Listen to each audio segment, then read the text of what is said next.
Okay. All right. We can do it. We can do it. Turn. All right. Hot mics. Hello and welcome to EPICENTER Moscow. That's right, things are going down. We are going to be bringing you so much Counter-Strike over the next set of days. And in fact, 8 teams are going to be battling for the big share of, it's $500,000. I'm Alex Machine Richardson, and first I want to introduce the faces that are going to be guiding you through this Counter-Strike battle. First up, of course, alongside it is Mr. Serbia himself. It's none other than Janko YNK Paunovic. He is joining us. Following that, we have the Norwegian, the man with the slick back hair and the smile that can melt hearts. It's none other than Halvor Vendetta Gudestol. And following the Scandinavian train of thought, we've got Mr. Natu, Juna Leppänen, the Finnish wonder, who previously used to be able to shoot people with video games and now not so much. Now just talk about him. Yeah, you do. It's easier to do so. You don't have to really use your hands, none of that mechanical skill. Janko carried me in a game recently, so he can play. Halvor, not so much. Wow. Wow. Wrecked. Thrown out of the best just right away. Maybe next time. We'll play a game here in Moscow. The internet's pretty good. But Janko, first of all, dude, welcome to Moscow. How you doing? You settled into your fancy hotel?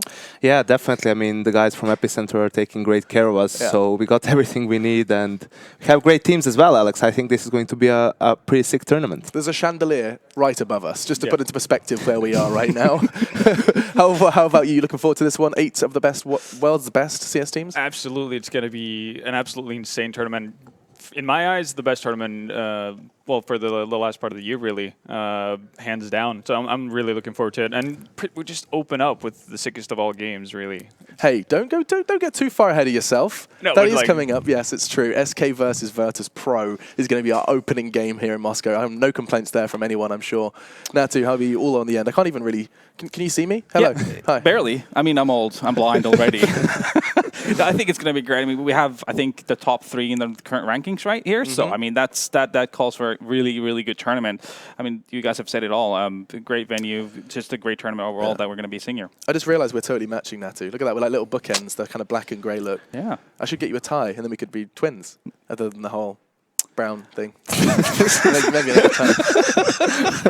Close, close, but no cigar. Anyway, let's go ahead and continue to talk about some Counter-Strike with the... Well, let me show you the groups, of course, explain the format as well. We said 8 teams, however, they're divided into 2 groups. We've got Group A and Group B. We're going to be doing a round-robin best of 2. See if I can bring up those teams, hopefully, so you can see a visual visual way to dissect what those 8 teams are and how the groups will be playing out. Over the next 3 days, every team will play everyone in their group, and so here they are. We're going to be starting with, this is Group A. You have Navi, Dignitas, G2, and NIP. That's going to be the first one. We get to see, of course, Navi back in form after lifting the trophy over in New York. Dignitas, currently rated by most as top 4 in the world. It's a huge rise to power from Dignitas, often seen as the bridesmaid, never the bride. Perhaps it's time for them to walk down the aisle here in Moscow. G2 esports as well have been so hit and miss. It's going to be exciting to see if the French side can do what we know they're capable of. Will Shoxy be on top form or not? And following that is the Swedes. Sans threat. We will not be seeing the coach here in Russia, and so it's going to be intriguing to see how the 5 can operate, of course, acknowledging Makaleli instead of Pitt. Moving into Group B then, let's have a little look what's coming up in the other side of the, well, I was going to say the world, excuse me, the other side of the event. We have VP, SK, fnatik, and HR. Damn it, fnatik, if only they had 2 letters for their name, we would have had a very beautiful looking group, but all the same, you have Vitrus.Pro SK going head-to-head first of all, and HellRaisers, they've got their work cut out in their group, haven't they, Janko? Definitely so. The obvious underdog in the group, but seeing how some of the teams, can be shaky, VP can be up and down, fnatik as well. We only see them play in New York at a LAN. There's definitely upset potential there, but yeah, looking at the other teams, they're definitely the odd one out. So sure, HR is an easy kind of underdog to identify in Group B, but yeah, but Halvor, Group A seems so stacked. I don't think there is a clear underdog at all. No, and it's kind of weird thinking about how we introduce it and how well Dignitas have been doing. The top placement that they've gotten as of late hasn't been versus necessarily these kinds of teams. So for me, Dignitas and G2 mainly because we don't know where they're at. They're kind of up and down every tournament they go to. They would have to be my underdogs really going into Group A. But it's going to be a big test for Dignitas especially, I think. So kind of the double ends, Navi and NIP, seem like guarantees to the desk. How about you, Natty? You think that's the same? That reads right? Yeah, it makes sense. Navi, I mean, they are in a really good form. Also have to take into consideration that Stars will have a lot of control here. Yeah. Apparently, you know, the coaches get to be hands-on in this tournament, so I think that's going to be a great help for them. NIP not having threat here, I'm not sure if that's going to be a hindrance or not, because it seemed to work for them at the SLTV tournament in Kiev as well. He wasn't there. He was doing a lot of background work from home. He was giving the team notes, and seemed like they liked that kind of approach, and they're preparing themselves for the future where coaches are not going to be able to be hands-on. It's an interesting discussion to have as well, right, Yanko? The fact that the coaching rule is not being observed here, and so Starix does have that control should he want it. But also, if you look at that list of teams, I mean, you know them in the top of your head as well. How many people are still running with a coach? I haven't seen Cuban. Is he here? He's here. He wasn't there because his wife was expecting. Sure. And I think that's a done deal now. So congrats to him on that. But he's here with the team as well. Okay. fnatik has Jumpy too. A lot of these teams have a coach. It's just what is his role after Valve changed the rule. Now, for a team like Navi, I think for this tournament, they're probably going to use Starix more simply because they need him more than other teams maybe need their coaches, if that makes sense, right? But I mean, they did just lift the trophy in New York without him. It's true, but I don't think like that would happen again. No. I don't think that's going to happen again anyway, but it's certainly, there's bigger chances for it happening with Starix able to help a bit more. Natu? Yeah, I think there's inconsistency to be expected from them just for the fact that there's going to be situations and certain maps that were, you know, from the back of CIS's head, he's not going to be able to find the answers straight from the get-go, where Starix would be able to chime in, you know, help them. So I think definitely, you know, had he not been able to be a hands-on coach here, would be problematic for Navi. Now, Halvor, we talked about, you know, this coaching rule not being present, but also threat not being present. We have to talk a little bit about the Ninjas and their chances here in Moscow. Do you think things look bright with Makaleli? I know it has divided opinions amongst analysts. Well, I think it's looking, well, brighter than you could have expected, honestly, when looking at the, you know, obviously it's never good to having to constantly change out players or playing with new people. So I was actually very surprised, especially with how they played at Star Ladder, how well they were able to do, especially with threat not being there. So, no, I'm looking at it with my head held high in that sense. I'm expecting big things from NIP, definitely, and they've been able to have a boot camp going into this, so they should be, you know, fit for fight.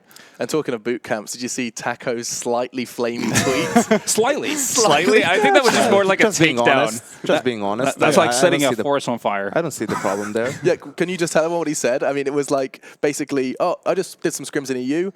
Screw you, NA. Was it no, it was basically saying that he learns something from every scrim in EU. Like the teams take it much more seriously than they do in North America, which does make sense. I mean, looking back at the culture and everything of the team and the culture of practice. So, well, if you're sitting here and wondering, oh my God, this sounds exciting. This is the scene is set. You guys are wonderful, and Yanko looks especially good. If those are the things you are wondering, we can bring up the schedule so you can show you exactly what you can plan. If you've actually got things to do, you can plan your day around this. We have VP SK first, already said by Halvor to be an absolute banger of a game. It's going to be the Poles going up against the Brazilian powerhouse, of course. 2 majors back-to-back, we'll never forget. Navi Dignitas as well. Following that, we get fnatik and HellRaisers, and even G2 and NIP as well to look forward to at the end of the day. It's going to be 4 best of 2s today, so 2 maps vetoed down to. I think the process is you ban, and then you get the picks. Of course, the last map is removed just via exclusion. I mean, Navi Dignitas our second game. fnatik HR, you said that those are the 2 underdogs within the second group, and G2 and NIP to end the day. Guys, forgetting about our first game, of the other 3, which one kind of raises your eyebrows the most, Halvor? Ooh, I'm really excited to see Navi versus Dignitas, especially because, well, Dignitas' recent form, the fact that if we're going to kind of get a good feel for whether or not Navi's victory in New York was more of a one-time thing, or if Simple's going to remain hot, if they're going to work better with Starix being hands-on or not. So that best of 2 is going to be very interesting to watch in my eyes. So we're kind of skipping over. No one has mentioned G2 NIP yet. Does that feel like it's an open and shut case to you, Natu? It's good. I mean, that's a rematch from the SLTV finals, right? And that was a pretty good final for once. So I reckon that's going to be a good way to end the day. Yeah, a nice little kind of end that gets kicking off at 10 o'clock Central European time.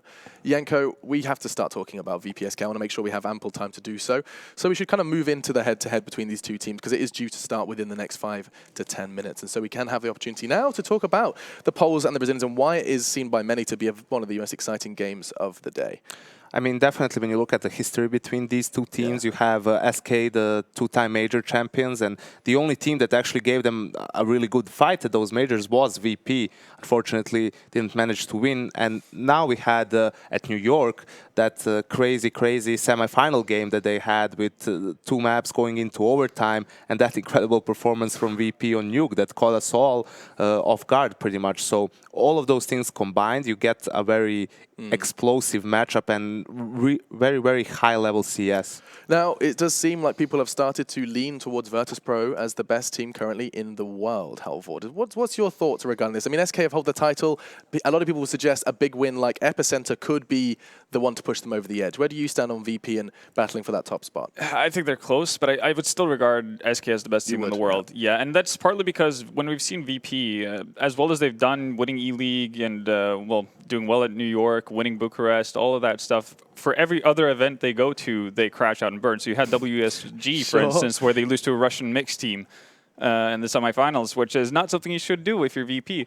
But they kind of go through those spurts every now and again. So I think you'd need to see more consistency, you know, from a tournament to tournament kind of deal where it's not those lapses to really rank them the highest. And SK haven't really faltered or really fallen that high at all, really. You know, that first tournament back with Fur after his operation and everything, they get top 3 at a, you know, super strong tournament in New York. So for now, I'm still holding SK, you know, just slightly above them. And that has been a bit of a myth, or not a myth, excuse me. That's been a really kind of a bit of a mystery, Natu, as to VP playing to the level of their opponent, going and giving us an incredible semi-final in New York, of course, in the Barclays Center, and then they crash out and burn versus a complete mixed team. Natu, this is for you.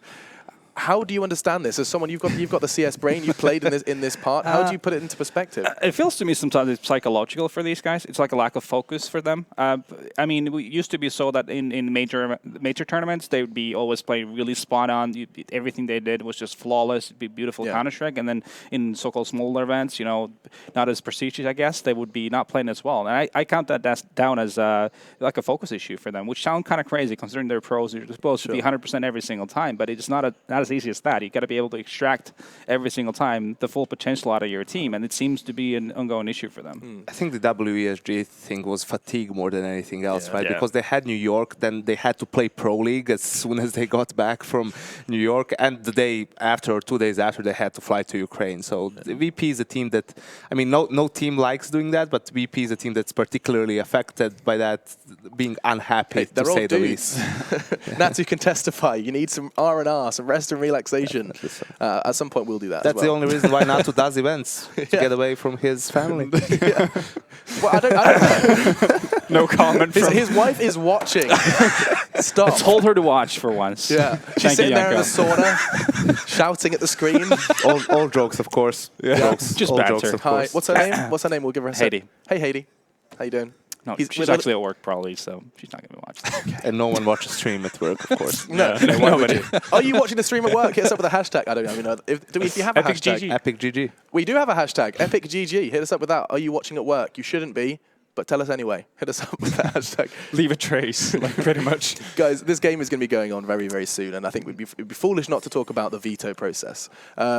Now, let's kind of walk this through together. I don't want to kind of give one person complete control, but it is up on our screens, and I'll let us kind of quickly see. Yeah, okay. I think done and dusted. We have to be hasty here. Well, but does this make sense to you three? It does. In my opinion, the SK Veto and Nuke out makes sense in a sense where they've probably been working on it. I mean, it's a map that they've been bootcamping recently, right? They went to Germany, I believe, for a few days to bootcamp and whatnot. But in this scenario, the best of two, just get that out of the way and leave it for the best of threes. You know, you can leave that one open. Dust 2 and Cash are the usual bans, so it makes sense. So it's intriguing to see SK taking away Nuke. You know, you were wondering if you're going to see that again. The fear was instilled in them. That was the big question mark for me, whether they're actually going to veto it or are they prepared for it. And another surprise, a bit for me at least, is that they decided to pick Cobble over Train. Right. Because yes, VP is traditionally one of the strongest teams on Train, but SK in the past 3 months, they only lost one map on it. One game on it, so it's been a pretty strong map for them statistically at least, but maybe they have something prepared for them. And I mean, Halvor, isn't VP's Cobble pretty scary as well? It definitely can be. Absolutely. The thing is that SK are a magnificent Cobble team. So I think that's what, for me, one of the surprises with this veto was actually that VP decided to remove Overpass. Right. I could have easily seen them taking away, a map like Cobble and having it go to Overpass. Or Train. Yeah, well, given how VP have played, again, this is online games, so take it with a grain of salt, or in VP's case, exactly, just the entire bucket. But they haven't been too great on even at offline events really on Train. They played it 3 times at New York, lost pretty heavily in all 3 games. So I would have expected VP to kind of lean away from that, unless they feel like they've had time to straighten out their errors. Yeah. So that was, one of the bigger surprises for me in this video. But overall, we end up on 2 very familiar maps for both teams. And with that said, and admittedly I would like more time to talk about this, we can do so in the post-match, but I'm actually going to start asking for predictions already. I'll head over to the Finn on the corner. Hello, Una. Hello. Are we doing map by map? Or I believe we'll come back after the first map. I don't have confirmation on that, but let's assume we are. Mirage, Vitrus.Pro's pick. Yeah. What are you saying? It's tough. I mean, my pick for the tournament is Vitrus.Pro, actually, so I would... In that sense, I have to go with VP, but I actually think that it might be SK that's going to clinch this best of 2. But jumping the gun, yeah, Mirage. It's such a great match between these 2 teams. I mean, it's super close, back and forth. So it's like flipping a coin if you had one to see which one wins. But I reckon it's going to be SK that's going to take the first one here. SK to take Mirage. Yeah. However, you're nodding. Yeah, no, I agree with that, and SK is my pick for the tournament as well. So kind of leading into that, I think they're going to take this 2-0 actually. Starting strong. Yeah. Now, Yanko, none of them have just told me what they think Mirage is going to happen. They've told me the whole thing, so you may as well. Yeah. I mean, I also have SK for the whole tournament. Sure. I think they will bounce back after New York, that they will, they really don't win one tournament out of the 2 in a row. So I have them on Mirage as well. VP can also be slow starters into a tournament. So, yeah, SK on Mirage. All right, the predictions are in. I have managed to not cough throughout this pre-show. Thank you very much. Touch wood, if this even is wood. But our first game here at Epicenter Moscow is about to kick off. $500,000 is on the line over the course of these next, what feels like a whole week of Counter-Strike. And so that's going to be there to look forward to. We'll start, though, with Vitrus.Pro and SK on Mirage. Your casters are ready. So without further ado, let us begin Epicenter. Thank you very much, Alex. It does make me uncomfortable when he's touching his wood at the desk. Just a weird thing to be doing in the middle of the show. But I mean, well played. You can hear him laughing over there. Definitely, just you let him out of ESL, and all of a sudden he's ready for it, isn't he? Dude, I gotta say that I think the award for self-control goes to Natu, though, for not leaping across the desk at Alex, and Alex is like the king of Scandinavia, and Natu's just like trigger.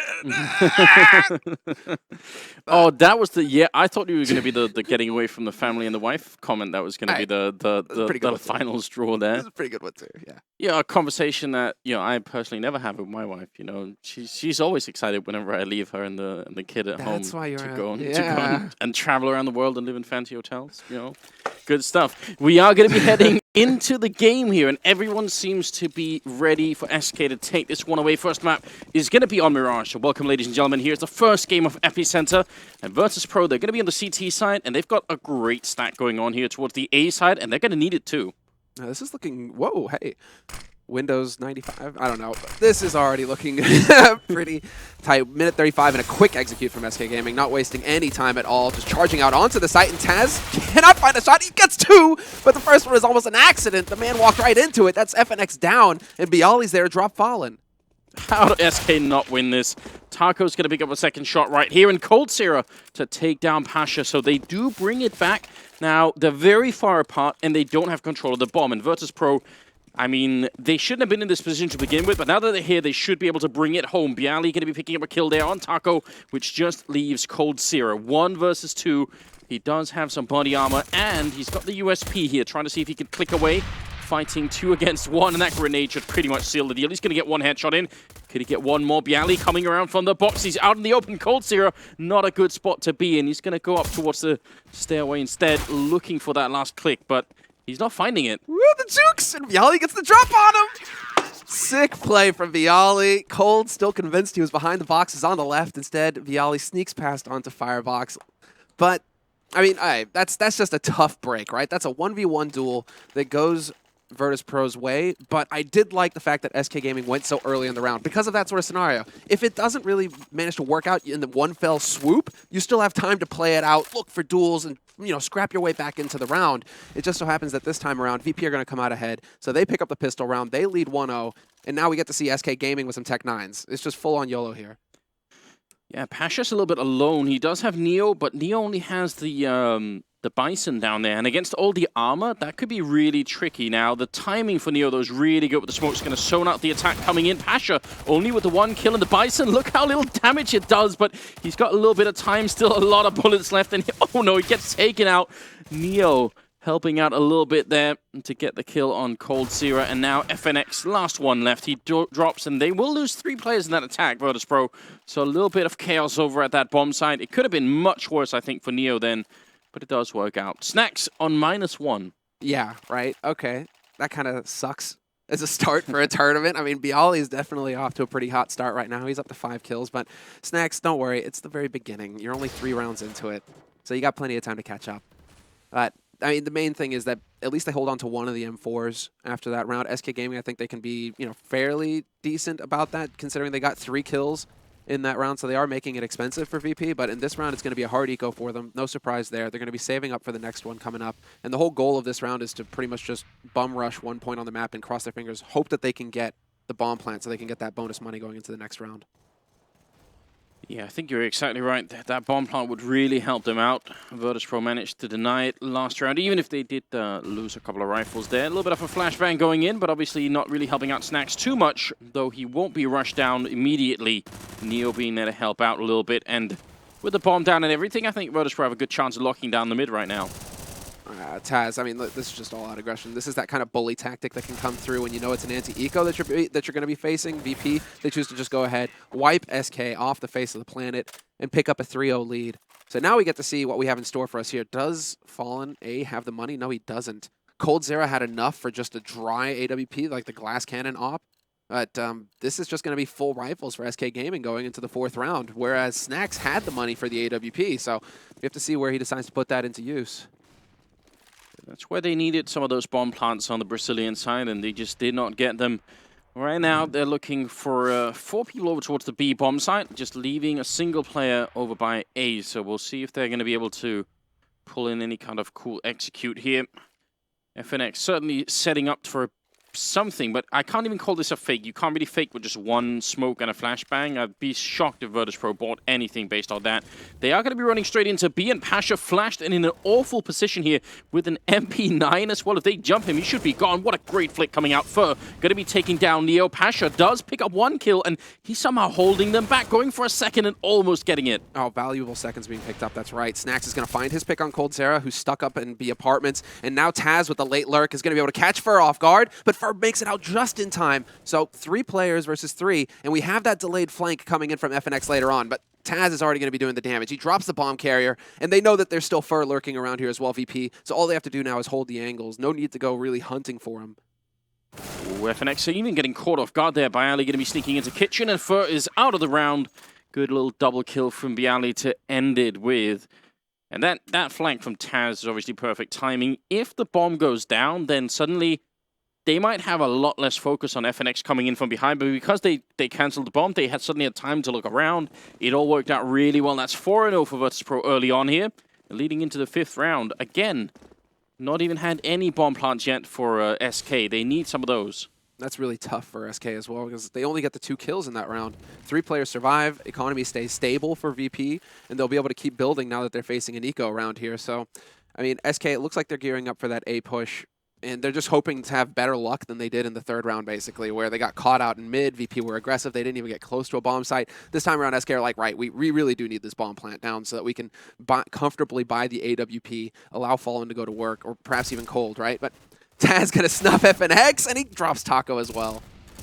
Nice control from Taz. He does eventually get knocked out, but obviously way too late to have any impact on the round, and that's going to be another round for the Polish side here. They're looking really, really good at the moment, and that's with Snax having fought his way back to a 0-0-2 scoreline. He did have -1 just a couple of rounds ago. fnatik also hasn't taken anybody out yet. 0-0-5 for him. 2 deaths away from the dreaded number. Right, but you know, now he can work towards getting positive, right? That's something. But it's Taz actually holding the window this time around. Snacks instead decided to go for the peek towards pit on A. So hoping to catch somebody out there for SK.Gaming, but SK this time around, like in the third round, they go straight to mid, and they're looking for that early mid control. Fallen, he's on catwalk now that a smoke has gone down in window. He can peek towards connector. Usually Taz is, I mean, that's usually where Taz likes to play, and so looking to probably try and catch him out, but so far no luck. SK, they just have to sit and wait and hope that VP, somebody gets over aggressive and peeks him. It's a nice grenade. Fur going to be a little bit upset. You could see he was waiting, trying to see if he could catch him as he was jumping by there, but that was not going to happen, so now things get interesting. Taz has managed to sneak his way through the smoke, and they are all down in the underpass, just trying to see if they can make it out right now. Taz is in a really good position to catch them as they come in here, but his gun might be showing if he moves up close to the window, this could end badly. Ooh, he's stuck. This is scary. Oh, he spots Fallen, but Fallen hits the headshot first with the AWP. Point blank. That was so close for Taz, but no cigar, and now SK have that man advantage. They are very light on nades, though. 40 seconds left. They have a single smoke grenade. That's on Taco, and they have 2 Molotovs. The bomb is sitting over towards B, so it looks like they will eventually wrap their way around here. Taco is going to be wrapping back towards B apartments to help out. And really, I mean, they're running out of time here, SK. They are taking a lot of time setting this up. Look at that Molotov. They're going to be forcing Pasha out. I'm surprised he lived through that, and that's going to be a great kill. Pasha goes down as well. Fantastic execute coming out. You're right, they were running down the clock rather low, but now they're going to be in a good position. 1 versus 5 for Snacks with the AWP. Best to just try and stay alive at this point, unless you can ninja your way in. They will probably feel like they've checked this area, so if Snacks is a little bit careful right now, if they take the wrong way out, maybe he could stay here. Oh, how unbelievable would that be? Easy pickings. Takes down Cold. I mean, yeah, Taco's there to secure things. Otherwise, maybe. No, not even that, because they still have Fallen waiting, camping over in kitchen. So Snacks had no way of getting onto that site. But you're right. I mean, like, Snacks has that uncanny ability to sneak his way through. Will he actually find another kill here? That would be a bit ridiculous. If nothing else, maybe he could force them to go up with the bomb. That would be a bit of a victory. There's a good shot taking down Taco, and that's going to be the end of it. Bomb will go, but nobody else is going to fall to it. So 1 and 5, finally, SK are on the board, and I don't know, that whole situation could have gone horribly wrong. There's a couple of things that I really wondered about with Vitrus.Pro. I don't mind that Taz was trying to take a risk in window. I just have no idea why there was no one from short or A bomb side there to help him out. There was no one in connector, no one anywhere nearby, so Taz, the only win for him there would have been if he could have taken down 2 on his own, basically. That's a bit much. It's a bit of a tall task, especially considering SK.Gaming, firepower there. It's just not going to happen. And really, I felt like, I mean, VP had everything going, but they kind of just got caught too far out. Like Pasha getting caught in kitchen, pushed aggressively, or not in kitchen, but in B apartments, get pushed aggressively. I mean, just really tough spots for VP to find themselves in, because if they could have just sat back on the sites with that much time left on the clock, they would have been sitting pretty. But regardless, they have the money to buy up again, VP, so they have a chance to really wreck SK. I mean, SK still survived with 3 in the last round, but their money is not solid yet. And so if VP are able to win this round decisively, SK are going to be back on pistols, and that's not where SK want to be. That could definitely be a big problem. Again, they're spending the first 30 or more seconds of this round just waiting. They're so worried that Vitrus.Pro are going to try and pull a trick on them here. Yeah. So now that they've played it safe for a while, you could see that they're starting to congregate back towards the B bomb site here. In middle, though, Taz is being a little bit aggressive towards connector, and if he gets enough information about what's happening in middle and sees no one, that could be a big tell. They do have the nades, and they just used them. Okay. And so now SK, they are setting up once again for that execute, but Pasha, it looks like just random spray through the smoke, picks off Taco, and already SK.Gaming down a man. Neo's on position on B site, but he's not going to find anything. FNX instead hits the instant shot, but that sets it up for Pasha, that 1-2 combination. And now Pasha even going to pick up a third. Went way above and beyond, and now VP have a man advantage going into the retake on the B site. This should definitely favor them. Snacks letting one person by. Got to be careful he doesn't get walked in on here, right around the corner where Fur is holding and coming in from behind. Taz once again with a great flank there, taking out Fur, leaving Cold in an awful position. He's got almost no way out. He's very low on health as well. Pistol, and did you see the communication coming in? Gets the information, but Cold still picking up that kill. And finally the grenade from Bialy going to be able to finish it. That took a lot more than it should have. But really good communication. You saw that Snacks got told immediately, don't use the AWP, it's not worth it. So, bit of a sketchy round. Vitrus.Pro, I think, losing a couple of more players than they really needed to. But they did win the round, and as you were pointing out, the money, because they got the bomb plant down, I suspect they probably will buy here, SK. But without the bomb plant, that would have been almost impossible. Whoa, I'm surprised. Pasha had 5,900 and he doesn't drop an op for snacks. That's interesting. Because they actually had the money for it. Instead, Neo is going to go for the scout. Okay. Yeah, there was, speaking of good communication, then there's like poor communication where Bialy was clearly confused as to where the op was dropped. Because he was within range to pick it up and save it for VP, and that would have been a huge one. But instead, it means that Neo has to go for the scout this round, and Snacks chooses nades. So 6-1 lead. VP, they managed to come out ahead, but because of the bomb plant in the last round, it looks like SK are like, right, well, we had 3 players survive the round before that. We got the bomb plant in the last one. We're going for the rifles, and Fur hits the headshot on Neo midair. What is even happening? Neo trying to take a safe jump down there. Spray not working out at all for Bialy, and now Snacks has to do a lot on his own. He's got 1 kill here.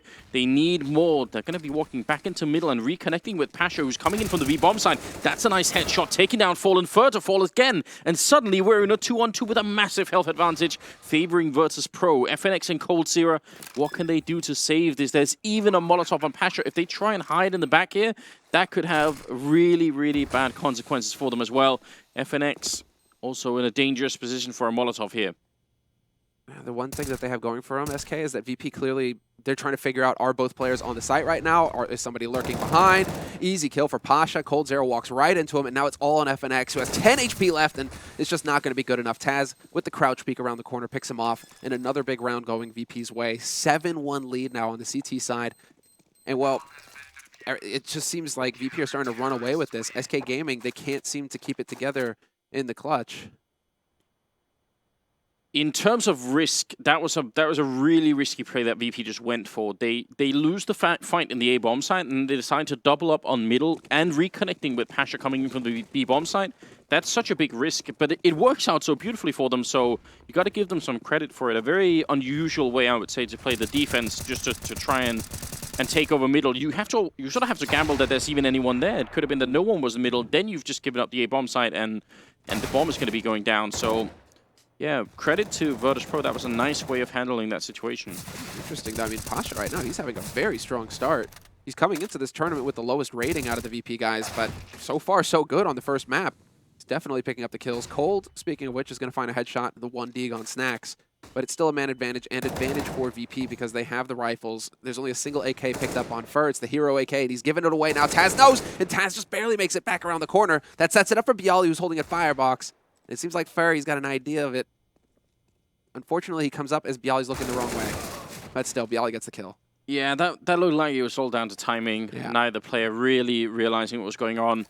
So Taco and Cold Zero, they've got the deagles, and we know they can hit these shots, but very unlikely they can win a 2v4 unless they're just gifted a bunch of 1v1s, which you have to expect that Vitrus.Pro are not going to do. And there's the info. Taco now has that AK to work with, but they know that somebody's in mid, at least, to play off of. Neo's got control of ladder room on short. And while Bialy's going to drop the bomb and the AK. So it's all on Taco now, and he's going to get caught by Taz. So VP, I mean, this is a much better anti-eco from them so far, because the anti-ecos have been pretty close cut so far at the beginning of this first half. You know, we came out of New York with the analysts there just doing horribly, and we're setting ourselves up nice here for EPICENTER, because right now Vitrus.Pro are just doing a fine job. I'm wondering about these analysts, Semler. What are we going to do about them? Oh, I mean, we can go ahead and give Natu a pat on the back, right? So far, so good for his prediction. Did he pick Vitrus.Pro? Mm-hmm. Did he? Are you sure? Pretty sure, yeah. And then the other two went SK, I think, yeah. I'm gonna need some confirmation on that before I give any credit out. Well, it's another round here with some strange weapon choices for Snacks, I would say, but he was trying to go aggressive in Underpass. Doesn't quite work out. Pasha has finally gone down, and he's been a bit of a rock over by the B bomb side. You can tell that this causes a lot of rotation from Vitrus.Pro. Snacks trying to get up in there, but I mean, right now, I have no idea why he's got the MP9. He must have known that they were going to buy after that bomb plant. Yeah, that's, I mean, I think he was maybe trying to, I mean, he did go aggressive Underpass, so was he hoping to pick somebody off and trade up for their AK? I mean, risky plays in the end. We'll see if it can pay off, given now he's actually put himself up in B apartments. So close quarters, he's hoping to get that trade kill on Pasha. Nobody is there, though, because SK, real slick play so far. They get the kill on B, they force the rotation, and now they set their sights on A. And the timing is working out great for him as well, because Bialy just peeked pit, and Taz gets wiped out in connector. This is set up perfectly now for SK to just walk onto the site for free. Bit of a spray going through the box, but two could play at that game, and Cold Zero going to be taking down Bialy, and this is looking perfect right now. They are fighting Neo, even though they don't need to, but it doesn't matter at this point. A flawless round coming out of SK.Gaming. Eventually, Snacks did get the rifle back that was dropped over at B, but it didn't really matter in the end. So 8-2, they can still salvage this first half. It's still possible. So Vitrus.Pro, especially with the low money that they've got, I say very low in the $250 across the board. A little bit lower now, 200. They're using all the money. They're using all the money. Oh, I thought for a second. Snacks might find it, but Taz instead. He can't just cold on the edge of the smoke. They take damage, VP, but they come out ahead. They pick up the kill, and now there's the info. Snacks manages to catch the peek on FNX. Fallen will take out Taz, though, so it's a trade, but they're still out. They're still coming out ahead here, VP. They've got that man advantage now, and they know that SK tried to take over mid. And so Bialy's just going to sit on that A site for now. He'll get backed up by Snacks, it looks like, and the rotation comes out from Pasha towards the B site. The bomb is dropped in such an awkward place right now. It means, if nothing else, it means SK have to spend a lot of time getting in here and picking up that bomb again. Oh, no! Neo. Heartless taking down Taka with a deagle, no less, and it's going to be Snacks to follow up on Fur. And this round obviously gone for SK. Fallen the last one left in a 1-on-4. And again, he doesn't even have the bomb, and they know exactly where he is. Bialy going to be taking him out 9-2, the scoreline, and another reset happening for the Brazilian side. Just a catastrophe. I wouldn't be surprised to see them go for a timeout now, actually, from SK. But it doesn't look like they want to use it because like this is where it starts to get a little, this is where you get a letdown period actually, where you're just like, all right, we had a perfect round the round before, and then we get completely obliterated. We even get one deke. Like, how does that work? And so I'm a little bit surprised to see that SK aren't willing to just like take a bit of a breather here and start talking and start figuring out what they need to do. Just had the Janko walk by. And with a bit of a hand gesture, and I wave really, actually, more kind of, but only in a Serbian way, you know. It's starting off well here. We do have 3 men in the A bomb site for Vitrus.Pro at the moment, and just like in the pistol round, they are in a really good position. You know, SK, they need that strong entry. Taco trying to run in first, but he's flashed, doesn't notice that Bialy's right by that box once again. It's becoming a little bit predictable, and I think now Taco realizes Bialy going to win the one fight and turns around for the second one. Great defense being put up. Oh, this is a nightmare for SK.Gaming because they want to go back. They're like, right, okay, we've been cutting it close.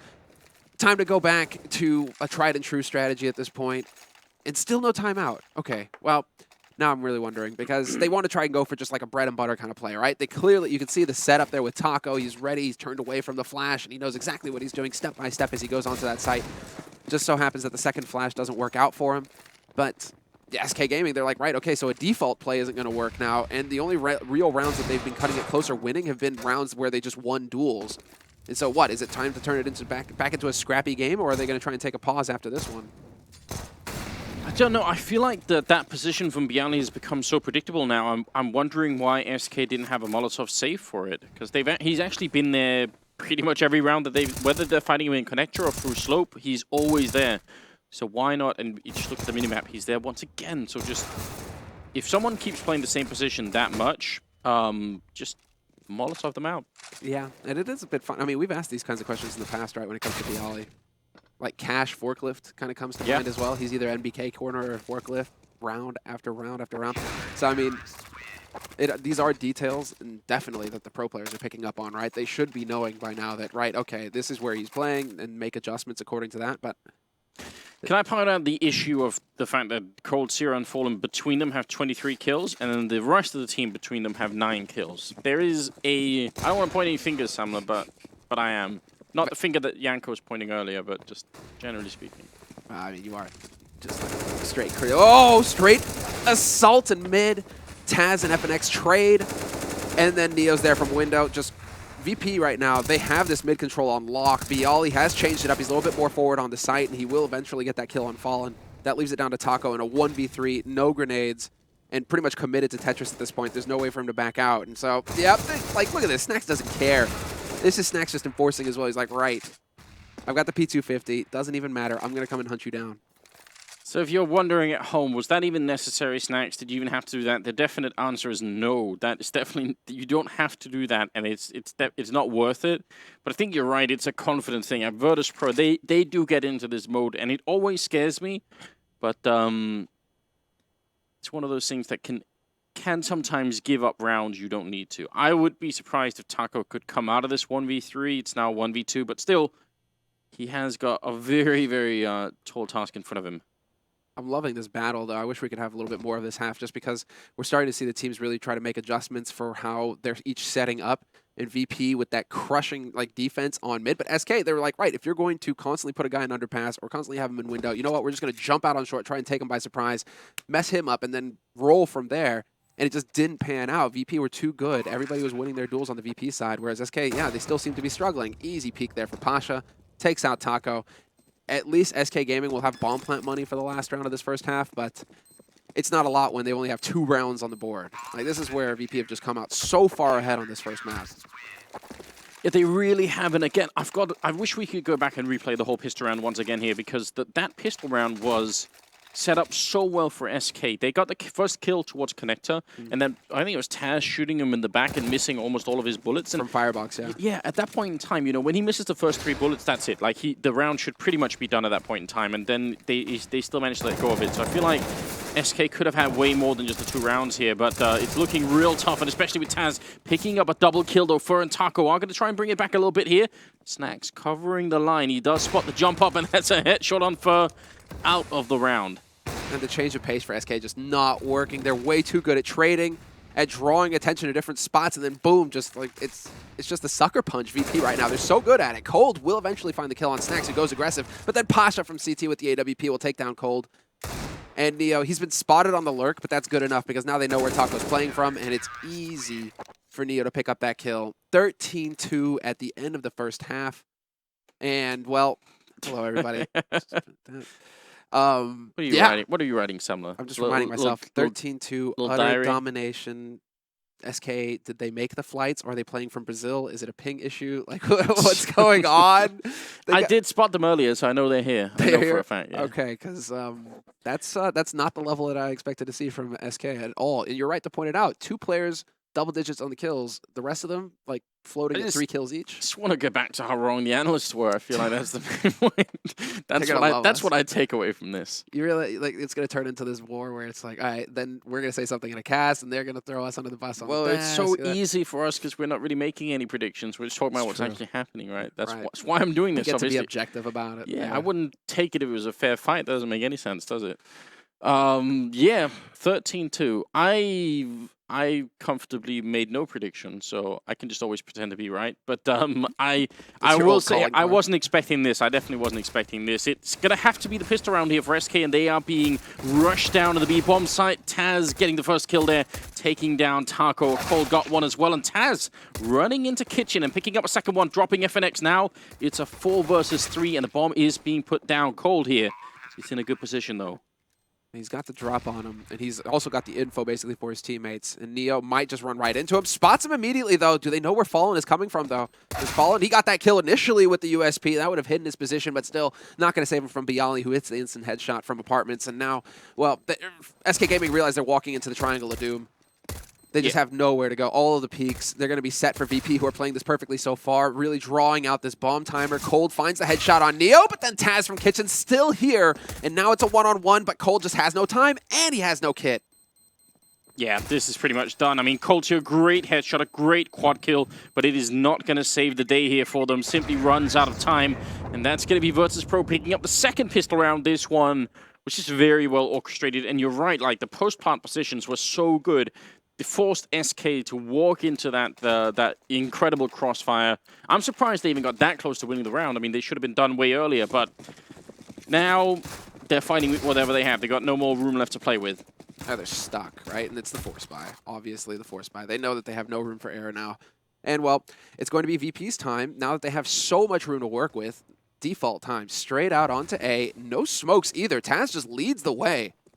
No fear at all. Single smoke goes down onto CT, or that was an HE. Still sets it up for FNX here to pick up 1 kill. Fallen with the scout's going to take out Snacks. But then the rest of VP start to show up. They've still taken so much damage, though, Anders. Look at this. They are really low on health right now. You kind of wish that someone on SK had a grenade, but even just the pistols here could do plenty of work right now. So Vitrus.Pro, how do they get out of this one? And even failing that, could they at least get the bomb plant down? And see Bialy ready to headshot Cold Zero if he tries to make that jump. which is not uncommon. You can try and see if you can maybe get a bit of a peek in. Fur, oh, doesn't actually spot it out, and he's going to be going down. Pasha with a big kill. Oh, that's so clever. Pasha is on point right now. He is hitting shots. But that was some sneaky stuff. Only problem is, so long as Cold is alive in CT, they're going to have some trouble setting up that bomb because Taco's already wrapped around to mid. And so there's no safe plant position here for VP. They have to find somebody on SK getting greedy before they can actually go for a bomb plant. And it looks like they actually have Pasha rotating around. So he's going to be coming up from pit. That may be actually opening up some angles here for VP.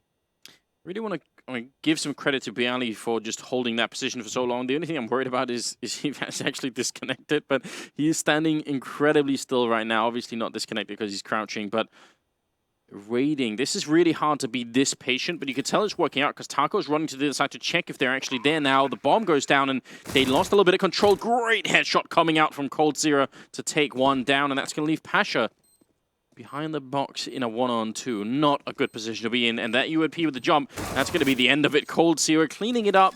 But again, waiting till there's just, 12 seconds left is...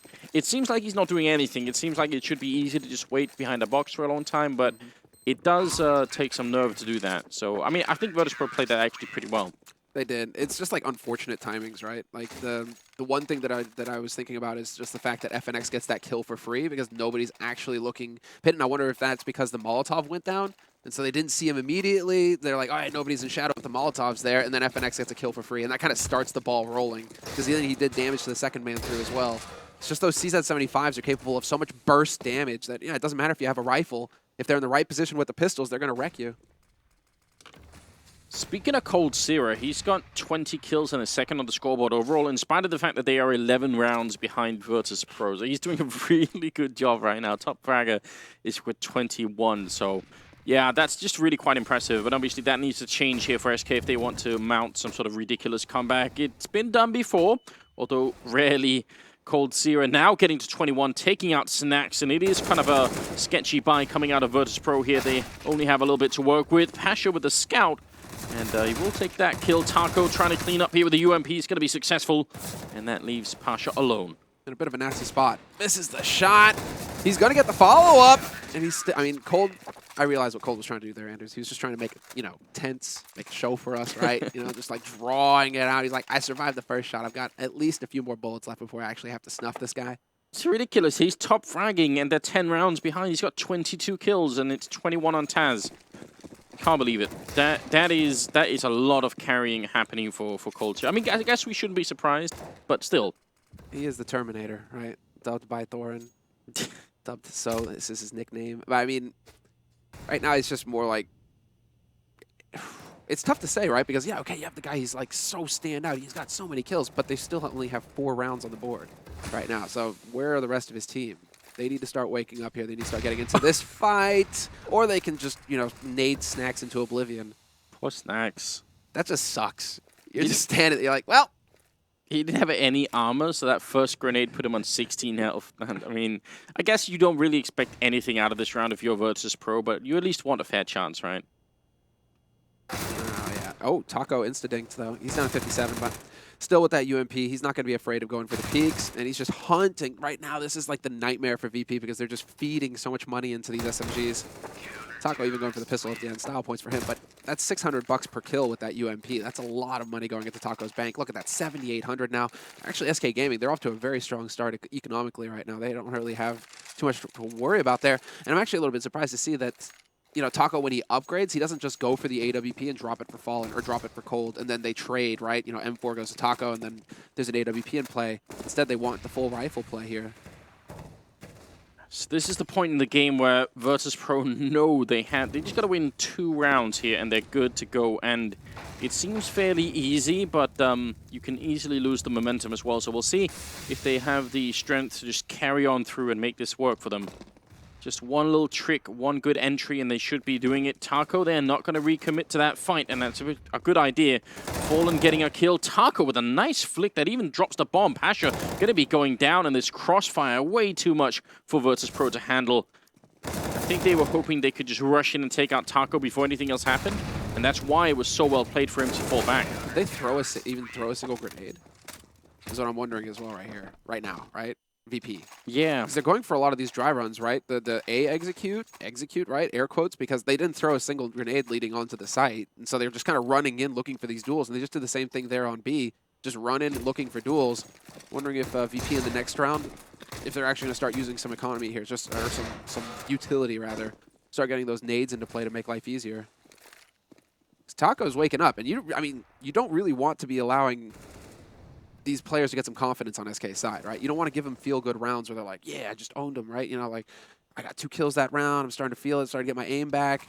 No, SK are perfectly capable of running back and actually getting a perfect CT half. They're world beaters.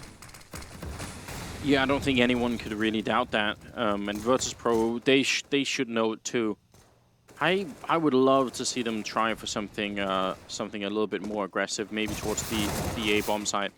If I had this many rounds to play with, I would want to try and see if I could do that. A little bit of a scary situation here, but Fallen will pick up a good headshot on Taz, and the bomb is now all the way over by the A bomb site. So we've got to go and see if they could find a way to pick that up. As long as Fallen stays alive and he has eyes on that bomb, he just needs to stay put and sit. It's Cold who's feeling just a little nervous right now just because he's on short. He doesn't know if there was somebody lurking in towards B apartments. So he has to be a little careful about it, but now they actually have rifles to play with. VP trying to go for the bomb plant, getting pulled off of it. But 2 players in CT now for SK.Gaming, and they're just trying to keep that pressure on, not allowing for this bomb plant to go down. Means that VP have to find other ways, and without Kevlar, no nades, SK.Gaming have the edge here. So it's a matter of being patient. 30 seconds left on the clock.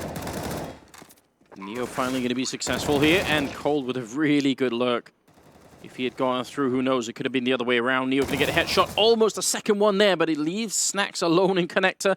He does have vision for the bomb, but this is very tough for him to try and stop, especially because they have a smoke. If they put that up, oh, Snax picking up that headshot on the other side. Cold Sierra trying to make it through. He's going to tap the bomb once, and Snax jumping into the side, try and look over that smoke. Defuse still not happening, and Snax, he's in a good position. He's going to try and hold it down here. Cold Sierra Snax coming through the smoke, going to be sprayed. Oh, what? Snax picking up that kill, and that's a huge win. Map point here for Virtus.Pro.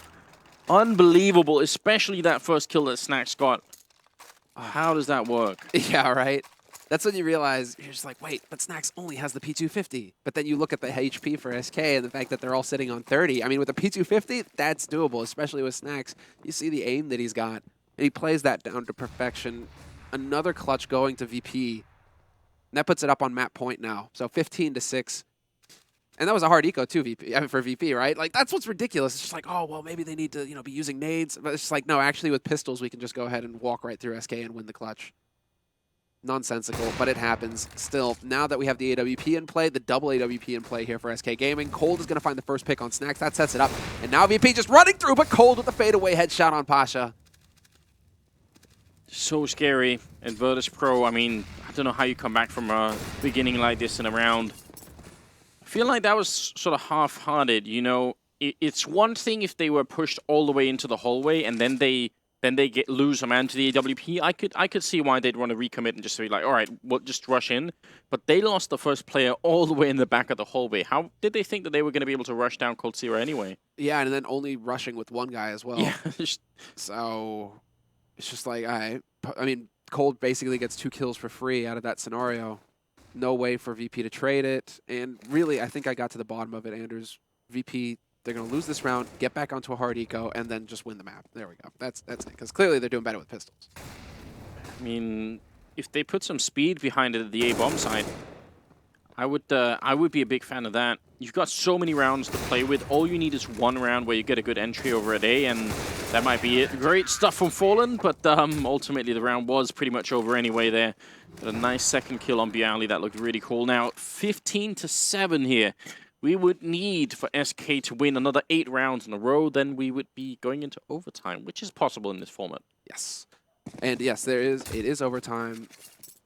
And so, because in case you guys are just tuning in, this is a round-robin group stage, and it's best of 2s, not best of 3. But in order to avoid weird ties, it is overtime to decide who's going to win each map. So that is possible. And definitely, I mean, SK right now, they're just starting to pick up steam. Now they've really got that powerful combination going, the double off, Fallen and Cold, and then the 3 rifles. They have all the money for nades, and they had just a perfect round that last one. And so the economy is just going to continue looking good here for SK. A little bit of a tricky smoke being thrown down here by Fur. But VP with 3-4 players right below it, they can try and rush right through. FNX is there, though, to hold the line, and 3 kills for him. Nearly picks up the 4th as well. I'm so sad for Vitrus.Pro. That was obviously a great idea, just trying to see if they could walk it in like that into the smoke, but doesn't really work out in the end. Still kind of a cool idea. That's 15-8, and coldzera 1 kill away from dropping 30 before the half is even done here. Quite impressive. Cold showed up to play at least. What is the... Oh, his name. It's Moscow. It's cold here. He's in his elements. No, I'm not even... It is kind of cold, but not as cold as it's going to be, obviously. Not as cold as his heart? It's like... I don't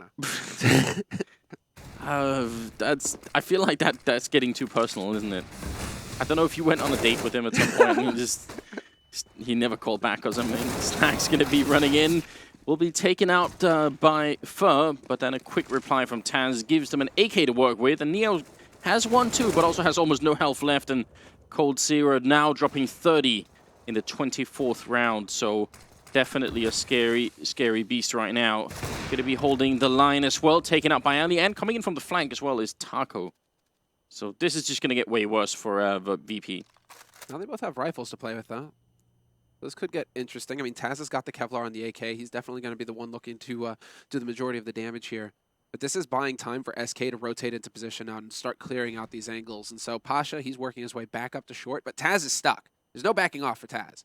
So either he manages to sneak through kitchen through the murder hole, or what? But Pasha, he's not really in position to back his teammate up. They're kind of on their own here. So it's all about the duels, and now Taz has been spotted. Taco, he knows it 100%. He's going to find the headshot, and that drops the bomb. So Pasha really not in any kind of position to back his teammate up or help him.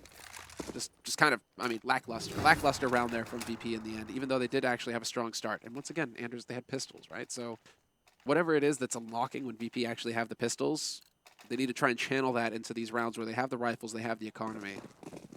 Because this is getting a little bit too close. Oh, something worth pointing out as well. You want decisive wins in this format, right? Because if there's a tie, in the event of a tie in a round-robin format, it can happen. It goes to head-to-head, but if that's tied between the two teams, it's round difference. And so VP, I mean, you want a decisive win. Better round difference, better round difference means you go into the playoffs. Yeah, I mean, I kind of like this format, but it is a little bit scary if it ends up like that. Nobody wants to go home just because they lost a couple of more rounds than somebody else. Fallen going to be flashed, and that's a great way to set it up. What a nice execute with the flashbang all the way from top mid as well. And Fur going to be dropped, and that's what I was talking about. One good entry towards the A-bomb side, and everything falls. FNX in the back line, missing way too many shots. Doesn't even get the kill on Snacks. And Taco and coldzera, there is nothing to do here. 2 versus 5. They're obviously going to have to try and fight for it, but Vitrus.Pro, they would have to basically disconnect to lose this round. Yeah, and basically what's happened here is that SK now, they're going to be feeling nice and warmed up for Cobble, which is going to be the next map coming up. Because if they can manage to do a 2v5, now a 1v5, I mean, it's cold, capable of anything. Picks up the first kill, but he's on 8 HP, and that's going to be it. 16-9, final score here on the first map. And while VP, yeah, I mean, it's a decisive scoreline for sure, 16-9. I mean, it's solid work, but they did allow SK to start, breathing again, start finding their game again. And so now going into Cobble, we're going to have a warmed-up SK going up against VP, so I think the second map is going to be a bit more entertaining for us. Certainly expect so. I mean, that kind of a start was just a little bit weird for SK. I feel like they should have won the pistol round of the first one at least, which could have got them a couple of more rounds. I mean, that wasn't the only thing that went wrong, but I think that was just they got off on the wrong foot. Just a tough scenario for SK. I mean, I liked what they did in the first round of the pistol, right, where they went really early, and so if it goes down into those nitty-gritty 2v2, 3v3, they have time to work. It's just that it didn't happen to go their way. They've just had a lot of duels, actually. I mean, that's kind of the story of this of the first half, at least, was that just pretty much every clutch went VP's way. Yeah. And so when that happens, when you realize, oh, if we could have just won one clutch, maybe that builds our economy. They get on the pistols. You're looking at a totally different half. But maybe had the stronger start. Maybe also on Cobblestone, don't have coldzera try and get all the kills. I mean, you get as many as you can, but someone else needs to help him out a little bit. Get back. Very impressive. Yeah. I think he might have ended up top fracking in the server in spite of the fact that they lost 16-9. So he ended at like 31, 32? 31, yeah, 32, something like that. Really, really impressive stuff. Obviously, we are going to have a bit of a break before we get into the next map. So, we're going to go straight to the analyst, actually. So stay with us, and map 2 is coming up. But the analyst's coming up first. Thanks very much, Anders and Semler. You can see there was a lot of excitement for Cobblestone, but first we have to reflect upon Mirage. Our first map of Epicenter Moscow is done, and indeed we did get to see what was promised. We said it was going to be a good affair. In fact, the Des did lean towards the Brazilians. How wrong we were. Yanko, 13-2 first half. You must have been sitting there thinking, okay, maybe VP have come to play. Yeah, I mean, it was pretty sloppy from SK, actually, starting from that pistol round. They get the entry kill, and then Taz is able to unload a full clip on them before anyone even realizes he's behind that firebox, and that position proved to be a problem for them later on. But I think what made the first half, actually what broke it for SK, to put it that way, is 2 rounds where they decided to go towards the B bomb site. The first one was the first gun round, so they get the entry kill. Actually, they kind of send Taco in first, and everyone else is waiting with grenades. And as soon as he finds contact, that's when they start throwing in flashes and everything, and they start running in. So they get the entry kills, but they don't really push towards the bomb site. They kind of waiting for the rotate to come through kitchen, and they wait too much, and by the time that they get to the bomb site, VP is already set up. So yes, it was clutches. They were clutch situations, but VP was always in advantageous position in those rounds. However, we did see an awful lot of B hits, more than you normally expect, wouldn't you say? Well, not necessarily more than I'd expect, but we saw a lot worse B pushes than we would have expected. And I think that's kind of what Yanko was alluding to, especially like during that one round where Fer ends up picking the first frag on Neo when Posh is still on MP9, by the way. So again, you know, he's all alone. He's got an MP9, and still, without even doing anything at all, he manages to hold off the entire SK team for long enough for VP to have a rotation coming in, and that should never happen. We talk about it all the time, especially on the old Cobble, before you had the stairs coming in as well, like how people would get stuck in that place, and that's how you lose rounds on the T side. Kind of similar story for that B-Apps area on Mirage as well, and you saw what it did to SK multiple times over. I think also, you know, partly, you know, nothing to take away really from VP, but you know, we saw that when SK wanted to do that A-split through mid type of deal where they get the 2 first opening frags from Tetris, where Bialy's standing by firebox and everything, and VP decides to do the rotation outside, no, kind of out of the bomb site instead of towards the bomb site, and end up basically cleaning up SK in mid. Like, if that's a read or not, it's obviously hard for us to tell, but stuff like that, a lot of things went the wrong way for SK. Because that's not a normal rotation you'll see. So definitely not something they'll expect going into the round, or, you know, as they're in the thick of things. And that's, you know, stuff like that messes you up if you're SK, especially because that's a round where they actually get reset in economy, and that happened both times. After picking up picking up buy rounds, they get reset right after. Now, I was hoping Cold's name would pop up on the stats, and it did. Now, we actually got to see, and it was not 22 kills. That is incorrect. This could be first half stats. It could have been first half stats. That does make more sense. But the point I was going to try and raise was that young man. Just through adversity, through a poor scoreline from his teammates, Cold still stands up strong. Are you one of the many that hold him as the world's best player? I think he's a monster. I think it's very hard to say. It's a big title. Pinpoint one certain player is going to be the best, but he definitely is amongst the best. I think in that basically the first half, it was like the guy said, the B pushes were horrible, but then again the A pushes were not even that horrible. It was just a timing thing that they were basically caught off in the wrong position at the wrong time. The CTs were always in an advantageous positioning, so that the SK got kind of awkward, and they were never really able to create a lot of different angles, you know, crossfires and this and that, so they would be the ones dictating the bomb site.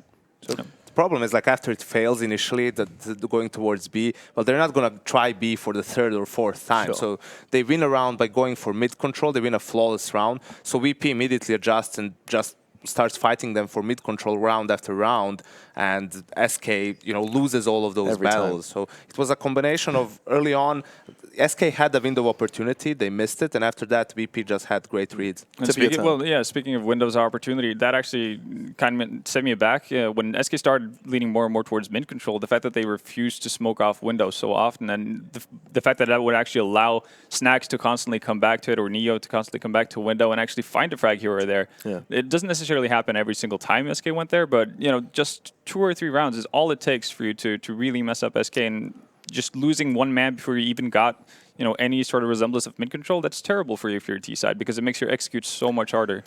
The general consensus I'm getting from you guys is it was a couple of clutches, it was losing both pistols, it was a couple of sloppy executes on B. It sounds like you're making excuses for SK here. No, it's straight up poor play. I think it's the opposite from what Janko was saying. Virtus.Pro is going to be a slow starter. So I think SK was now really slow starters because I don't think they should be dwelling into this too much or thinking, we did everything wrong. It was very small little details that just didn't go their way, such as going to B bomb side. You kind of have to commit. You can't stay in that apps position. That's going to just let CTs rotate, and then you're going to be in a horrible positioning. So small things you got to do better, and it's going to look very different from SK's point of view. On Cobblestone, we're going to be seeing perhaps a different side, though, from SK, and that's where we should take our discussion next. Any closing thoughts on Mirage, Janko, or has everything kind of been said? I think we covered it pretty well. All covered. Okay, so let's move then into Cobblestone. That's going to be our second map, and admittedly, we have to address that this was the choice of SK, right? They had the choice between Cobblestone and Train, given the vetoes, and they chose to take us into Cobble. We touched on that already, but let's set the scene then with Cobblestone, a map that both teams are no doubt proficient on as well, Janko. This map pool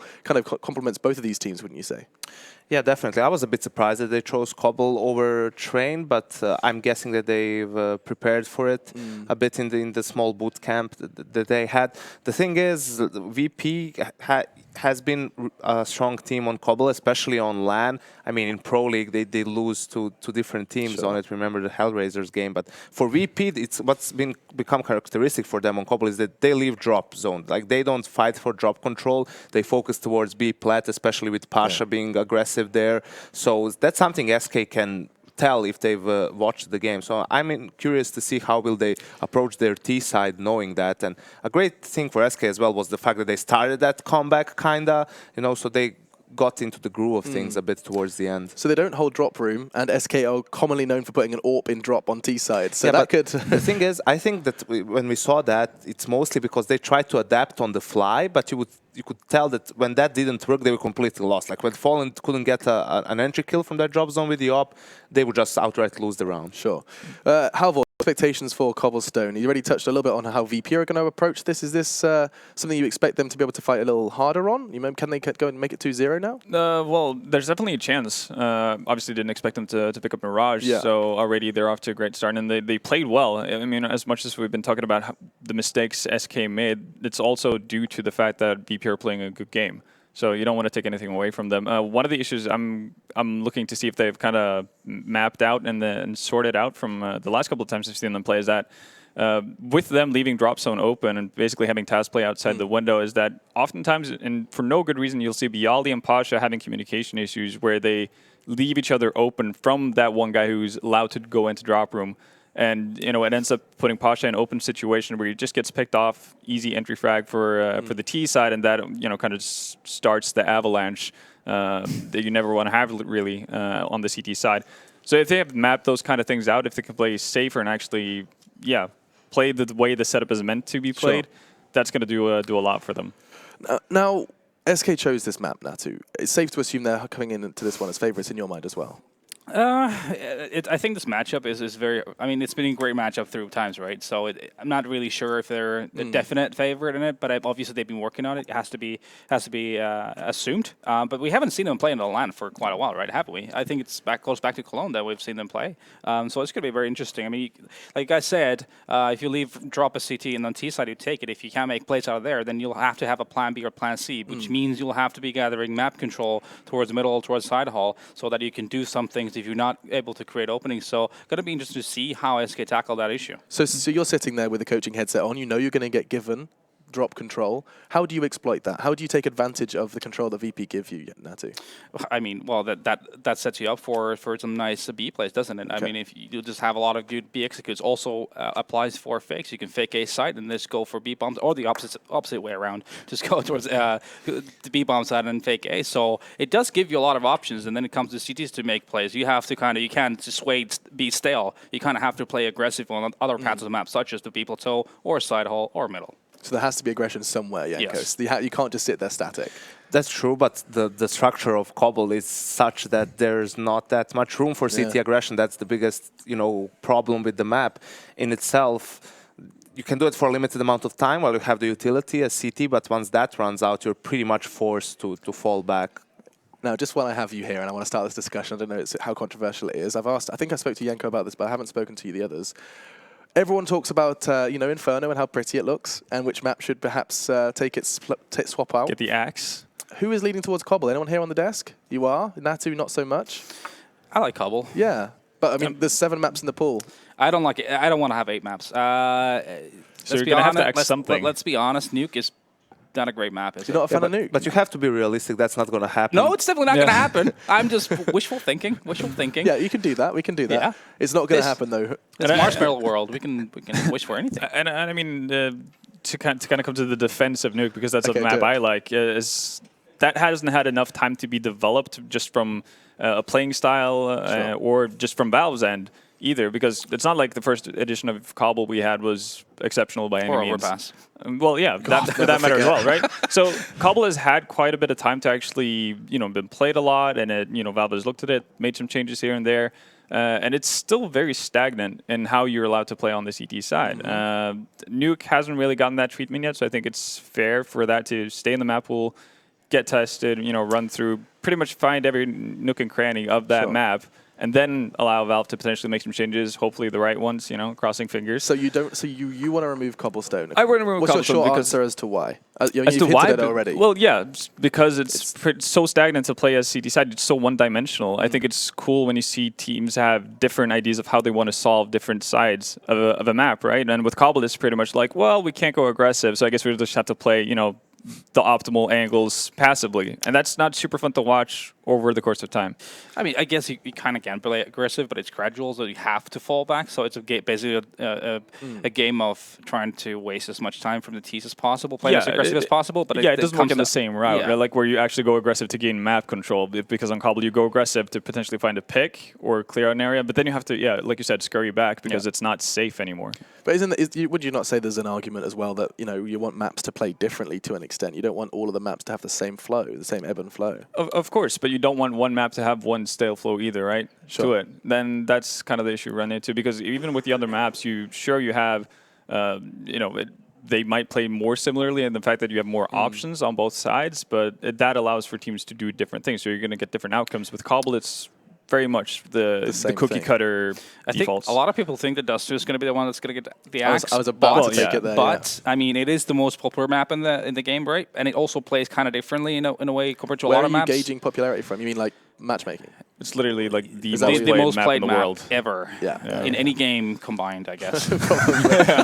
So I mean, but I like Dust2 in a way that it's different because it's more puggy, right? But I don't think it's necessarily a bad thing. I think it makes for just a different kind of an experience when watching and seeing teams tackle a lot of different tactical problems, and you can make a lot of calls off of spawns and just faster gameplay. So I kind of like Dust2 in that sense. I mean, a lot of people have been making the argument that it's less tactical, so maybe. But it also needs to hasn't go. been updated in forever. If you look at every map, everything has had like either a reskin or a readjustment, apart from Dust2. I think visually it needs an upgrade, definitely. I mean, it does look kind of stale, doesn't it? But Yeah, I think sure. it plays It's nicely. always looks stale. But that's because we've been treated to But the Nuke sun and is always Inferno. shining on Dust2. That's the great thing. The sun is always shining. God, I feel like that's like a proverb. He's just pulled up like a new CS:GO proverb. The sun always shines on Dust2. Dust2 needs a facelift, but not a rework. No. I think that's like... That's the short answer, right? Yeah. It does. It does seem like everyone is admits that Dust2 will at some point get changed, but doesn't want it to happen right now. An iconic map for CS. There's no doubt about it. But we should get back on track then before we do jump into this game. I assume it's kicking off very, very shortly, so I don't want to get locked into another nitty-gritty discussion. Instead, perhaps I can give you a quick opportunity, Yenko, to tell me something you're looking forward to seeing between SK and VP on Cobble. Is there anything that you've seen in the past, anything that you're hoping to show its weary head? I'm looking forward to seeing if teams switch things up, like VP. They've been running that defense style for a long time. The problem is there's not much to switch to. Yeah. And SK, when they initially came on as Luminosity and started playing Cobble, they had a couple of cool, even one-way smokes that people didn't expect and that caught people off guard. So I'm curious to see if they found something similar. Again, something new for the map, because that has been out of the maps they played. Cobble has probably been their weakest map besides, Cash or Dust2, whichever they left play, in the pool. Like Train was a stronger map for them, Overpass as well. All of those maps, they were stronger than Cobble, at least in my eyes. So them picking it over Train means that they have something on it, yeah. What were those one-ways? I know we haven't got too much time.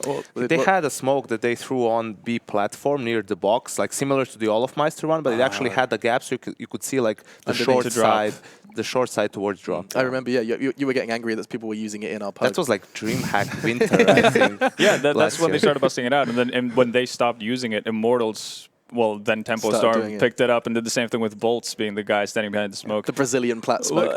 Your closing thoughts and predictions, Halvor? I wouldn't be surprised if we saw something like that coming out, because we saw in Mirage old school smokes being brought back. You see Tacos and FNX smokes on the A bomb set to cut off Tetris to Shadow, that type of thing, which was used more, back in 2013-14 when CE was the Mirage version.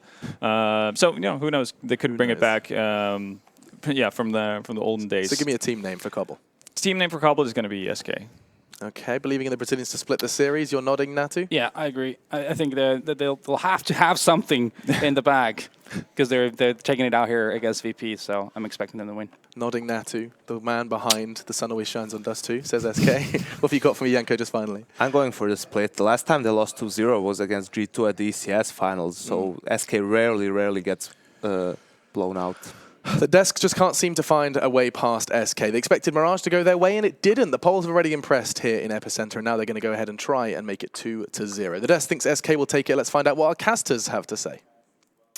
Well, thank you very much, Alex. I mean, I'm still doubting these so-called experts, and I don't know about you, Samler. You got anything in your notes other than drawings of little ducks? You see, yeah. Good man. You actually got it first try. Good stuff, right? Perfect. Yeah. I mean, what do you think? Regarding Cobble, I think that right now, like the standout player for me, oddly enough, the first man that I think about when I think about Cobble for VP is Taz. It feels like every time we end up watching this map, at least like within recent memory, he just has like standout performances where he's just like, actually, I'm just going to dominate everything, and then the rest of the team can come along with me for the ride. So I mean, I don't think that VP are going to get rolled over just as as easily as perhaps they're trying to make it sound over on the desk, where they're thinking like SK are going to be favored. But I don't think that this is going to be a very clear-cut, easy win whatsoever. I think VP are definitely capable of putting up a fight. They certainly are comfortable on the map. And oh wait, hold on. Yeah, no. All right, names are mixed up. It's actually SK on the T side again, starting off, and we're already live with the pistol. Yes, we are. In a quick trade, it's going to leave us in a 4v4. A little bit of an action for Fur coming in. He will be going down to Neo, so now it's a 3-on-3 into the back lines here. Taz trying to stay alive. He will get a headshot and even a chance to reload. He's being backed up from behind, leaving Taco alone on the bomb site without the bomb, and they're flanking him from every which angle. This is not a good position to be in if you're Taco. He's trying to get these headshots in, but he's so nervous right now. There's the one. Needs a bit more. Taz is one bullet from death, but that's going to be the turnaround, and Taz picking up the double kill, and SK off to a fantastic start here. Oh, sorry, no, SK. Virtus.Pro off to a good start. You're right, they were swapped around. Yeah, the names are swapped at the top, just in case you're wondering. It's not SK on the CT side, it's VP. And well, if you're an SK fan, you kind of were hoping that that's the case, because that's 3 pistols in a row for VP now. And SK just can't seem to keep it together. They're going again for the very fast execute, similar to what they did on Mirage, where they were executing within the first 30 seconds of the round. Boom, they do it again here on Cobble, just straight up onto A. But again, when it gets down into that tough clutch scenario, they aren't able to pull it off. VP are the ones who come out ahead. Well, now we're sort of 50% of the way there. We do have Virtus.Pro name on the right side, but just it's being worked on. You can tell it's being worked on. Someone in production is like furiously trying to swap it around. Good job, guys. Yeah, so now we're down to Tech9's a Deagle, a P250 there on FNX as well. A little bit of everything. See if they could at least get a bomb plant down. I feel like that should be possible with the amount of flashbangs and even the Molotov they have there. So Virtus.Pro, it is a good start, but I'm kind of tempted to agree with our panelists. I feel like they should have a good chance of doing this, SK. Yeah, I mean, both of these teams are very competent on the map. This is one of those cases where it's just like, it could go either way. It really could. But VP came out very well ahead on Mirage. I mean, they won the first map. They're going to be confident. SK did have time to warm up a little bit more, but we still have to see if they're going to be able to go forward with it. There's the trade kill and drop at least, and Fur continues to draw attention to himself, so it looks like that bomb should be getting planted. Cold going to find the flank kill on Neo, and he's going to be watching his teammates back, but now Fallen, all he has to do is just stick the bomb plant. And he gets it. So at least he has that going for him. At least they actually managed to succeed in getting a bomb plant this time. Yeah, not bad. And some confusion from Virtus.Pro. They ended up losing 1 in drop, but then they were still 2 people there, and that, I think, left Neo alone on the A-bomb side, the B-bomb side for a long time. So I think they just put too much focus on holding drop with that many people and just a little bit weird. I don't think they were quite on point with the communication. But bomb goes down, and more pistols are being picked up here from SK, including even some armor on Fur there. Yeah, they really are. Oh, but they're showing some good patience here, SK. They're like, right, okay, we could try and go for something crazy, but we're not going to, actually. We're just going to continue to build our economy. They do give themselves a good chance of getting another bomb plant. They're going back to B again because they just got the bomb down there. And so now, with these nades, they can try and make a play. Taco set up with the flash, and Cold as well. There are no more HE grenades left on Vitrus.Pro, so this could actually work out pretty well for SK. They're going to be jumping right in, almost no hesitation, and a great start. fnatik picking up Bialy. Neo with the refrag there with the P90. They need a lot more, and Pasha's the one to give it to them. A triple kill for him, leaving Cold alone, snuffed by Neo. So I'm disappointed. I feel like SK had pretty much the right idea, and Vitrus.Pro didn't have much outside of smokes and flashes to hold them back with. No, it was just keeping their cool and hitting those shots. That's such a that ramp area coming off a plateau now is just so tricky because it's just a headshot gallery. Like it's a really difficult place to actually land your shots. You have to be crisp, you have to be on point, and well, VP showing that they're perfectly capable of it, no problem at all. And so now 3-0 lead for VP, and well, SK.Gaming after going B 2 rounds in a row, they may be trying to change things up. I mean, they are showing a presence on A, but this could be seen as just straight default, spread out across the map, trying to feel out where VP are trying to set up as a CT side. Pasha being quite aggressive. I really like this. I really like it when people play aggressively like this on the plateau because it gives so much information to your teammates. And it doesn't exactly make it easier on SK that they already lost fnatik here. He doesn't have to do anything outside of this, Pasha. Just every once in a while, go and take a look and see if anyone is down this corridor. And if they're not, then they can afford to leave 2 people over at A. As soon as they start seeing people there, they probably will have to draw Taz back towards the B bomb site. Especially look at Snacks. I mean, he's getting a lot of information right now, pushed up into side halls. He has to be careful, though. He might get flanked by Fallen, who's worked his way out from danger. But still, I mean, that's the rest of SK. 3 players sitting over towards that B site. I think VP have got a boost up on Tree now as well with Bialy, and Snacks is going to catch Fallen, so there's a free AK for him. And that sets it up nicely now because they already have the man rotated into Connector. So B site fixing to have 4 players here. But they don't overextend it. Taz, this is where like experience comes into it. He's taking his time. He knows that I have 3 guys on that side already. I don't need to rush over there. I can stay and drop, get the info here, and then let's go off of what Snacks has to say because Snacks is definitely hearing the footsteps now. Yeah, and he's calling for backup. The crossfire is here, and that's going to work out pretty well. Snacks picking up another 2 kills, and even the 4th one coming in there. That's a triple overall. And Vitrus.Pro off to a 4-0 lead on the CT side as well. I mean, the communication, you're exactly right. They hear the footsteps coming in, and Taz is just there in time to set up the crossfire. But honestly, that fight between Snacks and Fallen, that's a bit of a coin flip. And if Snacks goes down, then suddenly Vitrus.Pro actually have very little information about what's happening on the map. So, yeah, just really unfortunate for SK. It's pretty much that. It's pretty much that 1 kill on Fallen. Yeah. If Fallen gets that kill, then yeah, SK are primed to go on the B site. VP have to rotate back to A, and we're looking at a totally different outcome. But that was a pretty sexy setup on the A site between Snacks and Taz. That's pretty much just how VP are imagining it when it happens in their mind's eye. I mean, right now, SK.Gaming, they're trying to rush out onto the B site, and Fur will find 1 kill with the Tech 9. Fallen will get one of his own as well, but Pasha's still alive at Chicken Coop, and that's pretty much going to end it. 4-0, and it should be 5-0 here in a moment. Fur looking to put the P90 to use, spots out Taz, but then the Cavalry should be coming in pretty soon here, and it shouldn't be enough for him to be able to pull this off. Yeah, Pasha will find the kill in the end. Really, I think losing more members than they needed to that around Vitrus.Pro. Again, building that economy is pretty important. Taz has almost used all of his money. Bialy has as well. There's a really big bank on Pasha and Snacks, and that's really valuable. Speaking of Pasha, by the way, he's 9-0-0, hasn't even died yet. He's got nearly as many kills as the entire SK team combined. Not quite, but close. Just thinking he's gone like past reverse James Bond. What's like 2 levels past James Bond? I don't know. I mean, I feel like the old James Bond films now into today were like pretty tame, right? It was Jason Bourne type stuff. Snacks not being very subtle with the shotgun, going to be taking down Taco and Fallen, trying to get through the smoke, and I don't know, that's sort of the round done now. SK, how do you get back? You really need Vitrus.Pro to make some mistakes here. And hopefully they won't. Axe is going to be going down. Lingered a little bit too long over by Danger. And that's going to get him killed. With the Swag 7 as well, not ideal. But this is what drives you insane if you're SK, because this is what was happening to them on Mirage as well. Although, granted, they were able to win something. Like when it got into a duel sort of scenario, when it wasn't a straight execute, they were actually picking up a couple rounds on the duels. But if you're going for like, all right, spread out default, win your duel, find us a pick, and it doesn't work, that's where you go insane. Cold, though, despite all odds, gets the kill versus Taz, and now Neo's already rotated in. He's going to spot out Cold. Should be an easy kill, but he fluffs it, and Cold, with the headshot, gives his team a fighting chance. Man advantage now for SK going onto that A site. I'm absolutely speechless. This is ridiculous. I mean, Vitrus.Pro, this is one of the reasons why they could be both a fun and also an incredibly frustrating team to watch, because they're just giving up a 5 versus 3 here in a very, very silly manner. It's one thing for Snacks to lurk around, but then Taz is there, then Neo is out in the open alone. There's really almost no attempt for any kind of a teamwork. Fur is low enough to die to a grenade, but Pasha going to be sneaking in, no-scoping FNX, and now Fur, that 1 HE grenade from Pasha could settle this round that was so painful for the SK team. Sneaking down, trying to stay in the back lines. Fur doesn't want to get spotted.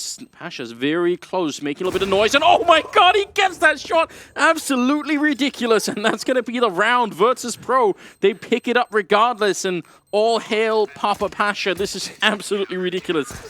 Just look at this. 11-0-0 is the scoreline. You can see him flexing from here.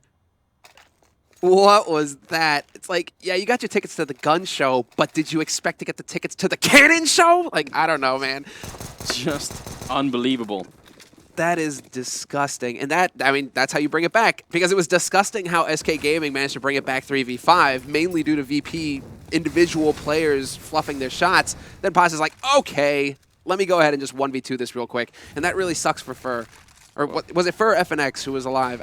Regardless, lucky break for Pasha on the first kill, but then to get the second one was a thing of beauty. Oh, and a 2-for-1 to follow it up. Pasha going for a bit more. Finally, they take down the beast, but it is way too late. That's 7-0 here for Vitrus.Pro. I mean, I do want to talk about that round because it's so stupid.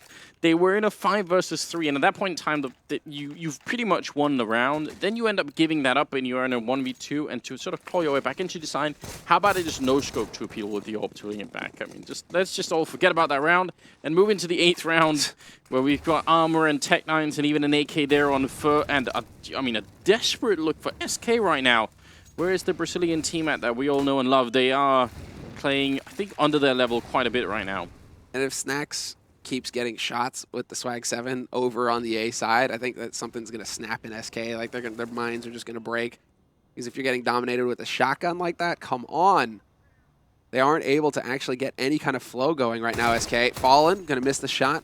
Got a chance there to take off Neo's head, but it's not going to happen. And still, VP alive with the man advantage, and 4 players on the B site now as well. Clever boost there. Catches Pasha getting over-aggressive. That's Fur picking up the kill, but Bialy's still boosted up. Yeah, Fallen coming in from behind, taking up Bialy.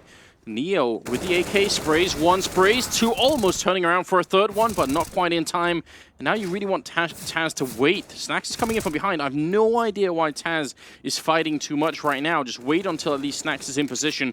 She's going to be running in there with the Max 7, challenging Taco. Taz almost out of bullets here, 14 left. He's going to be going down, and that leaves Snacks trapped. I think Cold already saw him, so yeah, this is a bit awkward. He does have a couple of grenades. I don't know if they're going to help him. I'm wondering if it was the footsteps, because he made some footsteps, and Taco could have heard it. Yeah, and there it is. But Cold was stuck, and that's just like that game of chicken and a jumping headshot from Snacks. This is getting ridiculous. Now he has an op to play with as well if he wants, but he's going to hit that one shot. Taco on 1 HP.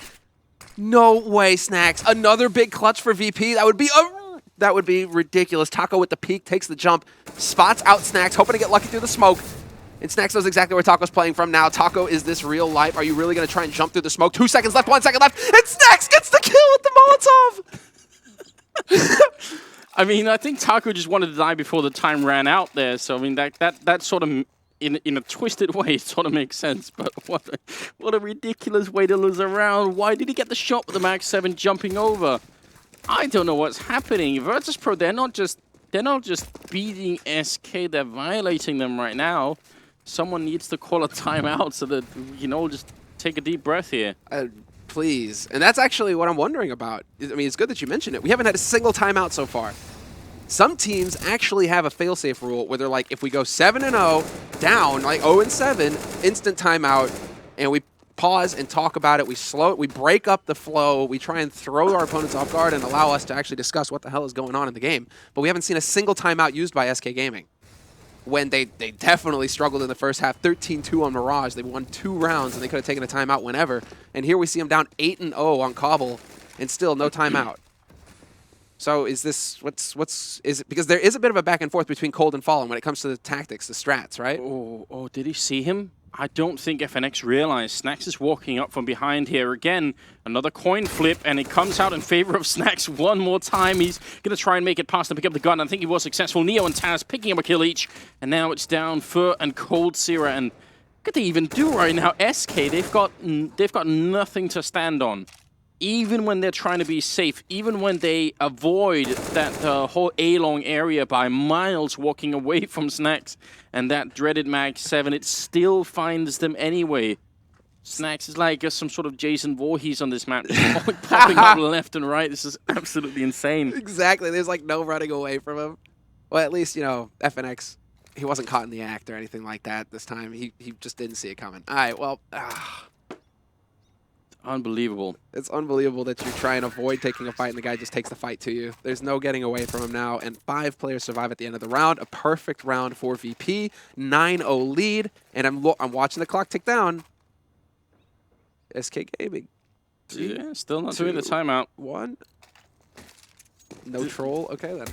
And I mean, you brought up this thing about the round difference. So far, Vitrus.Pro are setting themselves up rather nicely here in this group to do a really good job. I don't know. SK, they surely, as you know, Yanko is pointing out, it's very rare that they go 2-0 against anybody. It's far and few between that ever happens. But right now they're getting close. This is just, yeah, they are, and Ferg just can't catch a break. Wallbang down to 63 HP. And 3 players, I mean, VP this time around, they've got the read on SK. They're like, you're going to go A. We have 3 players ready and waiting for you. Taz holding close. He's going to get checked. He has to get checked. He doesn't get a kill out of it. That was so close. It looked for a second there that he just might catch them looking the wrong way. But instead, SK.Gaming, despite there being 3 players set up for VP on the A site, they just railroad them. They run right through.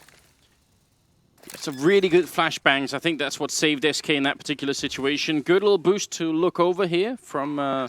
the remaining VP players, just maybe they can catch up an early kill, maybe that would be a thing. But Neo getting tagged up, and they should just walk away with what they have. There's not any real point in trying to fight a 2v5 here. So, yeah, good entry, and that's in spite of the fact that VP was so well set up for that one. Yeah. They really had, you were pointing it out. Even worse, I think, it's one thing that Taz stayed alive for a long time, but they had Snax waiting in danger.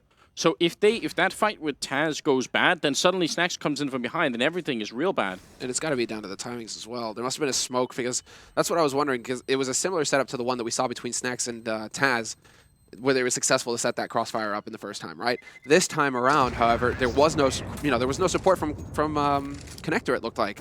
So wondering if VP, yeah, they had 3 players, but then all 3 players were in positions where they couldn't support each other, they couldn't help each other. Then that's kind of just a little silly. But yeah, regardless, SK.Gaming, this time, they actually get on the board. 1 round to their names, 9 rounds for VP, on Cobble as well. So SK, they basically have to just get that clean run here. The remainder of the time, they have to pick up everything. Otherwise, it's going to start looking real grim going into the second half. Yeah, and not to bring it up too much, but on Mirage, the big problem they had is they kept getting reset. Every time they'd win a round, they'd lose the following one, and that really cannot happen here. They've got to shake that pattern off. Snax, I think, was thinking about lurking in from behind, even with the AWP, but he's given up on that, and now the rush is coming through. Nice shot from Pasha. Going to be picking up Fur, and they're not closer to the bomb site right now. SK kind of grinding to a hold here. Too many grenades coming out, and too much defense being put up. All of Vitrus.Pro have shown up, and a nice spray from Neo to take down Fallen. fnatik and Cold are left at a 2-on-3, and that's a great headshot, but it's all on fnatik here. 1 versus 2. He's going to have to claw them out of this. They need to win this round. This is a clinch-worthy round right now. Because, I mean, it's so close for SK to even it, to equalize, right, the situation, to stabilize it where it's an even man situation, which they would come out ahead in. But VP, this round, somehow, every time they lose a teammate, boom, they get the trade kill, they maintain the man advantage, and now fnatik he's going to have to clutch it 1v2. And so far, SK have really struggled. The one round that they've won, they had 5 players alive. It was not a clutch scenario. And so now, can fnatik actually break the streak? If you look at some of the other really silly rounds they had VP where they didn't play that well, this round they're playing extremely well. Taz going to go for the spray down, and he wins that fight against fnatik. The way they play this 2v1 is just so smart. As soon as they make the boost up there, they know he's trapped on the bomb site, and covering the other sort of angle into that bomb site is Snacks with the AWP. So they've got such an incredible amount of control over exactly where fnatik can walk about. Very, very clever play, and that's going to give them a 10-1 scoreline. SK have enough money to buy here, so they're going to have to make the most of it. Oh no, and they're turned away from the flashes this time. Snacks point blank, no scope. There's 3. Not going to get the 4th though, so close. But they still do the work. VP, they still have that man advantage. Although Cold, what a shot on Bialy. Brings it back to 2-on-2. Everyone on VP just needs to calm down because Pasha is flanking them right now, so just deep breaths. Let Neo and Pasha work together, although Fallen sees it coming. Clever play here from the resilient captain. Turning around, goes for the spray, and that's going to be Pasha out of the round. A lot of experience here, and that definitely paid off. Now Neo is the one caught rotating between the bomb sites and making way too much noise. Fallen setting himself up, just patient play. He's got the 1 kill, and the double kill is going to be inevitable. That's going to be 10-2 as SK finally pick up a 2nd round. Whew. I'm surprised to see the Fallen doesn't go for the AWP on Snacks there. Could have picked it up, saved it for this round. Maybe they want to think about just quick plays and not having that op to play off of. But I mean, Cold, Fallen, you kind of want to give them that sniper rifle. Regardless, they succeed in breaking VP's bank. And that's a big win for SK. Although, as I say that, Snacks decides, hey, I have 6 grand. You know what? Hero op. Let's go. He got 3 kills with it in the last round. Why not go for more? It's a really good start. First sacrificing himself to Bialy over at Drop. Look at the rotation happening. Vitrus.Pro probably know that even with that, they need to take some risks here to make it work. And the risk is stacking a lot of people at the A bomb site. I especially like Pasha going this far back. He's got a smoke in case they Molotov him, actually, and the 5-7. So in that back line, Pasha's position could be vital later on. Especially because they haven't really made use of it at all. I mean, Yeah. SK, when they've been feeling them out, there really hasn't been anybody holding from the site. It's been connector, it's been close to ramp, it's in here, A along. And Taz might be able to get in there with that CZ75. If Fallen checks the angle, he will, in fact. And so there's some info, but he only spots the 1 Fallen. They don't know that Snacks is over there with the AWP. So things could get tricky. Pasha's going to find a kill on Taco, and Taz takes down Fallen. This is where it all starts to fall apart, it looks like. Although, as I say that, Cold and fnatik, 2 vital kills, and we're into a one-on-one somehow between Neo and Cold. And for the ZK, Cold has got the double kill. He's looking for the triple. He's going to get the headshot spraying. Neo caught jumping. That's a nice triple kill for Cold Zero. I think, tragically, we did lose Bialy in the middle of that whole fight. So it was kind of a 4v5. It turned into a 4-on-4. I don't know. There's no way to predict that happening. So it's just one of those things. The Steam log-on problem that sometimes reoccurs. 10-3 being the scoreline, regardless of technical issues. And obviously, we're going to get Bialy back into the game here. But what an incredible way. Everyone is getting Interesting. outed. I mean, that's one of those scenarios, though, that you're so deep into the round, though, that, is it a replay-worthy round? I don't think you can. Like, there's nothing to do at that point. Yeah, that's pretty much, you just got to roll with it, VP. Tough luck. Yeah, I'm pretty sure the rules across pretty much all tournaments at this point is that if the disconnect happens before anyone's being killed or damaged, then you can ask to replay the round and probably that'll be allowed. Yeah. But if it's already done, then what can you do? So a bit of a shame. Pasha's position did kind of work out at the end. He came out with just a 1 kill, but overall there was just a bit of a save from Cold Zero once again. He's up at 10 kills now. Yeah, he's cooled off a little bit from that Mirage map, we'll say. I mean, 10 kills so far. He dropped, what was it, like 26 or 27 in the first half? No. He wasn't that high. He was like... No, but close towards to the 20. end, I think in the 24th round, he had something like 26, 27 kills. So he was getting really high up there. Yeah, 10-3 is what we're looking at here as a scoreline. Even if SK win the next 2 rounds, which they definitely could, Vitrus.Pro don't have that much money. You got to think it's still not that much. 10-5 is a scoreline, 5 rounds on T side, Cobble. No, that's not good enough. I don't feel like it is. No, that's a kind of painful... Unacceptable. I don't know. I'm disappointed. I mean, it's not enough, for you to feel comfortable. But then if like the one saving grace that I could see in that second half, right, where they flip over onto the CT side, SK, they always have this to fall back on. They're still one of the only teams that can truly dominate with a double op set up on CT side Cobble, right? Yeah. Between Fallen and Cold. So say hypothetical world, right, where they win the pistol, they break the streak because I have to say VP have won 3 pistols so far in these 2 maps. Yeah, So that's there's a one good pistol left.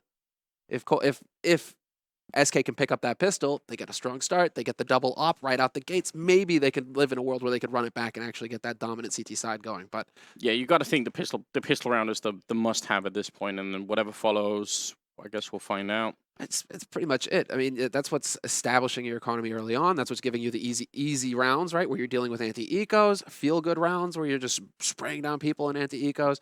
VP have had a lot go their way so far. At least now Cold has finally decided, like, right, time to win a clutch already, right? Where I'm going to actually win like a 1v2 scenario and come out ahead, because VP have been doing that all through Mirage and at the beginning so far of Cobble. I'm wondering about, I mean, Fallen as well. There was definitely a point in time when this team, whenever they were really far behind, it'd be Fallen who sort of step it up and get really, really killer stuff happening. And he did do a really good job defending from the flanks that were coming in when they were in the middle of a couple of rounds ago. I would love to see more stuff out of Fallen, just him trying to pick the team back up again. Or FNX. I don't want to throw FNX under the bus intentionally here, but Yeah, he's been a little bit lacking. I am kind of doing that. I mean, the thing is Do like it. for a while there, right? FNX was like the anchor, like the clutch man, right? For Yeah. SK, right? He just come through in the clutch all the time, every time. And he had an opportunity to do that earlier on in this first half, and he didn't. He just fluffed it, right? So it's a little bit on the individual side here for SK, but they do have a good chance here for a feel-good round. Pistols for VP, SK, they finally managed to break that economy, and 2 quick kills at the beginning of the rounds. That should be pretty much it for SK now to just lock this round down.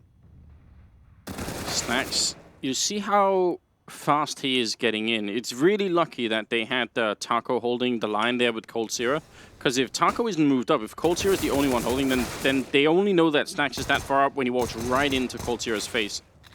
It says everything about the way that Snacks is, and also just generally what it's like to play against Virtus.Pro, because they, I think Flusher had a bit of a tweet going into the first game saying that Virtus.Pro are basically timing gods.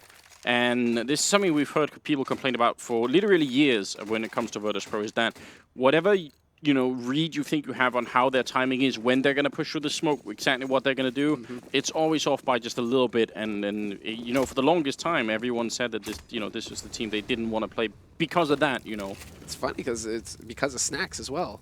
He was the guy that everybody looked at for smoke plays. When to push through a smoke, when to push around a smoke, how to play around a smoke, all these sorts of things. Snacks was just a monster at. And he's still got that shotgun up close. Fallen barely hangs in there. He's still got the HP, and Snacks missing the shots, but he'll eventually get the kill. And in the meantime, his teammate Pasha on the other side of the map has picked up one of his own as well. So VP now have that man advantage very early on in the round. I feel like we got to give some thanks to Fallen for just essentially making this almost like scientific at this point. He's going for like the full double-blind trial here, just saying, what happens if we go back to it? It's the shotgun. You're right, it's the shotgun still. Good job. It is going to be 4-3 right now, and not that much health left on Snacks, but he kind of did what he needed to over on that side of the map, and down under a minute left on the clock, and the setup right here with Neo on the site, and then in Chicken Coop, Pasha hanging out, still really, really dangerous. Yeah, Pasha doesn't have the AWP, but still, with that M4, if he can just lie and wait, allow Neo to draw attention to himself on the site, and then, like clockwork, should go for the peek. Not going to go for that peek just yet, but instead Taz is going to find a shot in drop. That's going to draw the attention of SK over towards that side, and man, he's just staying so quiet here. They have no idea, and Pasha will be able to get a kill until Cold wallbangs him. That's a nice shot. Yeah, he was waiting for an awfully long time, but see, Cold, he's got to be careful, and he's just going to straight put the bomb down. He's so sure that Snack is flanking him, and that might actually be the end of him. Cold going to be walking in behind the chicken coop, still staying alive. Snacks creeping in behind the rock. They know where each other are, and Cold just needs a little bit of a bullet onto Snacks, and he's going to be out of the round, going for the spray. Oh my god, right through. Another wallbang coming in, and that's going to be an 11-4 scoreline here, favoring Virtus.Pro in the first half. Second map here of EPICENTER. Right now, Virtus.Pro just really going all in. And everybody, like, followed asking for the HP. It's like twist the knife in the wound. 5. He could have clutched it if he'd hit a single bullet. One more bullet. I mean, he could have not tried to challenge that Mag 7. Just leave it alone. So I wonder if you're Pasha's teammates at that point, are you peeking intentionally to set Pasha up, and then you're just like, Pasha, why haven't you peaked yet? Like, Please. They're all looking at Connect like, Pasha, please, just. Yeah, it's really tricky, isn't it? Like I feel like I think 2 people died while Pasha was back there. Now, if he gets a double kill in return, then we would say that was well worth it. Good job, right?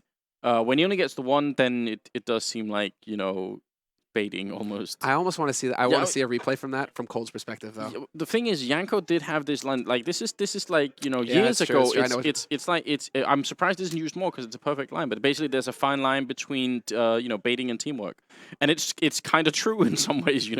I feel like we hit the wrong side of the line this time. I think Pasha crossed over. Yeah. You felt like, there's someone's going to make a highlight, reel of this tournament. I really want to be in it. The spray down there all on the site. Yeah.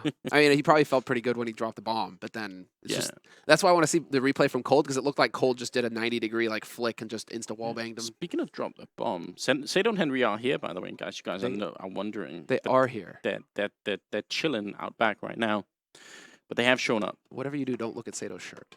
Don't look at what? Why? Tell me. He was running around all morning trying to do laundry or something, and it was like the eternal struggle to do laundry. Did he do it? Did you smell him? Did you know if he? Yeah. No, I gave him a nice long hug. The old sniff test. I don't know. We're at LAN. I mean, that's just a natural thing that you have to accept. BO. It's just going to be there. This is I wonder if this is going to happen in the future. I wonder if future LANs are going to be more clean and more socially acceptable. But certainly throughout the early 2000s and 90s, LANs were a strange place to be hanging out. This is one of the things that you have to include in a description of DreamHack. For example, winter or summer is bring a gas mask. Just 3 days into that, you're going to have a fun time. Well, your nose is not going to have a fun time. You're going to be enjoying yourself. On the other hand, I feel like you get acclimatized at some point in time. You just feel like, it's like when you go into the country at some point, you just feel like, this is just how it smells here, and just carry on, watch the games, play the games. Look, we are obviously going to be heading into the second half here, but they're in a terrible mess, SK, and they have sort of put themselves there a little bit. I feel like. Well, it's like unquantifiable again. Or it feels like it's unquantifiable again, because I know what Yanko's going to say. He's going to say, again, sloppy. But, I know, that's what he's going to say. But, again, they've won one clutch. And that's the sort of thing, again, where it's like, one if you get clutch into that those... was helped by a disconnect.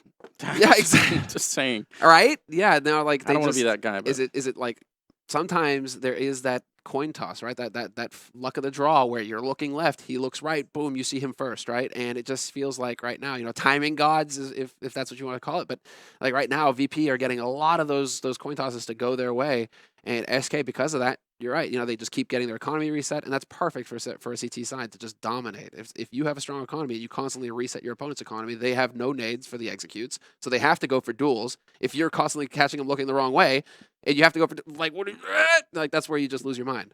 Yeah, the other problem is there were almost no points. Only really towards the end did SK end up in a position where they could reliably reset VP's economy.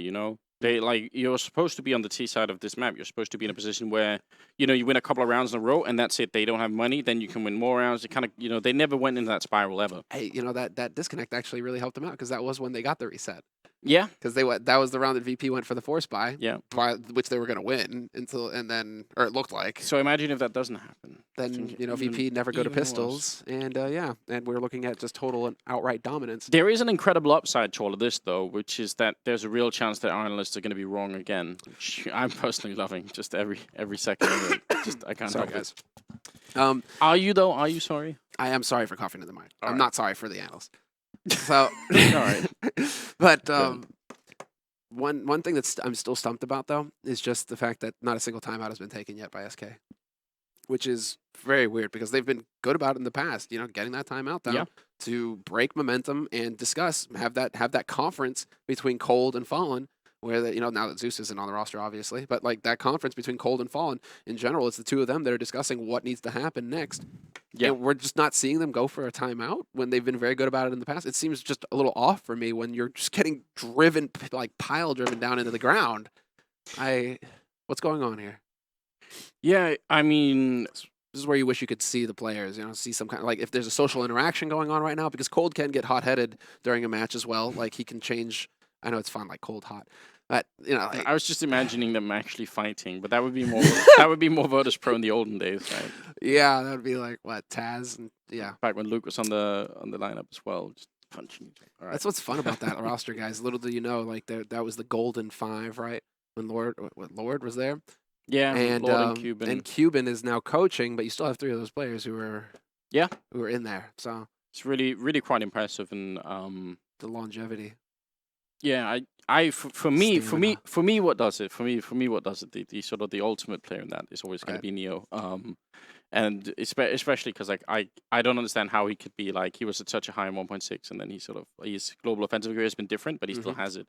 I just love watching Neo play. But we are going to head into the game. I think we are just about ready with the second half, and obviously first half going incredibly one-sidedly in favor of Virtus.Pro, 11-4 being the scoreline. SK, just like on Mirage, they are in a position where they simply have to be able to win this pistol. They haven't won any other pistol round so far across these 2 maps. Yes, exactly. So they're basically 0-3 so far. Now we have to see 0-4, maybe Taco. No, fnatik is going to hit the first shot, the second shot as well, and he's still alive, saved by Taco. But that's it. That pretty much snuffs it. Such a quick round. VP trying to go for the very quick execute again, similar to what SK have been going for in their pistols. Instead, this time, however, SK finally break the streak. They finally have a pistol round, and this sets them up. If they play it perfectly, this sets them up to get that double up really quick in the half and really start to just get that lockdown going. So we have to see, you know, can they keep their cool? They've got 3 UMPs. So it makes you think they want to farm some money right now. And why not? They're also playing very defensively. They're far back on the map. They've got a good setup here where they can just generally try and stay safe. You see how difficult it is for them to hit Fur, but they actually will do that, and that leaves Fallen in a bit of a weird position. Tries to get further back, and backup is coming as well. fnatik right at the corner, but Fallen has gone down, and this is not looking so good for SK. They're losing more members than they should. That HE, though, could be really huge, going to be falling in, and does only get 1 person. It did 1 damage, I think, to Taz. Somehow he's still alive. Yeah, that's just, you know, CSGO nades. Sometimes that's the way it works. Taz, you have them to thank. So there's the flank from Taz, and unfortunately the timing doesn't work. Thought fnatik was dead to rights. Taco! How did he not hit a single shot there? This is unreal. Pasha's gonna find 2 kills with the dig up close, and he spots out Cold, but Cold gets the wallbang first. For a second there, you thought you were gonna live in a world where Pasha was gonna 1v3 clutch it for VP, and it would just be insult to injury. But instead, SK, they cut it way too close, and again, it's Cold who has to win the clutch. I mean, that triple kill did put Pasha on 20, though, overall, so leading the scoreboard still. But you're right, that was a very scary. 11-6 being the scoreline here. SK losing 4 members in that round, and a bomb plant for Virtus.Pro, and they're feeling so confident they're going to go for the straight buy into this round. That is, that's a little bit scary. This is man mode play. This is where you're like, right, we've got you on the run. We know you're trembling right now, and we're not going to give you any room to work with. Pasha just barely misses the timing to get the punish in on Fallen. But it's VP with that bomb over towards A, but they can still obviously rotate it over towards the B side if they want. They're still kind of just set up right now, waiting to see where SK are going to go for the push. And they have that info to play off of, and what is this? Pasha, through the smoke, takes down Fallen. And well, that's pretty much lights out now for SK on this B site. Fur, he's got to cross his fingers and hope that they decide to push through Underpass, but in the meantime, they are wrapping through danger, so he might get his chance to shine here. Show us a bit of a Snacks impression. Pretty good job early on, getting the 1 kill in, but that's all it's going to be. He goes down, and Taco, look at his positioning. He's way out in the open. He needed Fur to stay alive. Then he could focus on Long. As soon as Fur goes down, his attention is split between those 2 points, and things just go horribly wrong. And Virtus.Pro, what a great round. They only had the 2 AKs and some pistols to work off with. Now they've salvaged the FAMAS as well, and fnatik and Cold, as hard as it sounds, unless they can get a kill right now, they should just walk away. It's time to run away. Yep. Turn tail. There's no shame in it. Save that M4. Save the UMP. And you know, hope that you can put up a better fight in the next round. I'm wondering right now if SK were caught off guard by the fact that VP bought, though. That might be the kicker, where Fur's just like, hey, I'm just going to make some money. They're going to have pistols. I can peek for days. And then he goes for the repeek and it's just like, actually, no, there's an AK spraying in my face. What the hell is this? And from that point forward, it's just chaos for SK. But well, VP, I mean, it's looking grim right now for SK. This is not how things were supposed to go, because now they're not going to have that strong economy to fall back on. They aren't going to establish that double AWP early into the half. They're going to allow VP to get way ahead again. Because 12-6. Now, ideally, VP go up 13-6 because there's only 2 guns in play for SK. I mean, they're going to go for the force buy, it looks like. Yep. Like, not even wait for it. Just, okay, you force bot, we're going to force buy too and see if we can take the fight to you. I like this play from SK. I mean, I think if they need to, if they're going to come back into this game, they need to play like this. They need to play like the sort of the champions that they actually are, and then really step it up a little bit. They're submitting, I feel like, way too much to Vitrus.Pro, and just allowing them to set the pace of the game. And also, they're playing like a team that's almost maybe a little bit scared. We did have a disconnect, and this time it happened before anyone had got damaged or killed. So it's easy enough to do a restart. We'll do that obviously as soon as we can. But oh, it's gonna be a really quick restart. Seems like. Yeah, restart the map. Just Restart 0-0. the whole map. Let's go. I think SK might just be in favor of that.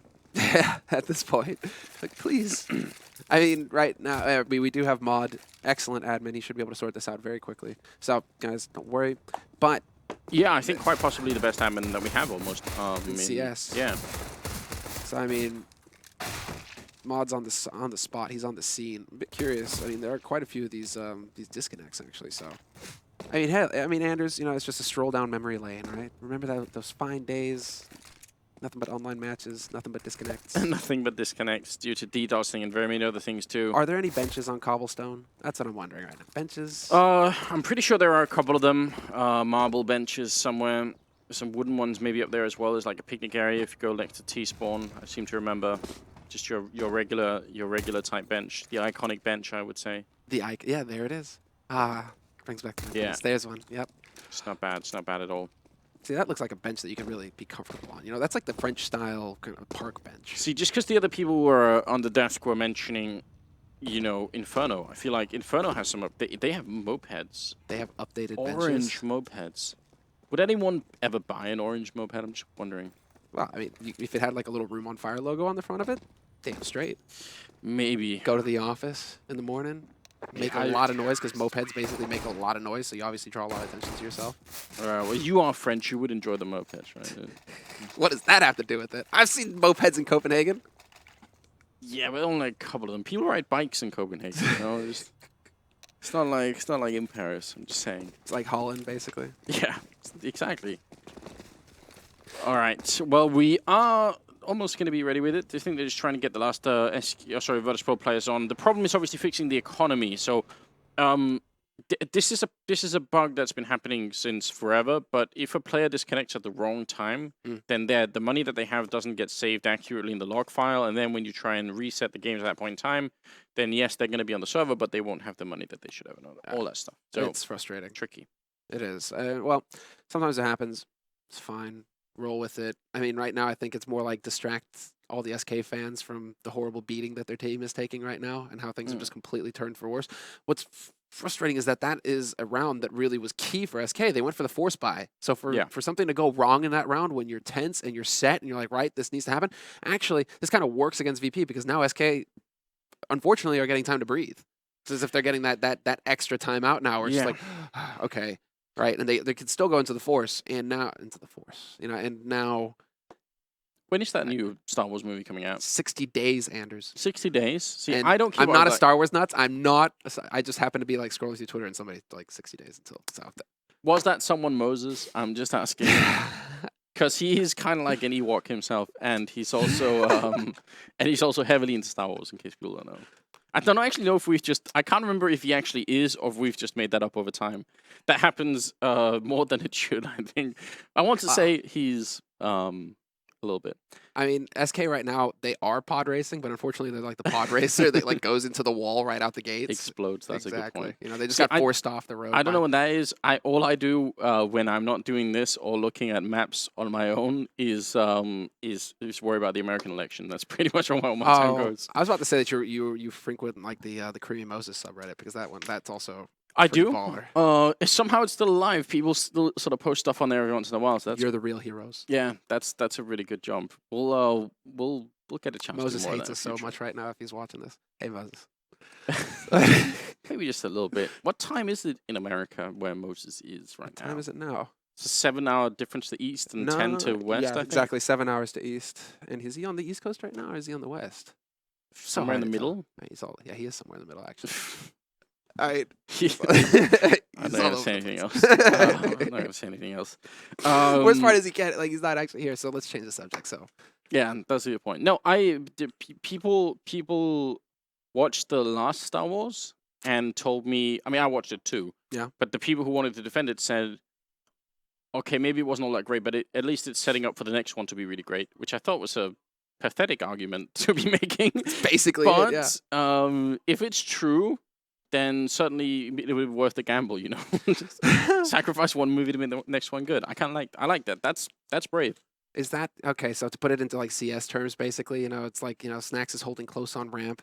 He dies, drawing attention to himself, and Bialy peeks from connector. Boom, sprays down too. That's it. That's what we're talking. They're playing a deep game. Exactly, or they're flashing for each other. Basically, this movie's a flash. He's like the support player, you know, like throwing the flash in. With their $1 billion franchise, it's very interesting. I mean, when you have more money than God, you can just do whatever you want, right? Like they knew that they were gonna make. What is it? Isn't it like the highest grossing movie of all time or something? That's I don't know. Someone will know that. I feel like 10 years ago Avatar was, but now I have no idea. Just get the movie experts on Twitter and tell us more about Star Wars. I think the real thing here, though, is that we've actually like shown more interest than this movie ever deserved. So far, within the space of like these 2 minutes of conversation that we've had about the movie, I think are basically all that it deserves. Because that movie was so bad.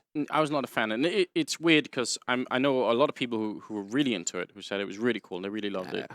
So I just no, it's great. It's confusing. I figured it out because every airplane now has that movie on, right? And so you know, sometimes you try and drink to go to sleep on an airplane. You try and take medication to go to sleep. I just put that movie on, and then it's perfect. I just pass out within 30 minutes. It's excellent.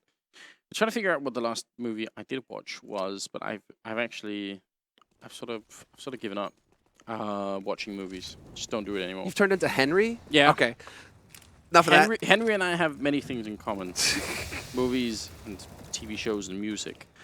Mostly music. And other things too that we can't share on the stream. It's basically going to be SK versus Virtus.Pro here. 12-6 being the scoreline. Moving into the 19th round. We had a bit of a disconnect. And SK, after the reset has happened, are still going to be buying. You can't blame them. They are very far behind in the game right now. And Virtus.Pro just won a really big round. So we'll see if if they can find a way back basically here. It's going to be a long road for them. Yeah, and they do seem to be going for the same kind of play. But now there's a setup. It's a different setup. Look at this, the overlap, and that's it. Fallen going to be able to pounce after his teammates draws the attention to himself, and that couldn't have worked any better. Cold will eventually get picked off, but the damage is done. VP are in a 2-on-4, and that's SK making an adjustment. Bialy's going to catch out Fur, rotating over from that B site, however, but unfortunately for him, Neo is boxed in, stuck. He has to find Fallen and kill Fallen to have a way out of this, and even then, Taco's already an underpass. Oh, there's a good timing coming out. FNX going to be going down. Taco running, making way too much noise, and now from a 2-on-4 into a 1-on-2 with Fallen, having to get a quad kill on just 19 health. It just slips right through their fingers, Samla. I can't believe it. I'm shocked. What is going on? This is like the total collapse of SK. They had this round in the bag 100 times over. And now, well, that's it. VP, I mean, 2v1, Fallen with 19 points of health, and they're going to be able to spot him coming from a mile away. Does not hit that shot. That would have been a huge shot to hit on, I believe, Bialy holding on the site. No, that's Neo jumping on the site, but still. This is it, 1v2, and he's got no time. He's going to get spotted, and they know exactly where he's coming from now. Fallen, no element of surprise to work with, and he tries to turn tail and run, but Neo is ruthless. Does not let him get away. Quad kill for Neo. And at 13-6 scoreline, VP, they are so far ahead now. Very, very impressive here coming out of Virtus.Pro. And again, they weirdly seem to sort of oscillate between having, you know, really bad decision-making and then really good. Like that 2v1 at the end, they played it almost as safely as you can. They made sure that Fallen had to run up to the bomb site to catch them in order for him to try and clutch the 1v2. So they're a little bit all over the place, Virtus.Pro, but obviously they're doing a vastly superior job than what SK are pulling up right now. 13-6, probably going to be 14-6 here. No armor and really almost no utility either on SK. So should be a cleanup here. Man. Yeah, no, it's just... Just wondering, SK.Gaming right now, the struggle. They are not able to keep their heads cool and actually get the job done. And, well, that means the VP, yeah, they're way ahead. And so, 4 rifles, 5 rifles, even the FAMAS donated by Fallen trophy picked up for VP, and they managed to pick off Fur as well. That's the B site wide open for business now. And VP should be able to get up onto 14 rounds pretty comfortably here. Yeah, there's really no way that's not happening, especially when they tower up to be knocked down by Pasha. Good little double spray there, and close quarters, not the best with the Deagle, and Fallen going to be going down. So 14-6 is the scoreline here.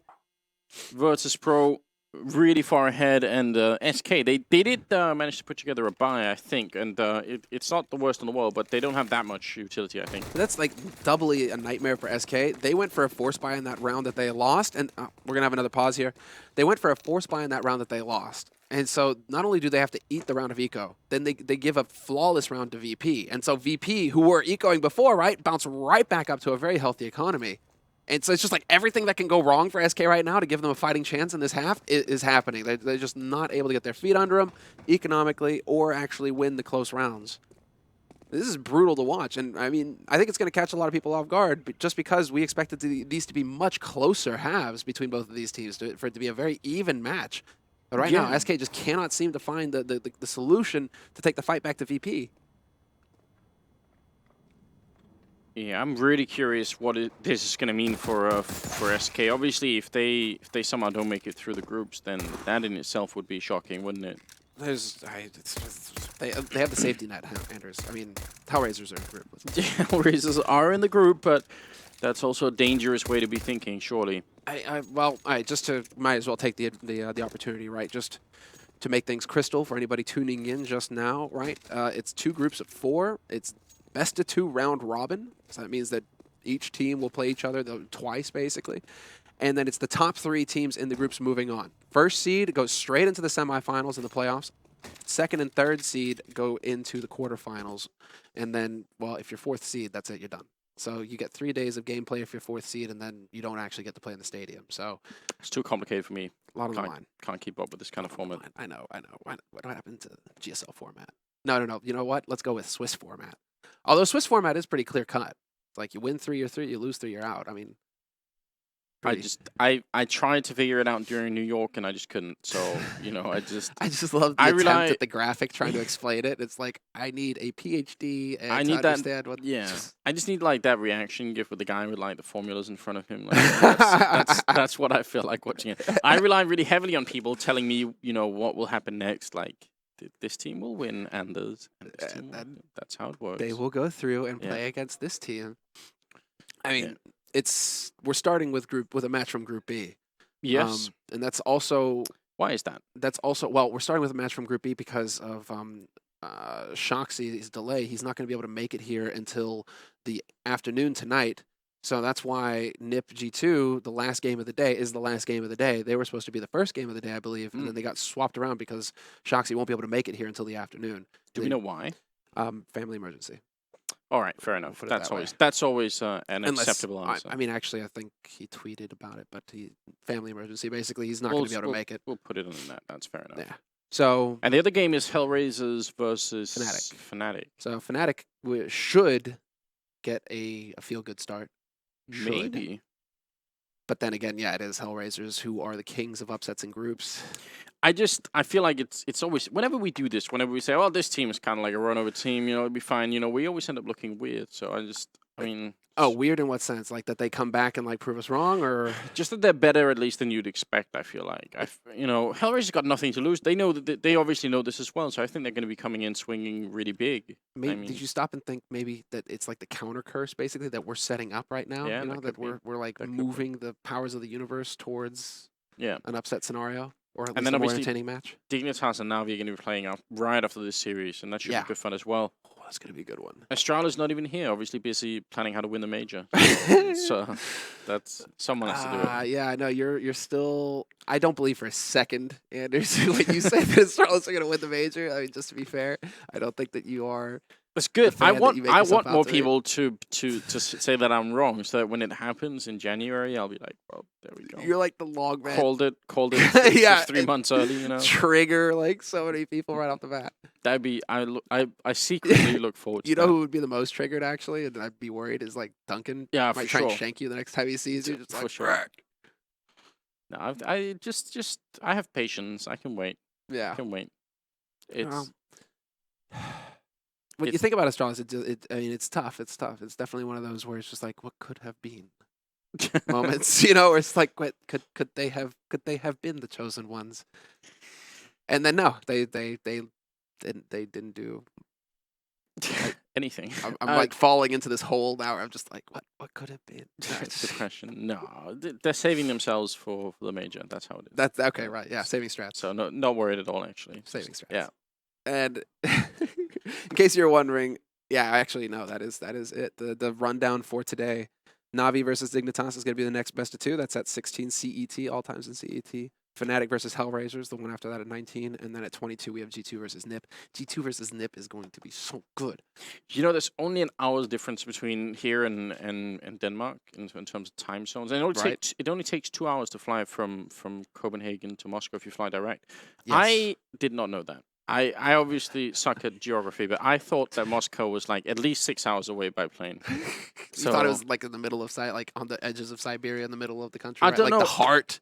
I kind of knew that it was like further in towards Europe, but I imagine that sort of, you know how maps are not actual sort of representations of what they're like. You know, right. if you look at America on a map, you think, all right, it's a big country, but you know how big could it really be? And then you go there and you think, okay, it's you know, it's absolutely massive. It actually takes you 6 hours to fly from LA to New York. Yeah. Yeah, and obviously Russia is a similar thing, but just the most of the countries is on the other side of Moscow from Europe. So I was surprised from that. I didn't realize. Learn something every day, I guess. Yeah. Have you ever been to Russia before? No, I hadn't. That's the thing. And every time I talk about, or like this comes up in conversation, I always like get this flashback to this song or something that I had heard where it was like 12 time zones in Russia or something like that. It was like repeating it like a public announcement. That 60s announcer's voice, you know, there's like 12 time zones in Russia. Don't know if that's actually true or not, obviously, but side tangent, really interesting. I know, yeah. We should check these facts before we say them. Before we say them, you know, actually, this is fact. Although, if you don't check your facts, you end up just making really good internet myths, which is also great, like alligators that live in the sewers of New York and stuff like that. It's all good stuff. Just so sometimes it's better to just make something up, you know, makes life more interesting. Mole people. Yeah, just look at the American elections. It happens all the time anyway, so it's good stuff. I like it. So let's get away from the politics. Let's not talk about the politics. I stayed up to 5 in the morning to watch the last debate. That's how deep into it I am. You're so much more dedicated, and I'm American, and I was just like stay up until 5 and sleep wreck my sleeping schedule. Nah, no. Just went to sleep. I was like, yes, it's probably the world is coming to an end. Yes. And it was really funny though. Yeah. So well, I mean, yeah, it was. I was. You're sick, Anders. I was having a grand old time. It was in some ways almost as brutal as this current game is. We do have a 14-6 scoreline and heading into the 21st round. Fallen is out of it. Snacks with an absolutely ridiculous peak. It's almost like he himself plays that position when he's on the CT side and knew exactly how to counter it. It's a very good job now. Fur in his little wooden fortress up here with the M4. He's going to be spraying through, but Taz will take him down. And if Taz hadn't, then surely Pasha would have followed it up. So that's a horrific start here for the Brazilian side. And I love it because now VP, they're like, we got 2 kills. We killed the defense on A. We already have a man lurking over towards that B. That's Bialy, exactly, over towards B. And so we have all the options. Do we run in and try and take the fight? Oh, we can be patient. We have all the time in the world to make SK.Gaming suffer, sweat, cry big tears of frustration because they cannot seem to get anything going for themselves in this map. Yeah, it's truly shocking that it's come to this. Annex trying to see if he could stay hidden behind the tree there. It's not actually a bad position at all. I'm kind of excited to see someone using it this much. And fnatik sprays down too, but he doesn't realize Pasha's already made it through. And now somehow it's a 2-on-2. A really good comeback into this round here for SK. Cold Zero holding by the truck, just waiting. He can hear Bialy running up like that. And out in the open, he's going to be going down. So a great victory there. And a big turnaround. That was a 5v3, temporarily turned into a 2v2, and then boom. Yeah, and then boom is right. And yeah, guess I'm not going to call it over because both of these teams have an uncanny ability to throw away massive leads. Yeah, I mean, that position for fnatik is, it works so well, especially because the mid-push happens way too late. So the only saving grace was the fact that Pasha had made it in behind to take out fnatik. Otherwise, he would have got away scot-free with that. Well, one good thing is that Fallen recovers the op. So he has the op to work with. Snacks has got an op of his own, though.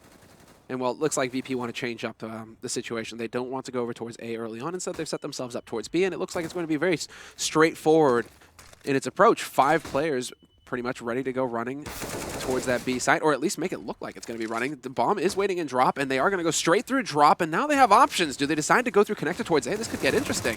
Oh, FNX, that UMP just doing so much. He picks up an AK, turns around for the headshot. FNX, that's a quad kill. Oh my god, he doesn't take a single point of damage, but that third kill, especially on Pasha, that was just incredible. So solid defense coming out here. It's going to put us at 14-8. No bomb plant means Virtus.Pro do not have money to really go for any kind of a buy. A little bit of interest being generated here, I feel like.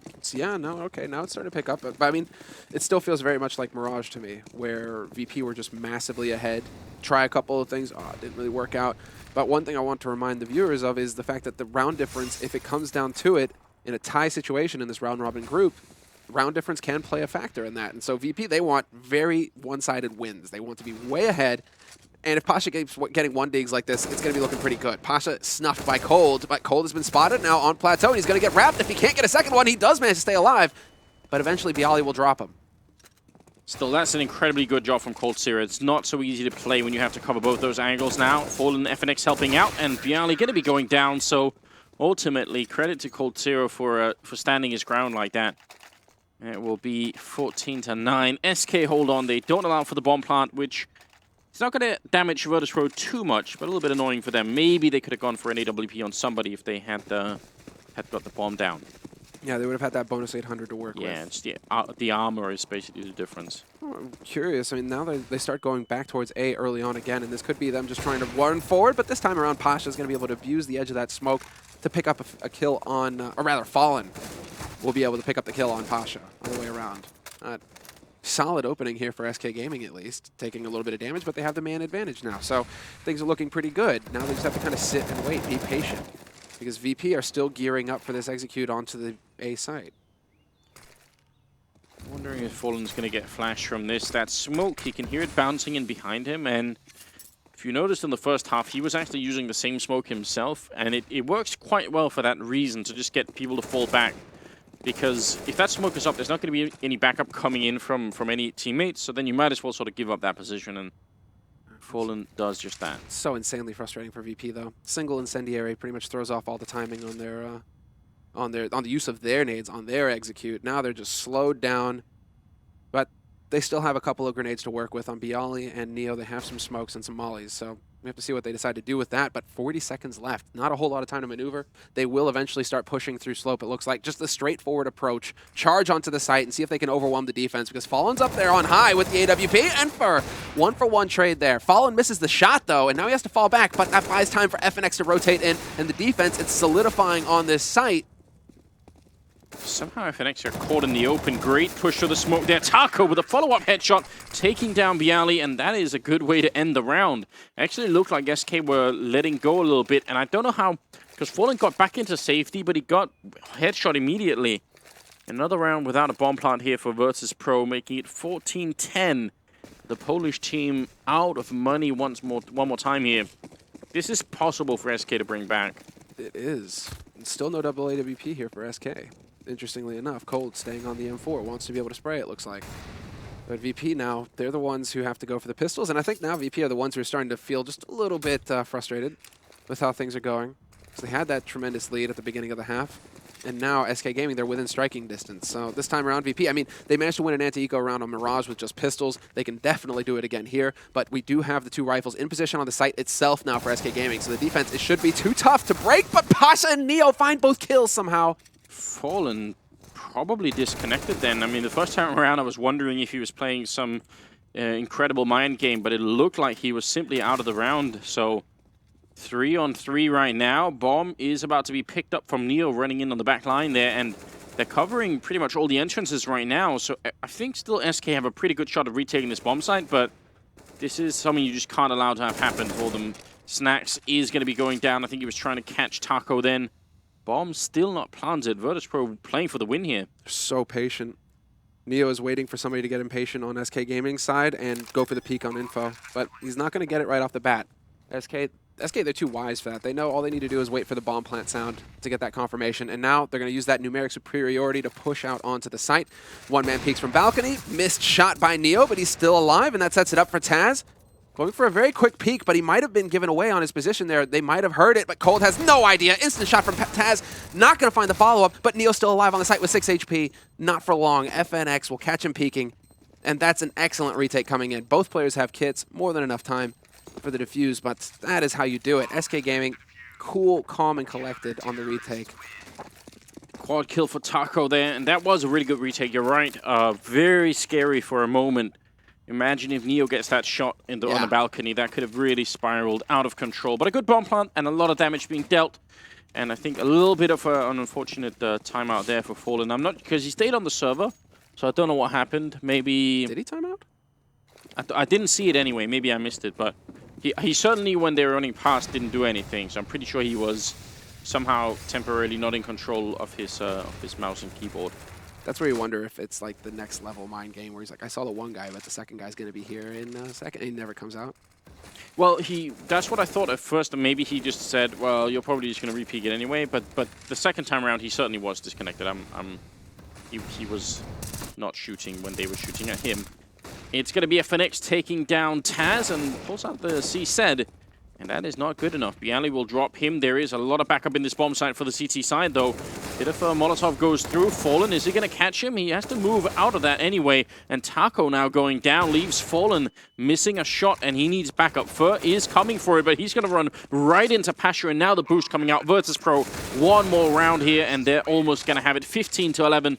And we'll be at a lot of match points here for Vitrus.Pro to see if they could do it. They've already won the first map. Second map here is looking likely as well. Yeah, 4 rounds basically for SK.Gaming. And of course, SK not going to waste any time. Straight by with everything they've got. 2 SMGs, a shotgun, and Cold Zera going for the AWP, not handing it over to Fallen, who missed a shot in the last round that I definitely feel like he could have hit, or would have hit, if he wasn't feeling... I mean, can Fallen even feel nerves? Like, doesn't feel right, considering he's usually the one, like you said earlier, who comes through in the clutch for SK when they need him most. He's one of those players that turns up. But in that last round, when he could have had that impact, it just didn't happen. Cold, however, not going to miss the chance to pick off Pasha off a plateau. And so that opens it up now for SK.Gaming. They have that man advantage. I think Taco had enough money to buy a defuse kit, and he didn't. And that I hope is not going to be important in this round. But, you know, Counter-Strike Karma is definitely a real thing. And it always seems like whenever you make a choice like that, it ends up biting you. We'll see if it's going to matter. Very low on health is Neo. And that grenade from Fur could be pretty much what settles the round. Oh, and Snacks is with the footsteps as well. Snacks hopping Fur. He hears all of this, but he just doesn't want to give away his position, perhaps. If he underhand throws that grenade in there, might come back to bite him. They have Molotovs, though. Let's see, who's actually... It's Fallen holding in danger. So let's see. There's the Molotov. He manages to snake his way out of there. And Fallen's still waiting out front of danger. I'm surprised at that. They had the Molotov, they just didn't really have... I mean, they did have Snacks with the EWP, but that's obviously not enough here. Fur, can you hear them running back? They are making a little bit of noise now. Taz got the full run. Still no one rotating towards this bomb site. Taco playing on the stairwell. He's going to be able to hear them now. He's out of grenades. In fact, no more grenades left entirely on SK. They're going to have to be down to the rifles. Good grenade in on Taco, but he's still alive, and he's going to pick up the kill mid-air there. Finally, they take care of Cold Zera, and it's going to be a double kill for Snacks, but it's just not possible for him to win the round. He's almost out of time as well. So 15-12 and no bomb plant. No bomb plant, but they do have money for 3 players to buy. I'm curious, VP, do they decide to just go for a half buy right now, manage that economy? No. Ooh. Silly, so silly. Snacks, look at that. Double op? Yeah, why not? Let's go.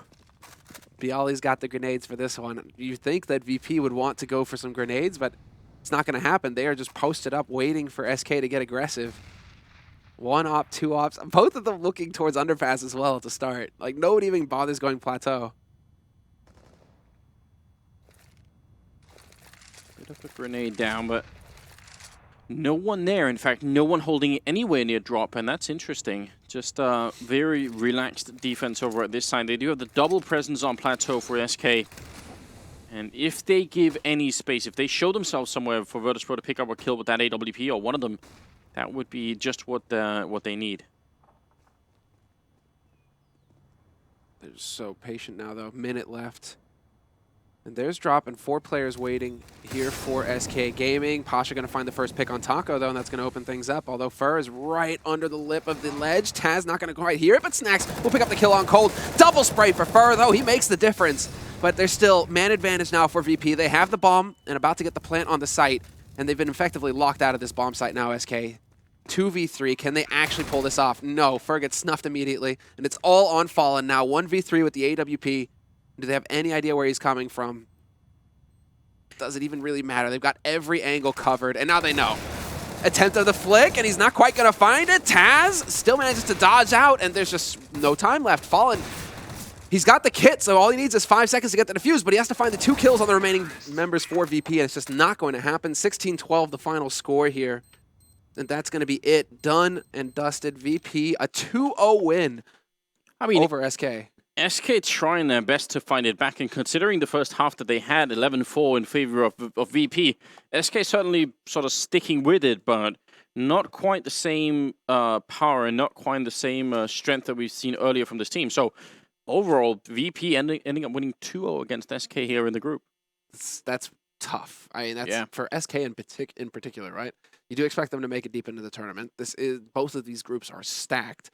And so, like half the analysts are saying they have them as favorites to win the whole tournament. Sure. And I don't think that's a stretch. I don't think that's outrageous. But obviously, look at these 2 maps, you think, oh, what's happening? I mean, what's happening is that VP have found that form, once again, that dominating form where they've got a perfect start now to the tournament. They've won 2 crucial maps because they should be favored over fnatik and HellRaisers as well.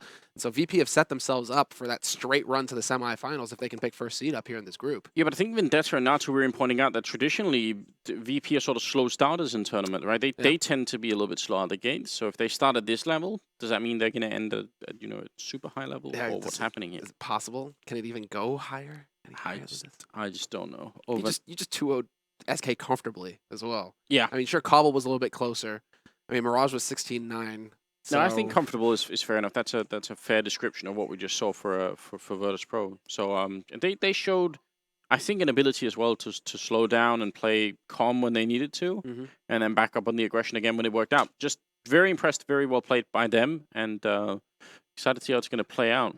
What's going to be more interesting to see is in the matches that follow for SK, right, when they play against fnatik, when they play against HR, what is their T side going to look like? Because they just got bodied completely on their T side. Like both halves, 11-4 for VP on their CT side on Cobble, and what was it, like 12-3? 13-2 for VP on Mirage. Like, all right, that like T side, this where SK used to shine. Like they need to figure something out real quick here.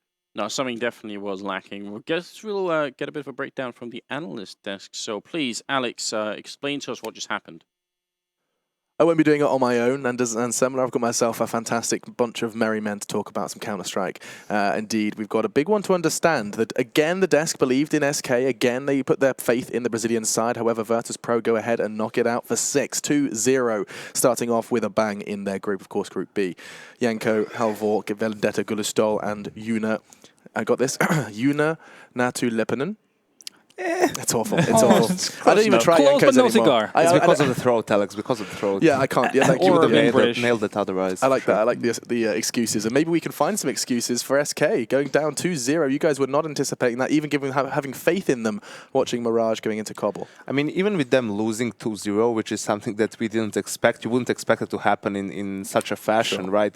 The guys at the casting desk mentioned the word comfortable. That's definitely not something you expect coming into a game against SK, right? Thinking we're going to have an easy time against these guys, but it's how it went for VP. So it shows how VP is a dangerous team once they get off to a good start, even on their CT side, which is not their stronger side historically. I mean, yeah, that's where we have to start this discussion, Halvor. I think we have to talk about just how poor their T side on Cobble is. Usually seen as the preferred side.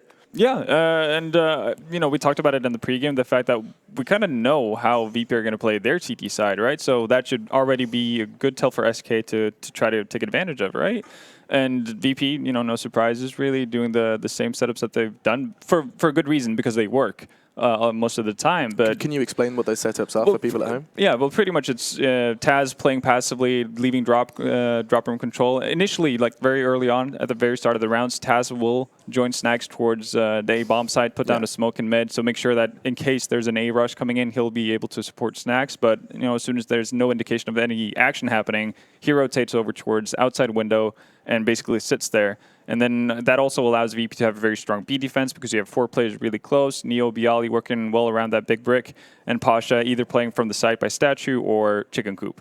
And we saw, VP running the same kind of setups over and over again, and SK not really doing anything about it. Multiple times they would have B executions where there's no Molotovs towards chicken coop. They basically rely their entire round on having either Taco or whoever's following him as the second guy to drop down from the broken wall to find a pick on Bialy. You were getting very frustrated just sitting next to him. He's just going, Coop, check Coop. Why are they not checking Coop? Reminded me of Mo a little bit in those moments. Can't use that on the desk, of course. We absolutely cannot. But it's weird, though, because if you're not going to clear it out with players, at least use some utility, because they, not necessarily every time, because they did get off to a shaky start, which is going to lead to a poor economy, but there was definitely quite a few B executes they had where they had Molotovs and utility to actually do something about that, so they wouldn't have to worry about it until after they've gotten the first potential pick on Bialy. Yeah, it's a matter of trying to make the city's life as uncomfortable as possible. That's why you choose to Molotovs, you create a wall of smokes, and then you go to the site, you kind of commit to it. But it felt to me at times where, like you said, they were just forgetting that the whole chicken coop even existed at that part of the map. So Pasha just having a good old time. But also the fact of the matter is that T-side has to kind of base on a default, that you got to be able to get that map control, but also try to get this 5-on-4 favor for yourself. But no, I don't think they really had that in any case. It was funny how the first round they win, they kind of just ram on towards that A bomb set where VP had 3 players playing as well. So you thought, okay, this is going to be just another VP round, but instead SK managed to win it. But their big issue really was the fact that their default, they were not really getting anything out of their map control or their defaults. Now, if we were looking for something else to identify, it's likely the stats would show as well a bit of a problem. Perhaps on an individual basis, SK were not showing up as much as we know they were. I mean, you guys was having a kind of natter amongst yourselves about Fallen not hitting too much with the AWP. I think, Halvor, you had quite a bit of a critique for Fallen just not being able to bring that AWP. Well, he didn't really have an impact on either sides. So even when SK were starting to ramp up, Fallen was not really there for the better part of the game. Obviously, it's hard on the T side to be efficient with the AWP, especially when you get very few chances with your economy being broken, over and over again. So you can't fault him too much on, I guess, not having too many chances to do so. But still, you'd expect more out of a player like Fallen, especially with the kind of a weak map. Pretty much the entire SK team besides Coldzera had on Mirage. So you'd expect them to elevate their level, but they didn't do so, and that's why you see VP, who again played absolutely brilliantly, get away with such a solid CT half. And was it as you've described it, VP playing brilliantly? Was it a team effort, a coordinated effort, which is what we usually credit Vitrus.Pro for having, Yenko? I think it definitely was, but the problem is why we're talking more about SK than we are about VP is because SK kind of made it easy for VP to win here. Okay. In a sense that making small mistakes, and you have to add those 2 1v2s that VP won, Pasha first, then Snax as well. Those were also crucial rounds in the first part of the first half, right? That SK just couldn't gain any ground, and CT side is much easier to play once you have a strong economy, you have all the Molotovs to spend early, so you can negate the rushes. The Ts, especially SK, likes to, force buy. When they get reset, they will force buy, and force buying into a full economy CT side, it's really hard even on a T-sided map like Cobble. I think once you add all those things together, you get the dominant scoreline for VP that we just saw. Yeah, that clutch you mentioned though from Pasha, can we just clarify how ridiculous that was, Like that's not a clutch you can predict. You can't anticipate jumping no scopes. Yeah, exactly. It's like the GIF you posted on Twitter. I think it summed it up pretty brilliantly. So just go follow him on Twitter. At the same time, Snax's 1-on-1 also against Taco was pretty wild, or 1-on-2 was it in the beginning, right? So just a lot of things happening in that game that they were just not supposed to. And to me, SK seemed very disconnected. It's like it felt like it was 5 individuals just playing the game, trying to make a cause for themselves instead of playing as a unit. And you could also tell that, by the way, and this leads into what we talked about, them having issues with actually finding anything from their defaults. And you could see that they're not really trading as well as they should be. You saw Snax using the close-up position by A-Halls with the Mag 7 multiple times throughout that game, and he was always finding favorable trades.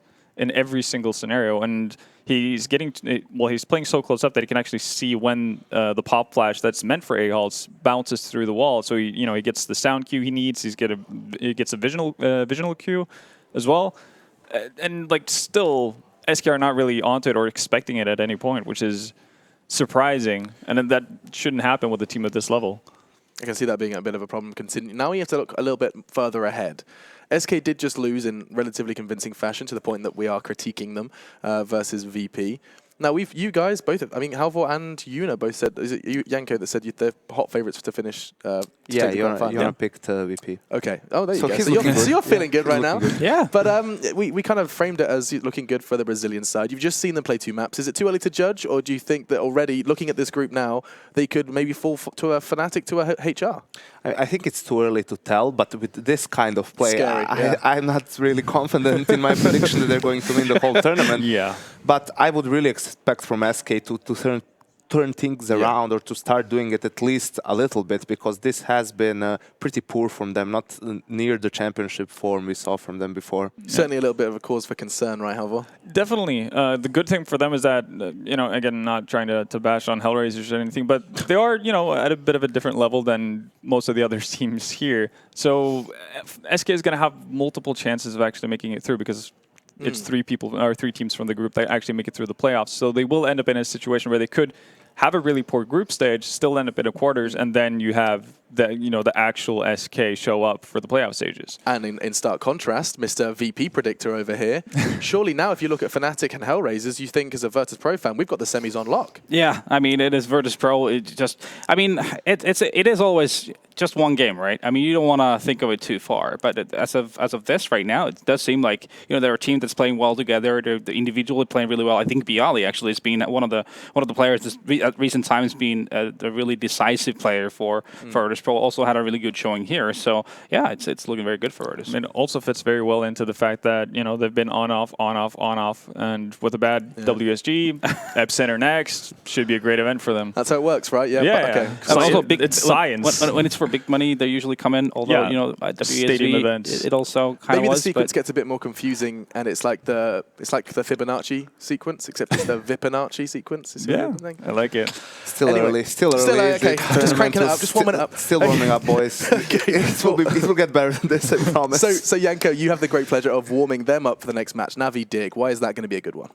Because Dig is on the rise in their form. I mean, results-wise and play-wise.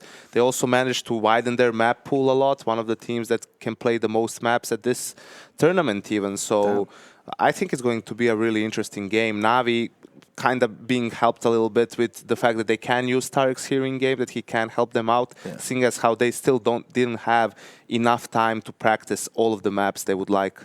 So I guess it could be an intriguing one for the map vetoes as well. We'll be seeing them, of course, after our break, as well as discussing that in further detail. It is going to be Dignitas versus Navi next, as we do continue here at EPICENTER Moscow. So without further ado, we'll take a quick break, and we'll be bringing you your second best of 2 after this.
просто ребята сначала перепутали уши, и мне комментатор основной приходил не в первый канал, а во второй. Я их просто сейчас поменял местами. Но мне так просто удобнее. Я просто сказал, что вот, да, все правильно, просто изначально ребята ушами перепутались. И он мне пришел не в третий, а в соседний канал. Я его переткнул, сейчас будет все работать. И просто соседнее ухо сейчас проверю. Только его, наверное, надо размутировать.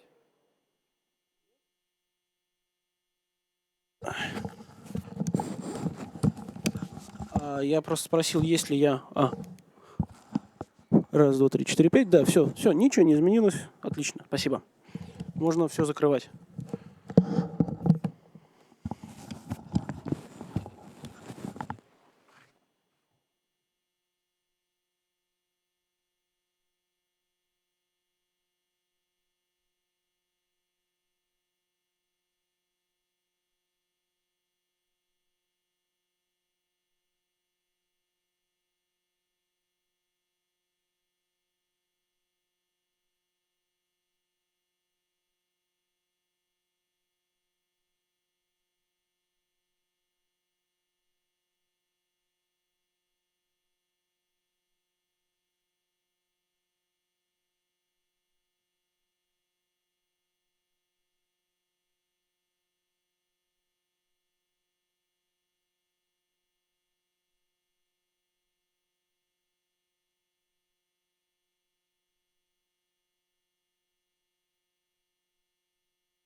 try to keep us down, but we are backing out because the time is now. You're screaming till you're breathless, till all the voices drown. But we ain't backing down. Oh, our time is now. Don't wanna just a liar. Don't wanna feel the fire. Tell me what to do. Hey, hey. Listen to my heart. It's leading me for another. Tell me what to do.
It certainly is going to be epic here at EPICENTER. $500,000 in our first series. It has been done and dusted in just our first day. Now, I do say we. I think it's time to once again reintroduce my panel. I'm Alex Machine Richardson. I've got myself YNK. I've got myself a Vendetta, and I've got myself a Natu. Three of you guys are going to be helping us guide through the action. Who do you have a Vendetta against, Alex? Against Natu. I have a Vendetta against Natu. I don't know what they do in their private time, but in my mind, Vendetta is against Natu.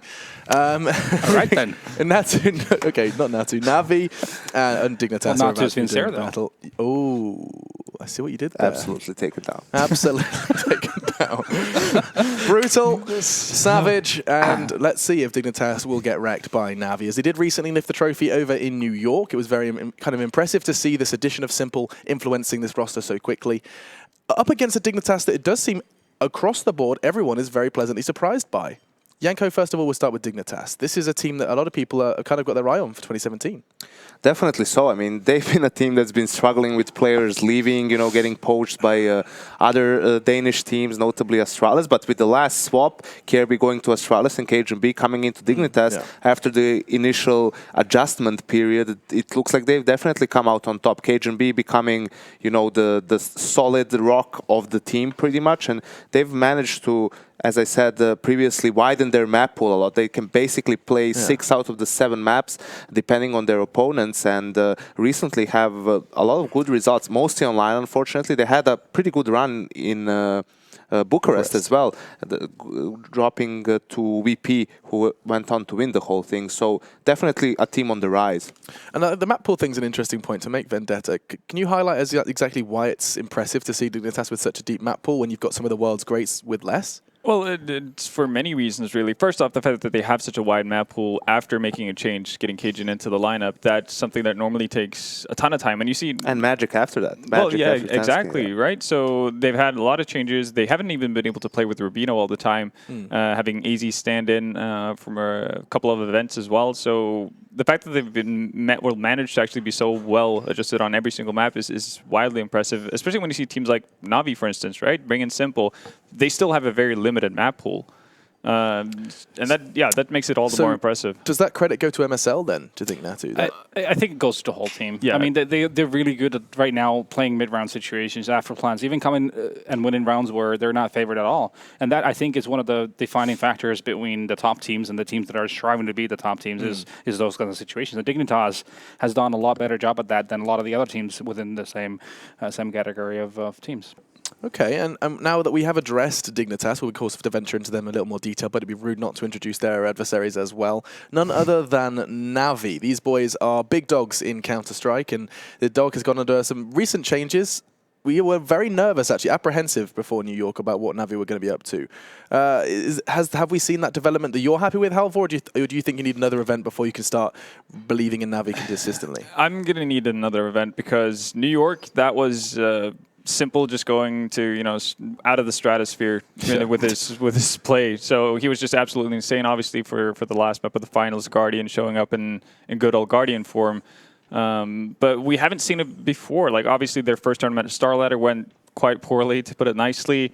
They've had some more adjustment time, but I still need to see more consistency, and that's just a matter of giving them more time because they haven't been a team for that long, more than anything else. But they definitely have the potential to be the kind of team we saw in New York. Yeah, I think it is when you have a guy as an in-game leader that is not like a super known for being one, as in Seized, so that will take some time. It'll be some inconsistencies here and there, but obviously a bit of a different scenario since they have Starix to be used hands-on during the rounds. You can make the calling if need be, so that is definitely going to help them. I'm so glad you brought that up because this has to be talked about to a relatively great extent because I don't know if that's a guarantee. Have you guys spoken to Navi directly? Do you know that Starix is going to go back to his old ways? Because I remember that there was this transition period. Do you remember where they were like, okay, Simple, you just play like Zeus. Then they moved away from that and they were like, okay, you're a free bird now, and they lift the trophy in New York. Do you think they're really going to be willing to just chuck Starix back in? I don't think necessarily he's going to have full control of the in-game leading, but he's definitely able to help out Seized if he, lags a little bit or runs out of ideas. I think that's what's going to help Navi the most. I actually think they shouldn't put Starix in a role where he's going to be the in-game leader, because you need as much practice as you can get on Seized in the new role, so he can get pretty comfortable with it by the time the major comes in. Pretty much. So, yeah, I think it's going to be helpful for them, but I don't expect them to go all the way back. I think it's a good backup to have. I mean, if Seized really runs out of ideas, if he's just not hitting a brick wall all the time, then you can have Starix do that. But at the same time, I think the best way to utilize him probably is just him to have the sixth pair of eyes to be watching and things, making crucial calls here and there potentially, and then just basically helping out on the little things that make a difference. Micromanaging. Yeah, exactly. Sure. I mean, we saw the benefit of that for the Brazilians when they had that Zeus fallen thing. He'd kind of just bounce ideas back off him. Of course, that's recently changed. But Vendetta, oh no, I've been doing this. Just want to outline, I have a horrible cough and not doing it, but there's no button. I can't mute myself, so I'm just holding it in. The less I talk, the better. Halvor, why don't you just talk for a bit while I do my thing? Yeah, sure. No, Navi. Still on camera, of course. Oh, I thought they were going to cut to Halvor. Didn't quite catch that. I'm sorry. Nobody saw it. Had to do that. Anyway, dude, I was trying to ask, and I feel much better now. Thank you for asking. I was trying to ask about Seized and that drop-off in performance, because that transition to that new role seemed to affect him quite greatly. It's a natural reaction to it, I think, especially when you haven't had any sort of experience to it previously as well. You see when, teams like, let's say, Envy, for instance, swap around things. At this point, pretty much everyone has had a go at it, being an in-game leader for a while. So they have a bit of an easier transition time. For Seized, it's kind of just something he's thrown into, and they're still expected to play at the highest level possible, in the world. So I think it's just you're going to have to give him a bit of a leash to get into things. Obviously, I think it's going to be we're going to see a better performance from him this tournament because he's going to have that extra voice in his head telling him and helping him out. Which The voices in his head. Yeah. Alrighty then. We all have them. There's no shame. Exactly, right? No, but I think that's going to be a big help for him, and it's going to allow him to focus more on just his individual performance more than having to worry about the four other guys on his team. Do you think it's also worth acknowledging, Natu, that he no longer has that secondary AWP role? He's kind of, we saw good stuff from Seized with that AWP in his hands. In my opinion, the great thing about it, even if Seized will drop a little bit in performance, is that he's got a pretty good team assigned him. So it doesn't really matter in the sense. Simple, he's definitely capable of being that secondary operator. So I mean, that's a positive issue in a sense. I think the lift that you're going to see from Simple in terms of performance, playing that free role is going to be higher than the drop off from Seized. Okay, fair. That's a nice way to look at it. Is we can forego a little bit of Seized performance because we've only got a lot of Simple. Yeah, we did. I'd love to talk about Simple, but chances are we'll have more time to do that. I want to make sure we have ample time to talk about this veto process, Janko, and this is going to be your start. We're going to work our way slowly through the vetoes this time. Of course, you banned 2, and then of course pick one each, with the last one being banned out. I mean, coming into this game, this is where Dignitas has a huge advantage, in my opinion, because you know that Navi has to veto Cash and Nuke pretty much. So out of the rest 5 maps, Dignitas can pretty much pick what they want to leave in the pool. I'm guessing they're going to veto Train. That's the one map they pretty much don't play. And after that, I would guess Overpass pretty much. With being left with Cobble, Mirage, and Dust 2, those are all the maps that lately Dignitas has been really strong on. And Navi obviously struggling on Cobble. They lost 6 out of the 7 games in Pro League. That's one of the main reasons why they didn't manage to qualify for the LAN finals. So this makes sense, of course. They always remove cash. It's an instant, but I'd be intrigued to see how it does continue to play out. Yeah, towards the end, I'm just expecting Dignitas to pick Cobble because historically it's been like their strongest map. And Na'Vi in that case is probably going to end up going for Mirage, which is again a strong map for Dignitas. So they go for... So they don't... Oh, they veto Navi, Cobble. So they actually veto Cobble, Okay. which obviously leaves Nuke in the pool. And you leave Nuke in the pool against a team like Dignitas, which is one of the basically 3 teams or 2 teams we know that they play Nuke and they will always going to pick it, even in a best of 3 as a first map if it's left in the pool. So this is very strange, just all over, because normally when you have a double ban system like we have now, we usually talk about the fact that, well, Na'Vi are the team to benefit the most from it, right? It can never be simple, can it? Like, you know the 2 maps they won't play. You have 2 vetoes. No, we're not going to veto that map. It makes perfect sense. Throw the logic out the window. The problem with this as well also is that Na'Vi is not a team that historically played Nuke. So even in the previous active duty pools, they would always, Nuke would be their go-to veto. So it's not like they played the map before, so maybe we can improvise and think of something. No, that's not like Na'Vi. So I really don't know where this is going. I think for it them. just says one thing. It's just Cobble right now doesn't feel comfortable for Na'Vi at all. If they're willing to take that stretch. This reminds me though of San Jose 2015, where Astralis then TSM wasn't comfortable with Train, so they decided to veto Train instead of Cobble against Na'Vi, which they never played, and they lost something like 61, 16-3. Hashtag worth. Yeah, I think the only time I remember seeing Na'Vi play Nuke was back in 2014 versus fnatik, because they at the time didn't play Nuke either. I was going to say 1.6. How far back can we go? So it's a pretty long time ago, and that just ended up being a cluster of a game that made no sense whatsoever because none of the teams actually had any idea what they were doing. And with this being again a new version of Nuke as well, it's not like you can go back and be like, well, we kind of have an idea how to play. Let's do page 13 from 2014. Exactly. That doesn't really work anymore, and so I'm assuming that I don't think Navi's Cobble can be that bad that they will veto it unless they have actually looked into Nuke. Because we've talked about it for a long time that at a certain point we were surprised that Navi got by for so long just having 5 viable maps, while pretty much every other top team has at least 6. So maybe this is Navi's entrance into Nuke. Who knows? Well, I mean, the question has to be asked is: are Dignitas good at Nuke? I think that's something. Like, we've seen those results as well. I remember it wasn't long ago we saw. I mean, they're legit. Right now, how you see someone is a good Nuke team is looking at their T side. Those are the teams that improvise, that come up with new stuff. Right. It mostly comes down to having executes on the upper bomb site with new smokes or molotovs, and Dignitas is one of those teams. So it's not just going yard and then going rap and going down secret and trying to split that lower bomb site. It's actually other stuff as well. More up top. Yeah, you could the one thing you would assume is if they leave Nuke in the pool, they have to know Dignitas is going to pick it, so they would only leave it by having something prepared for it. But you also look at the schedule. When would Na'Vi have time to practice Nuke? I mean, you would assume they would practice Cobble first. They could have pulled the Bard off. I mean, just everybody on laptop, airplane Wi-Fi. In the hotel. within the last year, at least, Navi's... That works very well for James, by the way. Navi's had some progress, because I remember a time, I think it was Cologne 2015, when Navi was talking about how half of the team would rather die than play Cash, and half of the team would rather die than play Train.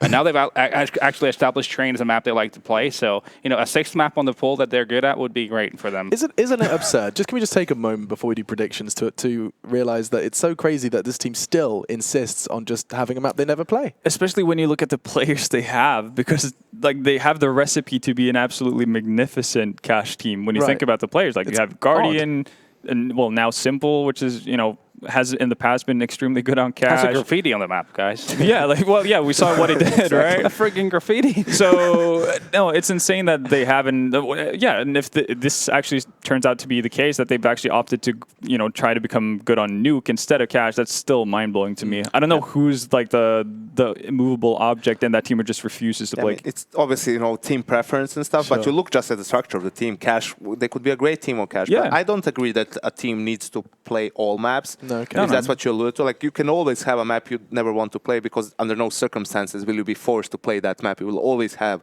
one veto, and it's easier to play the 6 maps and spend time honing your skills on those. Fair enough, I admit. But also, you know, if you wanted to have unpredictability was the argument I'd go for. You know, you've got another kind of string to your bow. We're almost ready for this game to get underway, gents. So let's start with our predictions for map 1. Please, right? I'm saying this now. Natu, All right. these guys are bad at this. For map 1. Map 1. Map 1. We'll work our way down from Natu. This is an interesting matchup in a way. Like Dignitas is good from a tactical point of view. Right now they're really good at playing off of each other, playing together as a team. Like I said before, they're really good at playing on the mid-round situations and such. So they got to really steer away from going into aim battles against a team like Navi, obviously. But at the same time, I mean, Navi is also being, especially Simple, being so explosive. It doesn't really matter. That's the question mark at this point. I think Navi is going to win Mirage. Okay. Just no more because you're not doing that too. Yeah, I'm not going to go into Nuke. We're going to go into that later. I'll just keeping him in check. Yeah, okay. Take it away. I've got the feeling that this is going to be Navi's map, and that's partly because even though Dignitas have been playing well on Mirage and they have solid setups and they have an extremely well thought out plan of how they want to play, especially their T sides on Nuke, they ran into this issue where they continue doing what has been working in the past and everything, and then it stopped working for a while, and they lost all confidence in the map to the point where they're just going around saying like, yeah, we're kind of shying away from Mirage right about at this moment because we don't really feel like we're in the groove of things when we play the map. And to me, that's worrying if you're going to have on and off days on one of your best maps. They could be on. Yeah, well, they could be on, but I'm not willing to risk it. Not versus a team like Navi. So I'm thinking Navi's going to take Mirage. Expecting Navi to pick up their map pick. It's not outrageous. Yanko, you're going to make it's it 3? It's not outrageous, Alex, but I mean, I don't want to go 0-6 like in New York again. Hey, he's going for it. So basically, I mean, Dignitas played Navi just recently on Mirage in Pro League. Yes, online and everything, but I think it was 16-8. It was 16-8, 16-4 on Mirage and Cobble, so I'm going to go with Dignitas here. Navi having a slow start, Dignitas coming in pumped on the rise in form. I'm going for Dig on Mirage. Yanko is separating from the pack. Intriguing to see that now one of them is expecting the Danes to take this one. Admittedly, already an eye-catching team. But let's get into it. It is going to be Navi versus Dignitas. The map, Mirage. Not the first time we'll have seen it here in Moscow. Let's see how this one plays out with your casters. It's Henry G and Sadomkist. Nice handoff. It's definitely not. Hey, guys. It's definitely not. That was really smooth, too. He, like, nailed it, Sadomkist. So ready for it.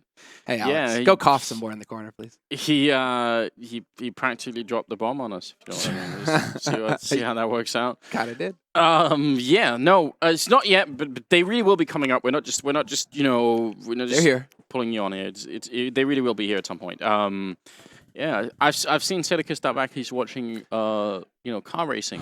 He was explaining it to me too. Yeah. And he was just like, man, this is really interesting, right? Like there's 4 BMWs here and they're playing in team to like stop this other BMW. And I was just like, sweet. The thing is, the more he tells me about it, the more I can see how it could be interesting. I just don't have time to get into it. I just don't have that time. Well, according to him, there's like 2,000 things that pilots have to check. Are they called pilots?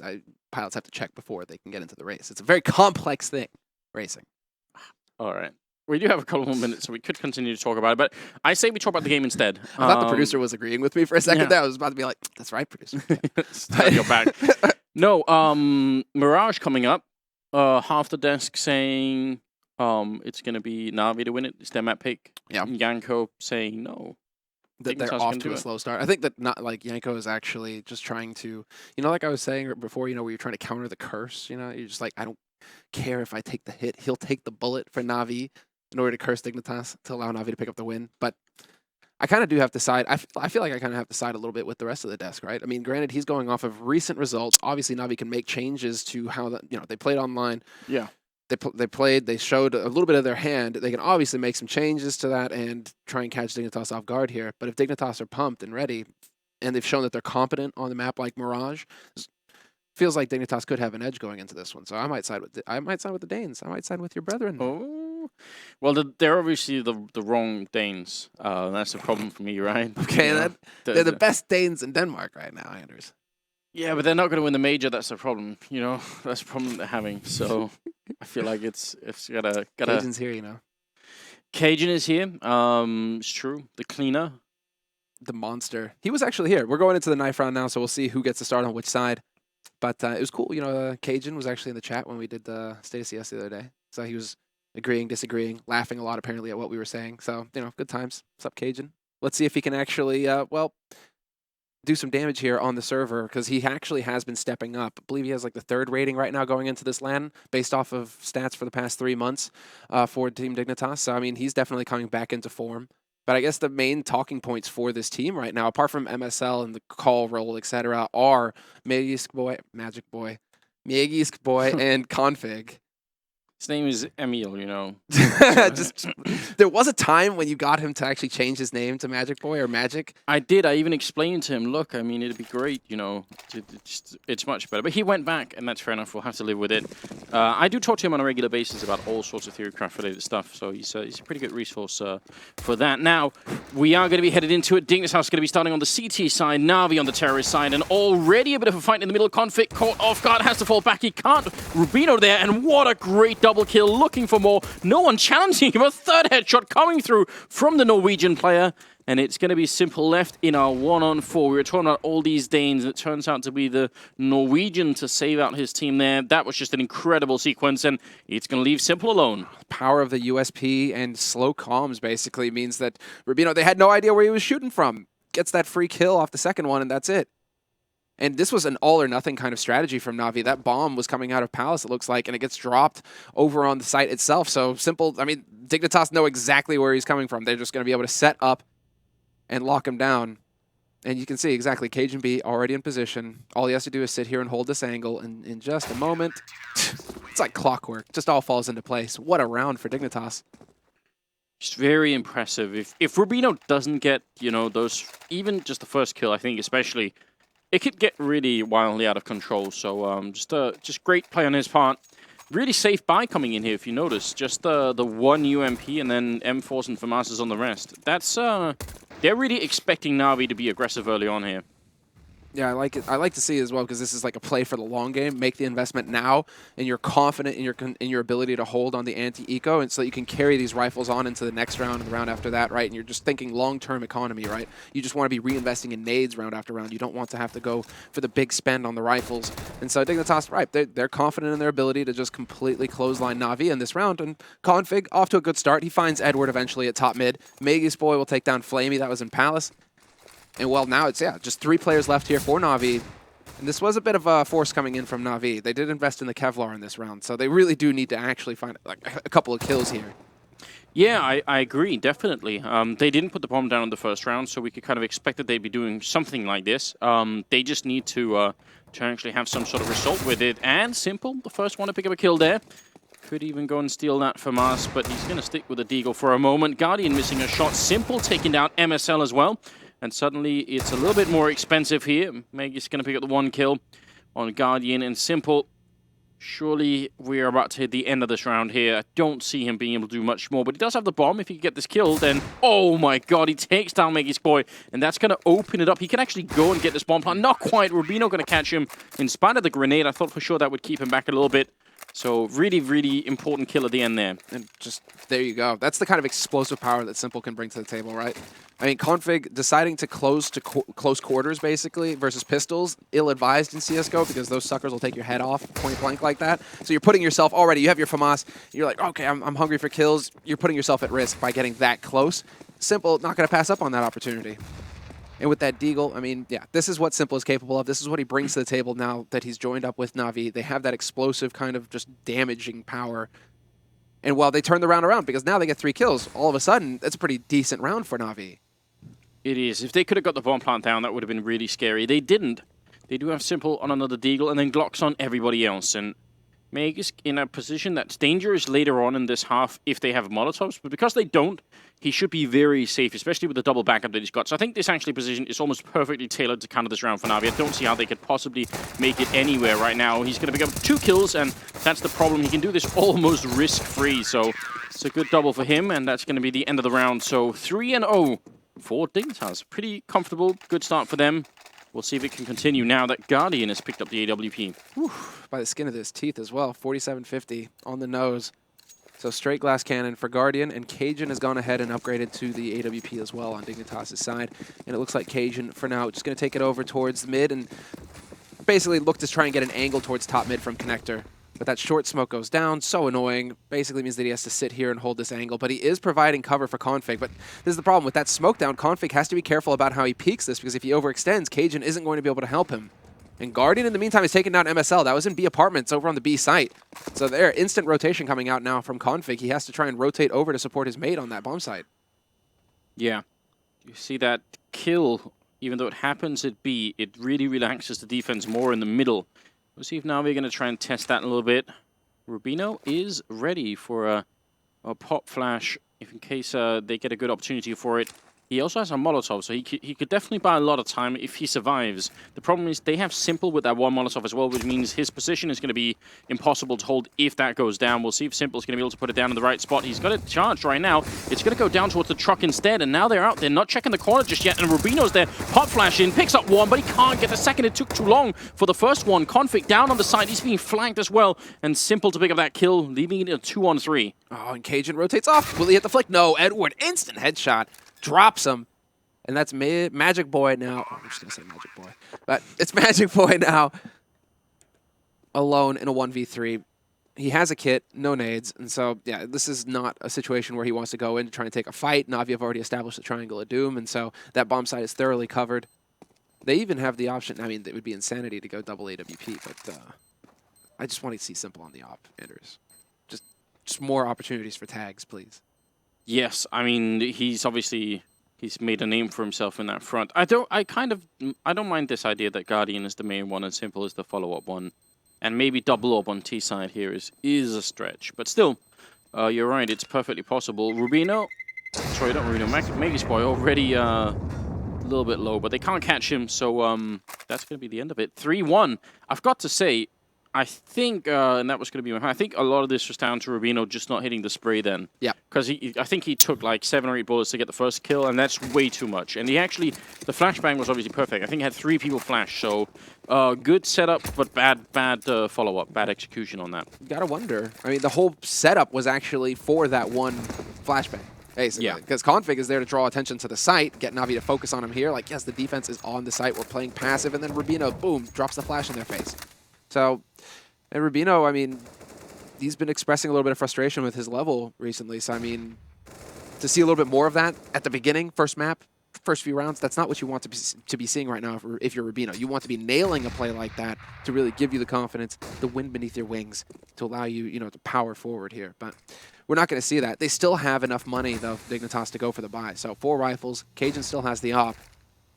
So we have to see now, are they going to be able to shut Na'Vi down early on here, or are Na'Vi going to be able to establish dominance in the economic game? They made their way up, but Config, blind spray through the smoke den, and see it's going to be out of the round. MSL with a very aggressive position, and even better, he's Cajun behind him, and he could probably watch that same angle, so they're going to be walking into a bit of a strange crossfire if they go up here. Cajun actually not looking the same way.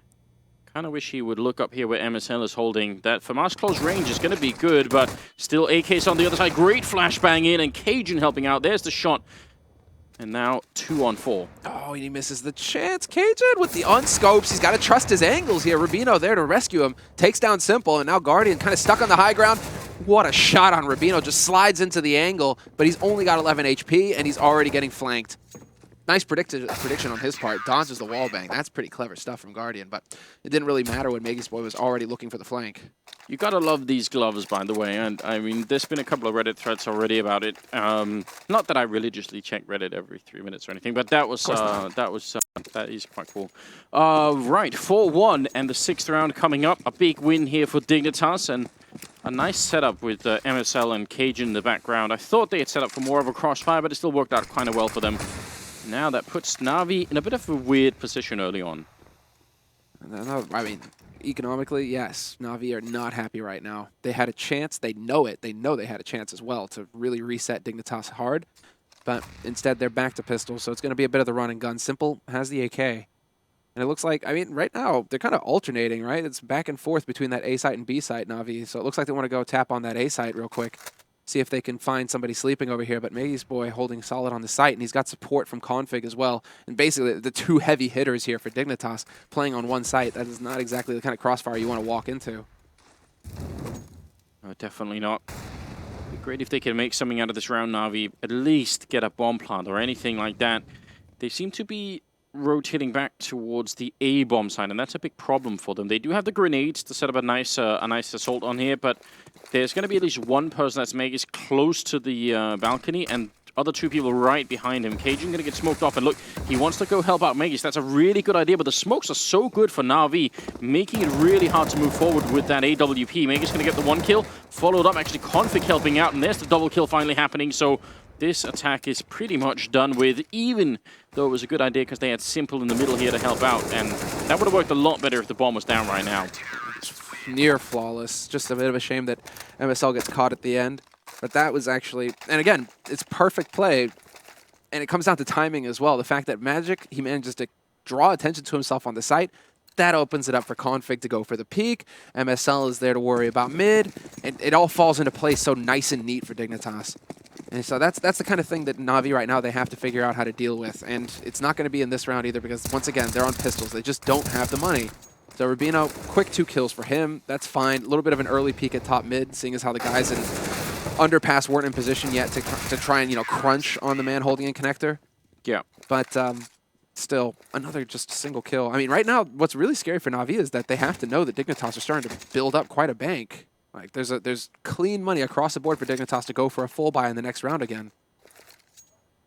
Yeah, that is a definite issue. And also now we keep lacking the bomb plants. I mean, again, if you're losing on the T side, at least just get that $800 bonus on everybody so you can, over time, that will, at the end of the game, at the end of the first sort of 15 rounds here, that could buy you another buy round or two, even if you don't spend the money all the time. It's still really valuable. So we'll see if that's going to come back to haunt Na'Vi a little bit. They have bought in this round, and look at Guardian challenging this smoke and walking through it. It might not seem like a lot, but that's really scary to do. Cajun going to be going down, and Magisk actually walking down the slope. Somehow he's not walking back. If he was going to go back and reinforce the middle, where they just lost someone, that would be exactly what Guardian wanted.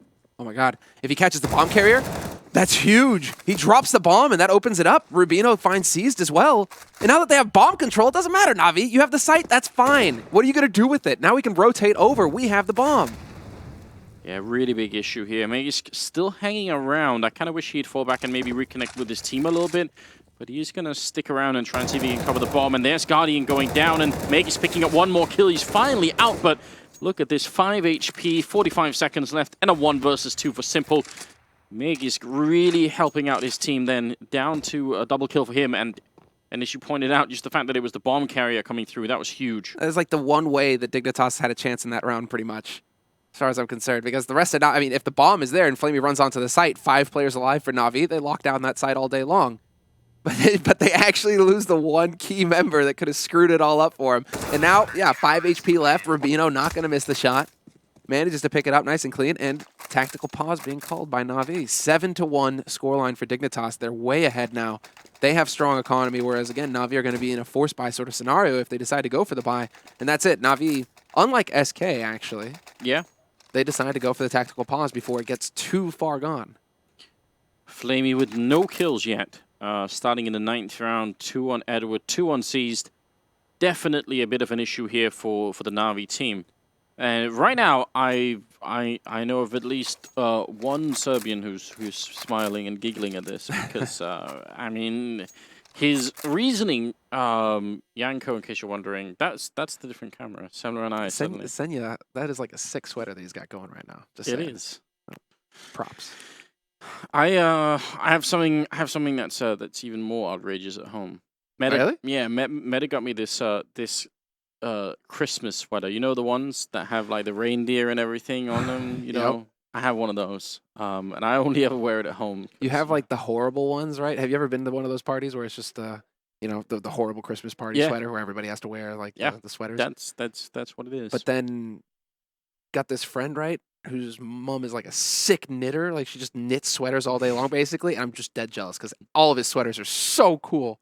They look so good and like they're so soft. And I mean, I'm jealous. I'm jealous. You should try and get hooked up with that. You know, that's what I was like, bro. And she's like, no. She's too busy, making sweaters for me. She doesn't have time to make sweaters for you. I was like, fine. I can't. Fine. All right. Mom's love. Look. Yeah, I don't know what to say. I really feel like they need to get into gear right now because the analysis what we were talking about, Yanko sort of pointing out that Na'Vi could be a little bit slow at the gate. And they certainly are right now, and there's just no time for that, because Dignitas are obviously fired up at the moment. Grenade into the middle here, and oh, that's one hell of a headshot. Cajun out of the round, and followed up by Config going down to flamie, turning around, stealing the M4 and taking a kill on Rubino. This is what they need, Na'Vi, and it's about time as well. Good cleanup from Magus, picking up 3 kills and making it a competitive round still. That actually puts it within the realm possibility here for MSL to actually push onto this side and catch 2 out. Oh, he's got a grenade. One of them is so low as well. flamie, 5 HP. Touchdown! Oh, yes. 1v1. There's a rifle, but MSL, he had the advantage. Simple, though, manages to come through in the end and saves the op. An eco round win for Na'Vi. And all of that off of just actually a really sick setup from Edward on short. Yeah, that was beautiful. Really well done. And then the great follow-up, I think flamie picking up the first kill and then stealing the M4 and taking another one. That's obviously big news. So, great round for Na'Vi. A little bit sketchy for Dignitas. You'd think they could maybe pull through in that round. And you're right, it looked to me like MSL had the better angle there, but couldn't quite make it through. So now, we'll see here in the 10th round. It is not over yet. Na'Vi can claw their way back into this game very quickly with just a couple of rounds being won. MSL holding over by B bomb site. They're going to try and run through the smoke. And he denies one. Cajun taking a kill as well. And MSL not reloading yet. That's bizarre. Did they get lost in the smoke? What happened? One guy runs through and then they don't actually look to trade.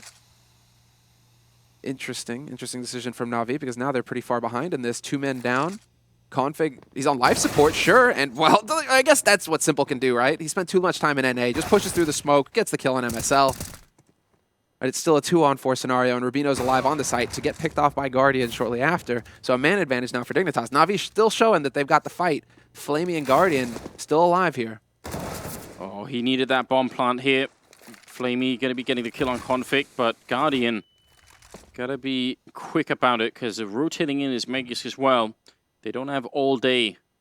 Otherwise, they're going to get zoned out and locked into a really bad position. The one big bonus here is that there's no more grenades on Dignitas, so Na'Vi with a bit of an edge. Great headshot coming out, though, and he's trying to catch him. Not quite happening. Down to 27 seconds here, and Guardian locked in, sandwiched in a 1-on-2. Cajun doesn't even flinch. Oh, sure, you can fake plant all day long. You know what I'm going to do? Just wait for the clock. You don't have any time to play with Guardian. 14 seconds, and he finally decides to stick it. And so now it is the retake scenario here. Single flash thrown out, not effective. They're going to peek together. No! They decide to go different directions. Cajun goes right, and that's the death of Magic. And now he's been spotted as well, but Guardian misses the flick, and it's all about Cajun applying the pressure, and he gets the headshot in the end. Back-to-back clutch rounds, but this time it goes Dignitas' way. Cajun the cleaner. That was very, very important. And exactly the kind of shot that Guardian is so well known for hitting. I thought he would absolutely get that. Very important. But honestly, Magus Boy as well, just picking up the first one when he's on catwalk there. Very impressive. He's at 15, 1, and 4, so he's doing a very fine job at the moment, making sure his team stays on top. That was a scary round that Na'Vi almost made it away with, and they're going to buy again. Yeah, I feel like this is both teams showing some nerves here because that was a 3v5. Well, Guardian is going to pick up one, but Config instantly trades in mid. And so they do get control of that A site now, Na'Vi, but it's a 4-on-4 scenario, and Cajun is still holding it cross at jungle with that AWP, looking to see if anybody's going to try and make the cross onto the site. Yeah, you must have seen one guy jumping past there. flamie down, and the grenade is going to be right on him. Does quite a bit of damage. Guardian in front. That's a good headshot. He almost takes up Guardian, and there it is. A team kill coming through. Cajun so excited about that last round. He's going to pick up a teammate, but he follows up on Simple. So maybe it is worth it after all. Edward now in a 1-on-1. Cajun trying to track him. He clutched the last one. Can he do it again? He will hit the headshot with the USP, and that's going to be the round. Dignitas picking it up 9-2. A completely chaotic round, but ultimately one that works out for Dignitas. What is going on, Anders? Just madness. Because I feel like we're almost getting a replay of VPSK this morning, right? Our first best of 2 of the day. Yeah. And it's very similar scenarios where the clutches just kind of kept going the other team's way, right? On the CT side as well. SK struggled mightily to get their T side going on Mirage this morning and failed miserably. 13-2 at the end of the first half, where VP were in the lead on CT. And we're seeing it all again here where Dignitas, they're way ahead now, 9-2. They've got a strong economy, or strong, right? They're forcing Na'Vi onto pistols, and they just keep winning the clutches. So, I mean, Na'Vi need to figure it out here. So something needs to kind of just shift their way all of a sudden, or is that just the way that Mirage goes here at EPICENTER? I don't know. This is where I feel like having a player like Simple is going to be important, because we already seen him being able to open up different sites, and I think this is where I would try and give Simple more room to work with and say you are going to have to do your thing, and then we'll follow up once we're back on track a little bit here. MSL making a wise choice, trying to fall back. Rubino going to pick up Edward, and now they are all going to focus on this B bomb site. Config helping out a little bit. So much damage being put into Na'Vi here. I think they just wanted the bomb plant, but I'm not sure they're even going to be allowed that. Simple actually picking up one more kill, and with the health on Rubino, this is not too comfortable for Dignitas. He's going to make the jump and even spots out Magus. That's very smart play. That's huge. That's the difference maker right there. Because if Magus can get the drop on him, boom, it's done. But now Simple has all the tools necessary to make this happen. 35 seconds left, though. And Rubino, very smart play from him. He's taking his time with it. He's just going to fall on back, maybe allow Simple to waste some time trying to hunt him down. But instead, because he's got Magic Boy up in the apartments right now to cover it. So now they know the bomb is planted on B, and they can work in at 2 angles, but it doesn't matter. Magic instantly finds the headshot on Simple, who just had to take a fight. He had to turn it into a 1v1 somehow. Yeah, but still, that's so scary. Double kill and a bomb plant, and overall, Dignitas getting just a little bit close to the edge there. They will hold on to it, and it's going to be 10-2. Now, with that bomb plant especially, they can really buy... It makes a big difference. I mean, that's the armor for Guardian, for instance. Otherwise, he couldn't have afforded that. So it's a really important play. This is just nuts, dude. I mean, it feels like... I mean, does it feel like New York all over again, just with how Simple is playing? Where's the rest of the team? Because Simple's certainly here. Simple's doing some damage, and I mean, it's weird how this is so similar to the first map that we saw today, with Fallen and Cold being the only guys really awake on the map. Look at Config, he's walking up Underpass, he's going to take C's down, and I think he just spotted the shoulder then. Cajun does not need to challenge in middle right now. They already got the opening frag, but he's going to do it anyway, and he wins the fight against Guardian. Absolutely scary, looking for a second kill. Edward is trapped back there. The grenade raining in. He has to move out, and that's out into the open. Trying to back him up a little bit is a teammate, but this is a horrendous beginning to the 13th round here. Na'Vi, now they're really losing track of everything, and Cajun is connecting all across the board with this AWP. But Simple is still alive, Anders, so it's not over yet. Just saying. Just saying. He's going to spot out Magus, or no, he's going to die in a hail of bullets. No, but he just gets the kill, still 91 HP. What is going on? Finally, Cajun gets into it and takes down Simple, but... I have no idea what just happened. For a second there, I was just like, it's fated, it's meant to be. He's just not, you cannot... Look at that, 14, 1, and 11 right now for Simple. Seized is struggling. He's definitely having a bit of a difficult time right now. Flamey and Edward as well. Guardian doing the best that he can, it seems, but... Yeah, this is a very chaotic, let's say chaotic first half. 11-2 Dignitas. There's been some close 1v1s and 1v2s, but they're just all going Dignitas' way. And at this point in time, Na'Vi need the last 2 rounds here. They need to make this 11-4 as an absolute minimum at the end. Cajun opening up, taking down Seized. Another AWP shot, and Edward is very low on health as well. Cajun just hitting all these shots. He's really... worth his weight in gold right now. He's so hyped up, almost shooting his teammate then. It's going to be a double kill for him anyway, and that will be another round closed out. A triple for Cajun B, and a 12-2 scoreline here. I can't believe it. Yeah, this is really tough. 12-2. We might see another 13-2 because Dignitas certainly have all the money for whatever they want. They could go auto snipers, they could do whatever they want at this point. Whereas Na'Vi, again, very limited in their economy, limited in their utility. 3 smoke grenades, a single HE.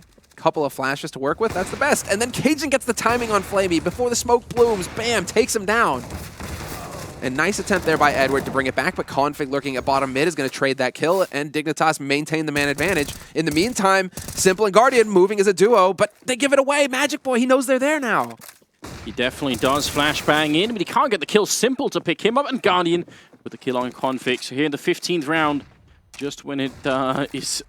almost at an end. MSL and Rubino in a 2-on-3 versus Na'Vi. We'll see if they can somehow find a way out. Rubino would have to at least get 1 kill as they cross there. Bring the bomb back in. There are Molotovs on both the Dignitas players, so you've got to watch out for that. That could really be important here at the A-bomb side. They can find 1 kill. And there it is. MSL, he gets dropped to half HP, but he takes down Guardian. Simple's on 34 HP right now. He's a bit tender. He's got to be careful, and he is going to fall back and try and play it together with his teammate. Take advantage of this CT smoke being up, but Rubino waiting right on the other side. Is he going to go charging through? Yes, he gets baited and takes it. And you got to wonder why. Why not just coordinate a little bit with your teammate here. MSL now alone in a 1-on-2. He does have the Molotov, but even throwing it could be dangerous at this point. He's going to try and use it just on the right-hand side there, but did he spot him cross? I'm not even sure. Either way, he's locked into a terrible position. Going to tap the bomb once and already making it out. That's a headshot on Simple now, seized. Last to left, and he doesn't have any head armor. One bullet to the face and he's going to be out. He's holding it down. MSL almost getting it, but not quite. Seized. Going to be able to close it out at the end, and it will be 12-3 in favor of Dignitas. Still, you got to give them a lot of credit, but also got to wonder what happened to Na'Vi. What are they doing right now? It's Na'Vi struggling on the T side, and then SK this morning struggling on the T side. On both maps, SK struggled. I mean, just saying, Nuke is coming up next, Anders, and Na'Vi have never been known for their strength on the map in particular. No, So- at the same time, I really feel like nobody really has like a very good. No one has sort of taken Nuke as their own. This new version of it. Just yet, but it's okay. No, wait. I think trying to think like I think it's one of those maps that could be. It could be anybody's map at this point. Like it's I mean it's true that but then the old version of Navi, there aren't that many people left from that squad, So at the same time, unleash someone like Simple or something like that. I think Guardian didn't play Nuke just because when he joined the team originally, the other guys didn't. But I think I think it could work out all right for them. But this is their map pick though. That's the one thing.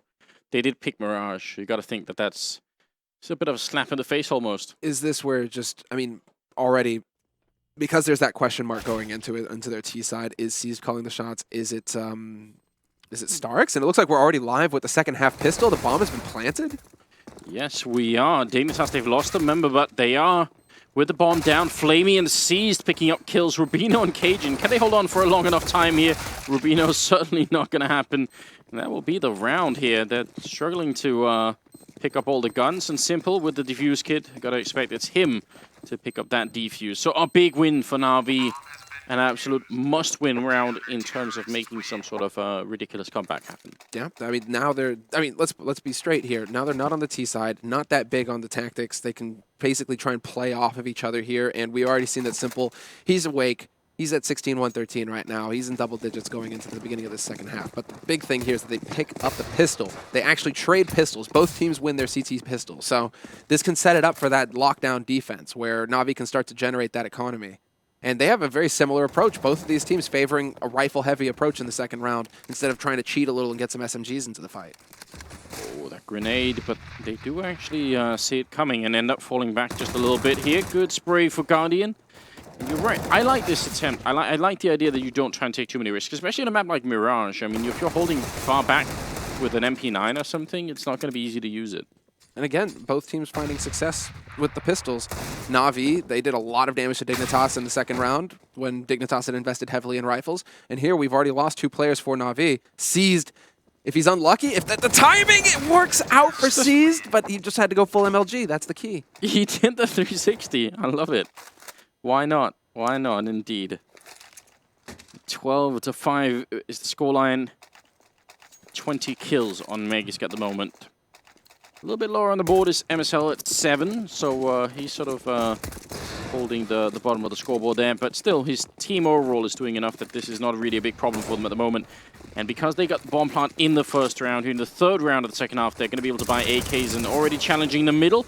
Bomb does get dropped, but a nice refrag. Cajun going to be going down, though. Simple, aggressive play coming through, and he's going to be able to take config as well. He couldn't really see him, but that didn't matter. Nice flick from Rubino. I have no idea how he got that on Flamey. What in the Sam hell is going on here, Anders? I mean, that's now Seized is going to chime in and take out Rubino, who decides to peek in the jungle before the smoke can go off, and so there's a free kill, allowing Na'Vi a chance back into this round. Magisk Boy is now going to be the last man alive in a 1v2. Definitely feasible. And while that smoke blooms, he's actually just going to take the risk and go for the straight plant. So he challenges on CT, gets that bomb down at least, and he knows that one player is over here on the other side, wins the duel versus Simple. Now he's into a 1v1, and he knows that Seized is on the other side of that smoke towards jungle, and that Magisk Boy now has all the tools necessary to win this 1v1. He's trying to just confuse the situation a little bit. He's going to be walking in perfect situation. Just walks out. Seized has no idea. That's such clever positional play coming out of Magisk, and ultimately you can just tell that CIS was so convinced he was still behind the box then. That's just very intelligent, very smart play, because he had no health for it. If that had been a straight-out aim fight, if he had stayed behind the boxes, it would have been horrendous for him, but that works out so well. 13-5, and the 19th round is coming up here. It's us just delivering a huge blow to Na'Vi. No, that's the railroad. I mean, the train wreck, I think, is the point that I'm trying to make there, because Na'Vi really, they just got TNT'd off the rails. When Dignitas are at 13 rounds after winning 1 round in the second half, that's looking pretty grim for Na'Vi, who just got reset to pistols. So Na'Vi have lost all their room for error, essentially. Round of pistols and a brave jump into his death from Seized. That was brave, I'll give you that. But that's, I mean, he gets a little bit of info. He just spots the 1 player, and he didn't see anybody at top mid. So the rest of his teammates are starting to push pit, hoping to catch some kind of A setup, but that's not the case. So what are you going to do next? Well, basically, you're with pistols, so you cross your fingers and hope. But Dignitas doing a very good job of canvassing the map, and it looks like they want to go towards that B site. Yeah, and this is pretty much a perfect call right now. So it's a really good job right now on MSL, who's, I think, has been steadily leading this team in a very good direction. I think he's been heavily criticized himself for, you know, so like, is he's getting enough kills every once in a while? Is that a problem for the team? At the same time, if you think about the growth they've had, it's, I mean, I think at least some part of it has to be credited to him. After talking a bit with MSL as well, I mean, he's like, I mean, he gets heavily criticized, but he's also, it's also just that case of, you know, he's also his biggest critic, right? Like constantly questioning, constantly wondering, okay, what's next, what to do, what like just the work ethic on the players in Dignitas, is one of the best in the game right now, and that's got to be in large part responsible for their success or their recent successes and just how much better they've been getting. Now that they have the additional firepower from Magisk and Config, who are starting to find their stride, it looks like. I mean, Magisk Boy is sitting at the top of the scoreboard right now. Now MSL kind of has the heavy hitters, the tools necessary to really follow through on the tactical side, on his side of things, because, you know, it's not down to MSL. He's sitting on 8 kills, sure, but he's the one calling the shots right now. So if he's got Magisk, if he's got the others to fall back on, Rubino in particular doing a very good job on this map. 14-5, another 2 rounds for Dignitas, and we will already be into a second map here between the two. But Edward, he gets 1 kill. He was flashed as well. Can't get a second one. He's going to go down. Flamey to pick up 1. They're just trading wildly. Simple is finally going to close it out with a double kill, and now it's all on Magisk, and he's got so much time for this. If he could find the... It's actually hard right now for Na'Vi not to give him a lot of individual fights, at least until they know where he is. Yeah, and that's the one advantage he has here. If he can catch, exactly, if he can catch Seized, or if he can catch Guardian, boom, because Simple is low on 33 HP. So that's going to make it a little bit tricky, for Simple, but still gets the kill, 7 HP on him. What I was going to comment on, I mean, the last time the Dignitas did that, again, equally chaotic, and somehow it turned into the 1v2 where Magic was able to clutch it. This time around, Dignitas, they're doing an excellent job of trading kills with that challenge and connector. They keep just, you know, oh, one guy dies, doesn't matter. The next guy behind, boom, gets that trade kill instantly. It's the other parts of the equation when they actually start trying to push onto the site after that initial trade that just seems so dicey. And Na'Vi, that time around in that round, managed to come out ahead on it. We'll see. It is do or die time for Na'Vi. They are behind 14-6. They have bought rifles into this round, as you'd pretty much expect, but it's going to start off with Magisk taking down Seized, a great headshot to open up, and he's going to continue to push, not realizing that right next to him is Simple, who's got a really good angle for a headshot here. But in the meantime, backup is being called for. Magisk going to make the jump down, and Simply has to call for more backup here. Otherwise, he's going to end up in a really rough position. And they're coming in from Catwalk, but also pushing a little bit over by the connector. It is going to be MSL to take down Simple, and Flamey falls. It's pretty much aggression all across the map. And what it does to Na'Vi is it catches half their team just rotating around the map. They're just trying to get into the right position, and then they get caught running around. What a great round. Config with the triple. And a 15-6 scoreline. Yeah, 15-6, and that's pretty much going to lock it down. I mean, there is a bit of... I mean, as soon as Simple sees Magisk jumping out of the balcony like that and running in, he calls for backup, and that causes the people over at Connector to walk through the smoke in the middle, and then it just goes horribly bad from there on out. That's the nail on the head. If you're looking to, as a CT, you're pushing through that smoke to look to catch the guys on short, right? If they're actually pushing up onto B, you want to catch the guys in mid, you want to catch the guys in short. If they're ready and waiting for you, though, it's a bit of a blender moment. So, well, for Na'Vi, I mean, sometimes you just have to try and go for the quick plays, and it just doesn't pan out. And really, nothing has really worked for them so far in this on this first map in this best of 2, 15-6. And Seized, once again, lying in wait. He's got Simple to back him up and act as bait. And wondering if Config, yeah, they're just going to be thorough about it. Molotov goes onto the balcony. And while Seized has got nowhere to hide. At least he makes it out alive. I feel like that was, even that was a bit of an upside. Bomb, though, is making its way back on the other side of the map, and it's very hard for Na'Vi to know what's going on right now. They've got no middle information. All they know is a lot of grenades have been thrown over here, and Config is still kind of a presence. They are getting a good read anyway of bringing people back towards the A bomb site. Or they were, at least, but you can tell they're kind of second-guessing themselves. And now here comes the execute. Just go for bread and butter. They have the players. They have the nades. Magic is going to open things up. Guardian with the instant headshot. He's going to get 2. Sprays down Rubino. Still alive behind the box as well with half HP. But so long as he stays here, that's enough. Not going to happen, though. And Edward just gets completely annihilated at the end by Cajun B. What a performance from Dignitas to start things off here on this first map. Complete and utter shutout. Their CT side looking good. And yeah, no Rubino. It's a fist bump. You get no options, no choice in the matter. That, I mean, you could play Counter-Strike as well as you want, but you gotta get those fist bumps or the high fives in. I feel like teams need to practice that a little bit more because that was horrendous. Obviously another GIF for Reddit right there, but that's not acceptable, Semler. You can't. What are they doing? I feel like there should be a subreddit now that's just for that, for the missed handshakes, fail handshakes, all that sort of stuff. I mean, there's got to be one. Esports social interactions, just like there that. You go. Just yeah. Terrible stuff. That's unacceptable. Think of the sponsors. It's not okay. Well, I wonder if this comes back to what Yanko was mentioning on the desk, right? That you have the option to put Starks into the calling role for this tournament. Yeah. But at the same time, do you want to take that away from Seized and deny valuable experience to Seized, who's currently taking over the role right now for when Starx can't do that at certain tournaments, right? Valve-sponsored tournaments. Yeah. So is this a case of Seized really struggling on the T side to make the calls? I mean, there's quite a few clutch, 1v1 clutch scenarios that happen in this map as well, where it could go either way. And it feels like we kind of got a replay again of VP SK, where SK, they got into a bunch of clutch scenarios and they never were really able to win the clutch scenarios.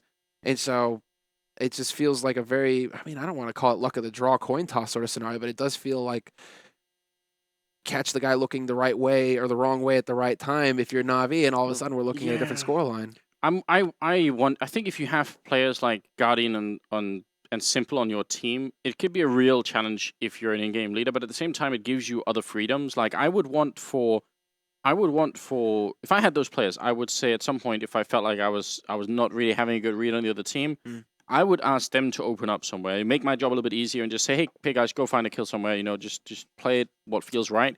And then once that happens, I would start to think about it again. I would start to think, okay, now that we're in a 3v5, how do we make absolutely sure we log this one out? I'm wondering if I'm not sure if Seized managed to put those guys in the optimal position. Or it doesn't help that 3 of the guys were single digits for the majority of the first half. Yeah, but I think that could be the reason why. If he's holding on to them and saying, I've got this plan in mind, you've got to go here, you've got to wait, you've got to do all these things, then he's not letting them maybe do it. I don't want to blame it all on him, but I'm just wondering if that could have been what happened. I do think we have the analysts ready, so we'll check in with Alex and the crew. The crew. I like that. That sounds so much better than the desk. Yeah, Alex is standing by with the crew. I've got these cooled crew in their suits, ready to talk a little bit about the third map of EPICENTER here. This time it was between Dignitas and Na'Vi, and one very proud Serbian had belief in the Danes, and that's, of course, Yanko, who's joining me first of all. You believe that they could do Mirage? Definitely, Alex. Predictions are everything in this in this line of work, so it's how we get paid. I'm really happy. It's like a pay category. Yeah, actually, we get paid by the prediction. By the correct prediction. So New York wasn't great for you. New York, I lost a lot. I think we did an 18-hour day and we got one prediction right. That's when it works out for That's top-notch stuff. But yeah, Dignitas showing up in great form. Yeah. I mean, right coming out of the gates, right? They won a lot of, I mean, clutches. Yes, that there were a couple of crucial rounds, but when you look at the scoreline, you would assume that they maybe won both pistols. That wasn't even the case. In the second half, now it was up 2-0. Dignitas went for the third round bye, and that's when they managed to win it. Otherwise, Navi might have started mounting a comeback. And I would say that even though they ended up in a lot of clutch situations that went the favor of Dignitas, a lot of those were situations where Dignitas were in a 4v2 or a 3v2 type of situation where they had the advantage anyway. So it's more, honestly, for me, it felt more like it was Dignitas giving Navi a shot at actually getting back into rounds more than it was Navi fighting back into it. Which goes more to, you know, all the more glory to Dignitas really for how well they played. They thoroughly outplayed Navi this game. And what was it exactly, Natu, to you that stood out from Dignitas? What was going right for them? What was looking good from them? No respect play. On the City side, they played relentlessly in middle, really, and Navi didn't seem to be finding any answers, really. I mean, you saw Config sitting now under the window, for example, fully exposed to certain angles, still just managing to get a kill, always putting themselves in a favorable situation. And I think that's one of the main factors, really. I think it all started to go wrong in one of the first weapon rounds where Navi played really slow. They tried to take connector control. I think it was CIS that got killed through the smoke, and then they went towards B bomb side, and they just, if that hadn't gone that way, I think it could have played out differently throughout the half, because they would have felt more comfortable going to the middle, you know, taking that map control slowly, and that not going their way felt like they just kind of lost it. And in a lot of ways, it was similar to what we saw at Starladder, the first outing Navi had at an offline event when they played versus Tyloo on Mirage. It was Tyloo being, you know, unexpectedly aggressive versus Navi, and Navi, even though they have these passive setups that we know where they want to take map control with their defaults, they still got caught out off guard. And we saw many situations where Config goes aggressive, whether it's through underpass or top mid. He would find picks or basically clear out space for the time being for Dignitas to work with.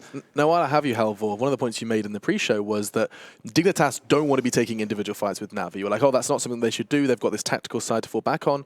But now we're sitting here and saying they had a no-respect style of play. Surely that attributes it to taking aim duels and taking fights. Still, but you could still do that with an actual, you know, having a strategy in your you know, as a kind of a fallback, or you go out, you know, as a group, right? Like you set out to play aggressive. Yeah. You go out to play aggressively for a round initially at the start of the round. So you, let's say, have Cajun backing up Config from window, that type of thing. So you have a fallback plan. So if Config doesn't get the first frag, then Cajun's going to be there to get the return, that type of thing. I think also, like, the one thing we pointed out before the game is that Dignitas has really become better at mid-round situations, and they're individuals making plays when need be. And we saw that in a round where they lost connector, Magic Spoy pushed into the slope, he gets the guy carrying the bomb, and the things just turn around from an individual making the correct play and making it a 3-on-3 from, I think it was a 3-on-5 even. Yeah. So, I mean, we've talked a lot about what Dignitas did right. Is there anything specifically you would like to critique Navi on, seeing Mirage not go their way? Let's not forget, that was their map pick. We've already had some surprises. SK falling 2-0 to VP. Could this really be the start of it all over again? I mean, I think they were just outplayed on this map. I mean, you lose pistol, you win a gun round, then you get reset, and, you know, Navi is not really a team that's that strong with force buys, half buys. Guardian doesn't have the op, they don't have a lot of utility, still try to go for that mid control. I think they tried a lot of different things. They tried to fake mid control and then explode out of A ramp with a guy in apps. That didn't work. They tried execute towards A with smokes. That didn't work. Execute towards B. It's just that Dignitas was getting good reads most of the time, right? They were going aggressive towards mid when Navi only had a player or two there, and they were able to catch them off guard and get the early advantage. They were able to play off passively when they went for the smoke executes, get maybe a kill through the smoke, and then play the retake when Navi didn't have utility left to fight it. Yeah, I think that's one thing you have to give a lot of credit to Dignitas for as well, especially on their CT side. The fact that they played pretty much every afterplan situation they had, barring the very last round of the first half, they played that just picture perfect. And whenever you see that they're aware of the fact that they're in an advantageous position, because oftentimes it would be these 1v2s type of things. And even if they are at a level playing field in, you know, even numbers, they would always wait for each other and just play it as a unit, just do things together instead of having those occasional lapses where you see, well, like the last round where Rubino tries to run through the smoke to deny a bomb plant when MSL is just hiding out by stairs. Look at the look at the 3 rounds that Navi won in the first half. Okay. First round was the one when Rubino gets the perfect flash in B apps, but misses the spray, only gets 1 kill. The second one is the eco round win, when they were like sneaking around connector and get a lot of kills in the back of Dignitas' players. And the third one is the last round of the first half, where, as Halvor mentioned, like Dignitas was just playing a bit cocky and trying something. Trying something, playing a bit of too much no respect style. So those are the 3 rounds that Navi won. They didn't win a single round where you can say like, oh yeah, this was like a flawless round for Navi. Great execute, like this is great stuff. So that just shows how dominant Dignitas was in this win. They were terrifying, and I think we have to start talking about Nuke now, just to kind of understand whether this could actually genuinely be another one of those 2 zeros. We could be going into our 3rd series by saying SK are 0-2 and Navi are 0-2 between Group A and B. That wouldn't nobody would have anticipated that, if I'm honest. At least splitting the series. It's like it's really a flashback from Starlight. Really, when we were on the desk and we're sitting there, oh yeah, like these are going to be the top 3 teams of the tournament. All of them go out in groups. It's just like, what can you do about that? No. Yeah. Well, I mean, that was New York, and we were like, okay, Astralis G2, or they could actually, this could be their tournament. Oh, see you later. All right, bye. Nice to see you. Let's not take it too far. No one said it could be Astralis' tournament. We were just thinking they might not win drop out of the tournament first, pretty much. Yeah, which they did, and we'll always remember that one. But let's talk about Nuke now. Let's go ahead and address something that's slightly more cheerful. It's a new map, and it's, of course, Nuke's addition to the map pool has been something we've discussed to no end. It was something, a bit of a hot buzzword to talk about. But let's move away from that into just to kind of Dignitas and their upper executes, Yenko, was something you started talking about. And I'd like you to kind of pull back on that thread for a second. You were suggesting that a really good Nuke team has, that's where the depth comes from. Has variety. Variety. Pretty much. I mean, the thing is, you still kind of have to go yard initially, right? Because you want to draw the CTs to put more attention to that part of the map. Because still, even with a good execute, with good smokes, Molotovs, if the CTs have a lot of utility, and if they have 2 people in the upper bomb site and a 3rd one close on the rotate, it's extremely hard to take that side. So ideally, you want to go for that split. It works, or at least you get a lot of kills. Yeah. So then they maybe play, 2 players towards the outside area, 1 player towards ramp, only 1 dedicated to the upper bomb site, and that's when the execute works. Or you fake like going yard and then go upper bomb site, or something of the sorts, right? And Dignitas seems to have a really good understanding of that and a really good game plan coming into Nuke. They have a really good way of achieving exactly that. You can't help but feel as well, though, that, I mean, Vendetta, would I be wrong to say that AWPs can be very influential on the CT side of Nuke? Yeah, I think that's absolutely fair, especially with ramping a tiny bit more open than what it used to be. That allows for, the re-emergence of the AWP being played at ramp. You've seen Fallen do it when SK plays Nuke from time to time, and obviously you have Yard. It's a bit harder, at least in my opinion, to play with the AWP in Yard now as a CT, because you have more entryways or more ways to get out into Yard as a T, or much easier ways at least. So, if you have a solid opera who can get going out in Yard, then you can, again, kind of negate what, let's say, Dignitas want to do, right? Try to rotate extra players from the CT side over towards Yard, have them maybe put someone in secret from the start of it just to, lock that area down. But if you have someone like Guardian, or let's say Simple plays Yard with an AWP, if he can just shut that down by himself, then it's a lot of weight off your back. I think what's interesting about Nuke CT side especially is that it's kind of as a game of compromises. I mean, either you're going to just leave out Yard and play upper, or you're going to play upper and just play Yard and leave upper alone. But the problem is, if you play Yard and you don't really hold upper, then they'll have a free way to the lower bomb site, which is really hard to retake nowadays. So, I mean, that's something good point. We've not really seen. I don't think we've really seen that many different varieties of playing. It's still a lot of the same we've seen before on Nuke, to be honest, in my opinion. Apart from teams like Dignitas. Yeah, well, I guess VP and Dignitas are pretty much the only ones who have taken the time to actually reinvent things on new Nuke, and actually taken the time to learn new Molotovs, new smokes, and everything for it, which is again, a horrible sign for Na'Vi going into this. So it's even though it's a lot of rehashing from the other teams who play Nuke, I still think we're gonna continue to see more developments and on the T side, or for the CT side for that matter, with new interesting setups. I know Dignitas have been working on playing actually aggressively on their CT sides. Come let's say first buy round, and you all of a sudden have a lobby push, that type of thing. Just something to throw the Ts off, because they know how valuable each buy round is. So then they start playing more passively. So kind of get into the heads of your opponent. I do love it. Sorry about my random exclamation, by the way. Sometimes I'm just sitting there like, oh, you guys understand this game better than I do. Yeah, I got thrown off a little Sorry bit there. about that, Natty. I was just sitting there like, that makes sense. Wow, these guys are good at what they do.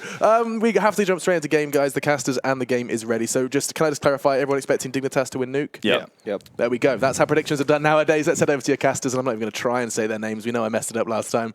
But over to them to guide you through Nuke. Oh, damn, I'm not fast enough. Sorry. Thank you very much, Alex. We appreciate the effort anyway. I wanted to like hide under the desk or something, you know, just have nobody be here. So you just throw into like empty desk.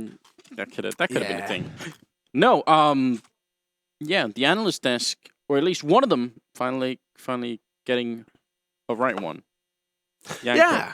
Oh, congrats to Yanko. He wins the prize of what? I don't know. What are we gonna? What kind of prize is he gonna win?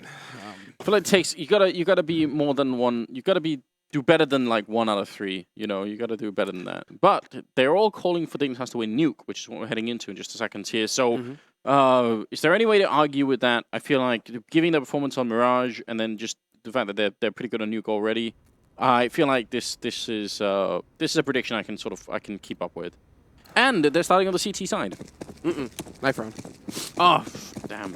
Yeah, I thought so for a second too, but because that would have been just perfect. And this knife round is so important for Na'Vi because they really do need that CT start. I think after that beatdown on Mirage, they need all the help they can get. And CT side Nuke still pretty good. So it definitely is. So many places to take advantage of, even though it's been made a little bit less, with there being like less of a dog walk inside. But we'll see.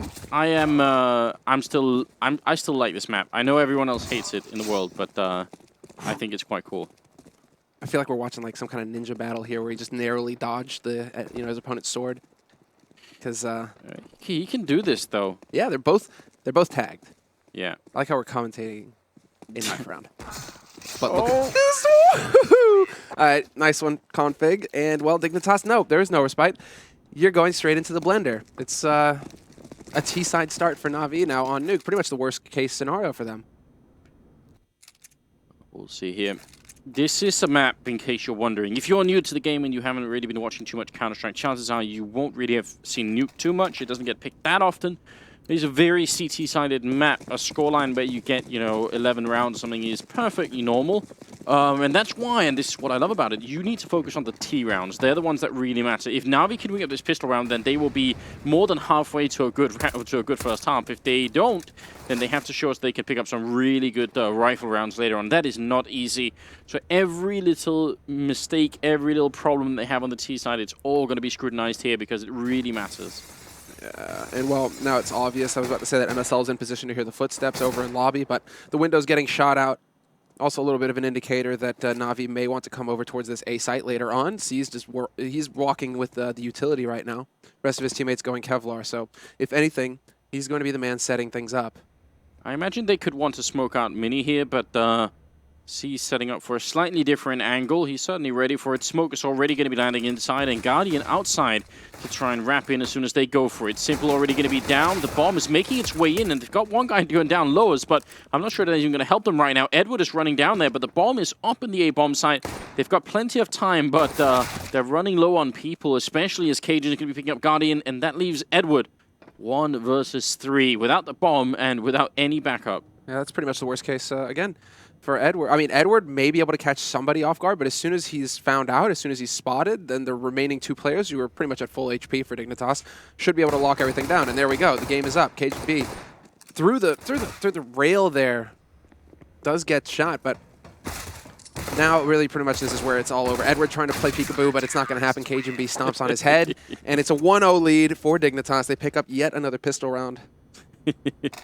That is so funny, but it didn't work out. And now things get really rough here. No bomb plant again. We do have 4 deagles. Simple saving out on here. He's got about Tech 9 armor, and so there's always one person to do this. Yeah, what's up with that? I don't know. We could have had the 5 deagle. Simple, of course, as well, right? Like, you'd expect him to go deagle, if anybody. I mean, it's just going to be, well, I was about to say some straight run and gun, but that smoke going to slow things down. Rabito not going to get lucky with the angle. Instead, it's Edward getting the 1 deg on config out in the yard. That is there is a quick rotation coming out from Cajun, though, but he is going to get traded. I mean, these Deagles, they're not expecting it, Dignitas. Dignitas might be trying to play around the rifles where they're looking for those long-range fights, but the Deagle will one-shot headshot you from any range, and so now Na'Vi actually have a man advantage. Simple, waiting close range. Meg is going to be coming into it. He crouches under the crosshair. That's extremely important. Otherwise, that could have gone horribly wrong. And MSL, no one would expect that, especially not because his teammate is shooting at the wall there to sort of trick whoever's coming around the corner into thinking maybe no one was there. MSL, he's got his back turned. Edward going to be walking in. Oh, he's going to knife him. Third kill of the round coming in for Edward. He's still got the Deagle looking for more, but finally they'll be put an end to it here as Megis will take him out. That could have been, I mean, an even worse round for Dignitas, but they do hold on to 2 rifles, and now we still can't really buy. But this is critical. A core feature of being a good team on Nuke on the terrorist side is making every round close. Even if you lose 10 in a row, it's actually, this is why it's such an odd map. But if you can literally lose 10 T rounds in a row on this map, as long as the CT economy is low, you're still in a pretty good position. You can still come back and win 3 rounds in a row yourself. Not going to be this time, though. They don't have any armor, and they're getting chewed up quickly. That's going to be 3-0, and only one person going down on the Dignitas side. Config not able to get in position to pick up that rifle either. Just a small detail, he has to hold on to the MP7. But then Cajun gets dropped the AWP from Rubino, so it all works out in the end. But yeah, you can see that buffer there for Dignitas. Obviously, the second round was way too expensive, but they still have, 2.5 on the remaining 4 members, apart from Rubino, who went for the op. So they have a little bit of a buffer to work with. Na'Vi, though, after the rounds of eco, they now have the guns. And Guardian has got his AWP. And he's looking for a pick into ramp. And he gets an HE instead. That was so close. That peek coming through there for Megis. I thought that was going to get him killed. Config very, very aggressive outside and making a lot of noise as well. Got to be careful about that. They could have heard him, and that's one hell of a shot. Guardian quick out of the lobby and into the silo here. Going to be getting the kill. Edward to follow up on Config as well. And now things have gone from bad to even worse for Dignitas. This is not a good start. Yeah, that's a sick follow-up from Edward. Does not allow for Config to get in there and save the AWP. Megis Boy is going to find C's, though, and that's an aggressive push into radio room, so gives him some info to work with. Rubino looking for a duel, and he's going to get it. Drops Flamey in the yard, and just like that, we're back into a 3-on-3 scenario now. Edward is working his way on upper, though, so this could be tricky. He could eviscerate the defense on the A site. Yeah, very hard for them to deal with this, and you could see Rubino looking the wrong way as well. Edward knows they're going to be shooting him right in the angles, and a headshot for MSL, leaving Megis alone in a 1-on-3. And a sigh of relief for any Na'Vi fans out there. Getting into a 3v5 like that is so hard on Nuke. It's very rare you could do that. So if they had given up this round and let go of it, that might be one of the few chances they would have in this whole half to do it. So very, very critical. This is a huge turnaround for them early on. And yeah, breaks like this are not usually found on Nuke on the T side. So they have got to be very thankful right now. And that's all because Cajun gets picked at the start. Okay, fair enough. You can lose one man, but because Config had that MP7, he goes and tries to save Cajun's AWP, or pick it up at least, and that offers him up to Edward afterwards. So 2 kills. I'm actually maybe they wouldn't have. Saying if he could have saved the M4, then he could have dropped that for Rubino. So I'm really, that's why I was wondering. They are going to buy anyway. I thought maybe they weren't going to buy. In that case, he could have gone for the push. But since they are buying, it would have been an M4 for Rubino instead of what he currently has, the CSET 75. So not quite sure about that choice for Megis. Yeah, that's the thing. Why you want to save those rifles in a 1v3 could make all the difference. I mean, it depends on the positioning where Rubino is going to play from, and if he gets above hot, exactly. It's not a bad spot to hold with the CZ75. You can see he's up close. He's right on top of the door, on top of Squeak, and on top of the main entrance. So things could, I mean, he can definitely have an impact here with the CZ, but yeah, obviously you would want a rifle instead. Still, Na'Vi fully equipped. They have all the nades, and they're just slowly playing this out now. Minute 19. They haven't really taken any risks anywhere else on the map, right? They haven't really, actually, yeah, exactly. Flamey only just now going for the peaks in yard. But this is behind the nades from his teammates setting this up, and so now Dignitas are going to be the ones who are kind of freaking out now. Are they committing to yard, or are they going to be pushing elsewhere on the map? It's up to Config now to figure it out, and he might hit the perfect timing to come around. No, he gets spotted. Simple. Going to spot him jumping in the smoke. Yeah, he's up on that little traffic pillar that's out there, and it's very cool because you can actually jump to look over it. Kind of an interesting move there, but didn't ultimately work out. So they're going to be a man down, and Meg is going to try and go for the peak, and Guardian is just ready and waiting for him. Very smart play. Once again, Na'Vi off to a good start in this round. 5 versus 3, and I don't know how they could even make it out of this vent. There's only one vent in this version. Edward going to pick up 2 big kills there, and Cajun, nothing he could do any longer. It doesn't get much better than that for Na'Vi, actually. Because, I mean, with what their game plan is, after getting those smokes down, that opens up Secret, that opens up the stairs out here in Yard. But then Maggie's Boy dying to Guardian is just, because it's the 2-pronged assault. You had 2 guys out in Yard and 3 guys in Radio waiting to push ramp. So Magic Boy dying is pretty much like, yep, gates are fully open now for Na'Vi to just push onto the B site, no problem at all. That's a feel-good moment for Na'Vi where you're just like, yeah, the plan worked. Everything worked according to it. So, and that sets them up perfectly now. Dignitas, no money. So it's going to be that eco round, and now Na'Vi get a chance to put a good T-side score on the board, which is weird saying a Na'Vi good T-side score Nuke. Yeah, it is, but I mean, if you just look at it here, they're playing very well at the moment, and Dignitas are really not making the most out of their positions. They're not trading very effectively, and almost none of the kills that Na'Vi put in are even tradable. They're usually just 1 pickoffs when no one is nearby. So that's a bit of an issue. You know, if you take the duels early on the CT side, you've got to be very confident you can take them. Because if you don't, you leave your team in a very awkward position. So maybe I think Dignitas need to play a little bit more safely and wait for Na'Vi to actually execute onto a site, or at least try and take control of the map somewhere. That hasn't even really happened in the last couple of rounds. No, you're right. The big round was Cajun getting picked off in Yard. That kind of started the ball rolling. Last round, I'd say it was Maggie's Boy getting picked off in ramp. And again, he's going for the peak. Simple, tapping. Looking for the shot, not going to find it. He actually comes out the worse for wear. And it looks like Guardian spotted Rubino, but Rubino seeing somebody out in Yard, it seems like he got all the info necessary. All the info that he wanted. And now Edward's in position to start pushing onto Sky, and I'm pretty sure he just spotted Config there. Yep. Looking for the shot, not quite finding it. Config coming out on top with the P2000. A bit of a weird fight going on, but ultimately still Na'Vi in control of this round, heavily so, I would say. Just the lack of armor is going to be a big problem. Magus will pick up a kill weirdly. And now, actually, Guardian in some trouble out here. He needs some backup behind this box. He's going to eventually get the kill on Cajun, but that could have been even worse here. Magus, gotta hope that Na'Vi don't try and make it up the ladder right now. Actually, oh, shooting him in the legs again. 20 seconds left as well. Simple somehow gets that kill, and now it's on Rubino, but he's not going to manage it. If Simple dies there to Magic, yeah, that could be it, because Na'Vi didn't have any time for the shenanigans. They didn't have any time to waste. It's a very odd round where, I mean, it's fine that they keep fighting, and actually running all the way back to CT Heaven like that is a real strat, and it has been since 1.6, but you maybe don't need to do it in a round where you have rifles and they don't have any armor. You know, right. That kind of a round you should want to play just standard, safe, don't do anything silly, don't throw anything away. Rubino going to be on top of the hot here, and he's got the smoke ready for it. And Na'Vi actually already running in right underneath him, and he's going to get shot in the face. Guardian following up on MSL. This is not good for Dignitas. They have to win this round. Na'Vi already have way too much real estate here in the first half. Going to be a good kill coming in from Cajun, but Seized and Guardian are still alive. Oh no, Magic, he gives it away. He had the flank on Guardian. Guardian knows that there's somebody in lobby now. And his teammate Seized still hunting to see where Config is coming from. Config darts to safety. He's now in hut. Can he get the drop on Guardian? He might be able to. Guardian misses the shot, and Config will win at the duel. And it's on Seized now, 1v3. Cajun out in garage. He's firmly boxed in. One way out, and that's the vents, and especially if he wins the duel versus Config. And now he actually has a way out because he has the bomb, so he can get onto that B site. And there we go. I can see Yanko's eye twitching right now, where he's just like planning on the silo.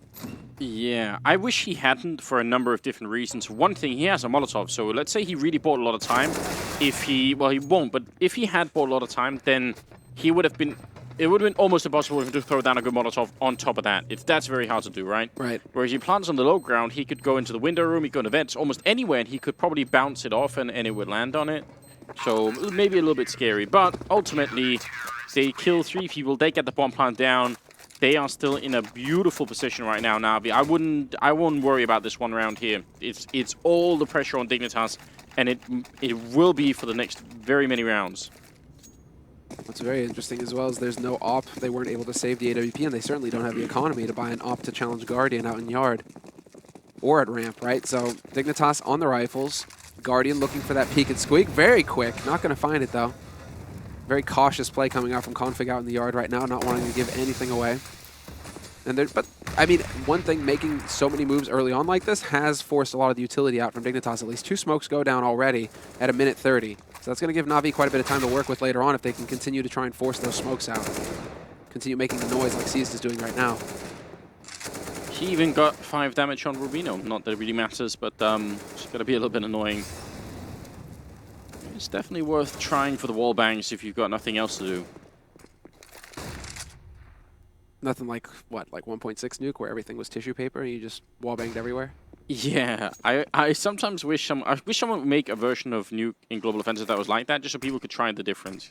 People would be very angry if they tried that. Good little spray coming in from Config there. The angle couldn't really have been any better, I think. And Guardian is out of the round now. I'm not sure why he's recommitting to this. I mean, you already got the advantage. Now it's time to relax and just play everything as a pairing. Make sure you can always get the refrag if anything happens. This is really frustrating now. 30 seconds left on the clock for Na'Vi, and they don't have the utility. Single Molotov on Simple. It's the most valuable nade that they have, pretty much apart from the 2 flashes on Seized. One of them goes out onto the site. There's the second one, but MSL dodges it. He needs to win the duel, and he does. Drops the bomb carrier, and that sets up Cajun B to get the flank on Flamey. On Edward now, but not for long. Cajun going to find him. And Dignitas stabilize. 3 players survive, 2 rounds in a row that they win. And with 3 players surviving, actually allows them to really get a good nade count going into this next round. 5-3 the score. And while Na'Vi aren't going to hesitate, they're just going to tap right into that bank and get the 3 rifles. They could get a 4th one on Guardian, yeah. And so the 4 AKs, handful of nades, and let's see. This is a choice they make based off of the idea that they know Dignitas don't have that much money to work with. If they can, even if they lose this round, but they just get 3 kills, that's still a success. That's the criteria for Na'Vi here. But they need 3 kills or more right now. Otherwise, Dignitas is going to start to build more of an economy, and it'll sort of slide the other way. So we'll see if it's going to be working out or not. Edward setting up for a bit of a grenade up on the rooftop. Maybe just a quick smoke for outside. I like it. Rubino, though, he seems to be the point man for Dignitas to go check secret, try and get eyes on yard, especially if his teammate is calling out for some help. Rubino now not even going to allow that, not even going to push up, actually. Behind that smoke wall, he doesn't want to give anything away. Config will spot Guardian, but Guardian lands the shot. And now Rubino going for a bit of the trick spot behind the door. This is tricky. Let's see if it actually works. There's the flash, and there's the shot, and he completely whiffs. Oh, now they're all coming for him. It's just going to be the 1 kill. It's a good idea. MSL also going down and getting shot by Seized, and Megiscan Cajun are left 2 versus 4 at the moment. Molotov there, forcing him out on the other side, and they're planting behind the smoke. It's going to be a headshot for Cajun as well, leaving Megisk 1 versus 4. I definitely would not go for this. And right now, Na'Vi are just winning the duels. Yeah. Those 2 opening kills, and then being in position to speed up behind it. I mean, as far as the first kill is concerned, the team was already down secret, so Config dying basically to Guardian, that's gravy. But taking out Rubino so quickly, trading 1 for 1, Na'Vi will take that any day of the week. And, I mean, so playing Yard on the CT side here is one of those things where there are some players who are sort of specialists at it that are very hard to deal with. And the classic, the obvious example is obviously Get, right? If you ever want to sort of know how to do it, then go back and watch old, VODs of NIP playing this map in their prime, and you'll get a good sense for it. And it's not about, I mean, obviously if you can take the challenge and fight and kill everyone like Fetish used to do, yeah, then that's great, but I wouldn't even use that as the prime example, because the really troubling thing about this Yard is how big it is and how hard it is to find people. So if you know someone is playing Yard as a dedicated player, but you can't find them, then going down secret like Na'Vi just did is a really big problem. And it ends up, you have to worry about the fact that you can get flanked at any one time. You need to always sort of, focus on that. So just not dying out in Yard and staying around and never being quite found out is a really big deal. And I think Config might be committing a little bit too much to these fights.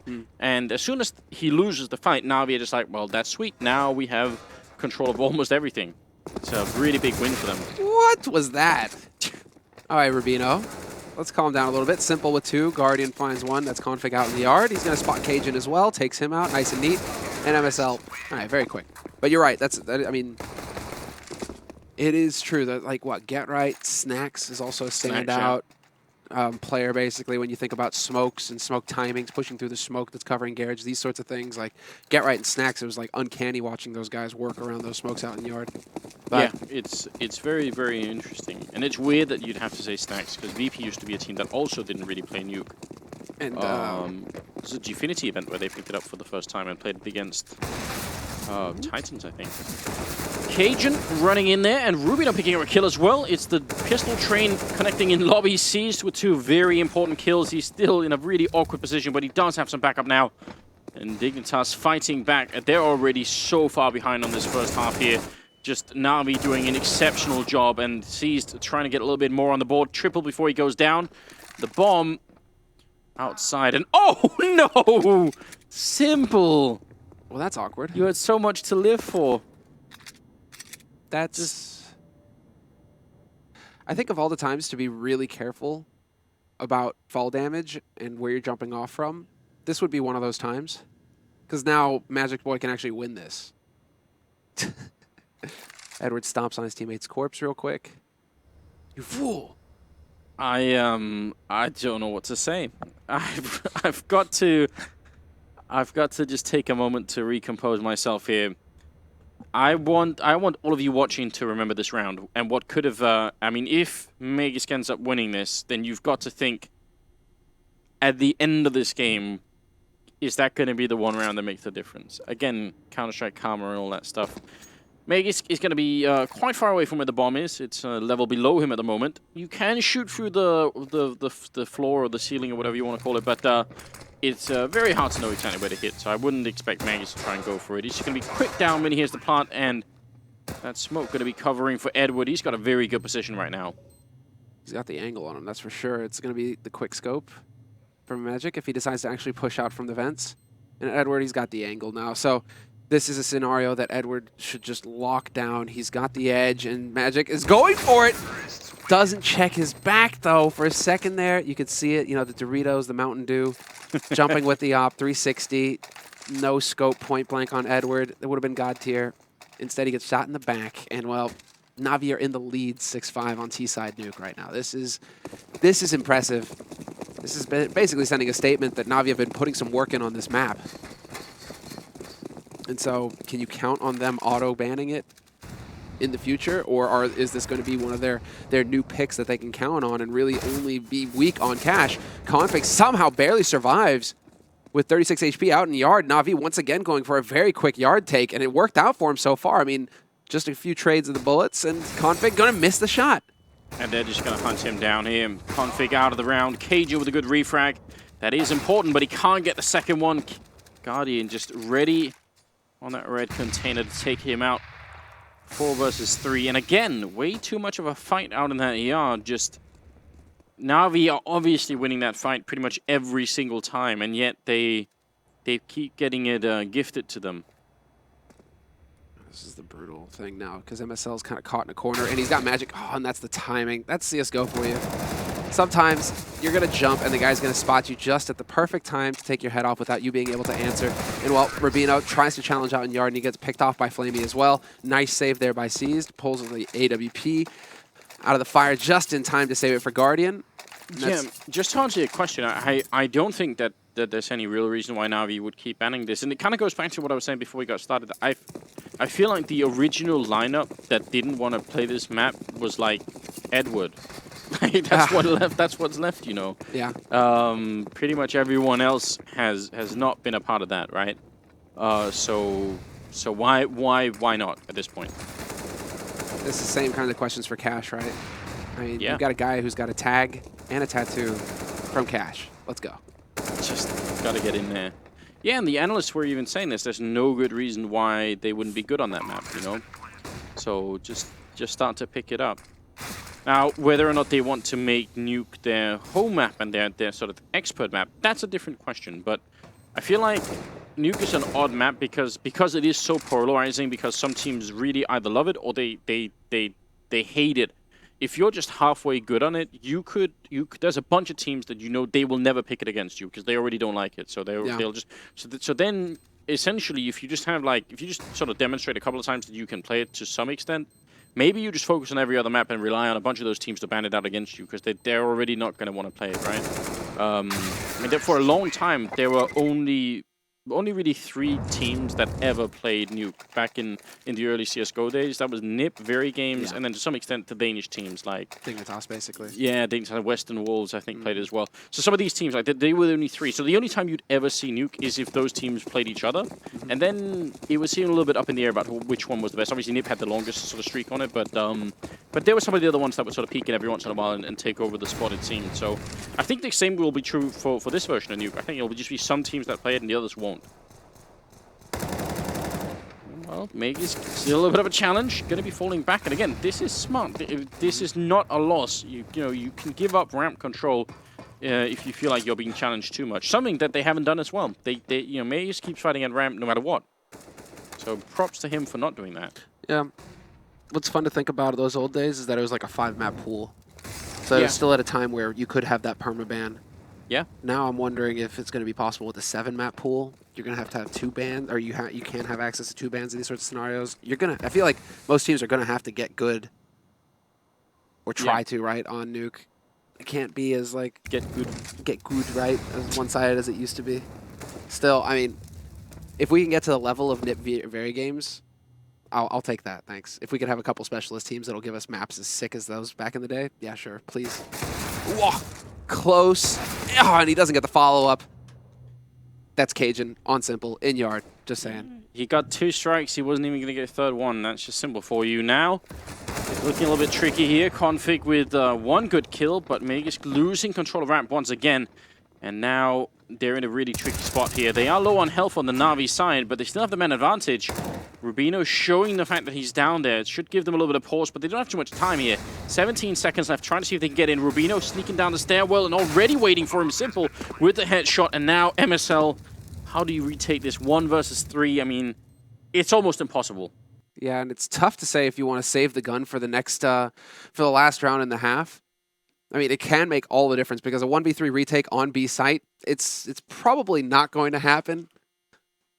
I'm not sure if it's just our monitor going black or if it's everybody. It's funny that we're talking about 2013 because remember when that happened at DreamHack Winter 2013 where they came to us on camera and I was just like... my favorite thing... There you go, could have done that right there. My favorite thing from the olden days was definitely going to a tournament and then having Valve patch the game like literally the day before. Like you're already at the hotel. Update would come out and then like all the server software would be broken. Sorry. And you just couldn't, you had to wait like, 5-6 hours for it to get sorted out. It's good times. No, there's wonderful times. The days of DDoS. I mean, we could, how do we start talking about benches to begin with? Well, I'm just saying Valve have improved vastly. You should give them some credit for that. And people seem to be generally happy with Inferno. There's some progress. People don't like to give them credit. But I feel like they deserve it every once in a while. No, man, it's like deep breath, thinking back to those days, filling for 45 minutes at a time. That did happen a lot. Nights of CS that lasted 9 hours that were supposed to last 5 hours. Yeah. I'm not sure what the issue was, but either way, I can accurately predict that MSL did not win the 1v3. It's just not happening at that point in time. I mean, this is really where I really wish that we actually had a screen. So maybe even if you don't see it, we could radio cast it for you. But we're actually looking at ourselves talk right now. So sorry, guys. Okay, let's hypothetically speaking, right? MSL. Well, they probably lost that round. So they definitely did. That is, they definitely did. we'll put it that way. They definitely did. Maybe MSL saves the rifle. Is one we've seen it in the past, but I think it's pretty slim with how Na'Vi have been playing so far. But yeah, probably Na'Vi coming out pretty far ahead T side in this T half. I mean, they already, even if Dignitas win the remaining rounds here, it'll still be way too much. Like it's just very impressive. And honestly, some of the mistakes that this feels weird to me because I thought Dignitas would be much better prepared, but they seem to be thinking that both in yard and in ramp. They have to hold those positions. They will fight until they go down. And the problem is, even if they trade evenly, that's a huge loss to them. That is not a good idea.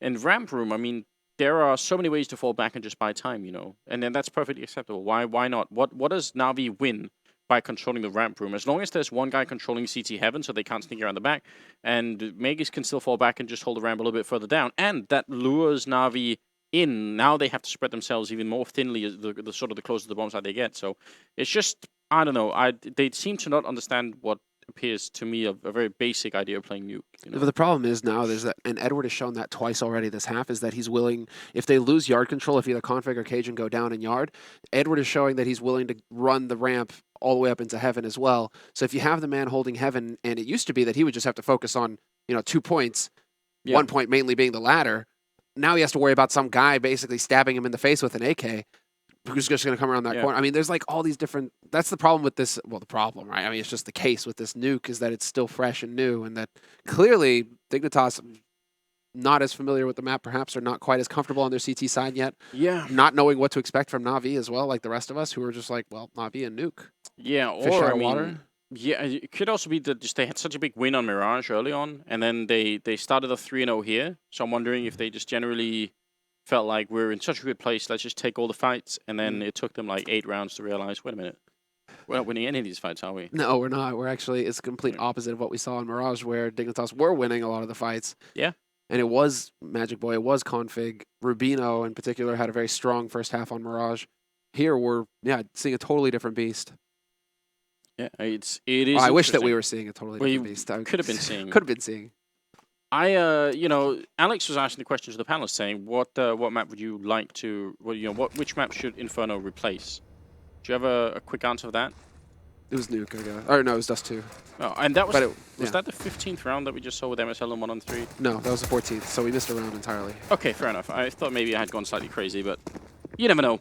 Either way, Dignitas is now going to be on the terrorist side and Na'Vi on the CT side. And if they win this pistol round, they are going to be in such a great place. Although they have given up the B bomb side, this is not the end of the world. You can play this as a retake if you so choose. And Cajun with a really good start. He's got the Tech 9, picking up another kill here and Seized in a lot of trouble. Going to try for the grenade, underhand throw in, and it will almost blow up Cajun B, but not quite. Flamey eventually going to be alone.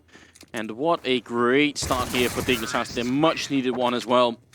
They're battling back from a huge deficit. That's where the raid boss mode comes in handy. Look at that, the Tech 9 Kevlar, Cajun nuts if he stopped. And that's both pistols. That's what's insane about this scoreline as well, Anders. Dignitas won the pistol in the first half. And they win the second half pistol, and now they're on 7 rounds.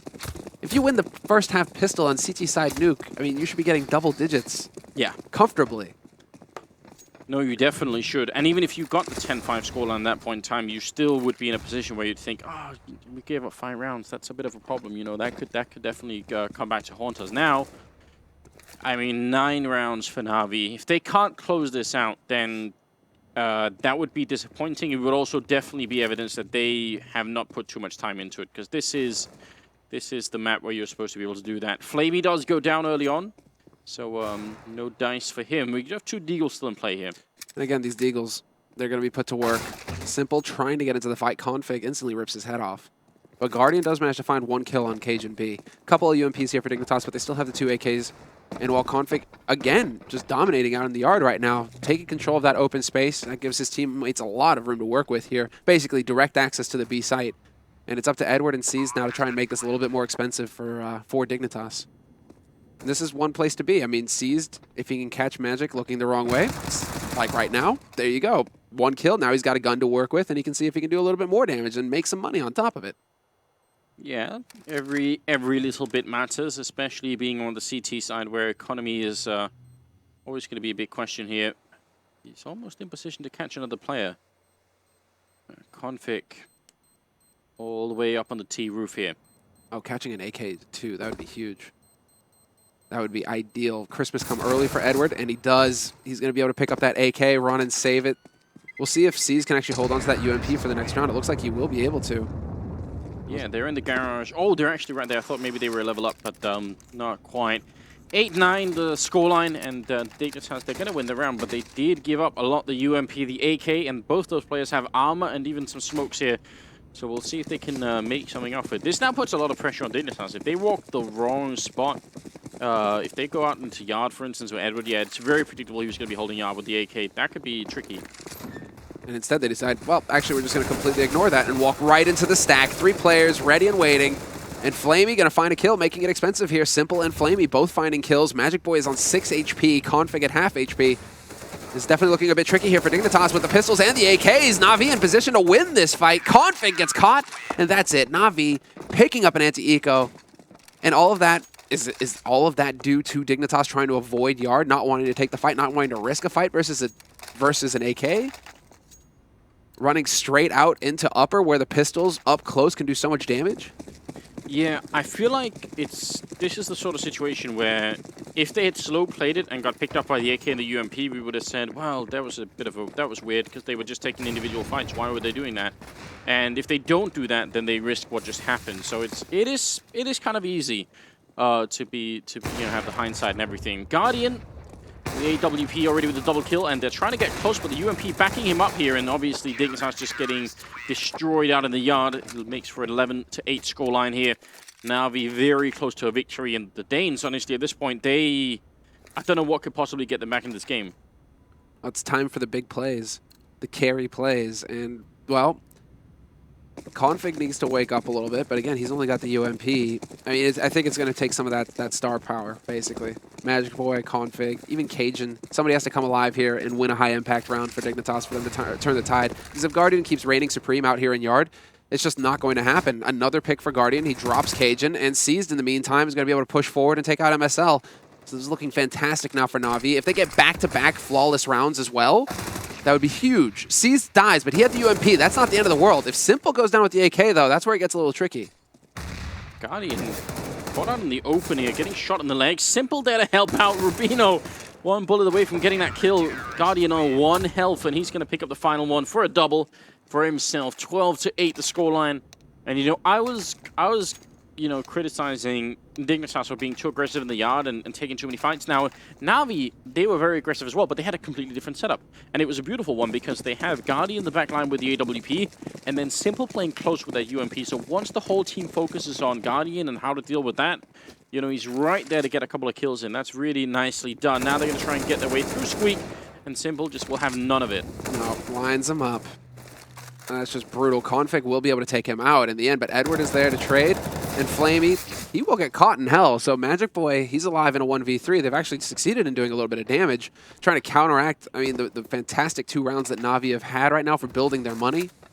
5 players surviving the round before last, 4 players surviving the last round. Na'Vi right now, they're sitting on bank, and so Dignitas, if they're going to have any chance at all, they have to get kills. And it's just not going to happen. 3 players survived this round for Na'Vi.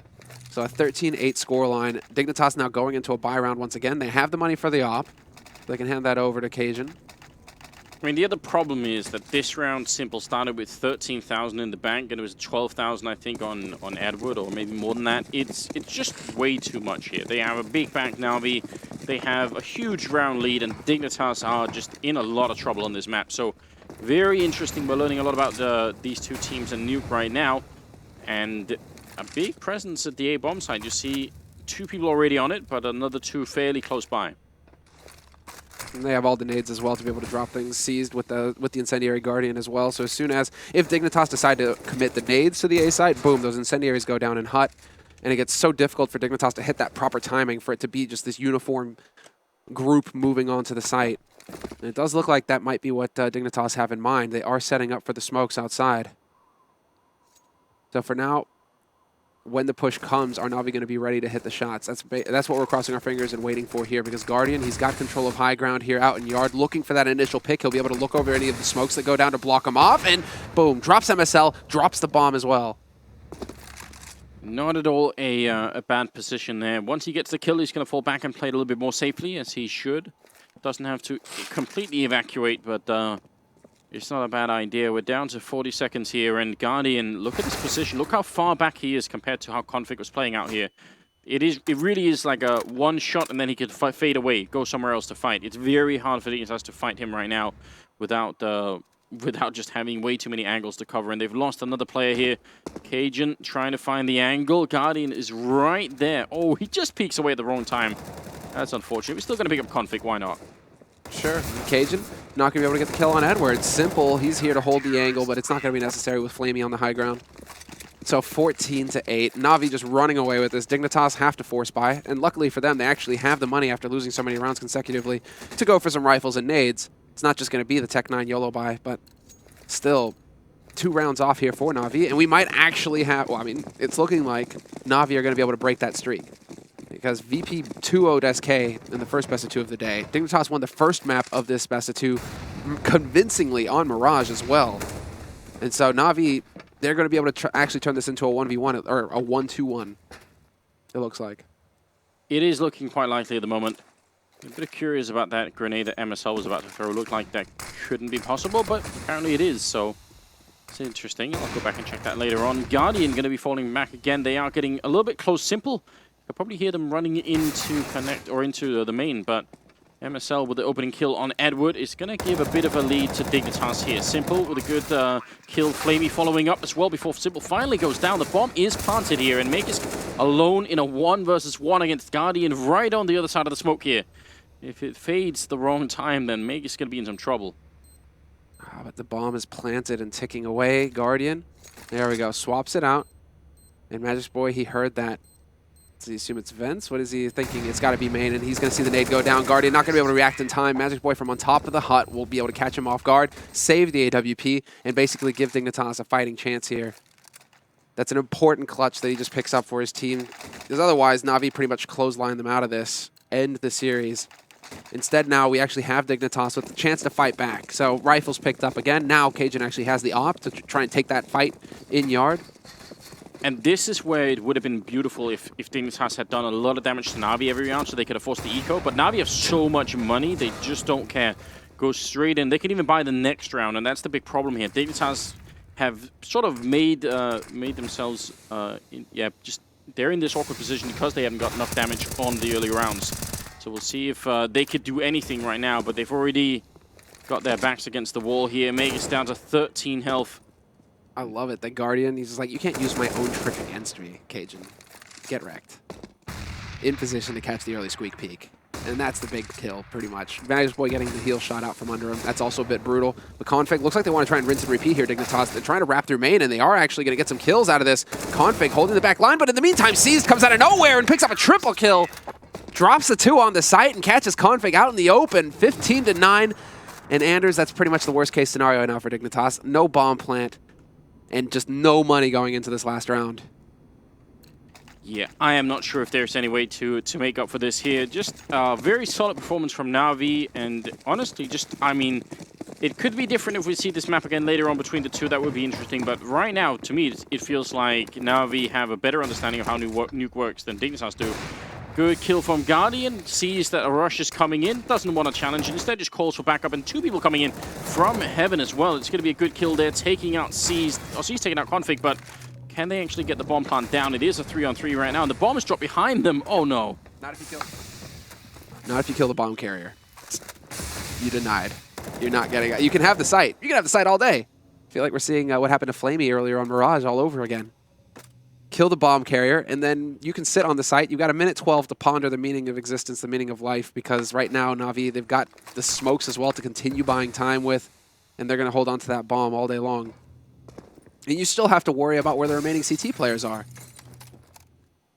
I mean, Dignitas probably hoping that Na'Vi are going to give them a break here and make a bit of a mistake sneaking up somewhere behind them. But they're soon going to realize that isn't happening. There's no one down on the second level here for the Na'Vi team. Sees just casually keeping an eye on them. Edward even has a couple of flashbangs here in case they need it. And now they're going to give the rifle to Cajun. They need him to open up so they can get in and get this bomb back. But MSL is down. Megas to follow as well. Cajun, the last one left. He's going to get a good flick in, down to 30 seconds. And now, can he actually get the bomb, get back and plant without them stealing it away from him? He's going to get one more kill in. He's certainly got the triple, looking for the quad if he can. 11 health left, and looks like he might be able to get this bomb plant happening. This is some confidence from Edward. And look at this. Such a sick play from Cajun. Goes through the vents to get onto the upper site. Edward's going to be so far away. And Cajun, he sees it coming from a mile away. He's going to be ready with the AWP to hold on upper. This would be such an incredible round coming in from Dignitas. 1v3 from Cajun. And all that from Na'Vi hesitating. Turning around for the flashbang. Cajun certainly ready for it. Might be able to clutch it. He does not see him. Oh, the scope finally gives up his position, but one bullet would take care of business. And Edward has made it out of heaven. That's already a big win. He's got a little bit of time left. He does have a defuse kit. Cajun hiding inside. He's going to get one shot at this. If he misses, it might be all over. He's just holding it in right now. Cajun, where's the peek? Oh, no. He got the triple, and he's not going to go for the peek. And you can even see Na'Vi a little bit confused at what happened there. That's going to be the win for the Na'Vi team. Very impressive here on Nuke, and just ice cold from Edward at the end. That's just brutal. Yeah, you can even see the manager behind just like, okay, then I guess we get it. There's the win. And Na'Vi showing that they're quite capable on Nuke. This is definitely going to be very interesting in bans and vetoes and with their opponents in the future, realizing, wait, it's not just an Insta-2 ban now. Sure, they keep banning Cash, but now we have to worry about Nuke versus these guys as well. How does that shape up against our map pool? Things just got a little bit trickier. Yeah, it's very, very impressed actually. And I will say on the other side, a little bit disappointed by Dignitas. I feel like if you're going to be picking Nuke against a team like Na'Vi, you should know more. You should be better.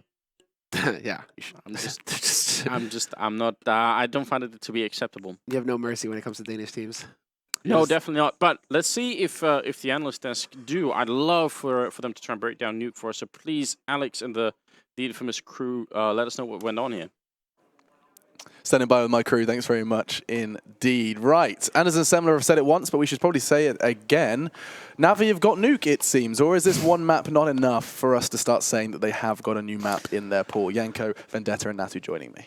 Definitely not. I mean, I was surprised by the fact that Dignitas was giving away a lot of aim duels to Na'Vi on the in the first half on the CT side, and that's something that Na'Vi is going to take as a gift pretty much, because you could see that they were just spread around the map most of the time, and Dignitas mostly on yard config pretty much was, you know, challenging them a lot, and they were winning those aim duels, and then it's not as difficult to play the T side once you're in a 5v3. Yeah, it's a couple of fundamentals things. Like you play against a team that you expect not to be super good on the map. So first of all, don't take those aim duels, right? And the second of all, when you play more conservatively, then you kind of force your opponent to make an execute. They have to make a play, right? So, I mean, like you said there, Janko, when you're playing against 3 opponents, as you're still 5, that doesn't really need a lot of really complex strategies to win those kind of rounds. Yeah, I think Anderson and Semler both kind of put it very nicely. The fact that, well, Dignitas didn't seem to have it. Like, for some reason, they managed to kind of lose the concept of how to play Nuke for the better part of it. And you saw it multiple times, both on ramp and out in yard, just taking constant duels and everything. But to me, like the more like grave misjustice that they did, or grave mistake that they did, was the fact that they had nobody like in solid positions to trade. And in many situations, if they had someone nearby, it would be like the same positions popping up every now and again. So there wasn't really too much variety for Na'Vi to actually have to worry about from the CT setups. Yeah, exactly. So if you have the same rotation coming in every time, you know that, well, I've taken the duel versus config now. That means guy number 2 is going to pop up here. Right. That makes your job a whole lot easier. So it was strange to see, because when we've seen Dignitas play this map, over the course of, 3 months now, they've constantly progressed on their CT side and done new things, different things, and, gotten better. And this was just a massive step back. Yeah. I mean, it's true, because we've always credited Dignitas for being a team not only who are dynamic, but also a dynamic team on Nuke. I mean, that was a map that we actually highlighted, but they were particularly proficient on. In fact, the entire desk predicted Dignitas to take this one, and so we continue to suck at predictions, gents. Welcome to CSGO 2016. I mean, I pulled one back with the Mirage. You did, she smashed out Mirage. But of course, they go on and to lose the map that Na'Vi never plays. Yeah. I mean, it's just a matter of, even when Na'Vi brought it back to 3-3, that's when things were even worse for Dignitas, because that's when their economy is low, so they don't have an op to buy, they don't have all the utilities, so then they're kind of being forced to make plays, but they were going for wrong plays, and now it was on point with their aim, pretty much winning those duels that we were talking about. So they managed to rack up a lot of rounds in that first half, which was something we wouldn't expect. And even with Dignitas winning the second pistol, you're thinking, okay, they have a strong T side, they can still bring this back against Na'Vi, and then they go on to lose the anti-eco round. I mean, the third one. So is there nothing to credit Na'Vi for, Natu? Sorry. I like the aggressiveness they showed on CT side for sure. I mean, Guardian Simple really playing super relentlessly at times, just making it hard for Dignitas to get really anything going on before they've lost men. So, I mean, credit to Na'Vi on that. I mean, you can give them credit for winning the map, but That's it. I mean, but I didn't see anything that will tell me, oh, Navi is a Nuke team. They've been secretly practicing Nuke, and they have so many elaborate strategies that brought them the win here. It was basically like... They had one inner execute, didn't they? Yeah, they had that one, and it didn't work. No, it didn't work. No, so they went back to going yard. Yeah, so they went back to the default style. And okay, Navi in general is like known for that style, but it mostly came down to people challenging them, losing the fights, and then Navi just playing the advantages very well, which comes down more to the basics of Counter-Strike than to the map you're playing. CS can be a thinking man's game, but what we're saying on the desk here is that Nuke wasn't necessarily it wasn't needed. It definitely was. It was Dignitas who didn't do a lot of thinking. Dignitas didn't do a lot of thinking and, of course, fall flat. So that's the series split 1-1. If we reflect on the series as a whole and looking at the team's chances of kind of progressing through their groups, let's not forget that within this group, they also have G2 and NIP. That's a pretty big group. So you've seen both of them performing. You've seen the two maps between the two of them. Halvor, is there anything that you've learned from these two maps? Is there anything that you kind of take away from this first series? Not in the case of Navi, not really too much, because I would have expected them to have a much better performance on their own map pick in Mirage, and going into Nuke, I think that was Dignitas pretty much giving them every opportunity possible to succeed. So I don't really know what to make of them if they're still if they're still going to be the New York team that we saw, or if they're going to be the Starlighter edition of Navi. For Dignitas, a bit of a similar thing. I guess even though they've had great results as of late, it hasn't been versus this kind of tier of opposing teams. So yeah, still not any wiser on both of those teams going in further. Now, up next, we have fnatik versus HellRaisers, gentlemen. That's an intriguing one for a multitude of reasons. And actually, Natu, I'd like you to go ahead and just inform the viewers as to why fnatik HR could necessarily be quite the series to remember. Yeah, I mean, fnatik obviously quite a new lineup with this one, and playing against HellRaisers, a team that is likes to be relentlessly really aggressive as well. So, bless you. For a team that's new playing against that style, can always be interesting. But at the same time, I mean, this is I guess the one where it could actually, HellRaisers is definitely the massive underdog here. But this is at least as it is right now, could be their chance to win a series. I think best case scenario is pretty much just tying a series. I think that's the best they can hope for at this point. But that could be enough to ruin the day of fnatik, pretty much. And, that's bad enough as it is if you're the Swedes. It should be a good one. We'll be talking more about it after our break, and I'm going to go ahead and just sort myself out a little bit. Sorry. All right. I'm sorry. All right, Alex, if that's what it takes. Yeah, so it seems that the cough has also developed into a dribbly nose. So I'm going to go and sort that out, and we're going to go ahead and sort the players out as they prepare for fnatik versus HellRaisers. The series was split in our second of the day here at EPICENTER, but there's much more to look forward to. Even NIP G2 around the corner as well. So you stay tuned, and when we come back, more of the same.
can see your outline.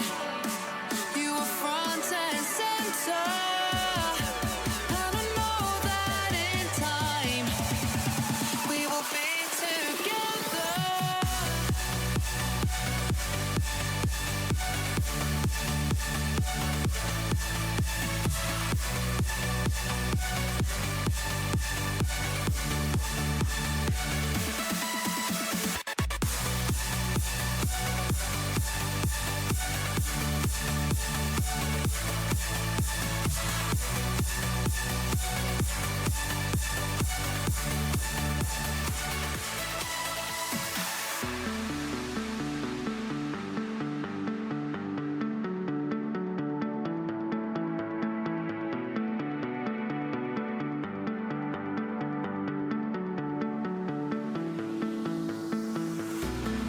Everything about you has me falling deeper, broken down in pieces.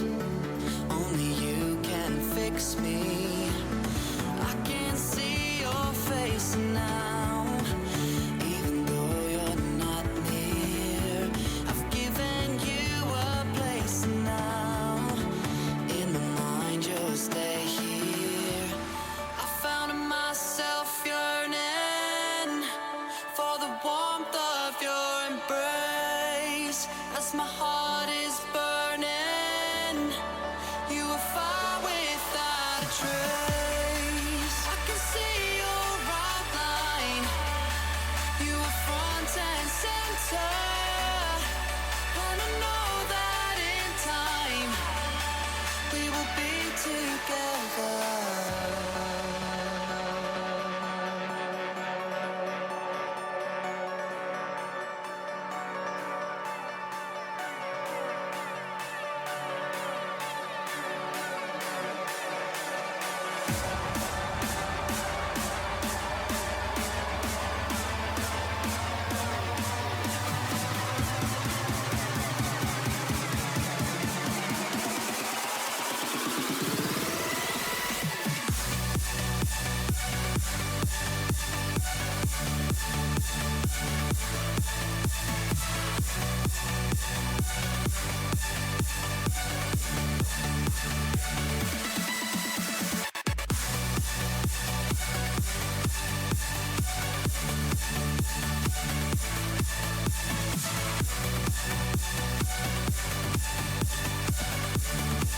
You were fire without a trace. I can see your outline.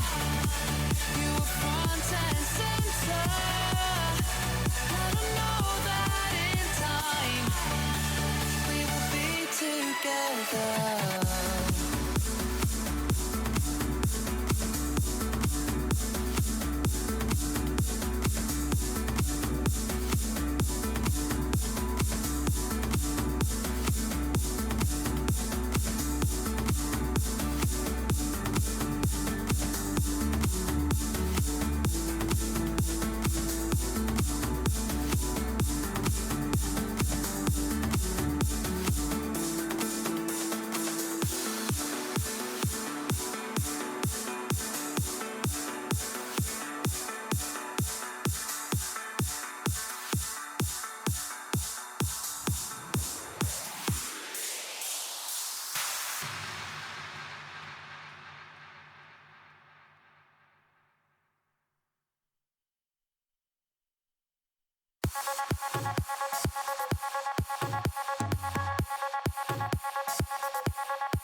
I'll try to cheat it,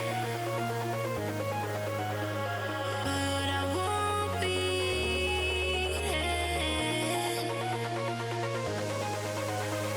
Raise the line, you can take your time. Ready, set, go. Raise the time. Raise the line, you can take your time. Ready, set, go. Raise the time.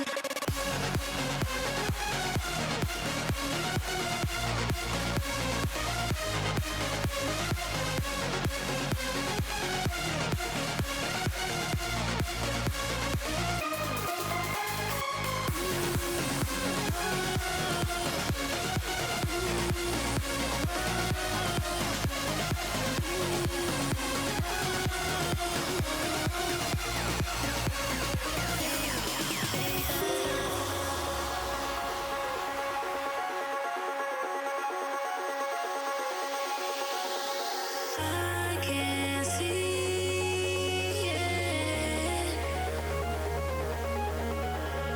but I still need it. Raise the line, you can take your time. Ready, set, go. Raise the time. Raise the line, you can take your time. Ready, set, go. Raise the time.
From the heat wave stole my emotions. I left my doubts when I was swept by the ocean, and every pulse from the tide was a finish line. A wave race we were made to ride. You and I were first in line, and we took them by surprise. I was with you all the time. You may not realize, but I'm here. I hear you loud and clear. When we get lost in our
feeling of realization in that I'm here.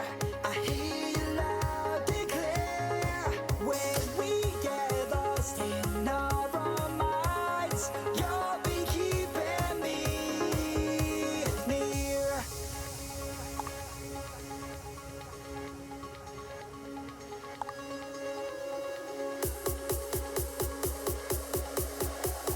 You'll be keeping me near.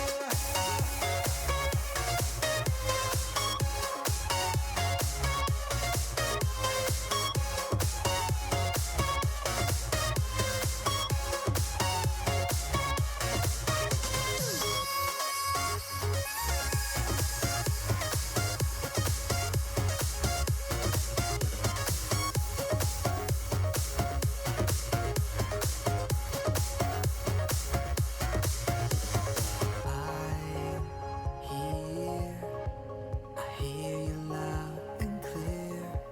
When we get lost in our own minds, you'll be keeping me near.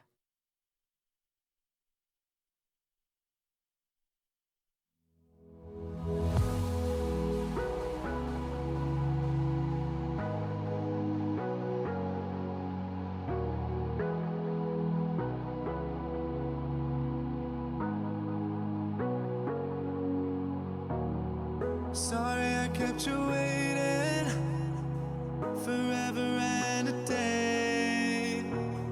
But now we're out here together with nothing standing in our way. Can you feel the attraction? Feel the attraction. Can you feel it between us? This energy's inside us like electricity. Feel the love running through like electricity. Feel the love running through like electricity. Like electricity.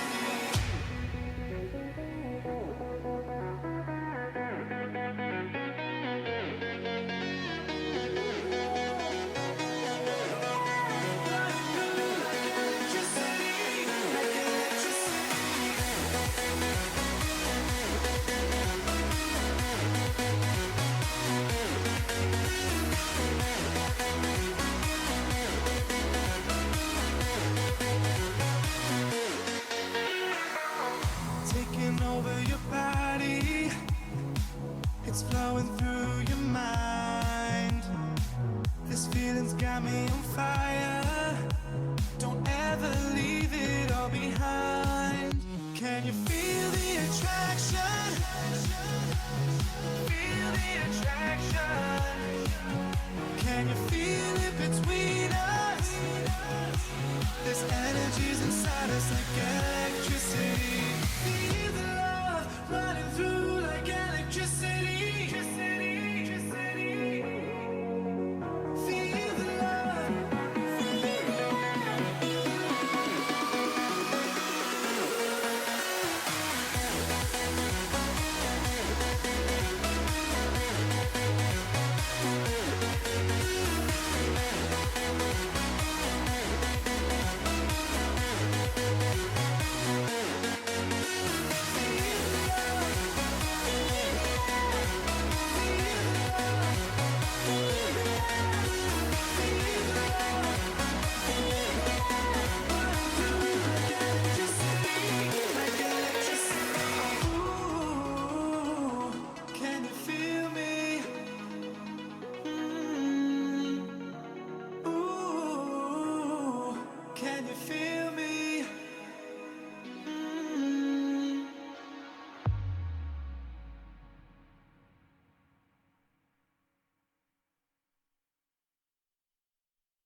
Welcome back to Epicenter Moscow. 2 games down and 2 more to look forward to. It's a best of 2 series here in our first day of a week-long CS extravaganza. $500,000. It's an absurd prize pool. In fact, the winner takes home what used to be the major prize pool.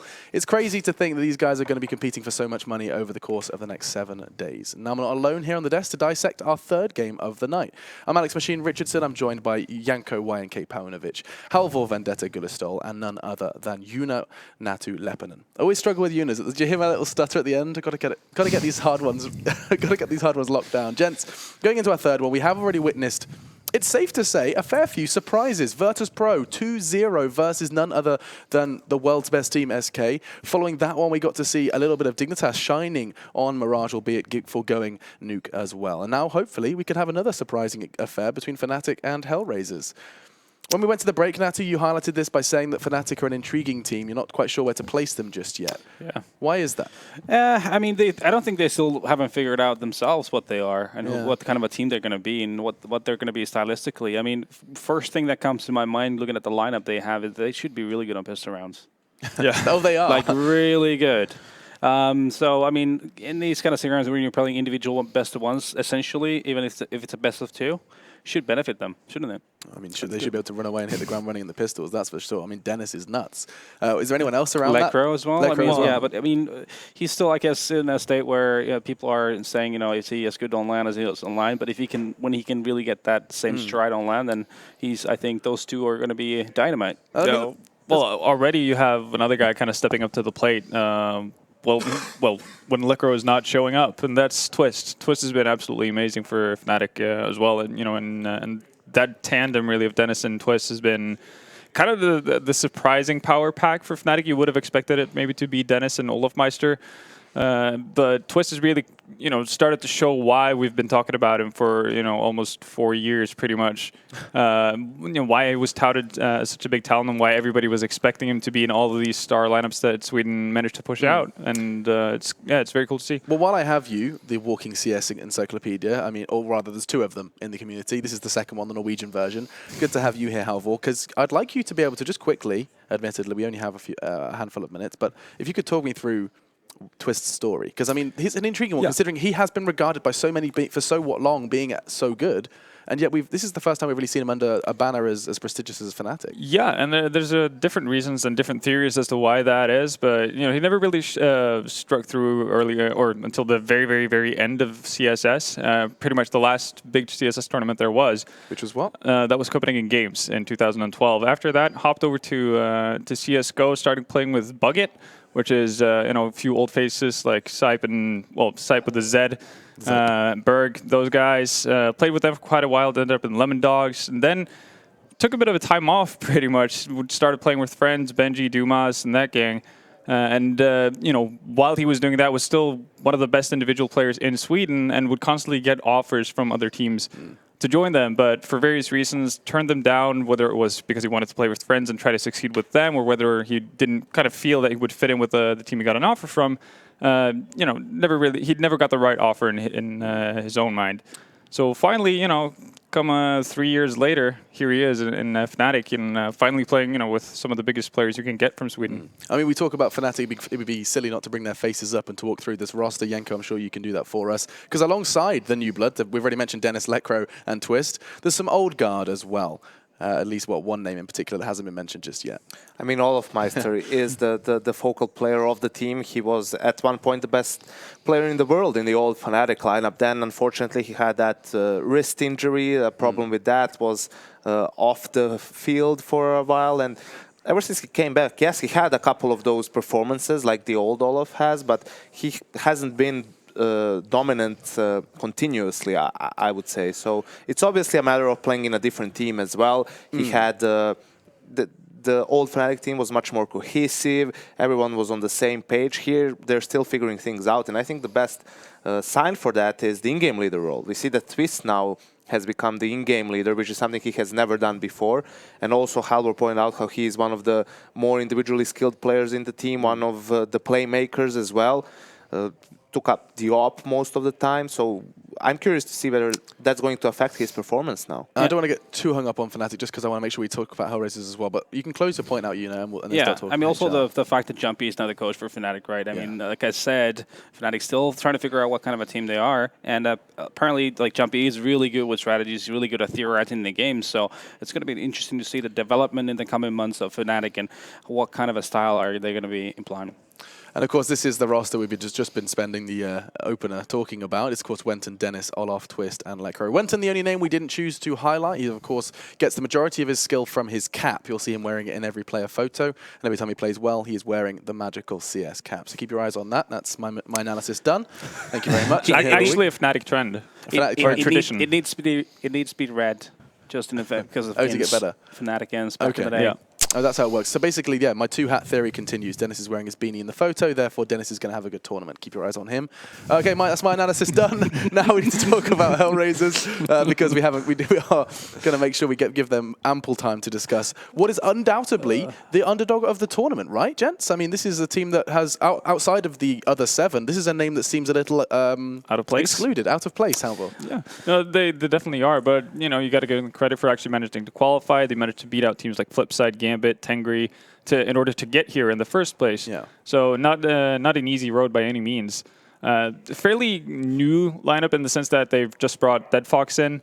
They had a period of time where they were playing with Smike instead as trying him out as the new dedicated operator. That didn't pan out, so now they've gotten Dead Fox instead. And ever since he joined, they've actually been it's the kind of the recent form has been pointing up for them in many ways. So that's a promising sign. And already we have Staiko, who's more and more coming into his own and becoming more and more of a stable contributor for HellRaisers. So in my eyes, he's kind of the potential star player of that team. This team is like a massive mixed bag, isn't it? It's like players from everywhere. But I mean, they've had some very close scorelines against some good teams recently. Online play, Pro League, even though they're not really high up on the rankings, they've still had a lot of really close games, overtime games even. And I think their downfall has been for a better part of this year has been their T sides, really. Their CT sides are very dynamic. They like to be the aggressor. They do a lot of mad pushes, a lot of things. And you can always count on Angel being up on Dasu, for example. You can always count on him pushing Palm Tree, or what used to be Palm Tree back in the heydays.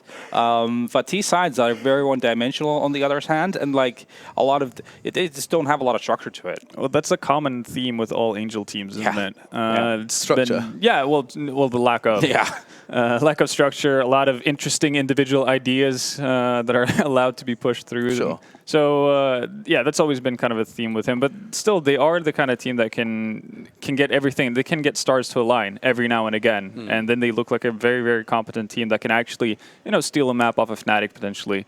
Well, lots of individual ideas is where I'm going to take this desk next, because it's going to be time to talk about maps. Yenka, we'll start with your individual ideas. HellRaisers, fnatik, I assume this is one of the harder ones for you to kind of read into, or is that not the case? I mean, not necessarily so. That they share some of the maps. They play maps like Cache. I think that's probably going to be something we will see. I think that's actually the map that HellRaisers managed to beat fnatik on in Pro League in the online season. So when it comes to vetoes, both teams have their own respective vetoes. So I'm more interested to see what has changed in fnatik more than HellRaisers in terms of what map have they introduced into their pool that they're going to be more comfortable on. Well, if we can, we'll bring up the vetoes and have a look at what exactly does get taken away or is actually indeed selected. Of course, a reminder of how it does process. You see, you can basically ban 2 and then pick 1 each. Of course, the last one is just removed from exclusion. You've already made it clear that Cache is going to crop up. Does it matter exactly how that does play out in the long run? I'm already seeing Nuke removed by fnatik, Halvor. Yeah, that's their go-to ban. Okay. So not really too big of a surprise. The second ban is going to be a bit more interesting because they don't have as big of a map pool just now as obviously the old lineup had. Kind of a high goal to reach, I guess, this early on. But I wouldn't be surprised either if Cache is ended up ends up being picked by one of the teams. I wouldn't be. Well, I would actually assume fnatik being the one who actually pick it up. Now, Henry G has been constantly talking about HellRaisers Cobble. He's been very impressed by the way they play play Cobblestone. Perhaps it's wise to assume that could be making its way. Well, it could be a veto for taken fnatik away. if True. they're aware of Yeah, it, and they exactly. probably have been paying attention to what HellRaisers said, because it's like Jonas said. Even though HellRaisers doesn't have a lot of points racked up in Pro League, they've had a lot of close games, so they've shown that they can be competitive on a lot of these maps, and obviously that's something that fnatik is going to take into consideration. Now, Cobble's going to be removed. That's what you're expecting to see there. So that's going to be taken away. We can speed this up as well. I want to make sure we see how this does go down, and we can just reveal how things did get picked up. Of course, you can see there is still 4 maps left in the pool. That's Dust 2 HellRaisers chose to remove as their final opportunity to veto. Now, there is still, of course, the opportunity to not get that 3rd map, but we'll be seeing how they choose to pick these final ones. What's remaining then, Yanko, and how's this going down? I mean, between Cash, Mirage, Overpass. and Overpass.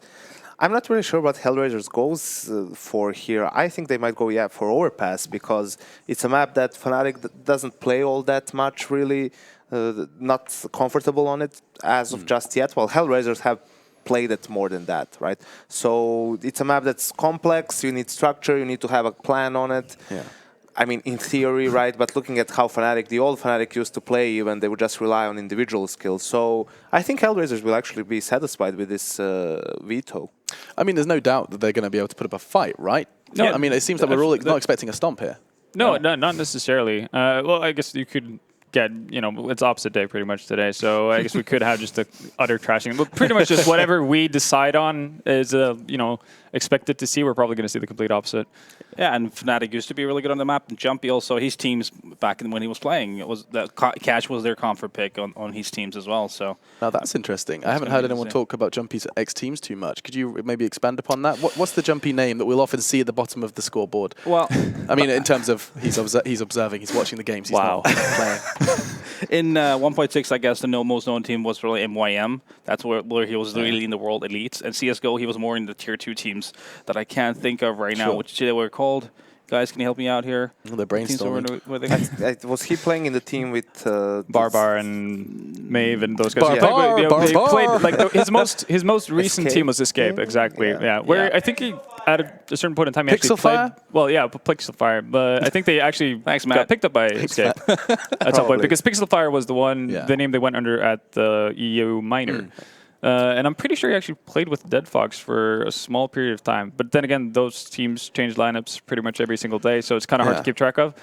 But that could definitely be a possibility. So maybe Jumpy has some insight as to how Dead Fox likes to play on the map. I would love an interview at some point to just kind of talk to Jumpy and see what his actual role is within fnatik, because we've talked about it. We've said, Twist is leading. What's Jumpy doing? Is he doing the kind of the post-match analysis? Is he giving them plays? The grunt work, pretty much. Exactly. Is he sitting there doing his homework, or is he doing the problem is it's a clash of styles. He likes to go for a more strategical approach, more slow-paced, while both Dennis before and Twist now like the fast-paced, more quick, loose, depending on spawn approach. That's more running and gunning, right?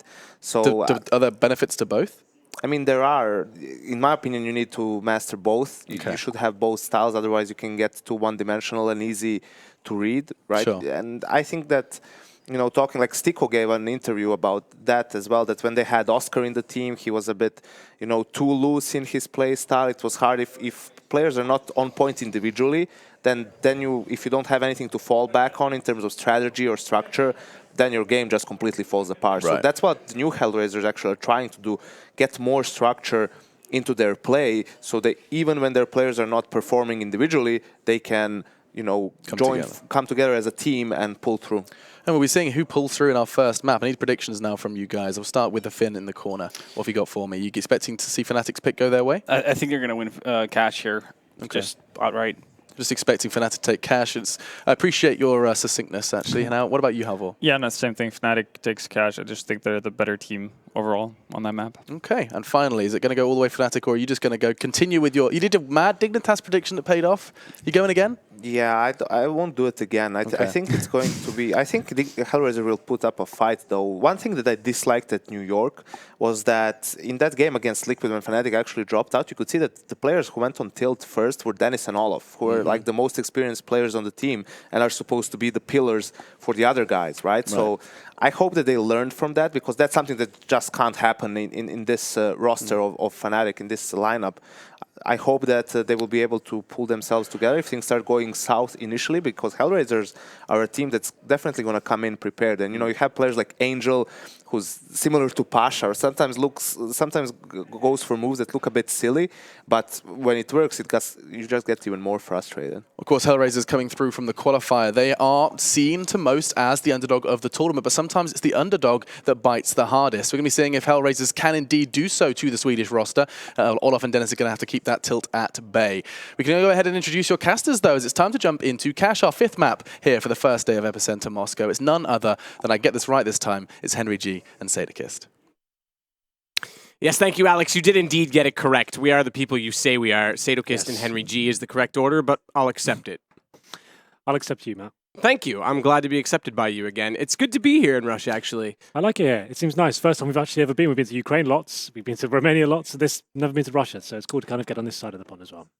Well, it's the same side of the pond. Yeah, I realised it's the side of saying that. Don't worry. That doesn't work. I knew you'd jump in on that. Yeah, it's fine. It is good to be here. It's kind of interesting. It was a very long drive through traffic to get to the hotel, but it's a splendid hotel. It's been a lot of fun. I think the players are quite pleased with the treatment that they've been receiving. I think we've been treated quite well, and I think we're going to hopefully get treated to some better games today, because even though we've had some of the arguably the top 4 amazing teams in the world. matchups in terms of on paper, right? Yeah. And the games have been a little bit disappointing in terms of like the results have been really strange, have been really one-sided. So hopefully things can start to heat up. Backwards too. Yeah, I would say like the analysts are having a rough time once again in this event. But this is still the group stages, right? I'm sure it'll all start to make sense as we go on. Yeah, I think so. And I like I said, I think throughout the weekend, it's kind of good that we get these one-sided, unpredictable games out of the way early, because usually you get them either at the start of the tournament or an end of the tournament. And I would rather have them at the start, in the group stage. Let's get the crap games out of the way, and then everyone will realize that they've struggled and step up, I think. Basically, right, this is just to determine who goes straight to the semis. So at this point, like, yes, SK had a really rough start here, but the likelihood of them going through is still very strong. And they're just going to be meeting someone like earlier in the tournament than instead of later. I feel like they'll get back into it and it'll be fine. But I guess we should concentrate on this game a little bit more. So we have a little bit of a delay, so we can talk. Actually, we can talk about whatever Let's you like. do it. Well, in that case, go on. No, it's fine. You talk.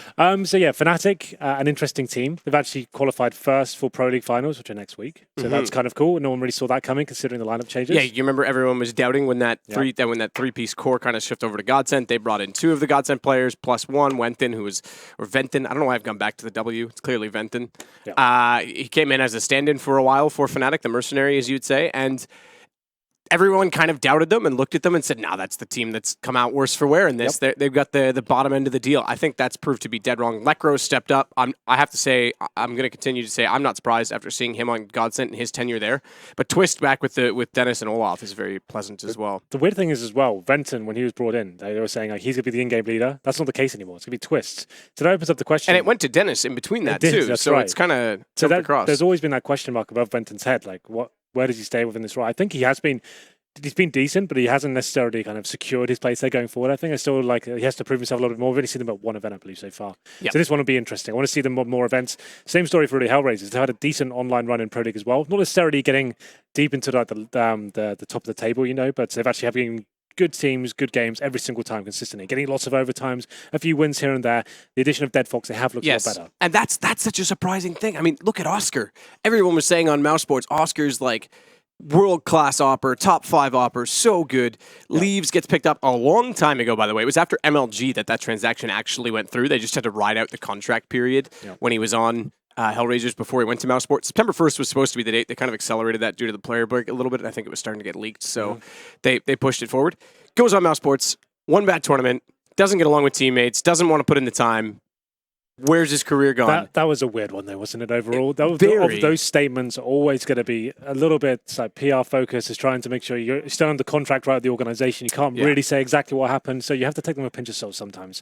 But still, obviously, it didn't work out for whatever reason. That hasn't happened. And to be fair, Dead Fox coming to HellRaisers, they've actually looked like they've got better, believe it or not. Like you thought after losing Oscar, that would be it. They're done. And well, that's the point I was going to make. Dead Fox has been an excellent contribution and pickup for that team. It's kind of like Cajun going over to Dignitas, where everyone kind of said, "Oh well, he's left the strawless." This wasn't so much someone getting cut and demoted; it was a pickup, but it was a player that they thought was not going to be as good in the role as Kirby was in that. I believe Deadfox from Hungary as well, right? Obviously, it's. I think that's right. That is right. Well, I'm pretty sure I remember that from the Pulp Pixel. Yeah, no, I think you're right. So he's like obviously not a massive CS nation. It's kind of like a big move for him in terms of like he's actually made into like a big name within like the CS landscape itself. Like HellRaisers is quite a historic name in terms of Counter-Strike as a whole.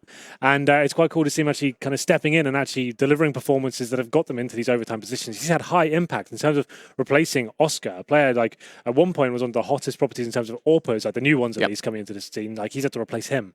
And right now he's actually looking arguably better considering the loss in reputation, I guess, Oscar's had right now, the whole Mars Sports debacle, whether anyone's going to be able to pick him up after that. Obviously, they probably will. I mean, like, in terms of, like, he was probably up here, then after Mars Sports, he's got knocked. Especially when we start to see, like, oh, you know, I don't have time to put in the practice, and no top team's going to want that. Tier 2, maybe, but even the Tier 2's closing in on the... I mean, it's a blurred line at this point. Yeah. Teams that we consider Tier 2 at the start of the year are now firmly Tier 1. You look at Dignitas, Heroic, all kinds of guys. I mean, Heroic at the start of the year when they were still under SK, I would say was Tier 3 even, and they've pushed forward. So there's a bit of a blurred line there, but you're right. It does become a little bit of an issue as to where he goes. Now, as for Dead Fox, I don't really want to call him... I guess he is. He's not really a hybrid AWP player, but he's aggressive, but he's not flashy. It's not like I look at him and I see Guardian, but he's able to find early picks. And some of the late round plays from him are okay, but it's usually in early to mid round that I find him the best. Yeah, that's what he's been good at. He seems to be like, you always know what I talk about. I like when people are assertive as AWPers. I like them to actually, like, at least just be controlling where they want to be going, where they feel confident to find those picks. He's not doing the super flashy stuff, but he seems like he knows what he wants to do at the beginning of rounds, especially like Alex mentioned on Cobble. I think he's really fantastic on that map. He seems to be like a reason why they're getting so many of these top names to overtime at least, not necessarily getting wins. I think they're still quite a new team. But yeah, Dead Fox for me is definitely going to be a player to watch for the next year. I think this team as a whole, I think they've found a nice recipe right now.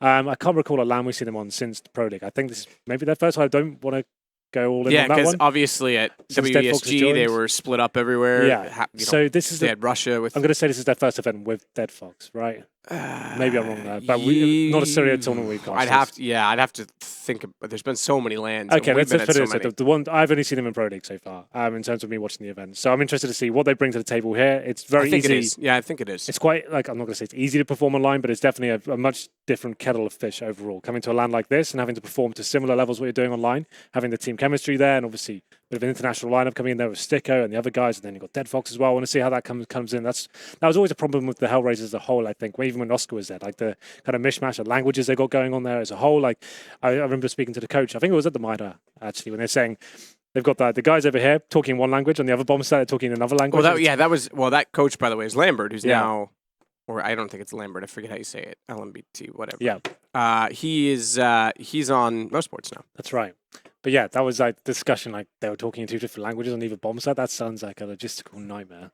So I'm sure they've addressed that. I'm sure that's not going on anymore. But that's what I want to see, this whether they can turn up to these lands and actually prove that they can play to the level, like I said, not necessarily winning games, but giving these good teams very decent, deep games going forward. That's what I want to see from them. I don't like, obviously they're seed 8 here. I don't think they're probably the ones you can say who's not going to progress other groups will be them. Yeah. But still, I hope they can actually step up and show they are at least at this caliber. Yeah, I kind of agree with you. And the Pro League results are interesting. It does say that if someone has an off day, and this is kind of where I was saying where it's a blurred line with Tier 2, Tier 3. Yeah. I'd say Tier 2, that's where HellRaisers would find themselves, with mixes in and out of majors and a lot of lineup changes.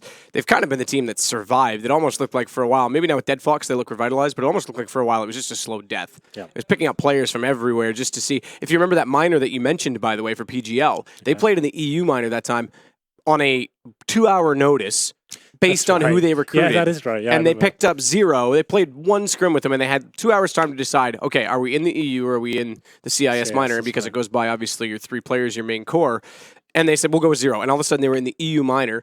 They played through the qualifications, got beat by, who was it? The Cringe Gods, which is now essentially Epsilon. Yes. A loose Epsilon. I think 2 players left from that. It's very loose, but yeah. Yeah, they lost in the first online qualifier for the minor, and then went back into the bracket, played through... I think it was a Tuesday that they lost, and they played through on the third chance on a Thursday and made it in, and went on to actually succeed and do very well. I think they actually won that event, if I'm not mistaken. Yep. So yeah, they did. So it was a huge uprising out of nowhere, but it was again a thing of like picking up whoever they could at the last minute. And for a while, it just seemed like that was the slow death of HellRaisers, but. Now they're proving that they can compete with the top guys. It's like one of those kind of ascendances like this, right? They're getting better and better as they go along. They seem to be getting more structure and kind of getting the map pool a little bit deeper. I don't expect them to get particularly deep. Like I said, I don't expect them to get out the groups of this one, but still going forward, I feel like they could maybe be dancing around like the top 15 teams in the world. Like they could probably get around there, and we'll see what happens. They probably are just on the cusp of that right now. But, yeah, I mean, the thing at the HLTV ratings is a lot of it has to do with recent form. And if the tier 2 guys aren't at recent lands, they lose a lot of points. For example, SK is now rated below Virtus.Pro by a huge amount. I think it's like the difference was 12 points before today, and then after today, it's something like 140 points or 160. So many events. Exactly, and the reason for that is because Cologne is now no longer shown in the recent events, and therefore SK's win doesn't count toward recent, form. So they go down, and then that's why the back end of that top 30 now, as it is, changes so much because a lot of those guys aren't at lands that commonly. So anyone who goes to a land does well, they're suddenly moved up, and if someone hasn't been in a land in a few months, they get moved down quite easily. Well, it's hard to find an accurate representation of where people are, and that knife round's about to begin. That was Drop the Bomb episode 7. Now we're going to be getting back in towards HellRaisers and fnatik. It is going to be Cash. If you just did miss it, we had a few technical issues. It's the first day, but it's going to be Cash. It's a best of 2. It starts with Cash. And then we move on to Matthew. What did you say the second map was? I think it's Mirage. I believe that's correct. We talked about so many things for so long that I don't remember Overpass, now. It's Overpass. Yeah, Overpass, that's right. Overpass. That's another point I wanted to actually talk about, that we're going to see one of the least played maps in the 7-map pool as it is. I think Overpass, in a group stage. I think HellRaisers can pick that up. I'm not going to lie. Well, they said that on the desk too. Yep. I think fnatik, this will be an open shot case for them on Cash. I think it's one of the maps they famously play when they were first starting the team. We interviewed them, of course, and they were saying they're playing Cash. Dust to bit of Cobble, and then they're kind of working everything else into it. Overpass is a map where it takes a lot more tactical depth in terms of actually getting the map control as a whole. The defaults have to come in, but you need those executions as well to actually finish it off. And I think obviously fnatik will know how to play the map. I'm not speculating that. I just feel like they won't be potentially maybe as strong as HellRaisers. They've picked that map, and they maybe have got a little pocket pick there going forward. But we'll see. Let's get Cash out of the way first. This is fnatik's pick. Let's just talk about the map as a whole overall. It's one of the maps I like to cast the most because the CTs have so many options in terms of how they're going to set up and towards the start of the round, whether they want to go aggressive, whether they want to be boosting players towards middle, stacking a particular area of the map. I really like the approach the creativity you can have as the in-game leader on the CT side. Terrorist round is normally around those defaults I discussed before, but you have lots of options there as well to do set pieces from the start of the round. You can do rushes, you can go for fast mid control, and for me it's a really cool balanced map in that sense. That's why I like it a lot. You have a lot of control of the style you want to bring to the table. That's Cash for me is my favorite map. It is your favorite map, I know. Yeah. I don't mind it. You're right. I like on the CT side that there is things that you can do. You don't feel locked down. You don't feel like you're just bored watching an angle. You can rotate. Playing the highway position as a rifler is so fun because you can slip in behind smokes at forklift. You can rotate in to cover off A. You can play toward mid. You get to basically control the round if you're going to play retakes or assertive to shut them down. It's a pretty fun position. That said, what do you think about the radar that we have this weekend? This isn't the new one, is it? This is it. I thought it was the new one had all that blue and stuff on it. This might be the default one. Maybe this is. I don't know. It looks prettier than it might do. I couldn't tell you. Let's just don't know to each other. When I see that new one, I assume it to be like the one that has like the light blue and all over it. It's kind of got a solid background as well. Yeah, I don't know. We were discussing this earlier today. I don't know if this is the 100% new one or not, or if this is something that they've put together. When the new one's there, it's like more HD, but this, right? yeah, but the cool thing about this one is, unlike the previous radar that we were using, you can actually see which player we're on, and the numbers are more defined. So I don't know if this is something Epicenter's done on their own, or it's one of those things like you don't notice until you see it side by side. Maybe this is a new one. I don't know. It is different than we normally run. I know that. I don't know if this is the new official one, but it is. Anyway, it might have been something I did see it earlier. Epicenter put together. I saw it in the early games today, and I thought it was really cool. I think it's much clearer to look at. I enjoy it. I think hopefully Valve listened to some of the advice that Sapphire gave in that sense. Yes. Because she gave a lot of good input about spectating. The other thing that wasn't mentioned that I do hope we have a smoke animation on the minimap when you bring it up. I hope they put a Molotov animation in. That seems long overdue. It's like the exact same thing, yet it's not there. Yeah, that's crazy. You're right. Like, it obviously can be quite important as to what paths are blocked off and what the terrorists are, so the CTs or terrorists are able to push, right? So, yeah, certainly something that could be added there. Lots of cool little ideas you kind of don't really think about that it was in that thread, actually. But looks like we've got a couple more issues here. There's one player missing from fnatik. That was the initial technical delay I heard in my ear. There's someone fnatik was having some issues, but we have got all 10 players on the server now, so there's a start. Let's start. We'll see whether they can start this one soon. So, Matthew, I guess we need to talk about the format a little bit. It's kind of similar to Pro what we normally do, but the fact is it's like, right, you've got 2 maps, you can still end 1-1, and each one counts as like a win or a loss, right? So you're actually accumulating wins or losses towards a league in a round-robin format, and we can have overtimes in this one. It's no draws, but ultimately you're looking to get that 2-0 going forward to have a really good chance. We saw Virtus.Pro take down SK. Bit of a shocking result. I guess not really shocking these days. Actually, Virtus.Pro have shown themselves to be a very strong team at the moment. A little bit up and down still, but overall, that's yeah, I mean, not they a crazy wrecked result. SK. I think SK was a little bit sleepy to start it off, to be fair. But that's the point I was making, though, right? They'll probably go through the group, and then that's when the tournament really starts, when we get to the bracket stage. Yep, I think I agree. And I mean, that's what I'm saying. I'd rather get these one-sided games out of the way early. Let the teams have that shock effect early on and realize, whoa, guys, we need to smarten up. SK, I saw them all sitting together talking for quite a while in the lunchroom before eating and going over the last 2 maps, as it were, that they lost. So I think it's very important that they get that out of the way early, get it out of the system, get the jet lag gone, and then wake up and put themselves in the mood. So fnatik going to win the knife round. That'll put them on CT side, presumably. There are teams that do like to start T side occasionally on this map. We saw NIP do it various times. We saw TSM era Astralis do it at times. It's just a preference that a few teams have. I think NIP used to say that they could start T-side early in tournaments, early in events, especially if it was early morning in particular, because they could try and catch some teams sleeping and not necessarily warmed up. Well then, it will be HellRaisers starting on the CT side. We'll see whether we can get into this one nice and quick. Oh, there it is. Nice. Let's do it. Well, it's going to be fnatik on T side. We'll see what they buy. That's normally the more interesting purchase, because I can actually try and speculate what they'll be doing. Okay then, so 2 smokes come in. There's going to be 3 sets of armor. There's not going to be a Superman. Wenton has got the Tech 9. Oh, there it is. Okay, gives it to Dennis. And Dennis, renowned as one of the best pistol players in the world. So keep your eyes on him and see what he can bring here. It looks like they'll be heading towards A. Normally, most teams will boost one up towards middle. That'll be that Tech 9 player. That's normally what goes down, and then he'll be coming after the backstab. And we'll see what they decide to do. It may be an A-sided attack. We just do a smoke towards highway, a smoke on the left-hand side of the bomb site, and you're just trying to get the bomb down as quickly as possible. Dennis actually going to be with the pack here, so they're focusing heavily towards A, but there is one player not boosted in the mid warehouse. That's the Boffmeister coming in for those backstabs and topping rotations from B. Interestingly, they had an opportunity over at B inside of the checker room to boost into vents, and I thought Sticko was going to get boosted up by Zero, who elects not to. They're going to play the retake game on A, not uncommon. And they've got a kit to make it work. It's Bondic that has it. He's at truck right now, so it is close to the A site, but look at Olaf. He's already got information that one is on highway. He'll call that, gets the headshot as well, falls back, knows they've got to be rotating out of B, no boost up, and therefore no one to cut him off from that mid position. As Bondic's still waiting, and Olaf again is going to get another, but finally Zero will put him down. This will open up the rotations, but down a man early on. It makes it almost impossible to try and get inside of the site. Not to mention, they've got Dennis on the Superman strat with the Tech 9 and armor. Bomb down. He's got vision now toward Truck, and a shot coming in from Twist. They'll catch out Bondic. It'll be Zero to fall immediately after. And Dennis, he'll find the last one in Dead Fox. Pretty dream scenario there for fnatik overall. We kind of said how that tactic would go down, but fnatik only had to use the one smoke there, one towards highway, and just found themselves walking onto the A side. Pretty much uncontested there. HellRaisers, like you said, going for a full retake there, but Olafmeister shutting it down. We said he was at the mid warehouse waiting for those players to come in. He gets towards the vent area, and they just don't have the opportunity to check it ready. He plays it to perfection, takes on that first player, and it's the thorn in HellRaisers' side. And we go to round number 2. Of course, it will be 3 AKs for fnatik, 2 UMPs as well. They've got enough utility to go towards mid control here. One player gets boosted up.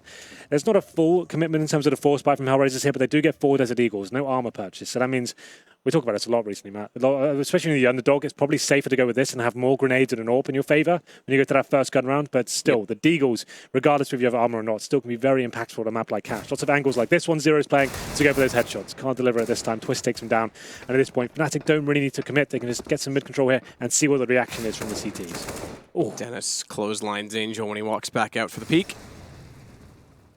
So Deagle's not able to find anything just yet. Flash off. Sticko's going to have to fall back slightly toward the forklift. Goes again, and Dennis is there. Another headshot for him on the AK, and they'll fall back slightly. 2 players remaining now for the CTs. It will be Bondic and Dead Fox. Perfect round so far for fnatik. Only taking a couple of bullets to the chest towards Dennis there, but now bomb will be planted. They're still playing this very well. They're not fully committing. They want to make sure they don't give anything away. I like this from fnatik. You should be treating these runs like gun rounds. Don't just feel like you can throw caution to the wind and just run in and hope for the best. Check every single possibility. Eradicate the risks. And that's what they're doing to perfection right now. The bomb will be planted. At this point, it's a matter of time before the remaining CDs go down. They're going to be discovered towards the connector here. Dead Fox does get a nice shot there towards Twist, but that's presumably all we'll be getting as the flashbangs come in. Olafmeister finds one, but he run past the second as well. Okay. Oh. Wow, Bond, we missed that from his POV. Yeah, he got Lecro as well, who was coming in from CT. That wasn't part of the script. No. I was building that up so nicely, saying what a perfect round for fnatik. That was going spectacular for them, but somehow those 2 players in connector elude them and managed to get up 3 frags in total. So that's actually not too bad considering the buy from the CTs. And they had them pinched in towards Z, but the first player, I can't remember who it was out toward highway. I think it was Twist, got tagged very early and put down to 5 HP, so he couldn't push them at the same time. That left it open. And like you say, Olaf, peculiar, but walks by that second player. Yeah, I guess you just never anticipate a second player to be in that connected position after you kill one there. It's not usual by any accounts, but it's going to be an A-sided attack here once again. Molotov towards the back of the site, smokes on towards Highway. You can see it's a full B stack from HellRaisers here, so unfortunately for them, this stack is going to be in vain because they'll actually be staying there for now. It's going to be poor old Angel coming from City Spawn, realizing what's going on, and they've got nothing ready to save at this point. PT50s might as well to see what you can do with the exit frags. Every kill they get will damage the economy slightly of fnatik going forward, and considering they got 3 kills last round, any kills they can get will be valuable. I have to laugh at Dennis. Throws the bomb over and no one gets it, so he goes back, picks it up, and instead of throwing it, he's going to throw it, or instead of planting it himself, he throws it to them again. What? A I little told bit you to closer. plant it. Yeah, exactly. You will do it. Why are you not doing what I'm saying? Yeah. Either way, Twist, 2 nice headshots with the Tech 9. We saw it. Truck, they're going to go hunting for the last 2 remaining kills. Stick go down this time.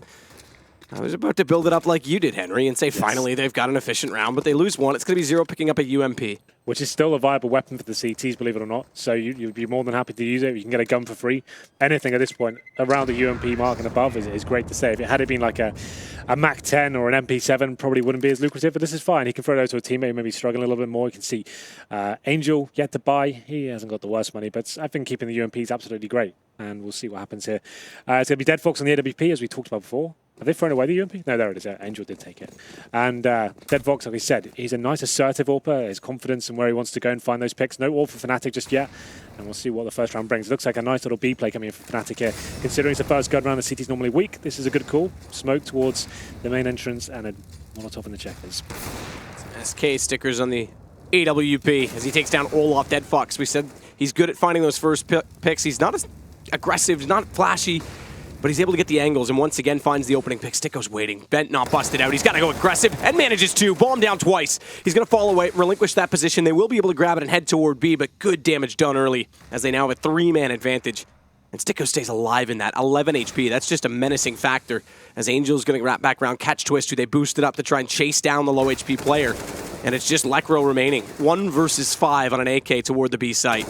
Has managed at least 1 headshot, but it's immediately peeked back by Zero. And 3-1, HellRaisers pick up that first gun round, and not only that, they get away from that UMP by picking up an AK-47. So as you said, that any gun counts. Yep. Didn't have to invest. That's 1 rifle saved over, and now they pick up an AK to upgrade it for essentially nothing. It puts them, well, Angel in particular, at 5,400. Normally at this point as well, fnatik, you can normally afford one of those rounds overall. You can see, yes, they invest with 4 AKs with Lekros in, or the UMP, one of the highest fraggers for the team as well. That just shows to show HellRaisers getting those early frags on that second and third round. Actually has had some impact. Once again, let's just go back to this one. Dead Fox changing his position. He was in B last round. This time he goes towards A main. This is exactly what I was talking about. Being unpredictable, just being annoying for fnatik and allowing them to actually have to use utility to get into key positions. And the normal angle is to jump on the barrels and peek toward the doorway, so him just sitting slightly further back could be enough to catch them off in this position as well. Yes, that's true. And Venton's trying to shoulder peek toward those barrels, but again, he's not going to go. He's going to go essentially by the box before he's revealed. Well, fnatik with a very passive default at the moment. And Venton about to walk in exactly what you said. That's a really nice, clever angle there. He's anticipating the door being a problem as well, but he misses the shot, manages to get out of danger there, and falls back towards MBK. Lekro just had to shut the door. Didn't really work out for him. Only has the UMP to work with. That's why I guess the AWP got away from that one. 5 and 4. Looks like a commitment. Not necessarily towards A, they actually be falling back here. The flashes come in, is trying to bait out any utility from the CT. Still going to be 5 and 4 disadvantage. Twist, so he finds a headshot towards Angel. Sticko fast again from the vents. Manages to bring a man advantage back towards the CTs. Likes not to put that Molotov out there, but he spots Olaf, and I'm not sure Olaf saw him in return.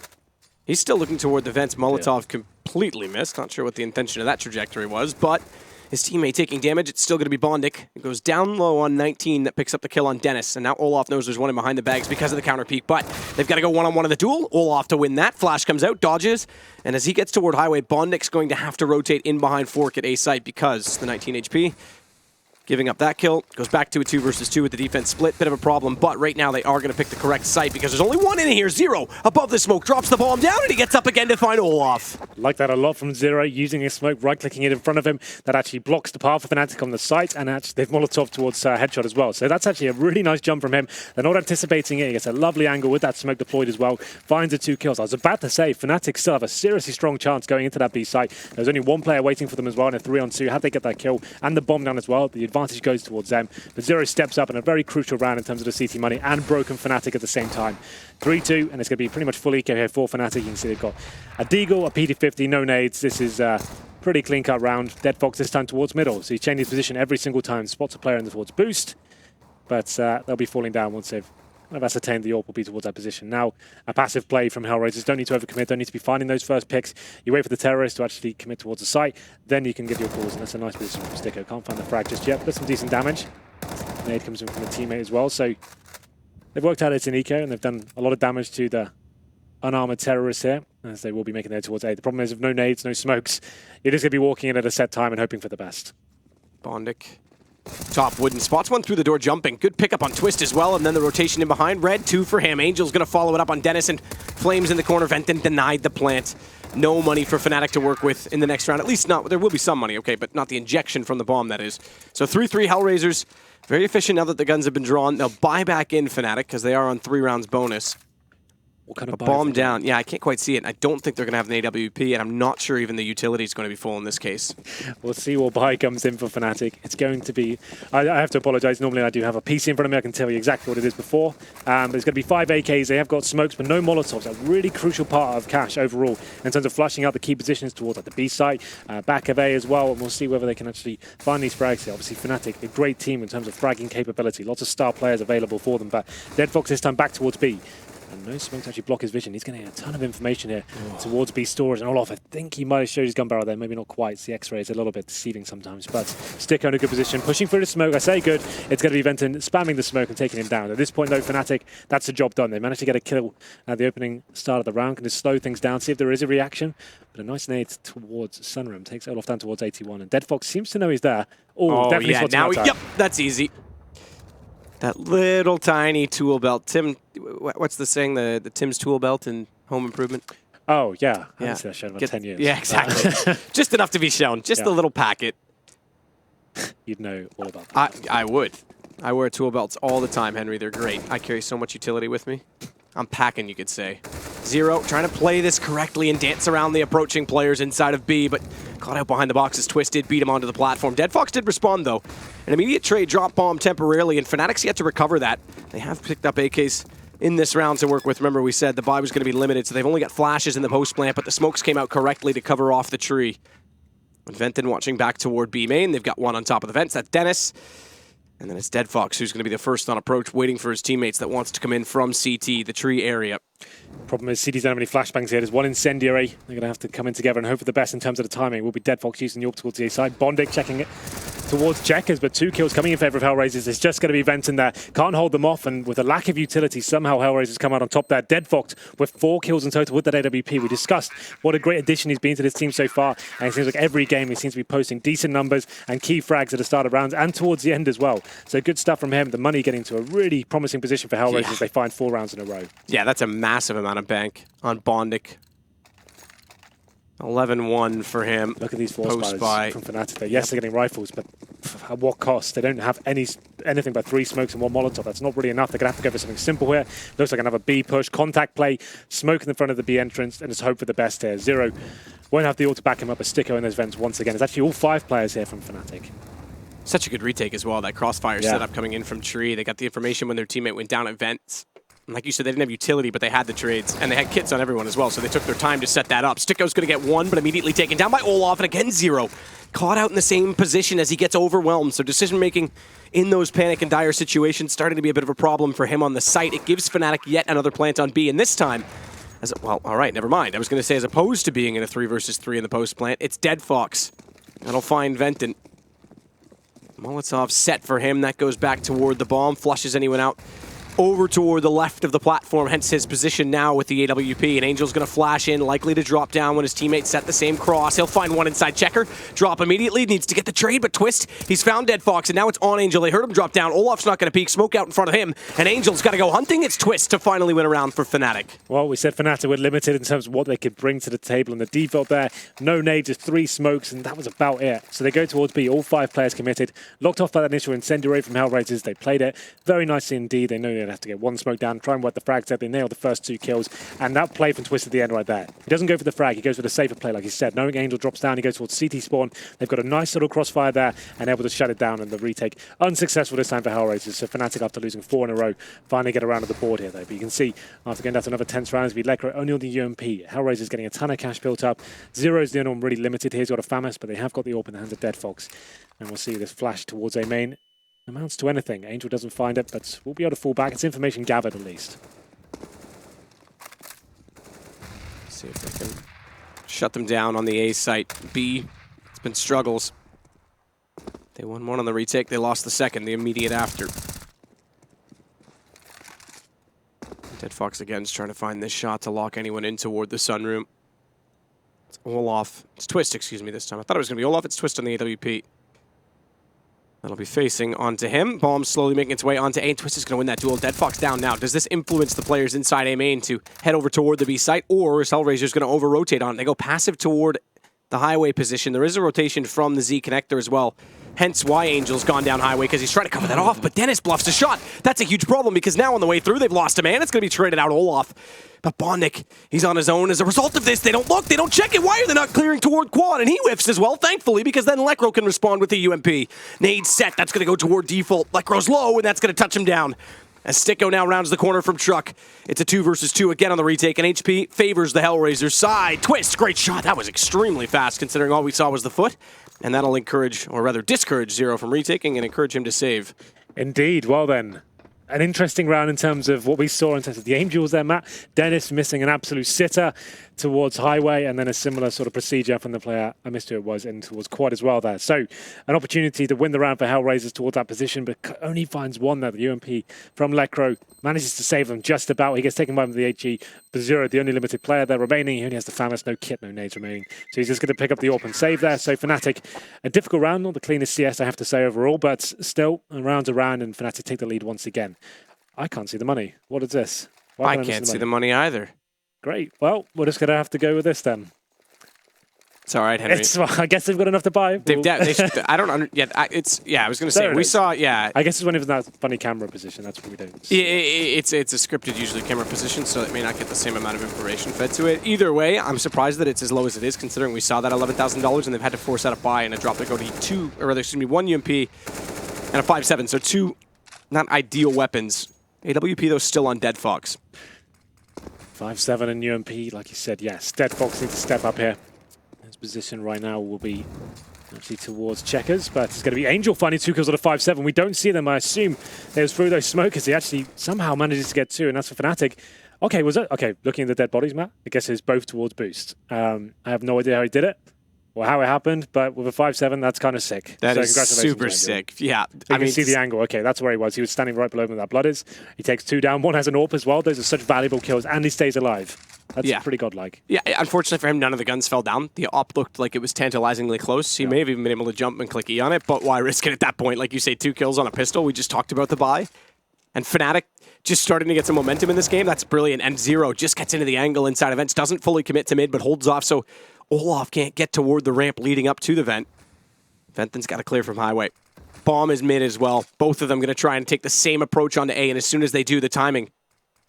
Sticko's immediately behind them, and Bondic's just going to take them down inside of the smoke. They don't even need Sticko to peek out. No surprises needed. All 5 stay alive. Now the money comes back into play for HellRaisers. What's weird about that is as well, when you're boosting players up into that sort of position, you're going for a face towards middle. Normally you will use a flash to bang there towards directly beneath that position. You release Molotov it. A lot of teams will just use the default flash off the top of the roof there, but I didn't see it from his POV. I had no idea what happened. Angel somehow gets 2 of the 5.7. I have to see it from his POV to actually really analyze that for you. But he did amazing work in terms of finding those frags, and a little bit sloppy from fnatik to allow that to happen without a refrag. I guess it was the AK player that went down first, and the AWP couldn't land the shot. Does happen every now and then. But you can see now fnatik, another difficult buy for them after losing that round pretty much without contention at all as they go into AKC. A boost with the smoke. Oh my god. Oh, Bondic. Does he see a little gap there in the very bottom? Does he see like a footstep? I think it was the bottom because he didn't spot the jump. I think he must have just seen a foot. Yeah, I think he did as well. He looked way too confident in terms of how he was pulling the trigger there. That was kind of sick. Well played. And now it's going to be a 5-on-3. Olaf Meister can probably find his kill on 0. Timing's not going to work in his favor. He's been... Okay, he gets the kill. He wanted the knife, I think, for the sake of money in that sense, but... Zero's been struggling in that position, to be fair, to get the read right when they walk in front of this, from the front of the site. He needs to play a better angle to get information early, I think. Either way, Sticko's going to pull it back. It's just Dennis and Olaf remaining. They've got an AK and an M4. And they've grabbed the bomb, thankfully, from the front of the A site. But they're going to flash back in, go immediately onto this, and that flash was perfect. Dennis completely blinded, despite that a moment sooner he was behind the boxing coverage. 1 versus 4, 28 HP for Olaf. Yeah. Good luck. This isn't looking too good. Had he got that kill cleanly, in terms of that B-side, like I said, went for the knife, he could have actually had a chance of this, maybe. Obviously, 1v4, maybe a bit of a tall order, but still, he could have found a couple of kills with this. It looks like he's actively trying to do something with it. He's not just saving the weapon here. He's going towards Squeaky Door, but 28 HP, no nades. Has got head armor. We'll see what he can bring to the table. Do you know what else would have been sick? Is if Olaf didn't even kill him, didn't even go for the knife, just sat like default where the bomb is, and said, bring the bomb over, come on, let's go, bring it to me. Kill him as soon as his teammate's outside the site, get the fast plant, and then they have a weapon for the post plant, the retake. That could have been interesting. That definitely could have been interesting, but I guess at that point it's just like, I can knife him here. If I get the kill quickly, you can come back with a bomb, maybe. I don't know. Well, unfortunately, it turned around and either way. then he lost all the HP, right? Oh, don't die now, Olaf. They know you're there. Oh, no. He shuts the door, keeps him out, and there's a decent amount of time in the post rounds here. So that could have been interesting. 6-5, though, still. Yes. There's our money situation. 11-5 for Bondic leads the way, which is actually pretty good for him. We always talk about him being a volatile player. And Twist on 13 for fnatik overall. So they can buy next round. Olaf must need to try and save his M4, unfortunately. Get $2,400 in the next round. So it means they'll have 4 AKs, but if he doesn't save his weapon, which is pretty unlikely that he will, he'll only have a Tech 9. It's not necessarily like the end of the world. 4 AKs and a Tech 9 with utilities, not an awful buy, but still fnatik, the headline here, their economy has been pretty awful overall in this first half. They're struggling every single time they actually come into these main gun rounds here. We've only seen the orb once, I think. They actually managed to pick up that round. We'll see what they can do here. Olaf Meister boosted up. No mid presence really from the CT. This up Angel towards short there. Just showing a little bit, just spotting a key angle, and he has option to fall back. Not too dangerous for him. And you can see Olaf just hoping the sticker, or maybe Zero, I think this time, maybe will show from the vents. So against round number 12. HellRaisers, this is not their pick. This is the best of 2 system here. And it was fnatik that came in with cash. And HellRaisers Overpass next. I said at the start, I think they can pick up the Overpass win. A 2-0 here. In this matchup, that would be an upset in my book in terms of the matchups we're seeing right now. Yeah, that would be huge. The SK Virtus.Pro is a little bit one-sided, maybe surprising in that sense, but I don't call that an upset. Yeah, I think I agree. It's just SK haven't really shown it at all. That's not SK playing at that point. That was like them something a little bit strange today. They didn't really show up from day one, but that's can be the case for any top teams. That sometimes happens, you know. And it's just going to be a full commitment towards the A side. Bondic looking like this is a little bit too easy for him. Not really up against too much there. Olaf Meister, the only player with a weapon, finds 1 kill. That's Angel. But you can see now he'll be limited in terms of only getting $3,000. He can get a good little head armor. That's something. That's better than nothing. Do you remember when it was 5-4 and HellRaisers had to force buy with a UMP and a pistol? Yep. From 11K. Yep. Now they're back to 11K. That's what Bondic had pre-buy. I mean, this is just ridiculous how much momentum they're getting. And the rounds they're winning are extremely convincing. Whereas fnatik, they're eking out every little victory they get. What I like about CS as a whole is that Olaf Meister with that 1 kill, he wouldn't be able to have this buy last round. So he just had to get 1 kill with $300. Otherwise, he'd be on a Tech 9. Now he has a rifle. That's kind of like the kind of interesting little nuances that happen in this game. I like to keep track of, Matt. I like that you like to keep track of it, Henry. Yeah. Well then. It's going to be Twist going for a boost. You can see, once again, fnatik, they have got 4 smokes, but in terms of what they've got out of the map this round so far, not much. They're boosting players up towards mid. That's a start, at least. But it's a passive hold from the CTs. No Molotovs available and no orb. So mid control attained, but still 2 CTs actually waiting defensively towards the connector and highway as well. This first frag, this first encounter is going to be very influential to the round. That pipe noise is very distinctive. So if Angel's heard that, he'll know already there's going to be one up close, but he doesn't. He doesn't read it. And Venton busts out on him knowing that he was jumping on the other side. The Molotov went too deep, and now it's Bondic. Has to cover off inside of the A site alone. Venton, he's able to follow it. Take him down immediately. Good rotation from Sticko. Venton will fall, but they are inside of the site already. And Dennis on top of Red Crate will dodge the nade. Dodge the wrench, Henry. And fall down and go towards Squeaky. Bomb planted, man advantage for fnatik, and they know there's someone toward middle, but where is he? Dead Fox. He can't find it, so he'll leave, and that's going to give Twist an opportunity for a flank. Zero shuts that down, though. Timing seems to be everything right now from HellRaisers, just catching out fnatik, but not so to stop the bomb plant, and therefore a retake with 3 kits. Decent utility still to come in. 2 Molotovs, 1 thrown now. A second smoke still in play for Zero, if they can get that far. And they've just got to isolate behind Quad. Lekro's stuck. He can't go for a peek just yet. He's been quiet in this game, but now he steps up with 1. And it's Olaf with 2 to close out the round for fnatik. All down to Venton there, really, wasn't it? They had a very slow passive, able to kick things off. That fnatik, once again, a difficult situation in terms of the money overall. And a pause comes in, so I'll just finish my pause. That's a pause in Russian. Is it? Where was that? My game settings are set to Russian. Ah, well, there you go. Well, yeah, we're on the same feed, aren't we? Yes. So... Yeah. Anyway, we lost one, that's all. What was I even talking about? You confused me. I don't know, don't worry about it. I know it was actually going to be a good one. I can feel it building up. Yes, okay, so fnatik, once again, limited. That's been the headline of this first half. They've been just going into AKs, no Molotovs, limited on the flashbangs as well. They have to give that simple mid-control. It's a defensive hold from HellRaisers towards that area. Venton, he takes advantage of it. Here's that incendiary coming over. It's quite a loud throw on the CT side to actually get rid of one of those, and you can see it coming in. Venton decides that's the time to pounce, finds one kill, gets towards highway as well, finds a second. Those are the 2 kills to get fnatik in that great position. A couple come in return, but at that point, fnatik has set up decent crossfires on the A side. The bomb was planted in a decent position as well, and they managed to pick up round number 6. The money should be better overall. And we can see HellRaisers back again with the AWP. Twist. I assume he's got a drop. I wish I had my own PC so I could have a look. And obviously, I love to go over and just kind of inspect the buys in these moments so I can kind of build it up. We've got a timeout. Why don't you walk down to the teams? I could do that. Just Hold on, be the coach.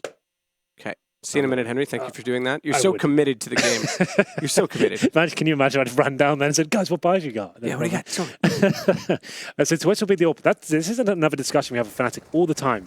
Olaf was the main AWPer for AWP at one point, and then Dennis was trying it. We always thought Twist was going to be the main AWPer. It seems to change map for map with this team, and even round for round sometimes, depending on how they're feeling on the day. Well, it's not necessarily a bad thing. I just don't like the consistency of it. For me, it would drive me insane as an in-game leader. But obviously, this is their game. They can play it any way they like, Matt. It's true. Angel's going to wait, reverse boost. Over the canopy he'll go, no one there. Chance to try and push through. His teammates pushed A main, so he knows they have to be to the right. He's waiting with that smoke on the mouth of the garage in middle. He's got to try and solve this himself. It's a riddle. Does he push or does he wait and try and get at least one? Well, Olaf goes down. That was successful. His wait pays off. Dead Fox, no smoke in front of the main entrance. He's got a huge gap of the one landed in front of him. Finds one, but Twist responds. And that now allows Dennis to come into play. Zero's changed his angle. We talked about his struggles. It's able to shut down Lekro. Sticko comes into it, but Dennis, he's responded to make it down to a 2 versus 1. Give himself a chance. Bomb down inside of the site. Flash through toward tree, but they're stacking up on heaven. They want to go together.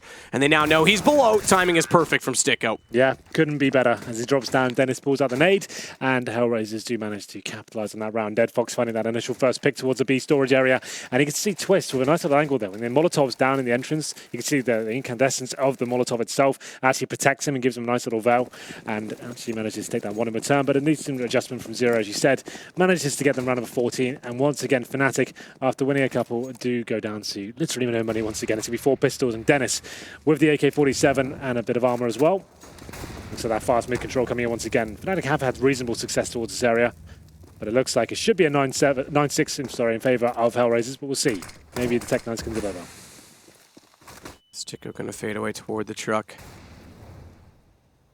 M4 knows they've lost mid, so in going to truck, he's making sure they don't push all the way through towards CT. But Zero again hasn't been able to prevail. Changes his angle. Dead Fox falls in the same position, but a double headshot. Zero comes in and catches Lekro. I take it back. It was only one, but either way, Twist goes down. It's Olaf that responds, and is going to do so as well towards Sticko by just putting the flames in front of him. Dennis will bring the bomb over.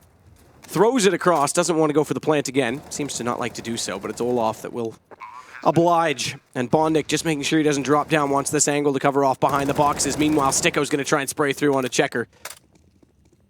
And they'll slow this retake slightly. They've got 3 kits to work with.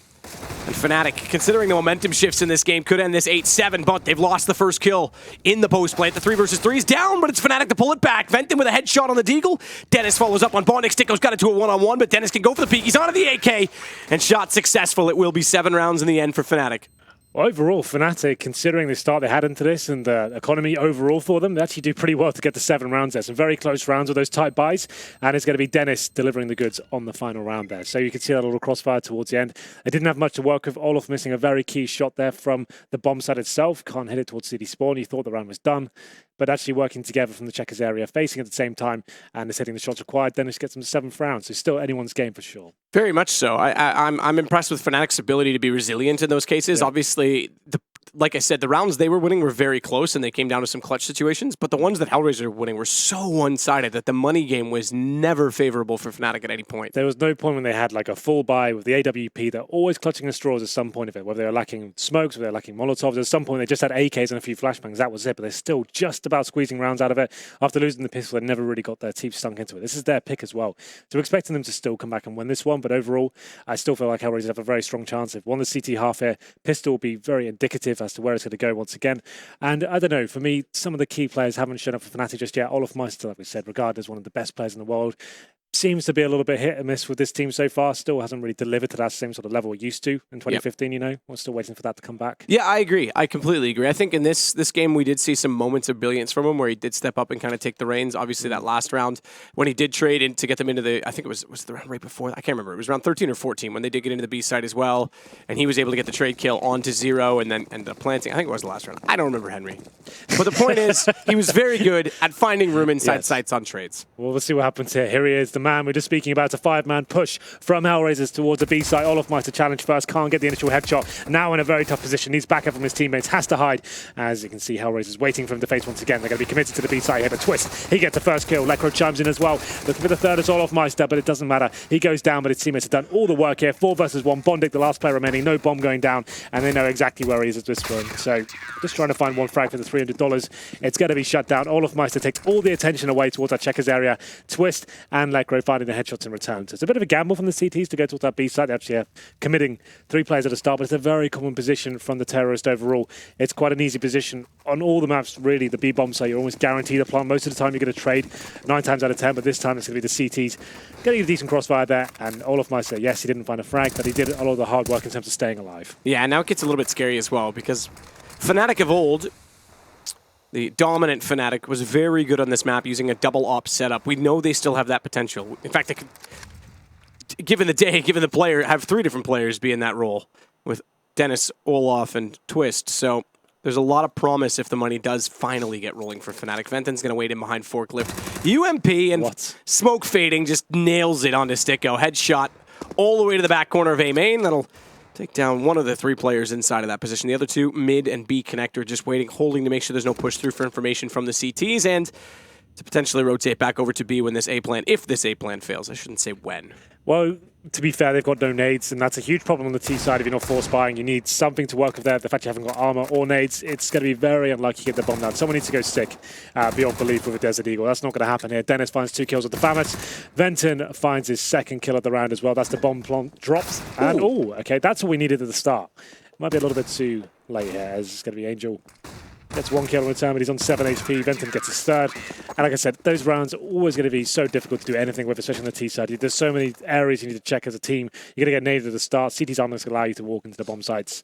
So still, we'll see what happens here. HellRaisers not getting a bomb down in the first. It's interesting they didn't force up in the second there. They get some pistols, but most teams, almost all of them, will force in that second round if you don't get a plant in the pistol.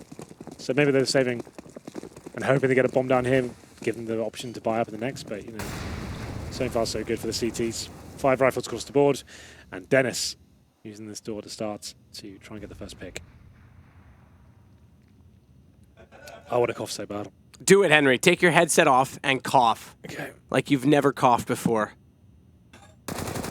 Dennis, headshot. There will be no coughing from Bondik. Back in the room. Okay, well, thanks for the warning. Dead Fox and 0 were tagged by that nade significantly as well. 44 and 48. Headshot it. Rather, okay, all right. I'm getting a little bit carried away with the headshot calls. Wasn't a headshot, but it's Angel down. Sticko's going to at least take Dennis out of the equation. Looked like there was ace potential with 2 players low walking toward him at that door as well if he had been able to pick them up. But it's Venton that will fire. Spam through from Twist as he's trying to get any damage in. Electro's going to push out. This should be the catch in mid. He's the only one over toward the B side, though. So if he goes down on this, if they can actually collectively push him, not only that, they're going for a boost that could go in behind him. They could rush to the B site and get a palm down. And how fitting when we're in Russia that they would rush B. How fitting indeed. Well, Lekro will be the one thwarting this idea as he gets the first kill here, takes down Sticko. Oh, I was about to say, should be able to get the second there, but it doesn't matter. Olofmeister is there to finish things off. Yes, 2 players go down, but overall, it'll be a relatively clean round for fnatik. It's going to be... Well, Twist now. Yeah, I know you did. It's fine. It's fine. 18. You seem to have that issue with the Sennheisers, not normally with the Audio Technicas. I just have issues in general. We both do. The 3-0 now for fnatik, getting back into this after losing the pistol in the first half. Now it's going to be both teams with a pistol round in hand, and it's going to be the AWP out on Dennis. We did say they like to mix things up, and it will be him to kick things off here on Cash on the second half. Dead Fox, of course, he'll always be the AWP for HellRaisers as we go into the first gun round. It's going to be a pretty much hard default from them at the start. You can see the positions. Bondik, like I said, he'll be holding up for this city aggression at the start. It's the first gun round. You're never really sure what's going to come against you on either side. CTs have the option to push. The terrorists could go for a simple play like fnatik did on the first half, go for a straight up B play, trying to catch someone out of position when they're on a lower buy, perhaps. Nothing's really stabilized by round number 4, but let's see what happens here. No one committing just yet. Twist in a dangerous position, some would say, towards sandbags. You're very vulnerable to the Molotovs, but we'll see whether he can stay alive. Here's Dennis. He's got an aggressive position towards A main. Olaf. Smoke. Looks like he wants to go through that. Flash in. We're not going to see it. Actually, he likes not to, so... Some foresight from the observer. Wallace Smokes, you call these the crisscross because of how they're thrown. Yeah. They haven't exactly taken full advantage of them. They've gotten toward the vent at least, but they haven't gone through it, and Twist still has an opportunity to find one. Waiting at the cubby. I cross him over now.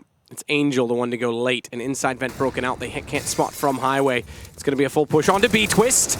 Oh, nearly catches out Angel, but he responds in time. Headshot from the AK. Venton's got one inside of the site, but Olaf, he's got to set the cross. He's got to be the second man in the equation. Damage nearly on the lineup, and Dead Fox finds the entry on Lekro. Both of them go down without a single kill, and Dennis, it was on, but the box was in the way, so the bullet will not go all the way through to find Bondik, and it's going to be a retreat from fnatik immediately. That's pretty much as textbook as the Counter-Strike round on cash gets for the terrorist side. Like you said, those crisscross smokes, which means you just do a wall of smokes towards middle, taking vision away from the CTs there. You get control and you're going into a B split at that point. You find that first frag in a fantastic position, which they do as well. And with Dead Fox, the AWP as well, and they actually managing to hold the flanks. Pretty much everything going perfectly for HellRaisers there. And fnatik with no choice in a 4-on-2 to even try and attempt that retake. They might as well save the AWP, save the M4 and a little bit of diffuse kit they've got as well. Deagle. It's not a great start in terms of first gun on fnatik, but they should have residual cash for these saved weapons going forward. But like I said, pretty much as good as it gets for a T-side. Basic approach to the map in terms of, like, there's no fakes thrown in there, there's no crazy execution. It's just pretty par for the course and doing it very well. So 9 rounds for HellRaisers, their first of the second half picked up. 10 for fnatik. Only picked up the post-pistol rounds, but it was enough to give them the lead, and now they can start to build into this again. One round, we talk about this, quick little reset. It's only 3 rounds, but it is early on, so the money's not built. It could give them enough to push them far up toward 12 rounds and be a little more comfortable in the situation. Dead Fox forced out of position. Look at the amount of flames. Yeah, and it's a double up setup this time for fnatik as a whole. So you can see Dennis is aggressive once again towards the A story. I think it's a similar story for all of Meister. You can see now Twist isn't even AWPing. Even though he's AWPing on the T side, they've got 2 AWPers here on the CT that's not even involved. Well, he's not even involved, sorry. So that's just an interesting note I find so strange for this team, but it seems to be working. They're all very competent AWPers as a whole, obviously, but it's just a little bit mind-blowing how they kind of organize themselves, but we'll see what happens here. As we go into round number 20, it looks like it will be an A-sided swing from HellRaisers overall. They're starting to get away to his position. Can they actually negate Dennis here? Decent flashman comes in, that's designed to actually get him out of position, and he has to turn from the flash, and Dead Fox is waiting for his return. And at this point, they can slow things right down. They've got the man advantage, and like we said, it's one of those maps for the CDs. They need to be reacting, they need to be trying to work out what's going on all sides of the map. They still have 2 players on the B side as well, so if HellRaisers were to go right now, they could actually find themselves with quite an open bomb site. The players are starting to rotate in. Molotov to counter the push through to Forklift, but the Molotov's on the left side over toward Quad. A flash to slow them down. It was a little bit early. It doesn't matter. Venton's going to pop out too, bomb included. AWP from Dead Fox just barely misses the shot onto him behind the box, but it's Angel instead. We'll pull the headshot to make sure the plant ensues, and therefore it's a man advantage in post-plant, but Olaf takes that away. Lekro stuck on Highway. He's anticipating one more toward mid, and he's right in doing it, but his timing is off because he expects that at that point, he must have gone elsewhere toward A main. It's going to get him caught off guard by 0, and a missed shot from Olaf jumping over top of E-Box is going to make it 10-10. Another classic round there from HellRaisers. Full default at the start there. Just waiting for any CT aggression coming in. Any sort of little tells they can take away from the round. And at that point, they decide to go towards A. They flash into A store. That's what Dennis is waiting for them as well. Dennis has to make a decision at that point. Does he say, did he try and turn the flash and surprise them? He does indeed, but it's just good timing from Dead Fox there. He knows the flash won't be blinding him. He's ready for the reface from Dennis. He gets taken down at that point. Pretty simple execution towards the A side, just smoking towards Highway. Flashes a Molotov towards the bomb site, and the CT's doing a reasonable job there, but 0 coming in for the backstab from middle, actually managing to shut it down towards the end. It's a fully enough for fnatik. After getting the 3s on the pistol, the first 2 rounds go in favour of HellRaisers, and the money is broken for the Swedish side. Going to have, what have they got? P250 at Deagle. That's about it. They're not pushing either. No real stacks coming in. It's 2-on-2 setup. And at this point, HellRaisers don't really do too much. They're just going to be holding back, and once again, just slowly but surely dissecting the map as a team and then executing together, just treating it like a gun round. Don't give anything away. Don't try and save utility. Use it if you have to. Eradicate the risk potential from the CTs there. Angel slowly checking in toward the lockers. Flash in. Dennis caught. Gets in behind the fork for safety. Nick tries to catch him, but a smoke out means he can cross over, and Angel flashing in is going to try and push back in. Dennis sees that coming, gets turned around in time. He still has to hit a headshot with that USP as Venton tries to do the same with the Deagle over top of the red crate. Needs come in 8 HP for him. The Molotov to his right. He's got to push even further over away from it to make sure the flames don't extend that far, because one tick would take him down. They have rotated in a second player twist toward that fork. They're going to try and catch the low HP. Bombs down. AK's not grabbable, but this will slow the retreat from HellRaisers. And Dead Fox, although he hits the shot, has to go back toward it. Second player down. Olaf pushes in. He's going to take down Angel as well. Now there's a chance as Olaf's got the AWP. Lekro gets caught before he can arrive. And thankfully that leaves the AK on the ground. But that got sloppy all on the kill on the bomb. That timing. What can you do about that one? I guess at that point, the HellRaisers getting a bit ahead of themselves to the retreat. Yes, they've taken a lot of damage at the start. They want to get out as quickly as possible. The timing does not work out. That the bomb's the last player to leave, and that's the worst one to go down in that scenario. Can't find anything from it. And he drops, and Olaf Meister with the 2 low HP kills as well. Ultimately, HellRaisers do win the round, but it's been very expensive for them. It's going to be round number 22 here. No orbs available for fnatik. They went from that single orb setup to the double. Now it's not going to be one available at all. 5 rifles, they only got 1 kit as well. No incendiary grenades. So HellRaisers in a great position here to actually keep applying the pressure in terms of the economy. They have to lead for now, 11-10. As we go into another aggressive play here. Dennis boosted up. You see Venton, he's towards A main. He's trying to show there is a player present here. Nothing's changed. I'm showing he's not trying to get a kill right now. He's just trying to show he's there. So that actually takes away the chance of HellRaisers checking that boost position. Twist. Waiting for them to push through toward the vents, not facing in toward the big garage at mid. And Angel, he's going, but Venton's playing a similar position to where we saw the AWP. Because he hasn't seen him cross over, right? Yep. He could get the drop, and Angel could have the drop on him if he faces one more time. Oh, there it is. Timing's just about mean he can get away with it, but that's enough. Like I said, Venton just wanted to show he's there. He's done that now. They probably won't check the boost. It's still obviously a possibility, but it certainly has given them more of a chance. Dennis doing something fantastic with his position. Massive gap in that smoke. Angel's going to try and take advantage toward the forklift. He should get a lineup for the Molotov. That'll flush him out, and now it's Dennis to come in. Hits it, bomb down. And he'll drop, change it immediately onto the barrel, so when they come in, the crosshair placement, he's hoping will be high, and they'll be able to capitalize, but he goes in flash! On Angel means that he has to lose his teammate before he can respond. Olaf does get 0 down, but it's going to be Angel again. Second kill for him, now to 1 versus 2. Didn't collect the bomb on the way through. He's gone to the left behind the forklift. He's trying to catch them off before grabbing it. And now silently he'll go toward it. Venton's low in this. Yeah, the problem with silence right now, 10 seconds, and still has a lot of work to do here as a CT waiting on the site. Pretty much can't win this round at this point. Has to go for the plant, taken down. So nice work from fnatik overall there. We kind of built it up quite a lot as to what was going on in terms of that boost, and Venton baiting him in. It works out very nicely indeed. We just caught Dennis' point of view. He did, and he had no one looking at him whatsoever. He gets a very valuable kill, then flashes himself in towards A main. Yes, he goes down, but he finds a kill in return. I hit your favorite scoreline now, Matt. It's going to be 11-11. It is. Make it wish, HellRaisers, because you're on a limited buy now. It's going to be Sticko with just a Tech 9, bonded with Galil as well. It's enough to win a round, but it's just so limited. But you can see at this point, fnatik, with only 1 round in the bag, it's definitely justified. If they can win this somehow, it's going to be such a hard reset for the CTs, and it's going to be a simple B play coming in as well. Can Olaf step up? Olaf down immediately. Couldn't find it. Flash came in. He lost track of his bullets. Micro did get the trade. But he's now limited in the back of the site. They're going to try and force him out. He's played this well. He's bought this off, so he knows there's one already crossed over. The problem is that the one crossed over is segregated from his teammate, so 0. He needs to find this angle on his own, and he manages to do so. That'll give him the bomb plant as well at default. Taps it to anticipate exactly that. A Molotov coming through, and he'll change his position a little bit closer up, so they won't be able to cover it off as easily from B main, but Bondik, he'll rotate around to catch Twist coming through the vents. With that down, Sticko can now watch behind toward the tree. Venton's in, but only toward the headshot. It's Dennis instead that's more threatening.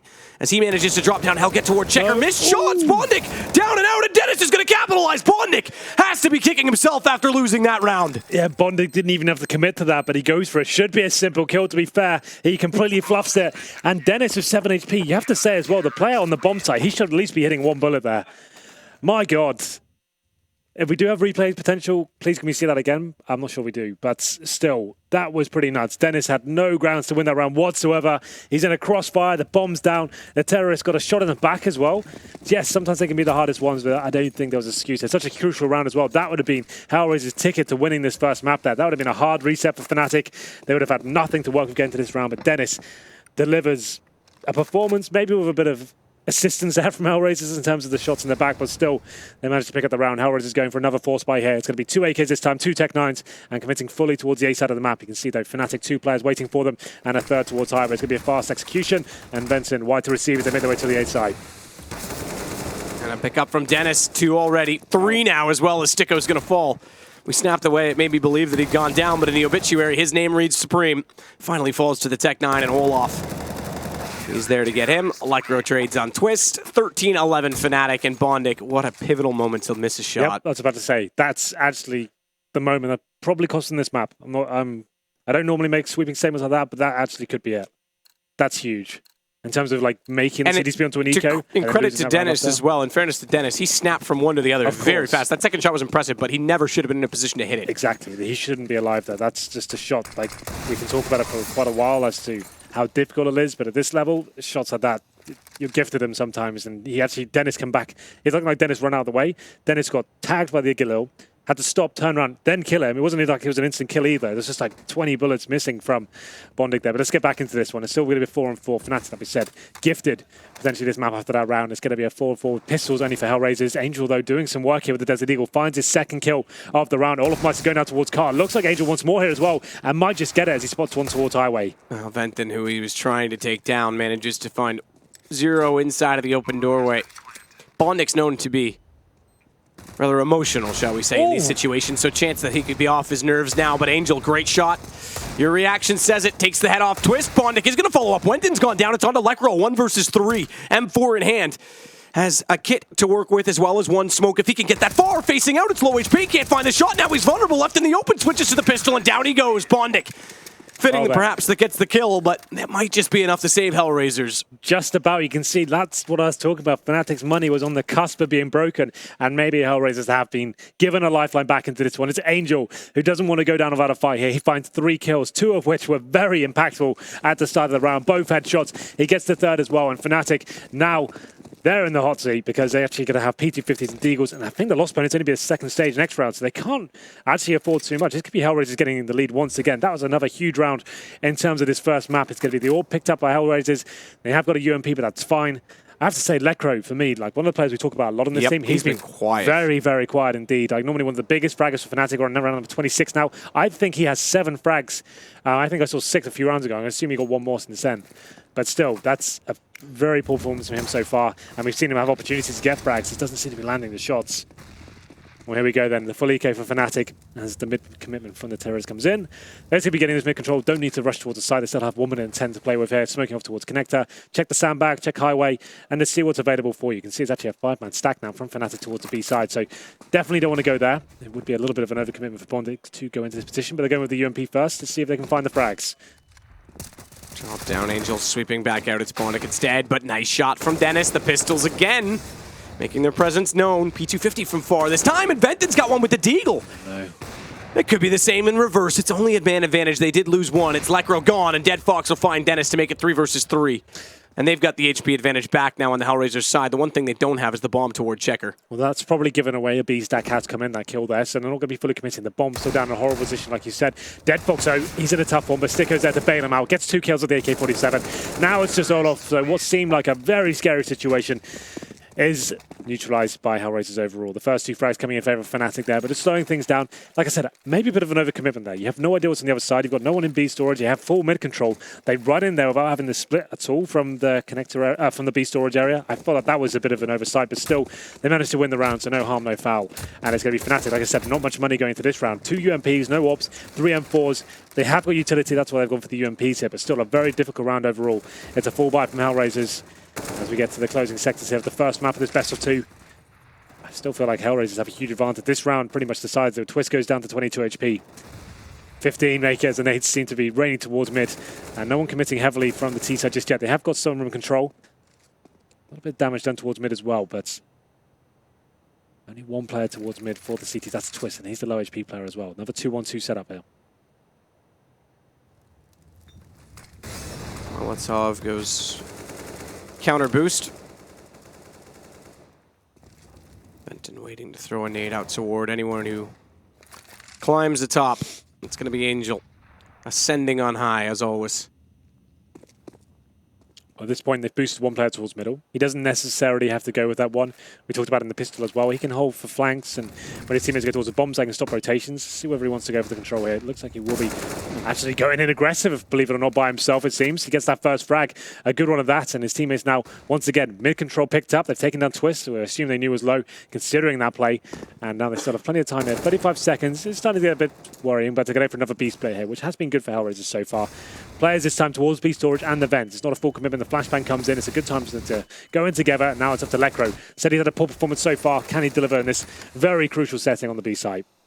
Olaf's trying to use these smokes to his advantage. Somehow gets through the edge of them, but blinded up on arrival. It's Sticko that's got him at Generator. That'll allow them to wrap toward headshot. Covers off Lekro inside of the site, but Sticko's going to fire through his teammate to do it, and down goes Bonding, so call it a trade. Dennis falls to 0, though, immediately pushing through rather aggressively from Tree, and suddenly it is just Venton in a 1 versus 3. Bomb down, relatively open plant. Venton, he's going to have to play the long game. They're going to concede. They're going to give back the advantage after we talked about that shot from Bondic. And it's HellRaisers that somehow survive after the eco. Well then, fnatik there. Another difficult round in terms of the buy. 2 UMPs, 3 M4s. Not all the nades you need to actually hold off at a full execution there, and you can see mid was a problem. It was just Twist there by himself. He was just pinning himself in a one and done position at that point. He got taken down to 15 HP at the start of the round. He thinks, okay, I'll tuck myself in this corner. If I can just get one frag and the intel for my team, that could be enough. Unfortunately for him, Angel, who seems to be stepping up in the real late stages of this game, finds that first kill, and they go into a nice beat split at that point. CDs just couldn't hold it off. They've got Lekro, who's having a poor game overall. He's only got the UMP. Olaf there, perfect flashbangs from HellRaisers, shut him down. And what's the play here from fnatik? The force buy. I was about to say they've got a decision to make here. Do they go in for the buy now and deny the match point from HellRaisers? They play the long game, allow them to go for round number 15 and then go in with the full buy afterwards. It looks like the former. So UMPs come out of FAMAS and an M4. Definitely possible. We saw HellRaisers do it in the first half, but we'll see whether fnatik can deliver similar results. Lekro just in the 5-7 this time. 2 UMPs and Wenton, the only player with the M4A4 in hand. Round number 28. This is much closer than I anticipated. HellRaisers actually the advantage here. Dennis trying to do what he can, but once again, sprayed through the smokes. Angel takes him down, and it seems like HellRaisers is so good at getting these opening picks on these T rounds. It's so beneficial for a T side there. Like we said, it's a very reactive map from the CTs, and if HellRaisers can get that early pick, especially when they know the CTs are low on money as well, you just hold up, you wait, bleed them out on the utility, the very limited utility they'll have, stick together, and then go to full execution using the numbers against them. So Olaf Meister now tries to reposition himself towards the B storage here. Does he go more aggressive than he already is, though? That's the question. Knows he needs to find a frag. He needs to be challenging for something. Right now, they've got nothing to work with. So Angel, again, the one that's going to be boosted up as Olaf pushing through. Wants Lekro to flash him further around that corner. Instead, it's a smoke. He wants to push it as well. The flash counters him off, and he'll go. His teammate there, nearly dead. Fox through to 2, but can't find the lineup. Pistol will take down the low HP and Olaf, but Lekro's going to respond. However, his response thwarted by the fact that Bondic was not far from his teammate's aid, and as such, coming back around the corner, it's down to just Twist. 1 versus 3. And that point, potentially, for HellRaisers. Good shoulder bait out from Bondic. They know exactly where Twist is. Yeah, not really much Twist can do here, I'm afraid. Yes, he might get this one kill, but that smoke's actually very well placed. And it will be this frag that will decide what happens. He gets an AWP. Okay. He saved that would be good, but not meant to be. Bondic takes him down, and there it is. A match point picked up by HellRaisers there. 15-13, the money, I think it's only a fourth stage loss bonus, I beg your pardon. And they're only be able to get FAMAS's, UMPs, Deagles, and a CZ, it seems. And so fourth stage loss bonus, not like the T side, you get the bomb down, that's fine, but the CT, it's a different kettle of fish, I'm afraid. And you're going to have limited buy. So after the fourth and the last, it's fnatik now. In a very tough position indeed. That's been the headline of this match so far. The T side, though, struggling with money. Same story here towards the end of the CT side as well. It's been a very close game, but every round they're getting, they seem to be really having to dig so deep for it. But can they hold off a couple more? UMPs need to step up, and so do these pistols. Dolofmeister pushes in towards B storage. CZ is ambitious, but if ever there's a player to do it, it'd be him. Angel.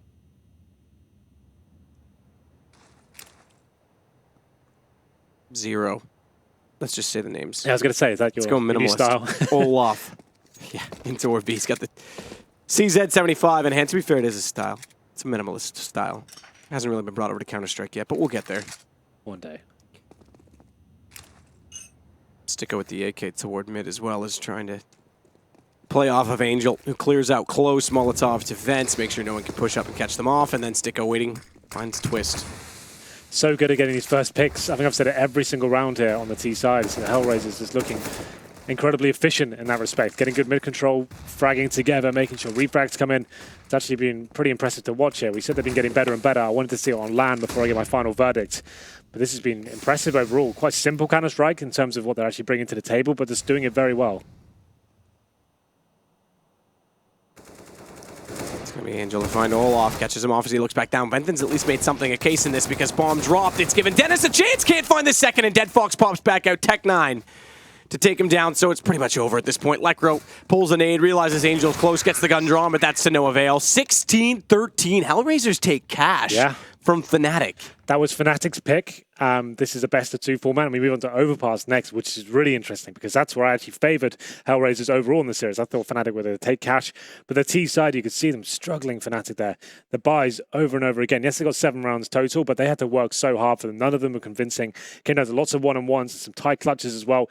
Angel, I would say he probably saved them this game. That key round towards... Considering Bondik nearly lost it for them. The mid stages of the second half there. Bondik with that spray in the back, that was a bit of a horror show. Angel had to step up himself. He finds him around with just the pistols there. 3 kills with the Desert Eagles and Hull. So for me, like I said, I think I was calling the game was over at that point. I thought, oh, they're done for now. And look what happened, Henry. Well, that's good. That's analyst predictions, that's caster right? predictions. It's true. No, I agree. That's we said that's exciting. When something against all odds happens, that's what makes good CS entertaining CS. I would agree with that. And it has been unpredictable as of late. And I think that's one of the best reasons why people watch Counter-Strike right now, because no one knows what's going to happen at any time on the day, including the analysts. I have to say we're wrong again. Now, this time, again, very hard to predict. I'm not trying to be mean to them. It is just the way it is right now.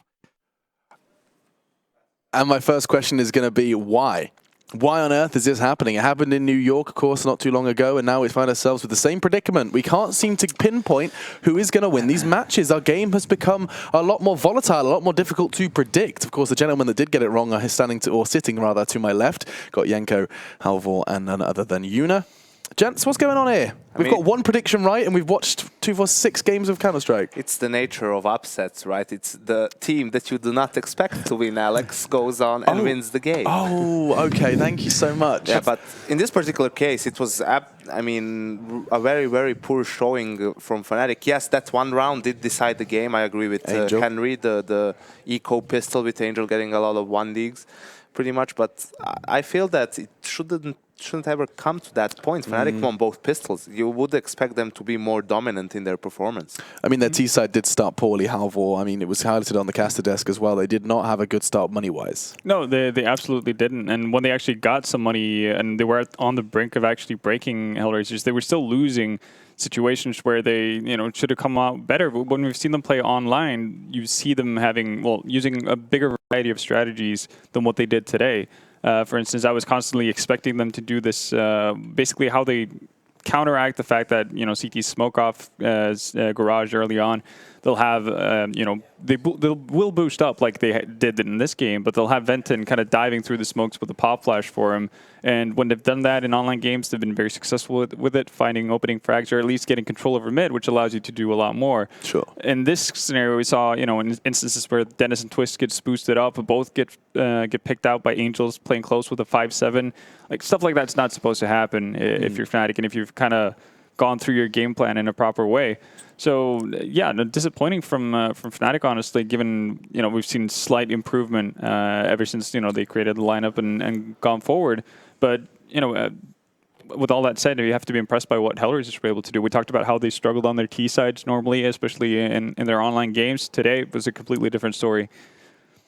Yeah, and I'm all for simplified, plays, strategies, stuff like that. Like the fnatik pushes towards B, 5-man pushes. I don't kind of agree with that. I mean, they need to send at least one to Molotov vents and bring chaos, because there was at least 2 occasions where Stico managed to get multiple kills from the vent that really stopped fnatik on their tracks. So just little things here and there, like lack of finesse, you could say, from fnatik's side is what really lost a lot of crucial rounds for them. Also, after plant situation 3-on-3 on the B bombs that you're defending the bomb, and somehow the CTs managed to get in there and win it clean without losing a single member. That's not just supposed to happen. So when those kind of things start piling up, then you're just going to lose it. Doesn't matter if you win the pistols. Yeah, I don't want us to get hung up too much on fnatik underperforming, because I think we've done that during all of these underdog victories. We've sat there and kind of critiqued the favorite and told them exactly what went wrong and why that was. I mean, it's a good and valid avenue to take. I just feel like I don't want to undervalue HellRaisers' performance here. Henry's words from him was, they've been on a constant increase. I wanted to see them do it offline.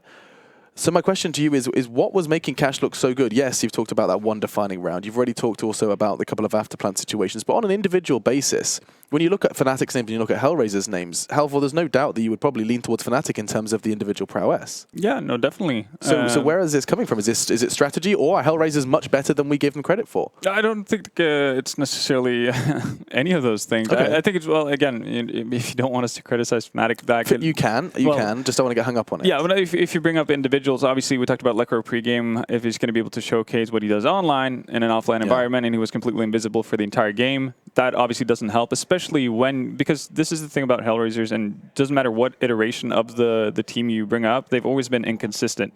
But they've always had good players in the team. It's all a matter of, like we talked about, stars aligning for them. And we've seen Angel, from time to time have those games where he just goes off, gets 30-plus kills. And this time around, we saw Bondic pretty much playing like the flip side Bondic instead of what he's been showing us after he joined HellRaisers. And obviously, if everybody chips in, Dead Fox, even though he doesn't necessarily skyrocket up the scoreboard, he gets important picks with the op here and there. Everything, all of that is going to contribute into a lot of rounds. Dead Fox is a good name to bring up. A fun player to watch. You've been seeing him a lot in Pro League. Has he been a bit of a kind of an impressive factor for you, seeing him grow or seeing hit that pickup from HellRaisers? I think he has. I think he has proven his worth. I knew he was a skilled player because I played against him for a little while, even when I was playing.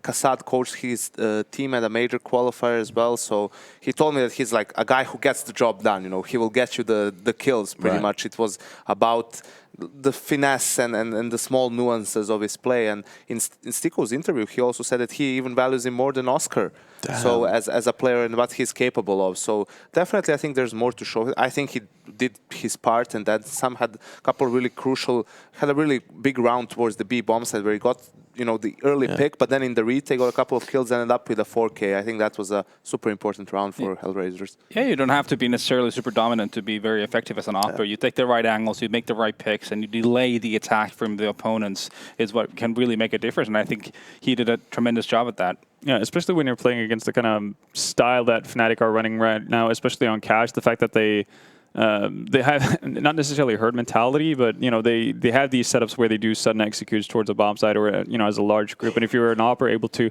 weaken the herd as the push comes in, then obviously that's going to be extremely beneficial for you. I think it's definitely obvious that HellRaisers, they have structure. You could see what we heard in the interview, that they're trying to implement more structure in their game. You can see when it comes to retakes how they have set grenades that they throw, set Molotovs towards the B bomb site. It obviously makes their retake easier because they know that they've negated some positions in the bomb site and they can focus on other ones. You can see what their problem was making small, silly mistakes like Bondic missing that spray, Angel getting caught off guard, jumping towards that box on highway on the CT side, right? That's what usually ruins games for them, is having a good plan, but then small mistakes in execution lose them crucial rounds and they end up losing the game. But here it was the other way around, basically. And just quickly, when we do talk about Dead Fox, I do want to kind of quickly mention the fact that this is a newer name. This is coming from what would you probably describe as tier 3, even perhaps not even on the radar of some players, to now sitting here and taking a map off of fnatik. Natu, this is something that I think we're seeing more and more of, right? This is becoming a bit of a trend in CSGO recently when new names show up, Lekro, that were aforementioned as well.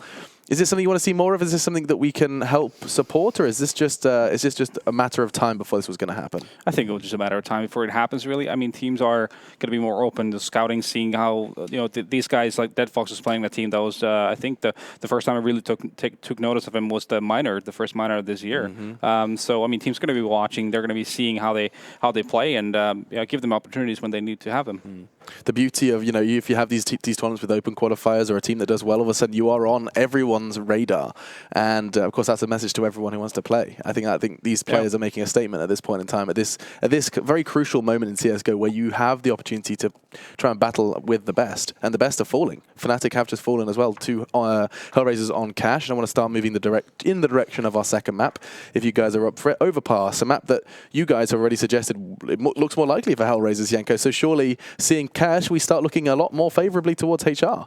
Yeah, definitely so. And considering, as I mentioned, that they lost both pistols on Cash, it would be much easier for them to play their own game if they have a good start, right? That's what when you talk about like a bit inexperienced teams and lower tier teams with a good start, they have that cushion to make those small mistakes that I was referencing and still be able to buy, not having to play with pistol, and that just gives a lot of momentum to their opponents. So I am really confident in HellRaisers on this map, because for me the leadership problems that fnatik has are becoming more and more obvious with every passing game. And when you suggest leadership, are you suggesting they don't have, you know, the leadership, or rather, excuse me, the in-game leading that you would have had under Pro? I think it's a bit of both. It's not just them looking lost maybe a bit too hard in game, but it's also, I think that team lacks like a personality leader, like someone who's gonna rally the troops. A Taz. A Taz, or someone who's gonna with authority give like a good suggestion, a good idea in an important round. Who's gonna say, okay, guys, let's not falter now. This is important. Yes, we lost a round because of a silly mistake, but okay, let's do this now. They keep doing the same thing. If we just adjust it, you know, that's all it takes. It feels like they all kind of fall into this mentality of like, oh, we just lost that stupid round. Everyone's silent on TeamSpeak. Or they're sitting there like, we used to be so good at this game. I remember when I lifted trophies. Oh, these guys are such noobs, man. Like, you know, I'm making a joke, but there's probably some truth in it. There's literally been players that have thought that. Yeah. Well, as in like, oh, these guys used to get grouped, we used to be in the semis, and then they kind of fall into that. This is where I'm basically, looking. This is where I'm looking towards what I mentioned with, you know, all of the, and then it's being the first ones who in New York were kind of, you could see that mentality change and them starting to play really reckless. This is where they have to be the ones as the most experienced players. Okay, guys, let's just focus. Let's calm down. We know that we're better than them.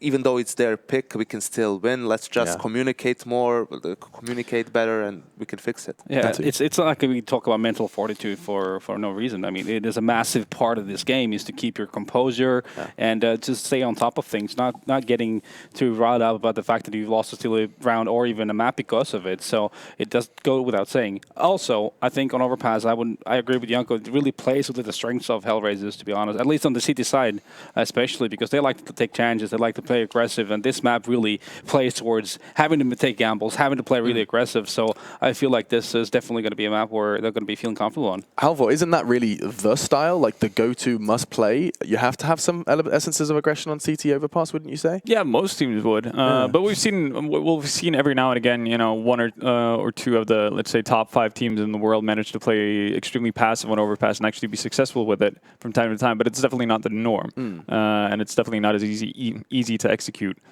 because you kind of have to have full control of your crossfires at any given point and kind of know what to do in any given situation and scenario.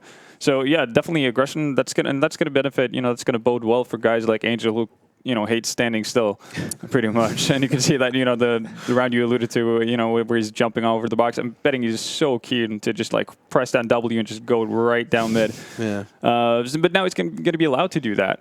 And that's going to be good to see. I'm hoping also that we're going to see, you know, a Dead Fox, and not necessarily going, you know, super ham in terms of aggression, but actually being mobile on the map, because having an operator that can actually show up, you know, either if it's just a quick peek towards Monster Tunnel, or if it's just pushing up aggressively with a buddy on A-Long, like just having that kind of shift in your setup is going to be really hard for fnatik to get a grip on and figure out how they want to set up.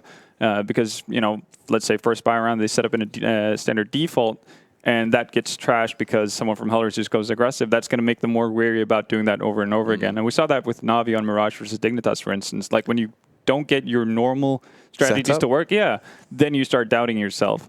And I think for a team like fnatik, who Janko said, don't really have like a really clear leader, I think it's easier for them to get, you know, tilted off or go off balance. Tilted is the wrong word, but, you know, become a bit lost. uncertain. Yeah, exactly. Become lost in terms of what they want to do going further. So is there anything that stands out on Overpass? I don't know how much of HellRaisers Overpass you've seen, or fnatik's, but is there anything that stands out to any of you? I'm kind of opening it up to the floor. Is there anything specific you've seen that makes you think that they're strong at Overpass, or is this more of just we've seen good results? I mean, I know that they aren't a team you necessarily give the most attention to. Mostly, I mean, results and the fact that they play it a lot. That gives you the knowledge that they're comfortable playing the map, while on the other hand, obviously fnatik being a brand new team, pretty much they are slowly introducing more maps into their pool. Right now it's like Cache, Dust 2, Train, and Cobble probably the 4 that they are most comfortable with. Overpass being played because they had to, someone would pick it against them, but I don't think they're at a level yet where they can be, oh yeah, we can play Overpass, no problem if someone picks it. So what is fnatik's map pool right now, gents? Like, Halvor, it's like, what can they really play and play well? Well, Cash. well. Okay, right, all right, that's enough said. The fact that we just had 3 people who watch a whole lot of CS just go, no, it's Cash, Dust 2, Cobble, and Train. I mean, those are their maps, so to speak. Well, probably Cash, Dust 2, Cash, Train, Cobble in that order. And then you would put Overpass, Nuke, a map they veto first time, guaranteed for sure, right? So...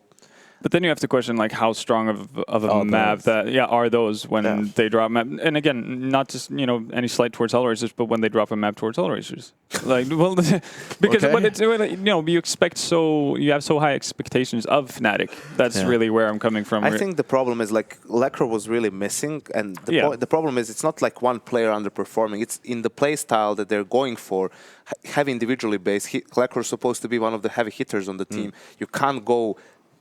Can't go that missing for so long, if that makes any sense. Like, he was in single digits, I think, at 9. At the end of the map, right? If he just pulls a bit more for himself, then it makes it easier for the whole team.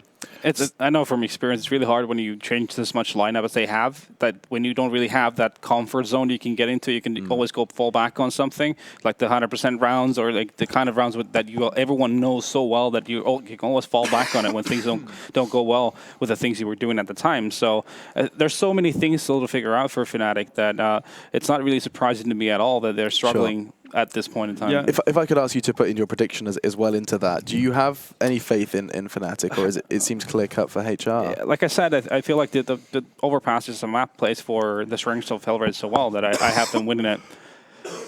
Don't die on us, Alex. Don't die on it. You should ruin the illusion then. No, they can definitely hear that. Oh, they can? I'm so sorry. I'm sorry. Baby Rage. I can't hold it. There's probably a Twitch chat to spam like, oh my god, stop him. No, mute it. They're spamming Baby Rage, Alex. Baby Rage. Or an Ellie. Right. What have you got for me then, Vendetta? I'm leaning towards HellRaisers as well. It comes down to the fact that they have more experience on the map as a team, and they've, that's pretty much the big thing, because we haven't seen all too much from fnatik at all. So I get, with that kind of a reasoning, actually having some logic brought into it, fnatik is probably going to win. But yeah, I'm going to have to side with HellRaisers. All right, rock and roll. One final prediction, Yanko. Yeah, you're the only person who's got a prediction right so far. Just so you're aware. Yeah. I mean, HellRaisers, they're more comfortable on the map. They lost both pistols on the first map, made more mistakes, and still managed to win. So you would think that here, right, this is their map to take. So exactly the reason why I'm going with fnatik, Alex. Yeah.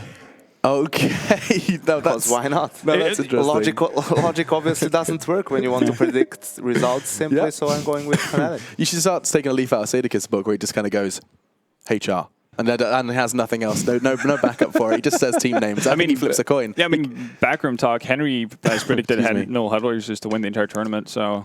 He did? Yeah. I believe that. Full belief, full faith. He seemed impressed after Cash, actually. Did you he's sold. If you said NIP, people would actually believe it, but no. Yeah, well... we get to talk about NIP next, just so everyone's aware. By the way, up next, after this one, you get NIP G2. That should be quite the game. I think we've said enough here on the desk, though. I want to get it over to our casters so they have ample time to go ahead and tell you exactly why they are excited. Is it true, Henry G? Do you have a love for HellRaisers? Do you think they're going to win it all? Or are they just talking nonsense here on the desk? I was being facetious, of course. It was a little bit of a joke Halvor and I were having. But apparently that's to be taken literally. It sounded pretty serious to me when I overheard the conversation. I'll stick with it for now, seeing what I saw in the first map. That's right. Maybe tomorrow you can switch it. Yeah, okay. For now, I did say it, and they are going to win. But yeah, to be fair, they actually were the better team overall, I would say, in terms of it was quite a basic game, but actually very well executed. The good fundamentals are there. In terms of the tactics, pretty standard in terms of every team's got that in their strat book, the tactics they're bringing, but still, just good CS overall. And we did expect them to win Overpass as well. This is the map I haven't seen fnatik actually play a ton since this new lineup come in, and it's not part of the full map to be considered to be pillars of their game so far. So I still think HellRaisers can 2-0 this one. And that would be, in terms of the group fnatik have got, that's massive in terms of them going forwards. That I agree with when you consider who you're going to have to play off. Again, to reiterate for everyone who doesn't know how the tournament works, 8 teams, 2 groups of 4, round-robin format. 3 teams do go through, but one of them gets a bye directly into the semi. Yep. That's whoever comes first, obviously. Yeah, well, Just in case You're they're right. playing, No, you're those right. playing at home. I was trying to make a joke about it because it seemed obvious, but you're right. You're right to say so. Right. So first out of the group is through to the semifinal, and then the other two play essentially what is a quarterfinal, even though there's only going to be 2 games, and then they move into the semi and playoff against whoever those 2 teams were. Crossover format, obviously, so you can't play anyone out of the same group. Yes. However, you could, in theory, because you cross over 2 and 3, which means if 2 from Group 1, you could end up back in the same semi. I think they'd recross them, but there's 3 teams out of one group could make it through, and 1 team from the other based on that format. So you could essentially sounds right to me. same group. Yep, it does. Don't worry. It may have sounded confusing to everybody else. This map, HellRaisers, like you say, you actually kind of favor them going into Overpass. What does fnatik have to do to negate that fact? What did they not do on Cash, I guess you could say? The thing is, Overpass, in terms of the way you have to play the map, it takes a lot more teamwork and diversity as a team to actually get onto the bomb site itself. It's not so much about getting control and executing at the same time. You need the executions there. You need to be able to actually have the set smokes and the molotovs come in. Obviously, fnatik will have that. Whether the timings will be there and whether the actual placements of everything will be on point, that's what I want to see from them. It's difficult. Like I said, I haven't really casted them on this map that often since this new lineup change has come in. I'm sure they've played it a couple of times here and there, but I haven't casted it. And we'll see what happens here as we go to the 9th round. It's going to be very beneficial. fnatik inside the CT side is definitely favoured, especially if you're the team you feel like the underdog is not your pick necessarily, and we'll see. So just to reiterate, like, the maps they play right now is just like Dust 2, Cash, Cobblestone, Train. I haven't really seen them play this at all. We'll see what happens. I'm sure it's a map they definitely didn't fancy going forward, but there's only so many beaters you get in this sort of system. I actually like the system, the best of 2. What do you think about it as a whole? I actually think it obviously beats the problem of having best of 3s in the group. You have 3 maps, so just completely delay the whole day. But at the same time, you haven't got best of 1s, which normally lead to maybe anomalies, right? Yeah, for a round robin format, I think it works because everyone plays everyone. So even if you go 1-1 and it doesn't decide much, everyone plays everyone. So it's still the same results in the end. It comes out in the wash, as you would say. Yes, I don't think I've ever said that, but still, yes, maybe I would say that one day. The problem is we need a long time to play this. We have like 5 days here, right? Yeah. So that's the good Well, okay, we have 5 days here, but we do have 2 days. One's a media day. Well, no, we've got Monday, Tuesday, Wednesday, Saturday, right, Sunday. 5. Yeah, okay. Yeah, true. 5. You're right. That is still 5 play days. 7 over. I can't do math. It's fine. Alex is trying to teach me. He's not going to be the right teacher for you, I'm afraid. Anyway, it's going to be 4 sets of armor for HellRaisers. Like we said, fnatik, good start for them on the CT here. Lekro, very poor game on Cash. Can he redeem himself here? The initial shots do not suggest that he will. He actually does a bit of damage there, but doesn't find the kill. Takes a little bit in return, and it will be actually all 5 players for HellRaisers committing towards A here. 4 towards long, and Angel actually gets taken down there. Lekro does get that initial headshot. Lekro knows they're going to be pushing out toward long as well. That's the first one go by, whether it was intentional or just the timing. Up for debate, but nearly gets a second headshot because of it, because they don't consider it, and it's Dennis that rotates back inside of the site to find the second. Lekro's made his presence back to the front of the bathrooms, and now he'll catch them off on cross. This is looking perfect for fnatik, although as soon as I say that, things do change, and Bondik, with the ammunition on the Glock, he's going to swap it over. He's got a second one to work with, brings it back down to a 1 versus 2. He's got armor. Well, Venton does not, but a good flank comes through from Twist, and that will finally silence and close the round. Well, there it is. That's strange tactic from HellRaisers, I have to say, in terms of the initial approach. They didn't really go into a default there, committing heavily towards middle and long as our first player in middle, taken down by Lekro. We did say had a very poor showing in the first round, manages to step out here in the pistol on Overpass, finds 2 headshots there, and his teammates fully committing towards A, just getting picked off 1 by 1, didn't get a plant down either. And like I said, this team doesn't seem to be a big fan of forcing up in that second round. They don't actually want to see, regardless of getting the bomb down or not, they don't seem to go for the full force play, which is definitely still the current meta. And I can see that new mini-map now, Matt. This is the mini-map I thought I'd be seeing, like kind of more light blue overall. There's a lot more detail to it. Maybe we didn't see that on Cash, but apparently I definitely recognize this one. Simple map or simpleradar.com or something along those lines is what really they were inputting. So it's not actually on this one, the way they color coded like the underpass and stuff and the connector. That's what I really like. Yeah, it's very smart. Twist, he's got the shot with the contribution of Dennis to take down Sticko. Molotovs will go down toward the ramp as well, and anyone coming in through Monster will be slowed, delayed on their approach to planting the bomb. Yeah, without the grenades or armor here, it's going to be very difficult for them to do. You can see the Famases have 1 tap potential now against the unarmored heads. There'll be Dead Fox going down 5 on 3. Very unlikely a plant could come in as Dennis just continues to do some good work here from Heaven. And just 2 players remaining now for HellRaisers. It'll be Zero and Bondik. Bondik has got the body armor. He might want to try and stay alive here, but his teammate is committed. He'll be coming in from Monster Tunnel. And at this point is hoping the Deagles can do something at the start. Bit of damage coming in, but still yet to make any ground as Olaf Meister finds the 4th kill and the 5th as well. There it is. 2-0 for fnatik. HellRaisers are in a good position going forward to that first gun round. Won't buy into this one, but regardless of getting the bomb now, I guess that's the benefit of overall. If you don't force into the second round, regardless of what happens, yes, you don't have the chance of winning that second round, really, but it means in that first gun run, you're guaranteed to have the weaponry, the grenades, and everything HellRaisers wants as a unit. Certainly the underdogs in this matchup, I would say, but that's what I saw on Cash. Maybe, I'm not so sure, but here we go. Then 3 sets of 3 sets. 3 Famuses for fnatik and 2 UMPs. Should be a very clean round considering the buy from HellRaisers. Desert Eagles, P250s, 1 smoke on sticker. This is going to try and get the bomb down somewhere.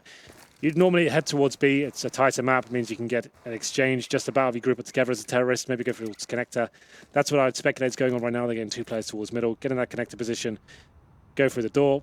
Try and get towards B. They can get that first kill when he got exchange. Maybe there's something to work with here. A run boost. Oh, well, no, actually, I'm just trying to use that boost looking towards connector, I think. I'm going to get ahead of myself. There's a lot of run boosts at the moment in this game. There is, but Angel, he's got a deagle. He's going to try and find Lecro in behind the pillar with Moses' picture drawn onto it. Bondic. Deagle of his own trying to find out toward A site. He's going to change his angle slightly with that smoke now obstructing his vision. He'll go inside of the bathrooms and we'll have to push a little bit closer to get the angle, but try and find a secondary shot. Or spam the deagle. That works too. It always works. Just get a wall bang. Cheeky little wall bang with the deagle. Well, so far HellRaisers have done good work in terms of map control. The problem is, once again, they need that 1 smoke. That's not really enough to do anything with on the A side. You can throw it in the default plant spot, but you're always going to get spammed out there. Where's the best way to throw that smoke? Oh, Angel. Okay, that's better than a smoke. 2 headshots with the Deagles. Now it actually becomes a round that's very promising for HellRaisers. 5 on 3. And Bondic's got a UMP picked up. Venton's the only one still on the A site. Rotation's just arriving now. They've slowed at HellRaisers, though, to allow the rotations, and they're actually going to go back toward B. They've read fnatik well because Twist is now suddenly solo. Not Venton. FAMAS in hand. Rather, excuse me. Clary on the FAMAS. I was right. I said the right gun. Doesn't matter. I had it backwards. I was going old school, but he finds 2 and falls. So Zero going to be able to get the kill and then plant the bomb down. It's going to be Lecro that has to get aggressive inside of the site. Thankfully, Venton's found Angel. So it will remain in a 2 versus 2. And Venton's got a kit, but he's fallen. Has not. It's going to be him to take the kill. It was Lecro that went down instead. Either way, Kit would have been close enough by, and fnatik will pick it up. But only 1 stays alive. We talked about the money in the first game. Yeah, definitely. The point I was going to make there before we got a bit exciting, that fast switch towards B. That's like the worst of both worlds for fnatik there. So they're playing passive, but at the same time, they're not using crossfires. So there are positions where if they get traded, well, they get killed, there's no position to trade there from the CDs at all. If you're going to play that passive, that's what you want to do. You want to play the bomb side there. If one of you goes down, there's another player in position to get the refrag in. That's a real fundamental part of CS there. fnatik showing maybe this map they haven't played a ton, because that's a pretty shocking error to make at that stage. Yes, they do win the round, but like you said, the money was huge on cash. And see if Olofmeister can find his first pick. He's got the orb this time, can't find anything from it, gets flashed off, has to fall back. And a fallback coming from HellRaisers. You can see what they've got now to work with. Now they definitely done the second round Force Spy. They've got a bomb down in the previous, they have an orb, they have a utility they need, they're not limited at all here. Long control coming in nice and fast as well. Another passive hold from fnatik this time. Olofmeister still with the open bathrooms, backed up by Venton. Olaf. AWP redrawn will go a little bit closer to the bomb site. A little bit more safe, I guess you could say, in that regard. No one watching directly onto long. And they've already boosted up on flower pots. Tickos check the corner. There is bank stairs occupied by Dennis. Yeah. But they've got to basically set a crossfire in reverse, turn it around, and bring Venton from the flower pot out by bathrooms into the picture, and we see it now. Dennis is going to rotate over, so he's going to give up the stairway altogether. They're going to fight forward and basically have to retake the site from long when the T's do wrap around. No smoke to cover the cross, though, and it could be a problem for them. Olaf gets Angel, and this actually is going to be perfect because they smoke it off after that. Molotov as well. They know they're out toward long. They've got the information on that noise cues and the boosting going up, but they can't go for the peaks. That kill alone, and they slow them down tremendously. Well then, first pick is great, and you can see that actually really detrimental to HellRaisers. They were going for a full execution at that point. You see 3 players towards long, lining up their smokes just as their teammate goes down. They're still going to commit with it. 1 player holding the flanks, and they're going for the execution now. The smokes come in, the flashes as well, but they're smoked out, like you said. The smoke will dissipate. A chance to get on the side, but it's Olofmeister continuing the form there with the AWP. Finds his 3rd kill, and just 1 player remaining. That's going to be Deadbox. Can't really do too much with it. Olofmeister finishes the round off. What a round it was from him. 4 kills in total with the orb, finding all the picks required in close-range situations as well. That's actually very impressive from him. And that first kill, that was crucial. Yep. It may not seem like a lot in terms of just getting 1 kill, but the fact he actually shut them down, they couldn't execute at that time. They had to commit, considering where the time was as well. Couldn't readjust. It was actually a really big pick from him, and manages to funnel them towards the A side and hits every shot required. So that does break the economy of HellRaisers here to be back to Tech9. And not only that, because like you say, the time, they get that 1 kill in front of bathrooms, they know they're out toward long immediately, and they throw down a smoke, a Molotov to follow it up. Yeah. So even if they try and rush and catch them off, but while they're out toward the bathrooms, they were completely thwarted in their possibility of doing so. Twist on the boost will find one, gets tagged to 17, but Angel crucially goes down early. Yeah. And the pistol's down a man already. But he's worked out, they've got Tech 9, so they're not up against AKs. He gets a kill, the man advantage, yes, he goes down to 17 HP, but still a beneficial boost overall. They used a nade towards the door there, actually allowing him to see into that position. It's actually a pretty cool little boost from them, and managing to get the man advantage. We'll see what they can do with this one, HellRaisers. They have got smokes to work with here. They were trying to potentially go some sort of execution here. They've got a bit of a partial by going on some head armor on Sticker and Bondic as well. First player to drop was Angel, who's been crazy with the deagle so far, so it's a good pickup to take him down, all things considered. Mid-control has been obtained once again by HellRaisers. It seems like fnatik are more than happy to allow this to be attained by the terrorists, especially on these lower buys as well. You've got a lot of mice on the AWP, seems to be hitting a lot at the moment. And here comes a little flower pot play from the T's. Deadfox goes down, and potentially a third for all of Meister there. Or second, it was actually Twist got the first kill, beg your pardon. There's still a 5-on-3. And goes for the repeat as well. Knows he's a little closer, but good assessment. Fallen is another person in this position who's very good at reading the angles, and Olaf showing that it's possible in his hands as well. Ethan's gone on top of default. He's got bomb down, so they know it. Flash out. Olaf hits another. It's going to be 0, though. Tech 9 tries to spray through 2.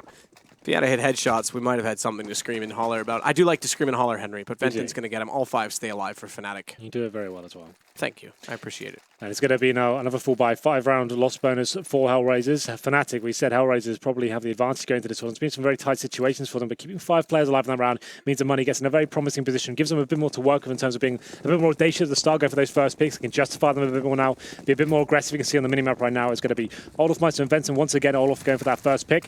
Doesn't get flashed off. An opportunity to work something here, hoping that his terrorist will be facing him at all. Doesn't get gifted a shot, fires one off in return, and it will be falling back at this point, back towards the bathrooms area, and I'm sure they'll go for a similar setup as what we saw before. But now, though, HellRaisers just going to be holding off and seeing if they can use their utility to gain bathroom control, maybe towards long once again. A very default round from them. One player holding towards B. That will be 0, as I work out the numbers now. Stinger dropping bomb intentionally. So we'll do that. Spray through the smoke at bathrooms, catch off anyone potentially who tries to get aggressive. Look for the stray bullet. A little bit of luck. Anything helps, especially when they're down 5-0. Winning at this point causes a reset, so they've got to be efficient. Obviously pick up the round first and foremost, but be efficient if possible. Which means no chasing down on saves either if fnatik elect to do so. If it comes to that, we'll see how the execution looks to go first, because set up toward B, they've got 3, but they've also got 1 toward bathrooms. And a rotation now coming down through the stairwell should indicate B is going to be the hit. Yeah, I would say this could be a B execution, almost certainly, considering the setup they've got right now. A player towards short, 3 at them on tunnel as well. 1 holding the flank, that's Bondic. He's stopping the rotations towards connector from the bathrooms area.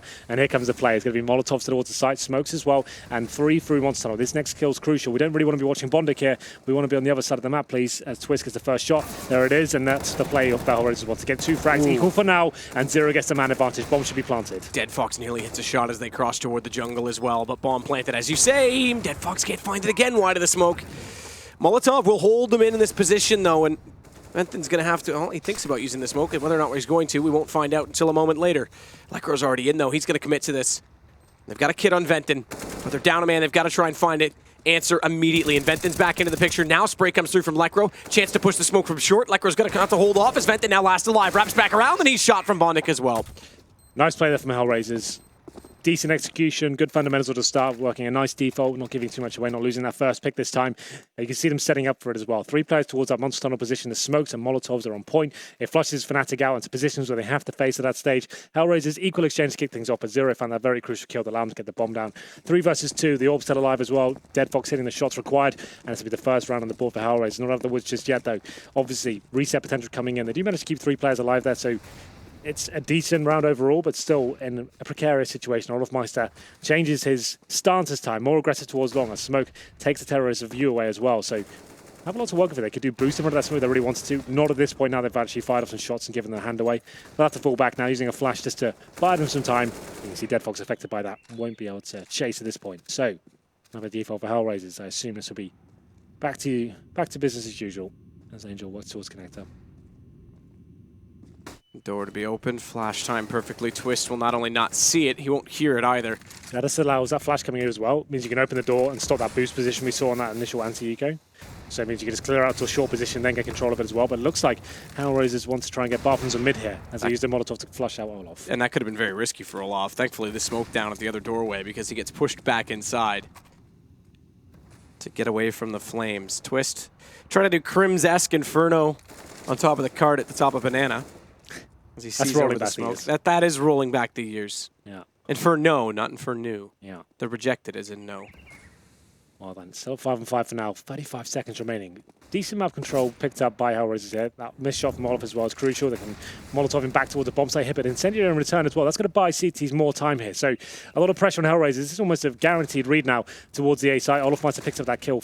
Once again, it's going to be Angel going down. He still wants more though. This is great from Olofmeister. Very assertive. Knows what he wants to do. Issue is now Dennis is going to get smoked off toward the stairwell. Thankfully, Venton's got a lineup on it. Good shot from Deadfox, because if not for that lineup, they would have been in the site segregating Olaf, and he would have had an AWP in the open. He does manage to find the shot onto Zero, though.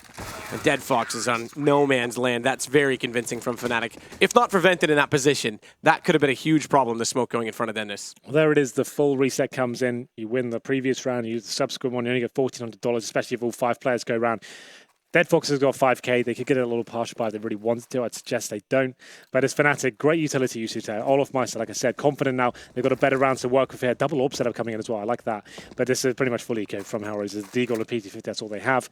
And yeah, just that incendiary towards bathrooms, just as he picks up 1 kill as well. That's really beautiful stuff from Olofmeister. Seems to have a very strong performance here on Overpass as a whole. The orb for him has been pretty sensational so far. So a round where HellRaisers don't really have much grounds to do anything with. They've got 5 players, go towards bathroom, trying to stick together, hope for a missed shot from an AWP or Venton in his exposed position, and maybe get a kill. Very unlucky to get a plant down, but let's see what they can do.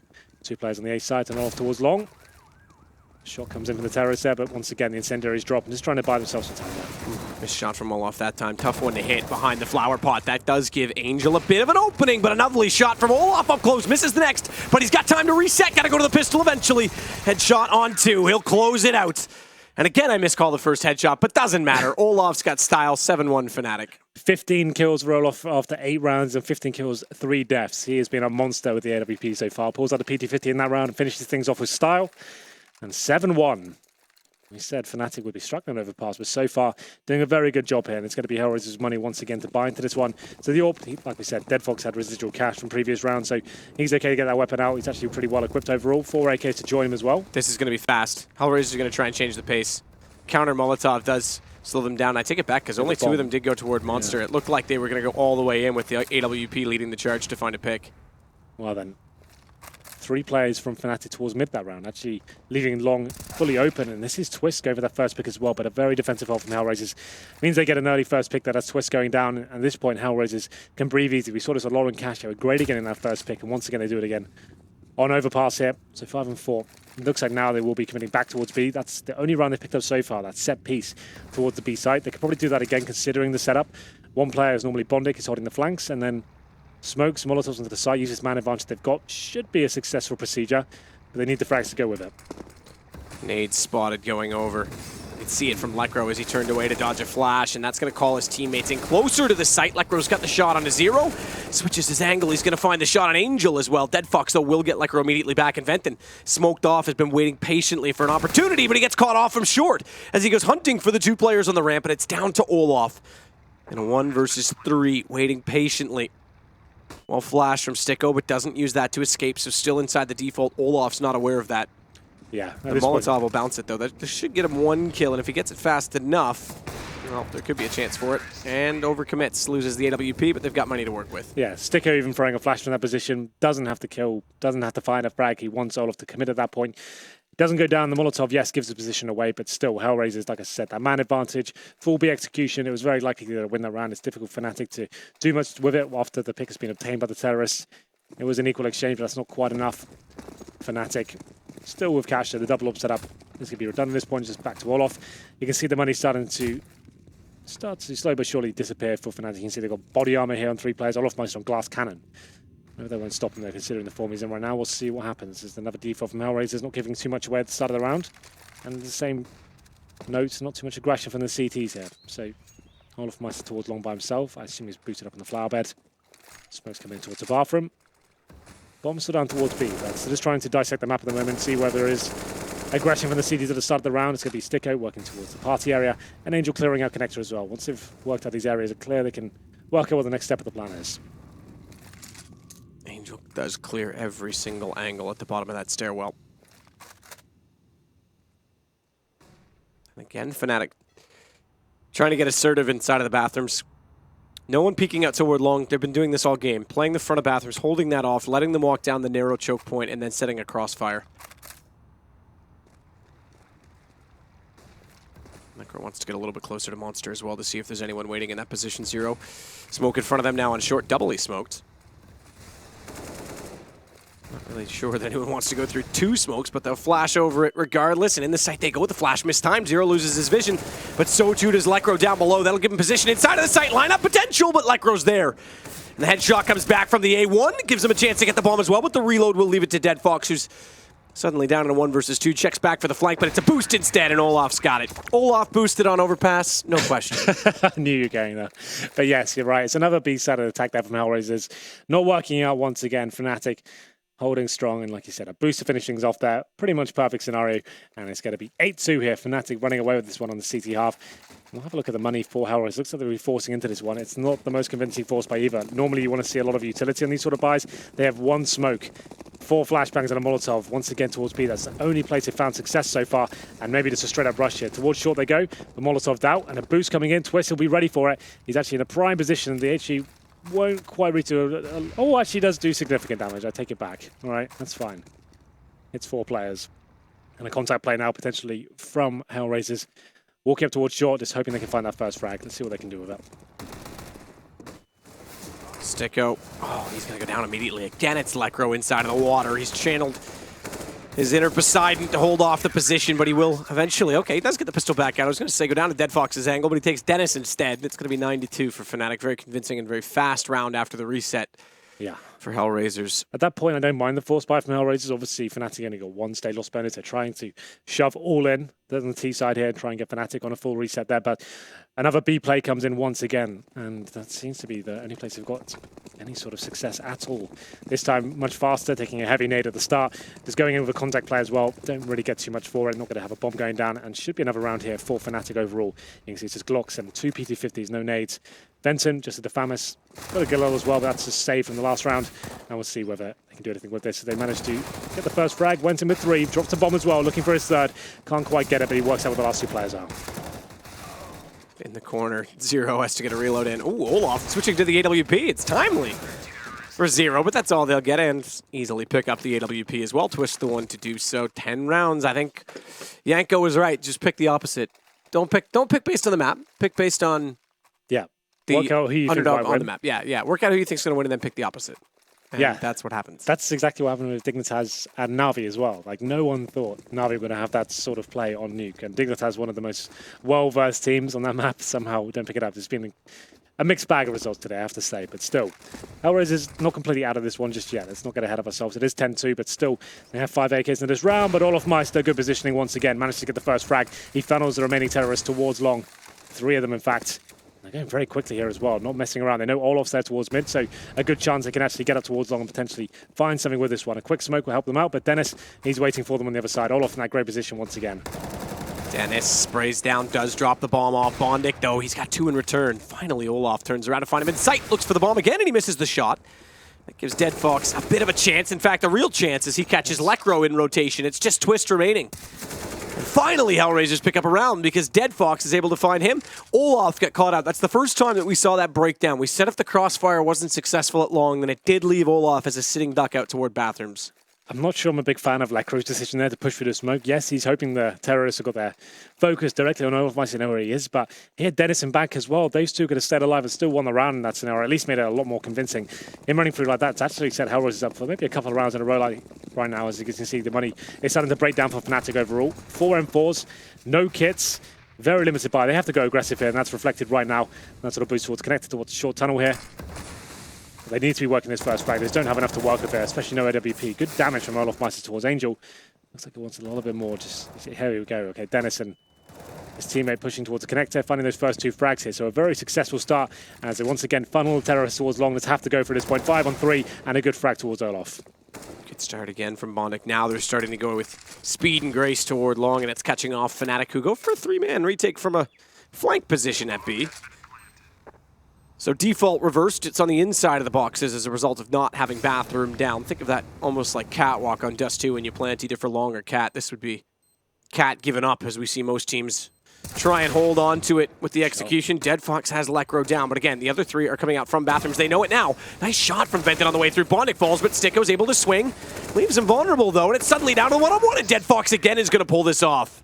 Dead Fox, the AWP of the team, with some spectacular shots out of the AK-47. A huge round for HellRaisers to pick up as well. That could mean round number 5 coming in their possession as well. You can see fnatik struggling on this buy. CZs and Scouts, very unlikely they can pick this up. And what looked like a foregone conclusion almost with fnatik running away with the CT half. HellRaisers do find a couple more towards the end, and like I said, almost certainly can get the 5th as well.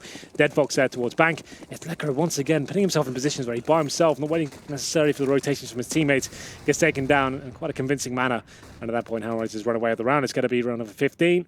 Scout has to come in big for Dennis. What a shot that is! Okay then, towards the playground, pushes towards our slide area, and this flicks onto the head of Sticko. He did not see that coming, and maybe they have got some grounds to win this one. That's so nutty. Yeah. I love it. Even though HellRaisers have broken down fnatik as well, it took them long enough that it's only going to be 5 rounds and a half tops. And like you say, they might have a foot, a toe perhaps, inside the door on the fnatik side in this round with that scout shot coming through. The problem is now, they're going towards B. That's where the CZ are waiting for them. This next skill is going to be crucial. Zero going to the side first. 2 CDs waiting on the other side. And Lekro's the one inside of the water. Again, flank coming through early. Olaf's found, taken down by Angel. That will confirm that they are inside at least the short position. Lekro's looking for the deagle as he's backpedaled toward Catwalk instead. Twist, CZ. Bomb plant already gone in. He's trying to find a better angle. 3 in window. This is a bit interesting. Shot with the scout and then jump in as fast as possible. Zero with an AK is going to be waiting for it, but Twist dodging that flash on his left, takes down Bondnik on his right. Now he goes for another shot, but Dead Fox there holding it on. Can't find the shot though, and Dennis gets a double peek with the scout. Suddenly the AK gone. Dead Fox taken out by Dennis as well. And it's going to be Angel pushing through a Molotov to try and deny the play, and he misses the shot, and Venton's going to get it. It's going to go to 11 for fnatik. Wow, what a round from Dennis overall. 3 kills towards the end there, and that last frag, Angel. Another whiff from HellRaisers, I have to say. I don't think it would have decided the round there, but he's had to one-tap the bomb diffuser, and considering they had no kits as well, he could get that kill, fall back. Yes, he was dancing through the fire, but still, had he just slowed down and just found that one-shot headshot, then maybe he could have had a chance to win the round, but not meant to be. It's fnatik who find round number 11 there with CZs and a scout, Dennis? Dennis? We'll call him Dennis. Denos. He gets a really spectacular shot there to open things up there, but still, you have to say 11-4. Pretty convincing stuff overall. It comes to us. It does come to us. It doesn't go to a break like Pro League, but it does come to us. So, I mean, yeah, the fact that the crossfire worked so well for fnatik on so many rounds as well, when they push out from bathrooms and then give up long. Yep.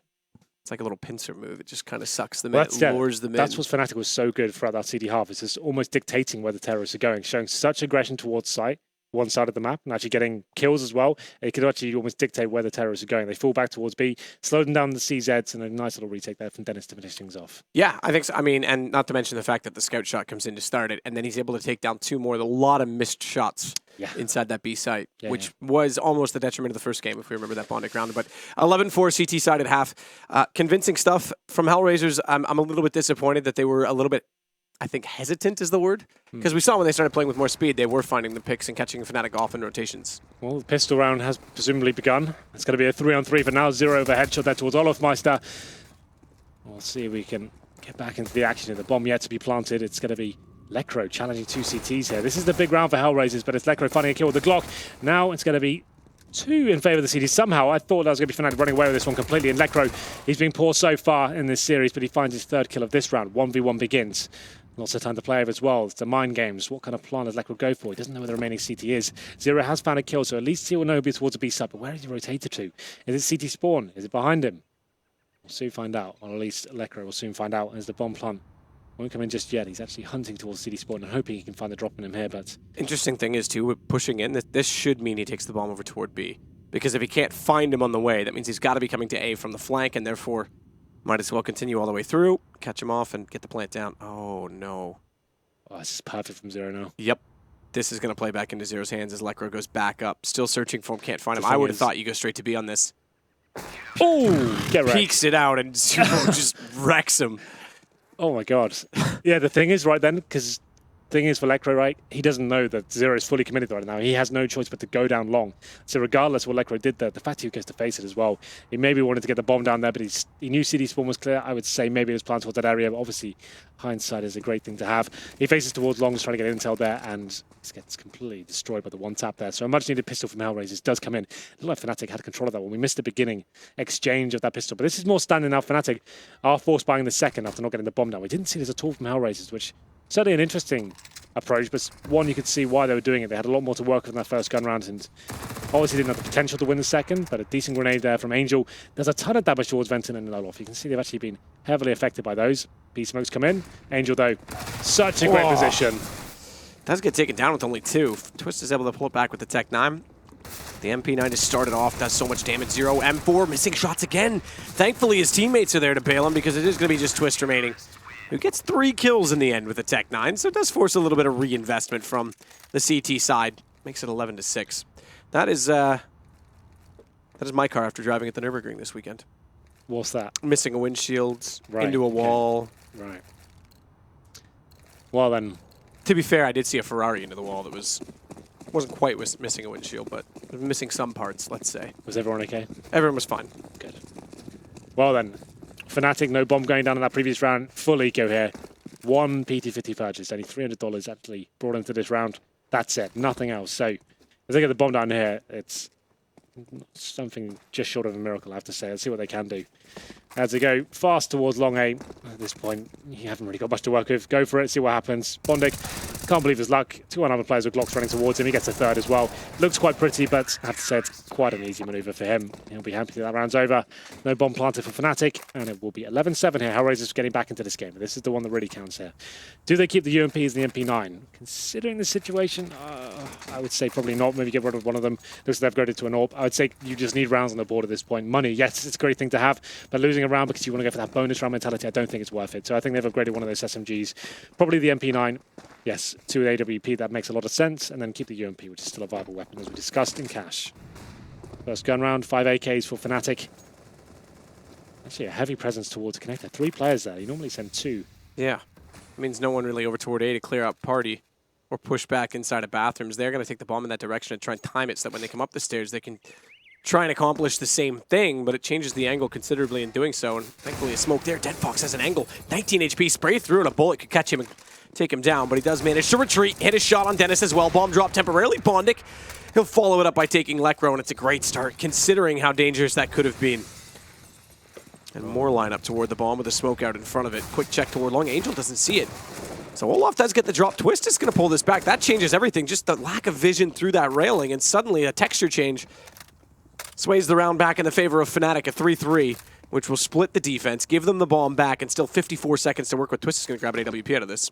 Still at 50 seconds as well. That's an interesting decision from HellRaisers, I have to say, to commit to facing such tight positions there without really much reason behind it. They've got a huge advantage, 5-on-3, now giving it back to an equal situation. Venton in a great position to throw a spanner in the works here. Sticker's only got the UMP on the side. He is joined by bondik as well, but he's on 58 HP. Bomb still down in bathrooms. This will be an A-sided attack. It's twisted the AWP towards long, trying to get the first pick for his teammates here, but they need to start moving. As Venton hoping he can get something to work with here. He can probably hear those footsteps from Sticko. Here comes the play. Venton will be walking into the side first. Shot in from Venton is going to be successful against bondik, but Sticko's just as good, if not better, with the UMP inside the smoke. Can't deny the plant. Knows there's one wrapping onto his position, so rather than trying to deny it and get killed, he'll wait, and that works because it's Twist down, the flank coming in. Olaf, the only one alive in the site, and Sticko's found him, just with a little bit of vision from elevating himself. Yeah, Sticko there with the opportunity to deny the plant in the smoke. Realize if he spams on his bullets, doesn't find the kill, he'll almost certainly be taken down there. Takes the more conservative option, allows his teammate to rotate in. I actually like that a lot. And his teammate comes in from the flank towards middle, and Sticko actually joins him in finding 3 kills. So good work from HellRaisers here. And it is actually going to be 4 rounds in a row now. Going to round number 20.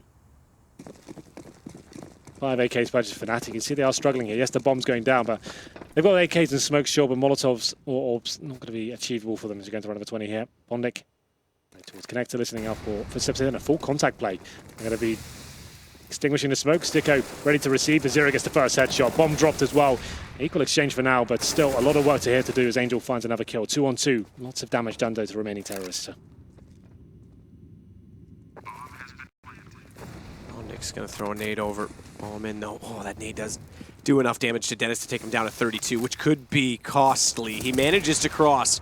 They spot him doing so, and he's got no smoke directly in front of him. It's slightly to his right. He's going to be open, but so too is Venton to take down Bondik. Dead Fox found on the jump, and Dennis is the one to prevail. It's going to be 12 for fnatik. Thankfully, they find a round on this T side because it was looking worrying. Money's still not broken on the HellRaisers side either, so Dead Fox immediately gets onto his AWP with utility as well. Yeah, cheeky little play there towards the Monster Tunnel. We do say the contact play is very simple, but can be very effective at the same time, especially if you get an equal exchange like that. It comes down to a clutch. fnatik were low, but good positioning, and nice work from Venton overall. I think he found 3 kills in total. Dennis playing with fire a little bit there, trying to get towards short, manages to do it, and they win the clutch. 2-on-2, but you can see, yes, the money is starting to get a bit weaker for HellRaisers. The Famous and the UMP brought into round number 21. This will be the one that breaks them home, potentially could bring the game in towards fnatik's favour. Big round, 5 AKs once again, more utility to work with. CT's going aggressive towards short here. They've actually got presence towards the sewers area, trying to see what they can find, but they know they're vulnerable to flashes at this point, going to be falling back.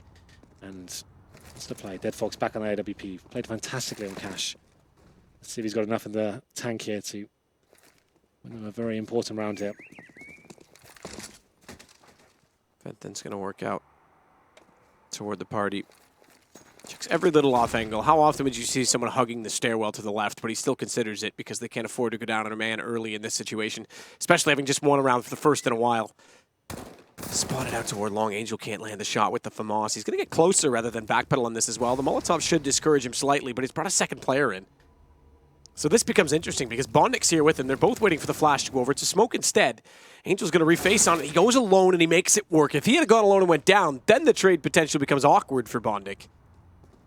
And Zero's positioning left side, catches him off. Lecro's there at least to find one in return. Twist is going to trade with Sicko. It still leaves them down a man, but that means rotation's coming in from A little bit late. B site essentially open when they arrive. Watch the flank. Angel on 46, and they've taken a little bit of time to get the bomb down because they have to be careful with the smokes, which makes a problem, but Dennis is able to hold off. Angel down gives them the escape plan they now need. And all of the utility deployed, but no kits left for HellRaisers to work with. That's the bigger problem because they're trying to push them out, trying to force these fights early, but with no kits, they've got to go early. They've got to find the first kill. Dead Fox will. AWP still facing on a monster. He's going to peek. Dennis gets the headshot, but Bondik's there immediately, and there's ample time.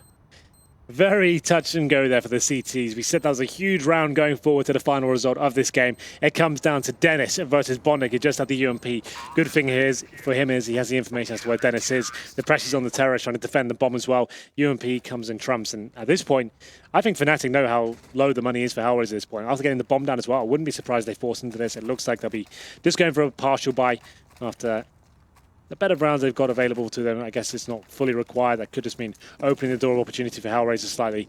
The money's actually pretty decent in terms of the rebuy for the CT. So an AWP comes in, a Famous Ranger, but that's about as damaging as they get. So not really a partial buy either. There's going to be some upgraded pistols here. 2 players on towards armor. And fnatik now, this one's starting to slip away from being the convincing one-sided affair it was to begin with. Dennis towards mid. Jumps over the little raiding there, trying to find that first shot. Or we'll just work out whether an AWP is going to be towards mid. It's going to be Dead Fox though. And he's actually towards long on the flower bed, just looking for the first kill. What's going on here? Twist is just going to run down Bondik. Why was he not?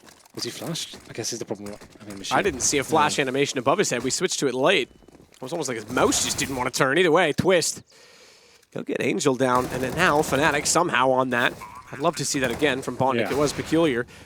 They've got a way into this round. We lagged. That's what I thought, because Bondik was not responding at all. Yeah, that didn't make any sense. He was clearly moving his keyboard to move, but his mouse had no response. Oh, this is such a messy round for this to happen. Yep, this could be problematic. We'll see what the call is going to be. If they win it regardless, then they won't make it stop to the play. Nope, they've already called the pause.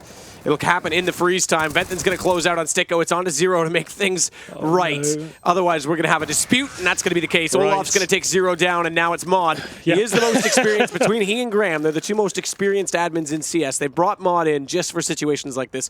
They're a new organization. They wanted to do it right. Mod is here, but this is a tough one. Yeah, because Bondik clearly didn't move. Yeah, that was obvious. It was very influential to the round. It's CTs who got the advantage in terms of the weaponry. That situation was so key. It opened the door for fnatik. They probably couldn't believe their luck either. It was Twist getting the kill. Like, why is he not trying to kill me? Why is he not shooting back? I guess they have to be sympathetic in that regard. Yes, it is fnatik winning the round with the pistols, but you can't really justify the way they did it, I have to say. So for Mod, I guess at this point, I would say, in my opinion, this is just a simple replay the round as you were, and we'll go from there. But fnatik, they're going to be a bit gutted. They could probably argue, oh, we would have got that kill regardless. It's going to be, this will be one of those long ones. That's This a is when tough the one. admin's I going mean, to go back that's and so watch this situational. demo. There's no question. There's 100% guarantee that they got the kill because of the lag, but there's no guarantee that they wouldn't have gotten it without the lag. Exactly. If that makes sense. But I think considering the buys we had and the situation, the Bondic, if he just got one kill, it's pretty much round decided. I would say just replay the round. That would be my call of this situation, considering from what I saw. Obviously, Mod now has to go back and watch it. Maybe he already has good insight to what happened. He can confirm there was lag. I think we can all confirm there was lag there. After we just couldn't believe, we thought he was flashed. But I've seen Mondic rage and break a mouse before. That's true. I remember that. But I doubt there was anything rage That was at inducing in APM, situation. right? That's correct. The Death Adder. And then somehow he played the rest of the tournament with it and it worked. And I said, why would you still play with it when it clearly kept glitching? Or that's what it was. No, it glitched and then he smashed it. And then somehow it worked again. And I said, why would you do that? Why wouldn't you just switch mouses? He said, I didn't bring one. I said, what do you mean you didn't bring a backup? Like, everyone should bring a backup. Always. That's like a sports player, like, not playing. Oh, I'm trying to think of the best analogy. Hockey stick.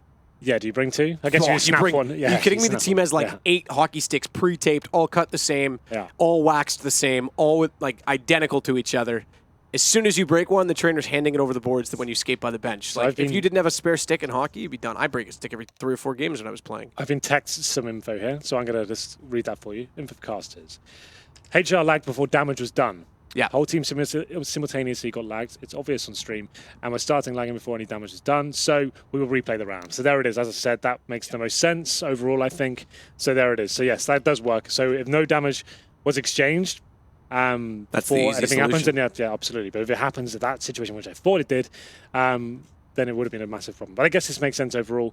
And we'll return to presumably a HellRaisers winning this round. Like I said, that was really unlikely if fnatik would have gotten that situation without the lag coming in. Yeah.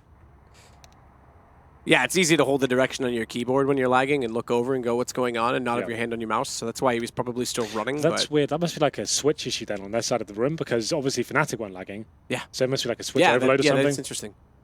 Because normally if that happens, it's a They're server. in rooms that are side by side, but you're right. Obviously, they're ported in differently toward the server. So yeah, maybe the switch overheated or overloaded. I don't know. Maybe lost some packets.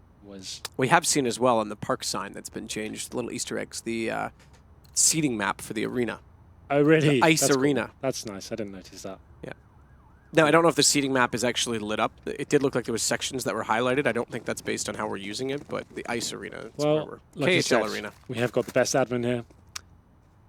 And we'll see. It didn't take too long. Normally, I thought that was going to be like a 20-minute of that. So it's not too bad. So basically the same by Twist on a Tech 9. Dead Fox on his AWP still. Olaf. Glock. Faded just like the backdrop of our analyst desk. And I'd say they're pretty faded, if I'm honest. Yeah. Twist is going to get up top of the stairwell with the Tech 9 as well. I like that we've got our gloves again. Yeah, the gloves are super cool this event. But here we go, and like I said, this is a round where HellRaisers should have a pretty easy affair. The bomb might be going down here for fnatik, but overall, a retail coming in with all 5 players alive. The one thing, yeah, so if all 5 players alive, that's great, but there's 2 kits. So they've got to make sure the kits get closer to the site. If they can delay this long enough, Angel's going to get vented. It was a good execution to get the bomb plant down at the very least for fnatik.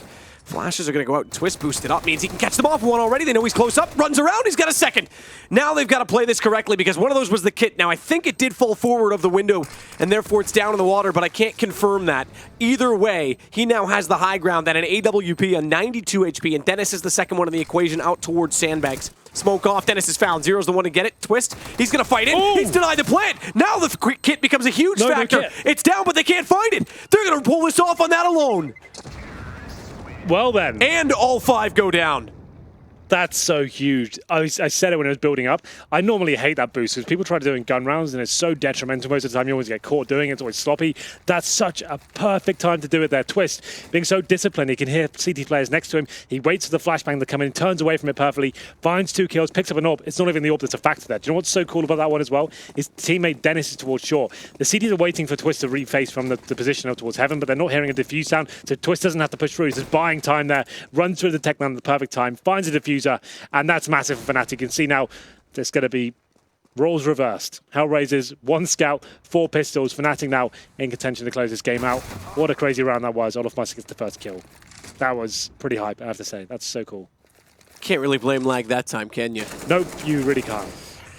Olaf going to spray through the smoke, having already found the first kill. Through short pipe over towards Squeaky. Start off the round for Fnatic's favor. We did see a scout for Fnatic close out the first half successfully in the hands of Dennis. It's going to be a similar buy for HellRaisers this time, but they're down a man rather than up, as we saw in that situation when he found the headshot, Dennis toward Park.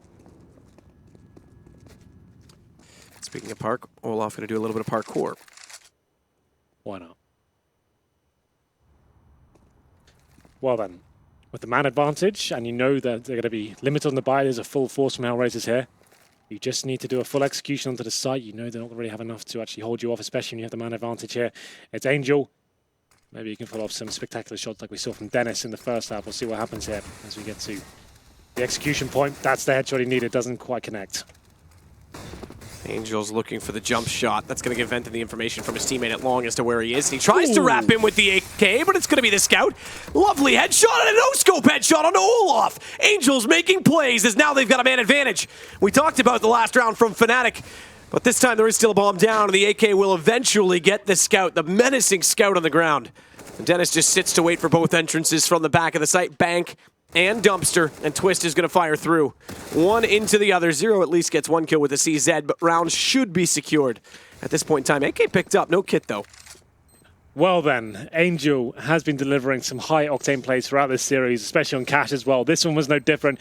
They don't quite win the round here, but he certainly made it exciting. Will be Zero to saving the AK here, and Fnatic finding round number 14.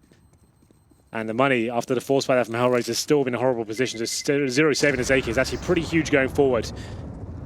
Well then, we haven't seen many tactical pauses in this game so far, I have to say. Not one I can even recall. No, and we are still running the old rule set. Yeah. So, as far as I'm aware, I asked them. That's what I was told. Yeah, no, it is, so. because we know Starrex is calling. Well, not calling, he's more involved in this. Right, and I would have expected to have seen a lot more first half timeouts. Yeah. Where you do carry two in the first half that don't stack, so.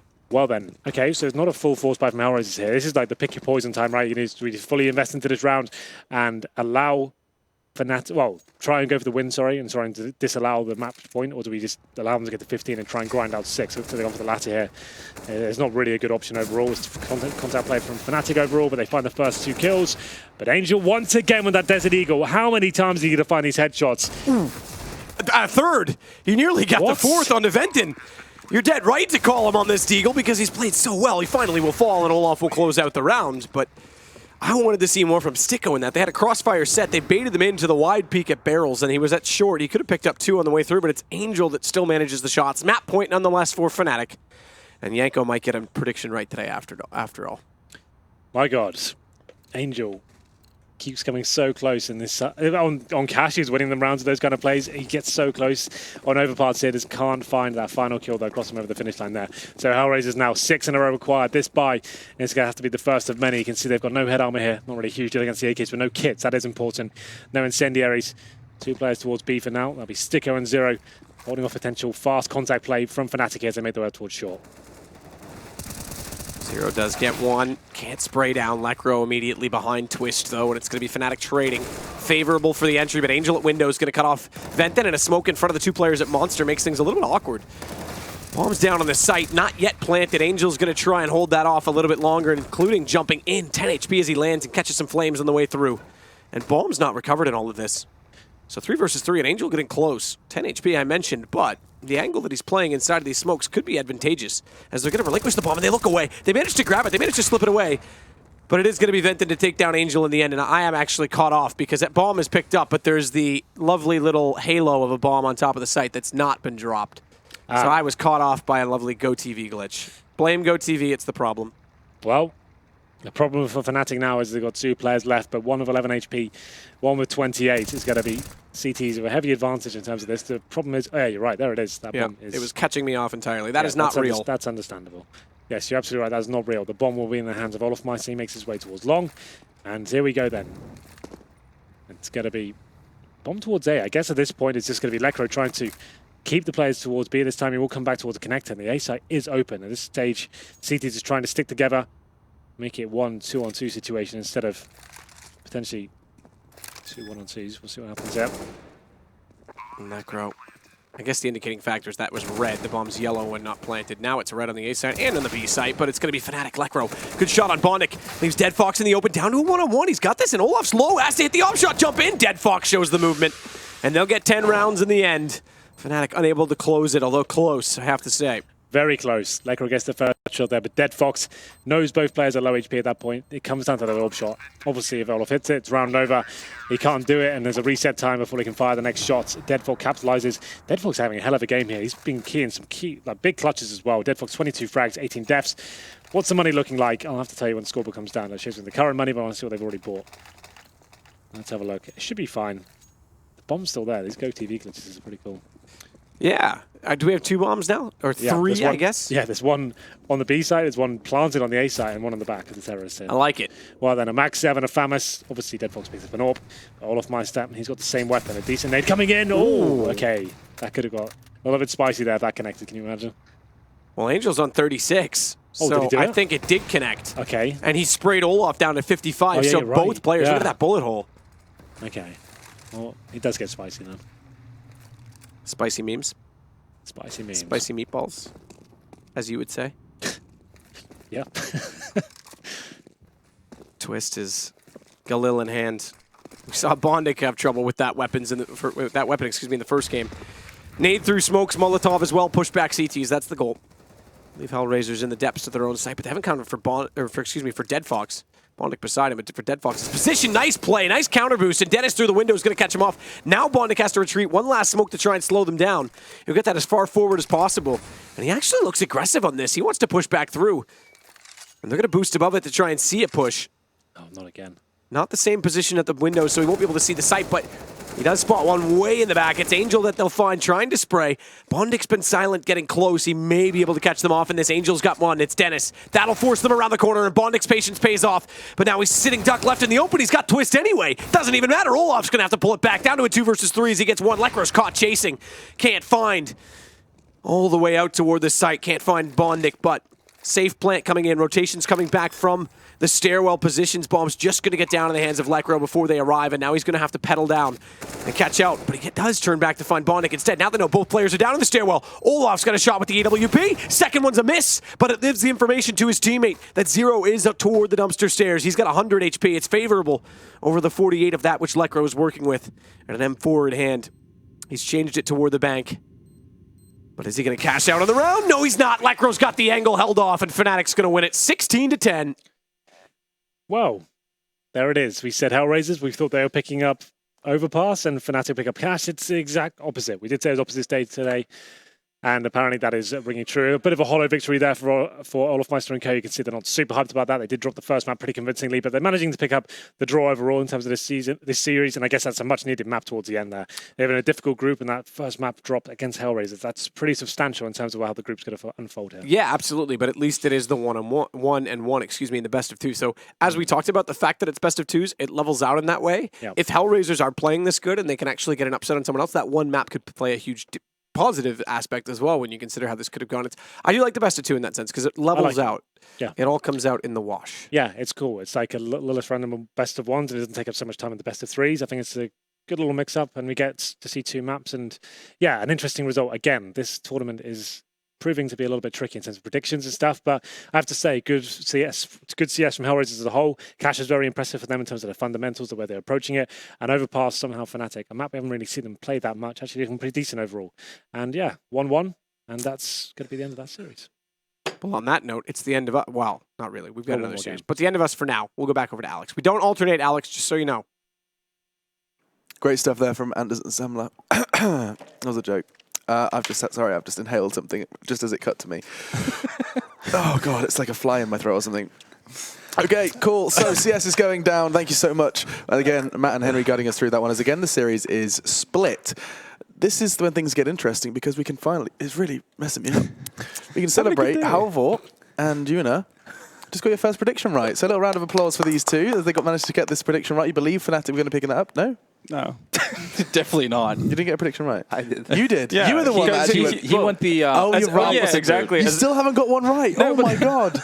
I just assumed you'd have got it right by now. I like how someone is just walking by and like shaking his head, like considering how much his stock is dropping right now. Like, Yeah. can't get one single prediction right. Struggling. We're on the struggle bus for sure. But congratulations. So Yanko has just gone leaps and shoulders with 2 whole predictions right out of 6. Yeah. So, 1 out of 3, 33%. Yeah, through not some bad. real counter logic too. Like, Yeah. You had all the reasons why Whatever Hellraisers gets would the win job done, boys. you were like, so fair enough. HellRaisers should win this. Everything says HellRaisers should win this, so fnatik. Actually, that has worked actually All the for me time. more times than it should have. Yeah, it worked in New probably. York as well. Yeah. Okay, so let's understand exactly what did just happen. You guys expected HellRaisers to take that one. fnatik go ahead and do so. Do we start praising fnatik yet, or is it time for the critique? More than anything else, all of happened, I feel like. yeah. Yes. In Yeah. the first half, right, with some great AWP play early on, with aggressive AWP play, managing to find openings for his team, making life for HellRaisers a lot more difficult, if I can find my words. After that, you could see when they switched to the second half, it's much harder for fnatik to win rounds, and they win it by playing very simple CS, mostly grouping up. Okay, Molotov is going to pass in 1 second. This is when we explode towards the site. Yeah. We get the entry kill, or we at least get the trade. We get towards the bomb site, and then we play the after-plan situation. And that's all like they played for, to get the bomb down and have some sort of a chance to win the round after that. And in the end, they managed to grind it out. Yeah, towards the end of the first half, HellRaisers did manage to put something on the board as well. We looked a little dire at the start of things, Halvor. Well, it definitely did, and we expected a bit of a better showing from HellRaisers, but I guess this is where their aforementioned terrorist problems kind of resurface again. But I think that's But I think that's more down to the fact that Olafmeister was being such a nuisance, and that was something we expected to see on or was hoping to see from HellRaisers on their CT side, that they would be that kind of a nuisance to fnatik. Initially, but both teams actually had barring the initial aggression from Olafmeister, both teams really had pretty passive setups on their CT sides. But for the better part, they made it work pretty nicely. HellRaisers could have easily gotten a lot more rounds. Obviously, if they don't lose the anti-eco round, that had to be replayed even. They lost 2 anti-ecos in a row. That could have been, even a greater, attempt at a comeback from HellRaisers' side than it ended up being.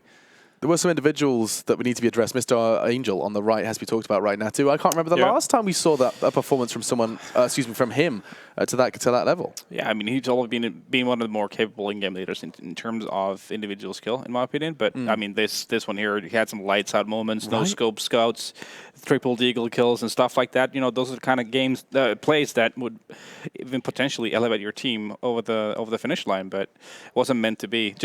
Overall, I thought it was a very scrappy game of Counter-Strike, though. I mean, for both sides, so many weird situations happening. HellRaisers T side, back to the abysmal HRT sides. I mean, really the only rounds they managed to scrape through were towards the B bomb site.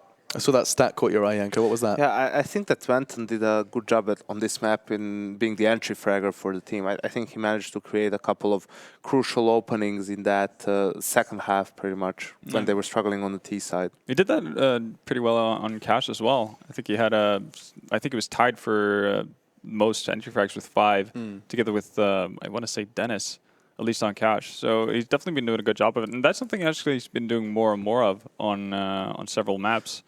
Bit of a new role he's being thrown into, but he's handling it very well. Well, I mean, we've already credited Wenton, at least on previous desks, for actually surviving the initial fnatik purge, where they did make that cut, but then continue. He basically stood in for Pleasant, looked great, and now he's sitting on the starting roster and holding his own, which is something not everyone would have anticipated, actually, given his kind of lesser-known name amongst the other stars.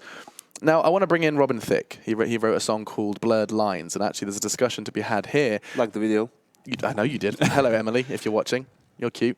But let's talk instead about the blurred lines in fnatik's roster in terms of roles. It does seem really intriguing to get a discussion going amongst all three of you regarding the fact that there isn't a clear-cut AWPer, there isn't admittedly a clear-cut leadership presence that we talked about before. Everyone's doing a bit of everything. Wenton entries, sometimes Olaf does on others, Is this a problem in the long run if this team wants to work, Halvor? I don't necessarily think it's a problem, the fact that you have people who are capable at doing multiple things, because you see, even though, let's say, Venton on one map is entry fragger, he's actually able to get entry frags. So he's doing his job, and the same thing goes for the other players as well. And especially when it comes to opping, because we've seen, first map, Twist is able to do a lot with the ops. Second map, it's Olaf Meister show on the entire CT half, and we've seen what Dennis can do with the weapon as well. So I don't think that's an issue. I think the one place where you don't want to have wiggle room, where you have multiple people kind of tossing their head into the ring, is the leadership part. Sure, it's great to have people who are willing to lend their voice every now and again and actually come up with ideas, but you need to have someone who can take that executive decision and kind of be the guy you're looking at for a lot of the situations you get into in late game scenarios. Unless you're VP. Well, unless you're VP, but I still have the kind of feeling that Neo and Taz kind of still runs that. Yeah. regardless of what's being said, I feel like Taz probably has a final say in a lot of the things that happen, that's going on in that team. That's because everything he says sounds like he's saying it with authority. Well, yeah. Yeah, he is definitely rocking that boat. But Natu, just while I have you as well, I mean, do you think anything to add to this fnatik kind of confusion regarding roles? I mean, it takes a little bit of time for them to really, especially like if you have people doing different roles on different maps, you gotta have to build this chemistry that only comes with playing, right? So things that you kind of know what your teammates is doing. You don't even have to say specific things because you just see what they're doing and you can play your game of what your teammates are doing, or you see on the top left what kills are happening, so you know exactly what's happening where. So that kind of chemistry only comes with playing, and that's something they will just have to work towards, and it'll just not happen by a snap of the fingers, really. Okay, all right. The series split 1-1. Any closing thoughts before we do go ahead and prepare for the final game? Surprising. Yeah, again, and the fact that my nose is dribbling, so I need you to talk for a second so I can wipe it. Yeah, I think it was pretty surprising that HellRaisers managed to get a map off of fnatik, even though they're still kind of shaky. You look at the team and the individuals on it, regardless the map, you would expect fnatik to close it out. But I think it's more of good performance for HellRaisers and them showing signs of improvement than it is like fnatik having a completely miserable game. Sorry, you go. Well, I think it's more Can't like... talk now, Alex. I've already got nose wiping time. I just want to cut to Halvor for a second. No, yeah, but it's just to follow up on what Janko was saying. The fact that we haven't been starstruck or blown away by any fnatik performances so far ever since it's the new lineup's inception. So again, this is more down to the fact that HellRaisers are improving while fnatik they're improving, at a slower pace than HellRaisers are. I guess that's the best way to put it. Which is fierce, like scary for fnatik. Yeah, it's scary, but I think for a lineup with that many strong individual players, it's a matter of like when it clicks. When? Yeah. If. Well, if is it when, clicks. not if? Is that what you're saying? Well, it is hard to actually see a lineup like this not do anything. At least with especially the big three players in my eyes, which is Dennis, Twist, and Olaf. It's hard to see them not being successful. But then you have Astralis, right? They kind of showed that anything's possible. I think for HR, they just basically need to become stronger tactically. I mean, they just need to have just more elaborate strategies so they can, from that point of view, be better than their opponents, because they're not going to be individually better than especially the very top of the scene, right? So I feel like they're still a little bit too simplistic to really challenge the very top. Perhaps some more depth needed then for HellRaisers to coming into tomorrow. Because they're done and dusted. We will not be seeing HellRaisers again. We've just got one more game and one more best of two to look forward to today for our first day, our debut day of EPICENTER Moscow. $500,000 on the line and one more game to start things off. It's none other than NIP who are going to be showing what they are made of, and going up against them is none other than G2, the French side that we really cannot seem to put a finger on. Are they good? Are they not? Are they hot? Or are they cold? Katy Perry couldn't seem to work it out, and we'll be finding out after the break whether or not G2 can really face it versus NIP. So we hope to see. My microphone just went mute, but see you after the break.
darkness when there's no more light that you can see. I'll take us back to times when lives were similar and times that all seemed easier. Don't be afraid, I'll be the one to guide you through this endless maze. Don't look so sad, your crying eyes won't dry. You gotta drive with both headlights so we can see the world and we'll run away together like you.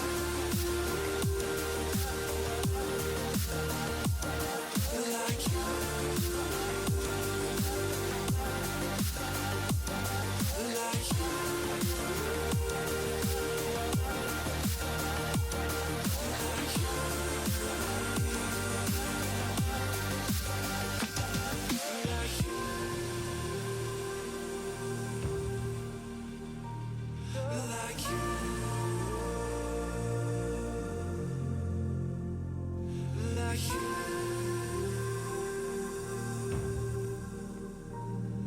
Like you. Come close to me, I'll whisper in your ear the things that we could be. I'll drown us in the purple drapes that you were clothed in. We can live like royalty. I'll sing to you like a radio that's held beneath your window.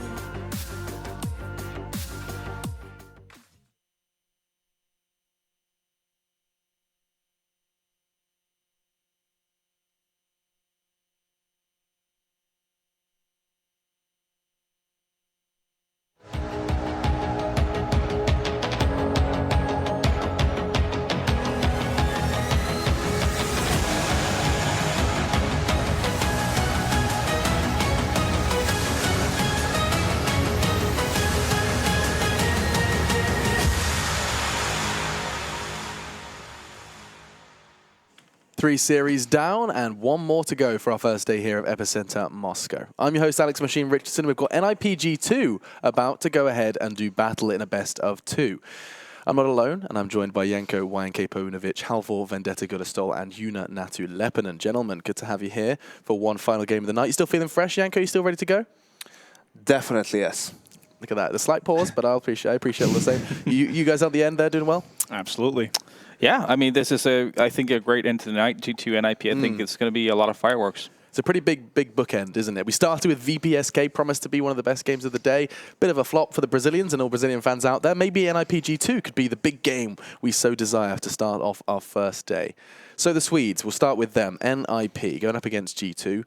Now, it does seem like there's been a bit of an, excuse me, an up and down experience really for NIP. I know that I feel like we do start talking about consistency with almost every team. It seems to be just a bit of a buzzword at this point in time. Do you think NIP, it applies to them? Well, I mean, they have an asterisk pinned to their name because simply they're not playing with their starting 5, regular 5, right? Pit has been out of action for a while now, for a couple of months, because of a wrist injury, I think it is, a hand injury in any case. So first it was Disco Doppler as a stand-in, and then they have Michael there for quite some time now, and he's going to be with them at this tournament and the following 2 lands that they have, Pro League Finals and E-League. So that's really an extended period of time to be playing with a stand-in, but considering they played with him before and that they know each other, it has been an easier than most.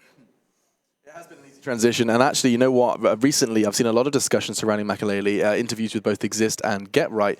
Halvor or Yuna, did you guys catch any of this? Because it was intriguing to see what they had to say. Well, that he's matured. He's matured. They like the way he plays. He's playing a lot better as well, mechanically. Yeah, and that was one of the big gripes about him, really, at least the rumors that were surrounding him after he exited NIP the first time around, was the fact that he was, well, pretty much like too much of an energy guy, which sounds like it wouldn't be a bad thing, but you know, you have 4 other very experienced, collected Swedish players who didn't really fit the same bill at the time. So no, he's definitely simmered down and kind of learned how to play within that group of guys. And I think that was necessary for him as well. If you if he wanted to make this stint successful and potentially kind of skyrocket his career back on track, because after obviously leaving FaZe.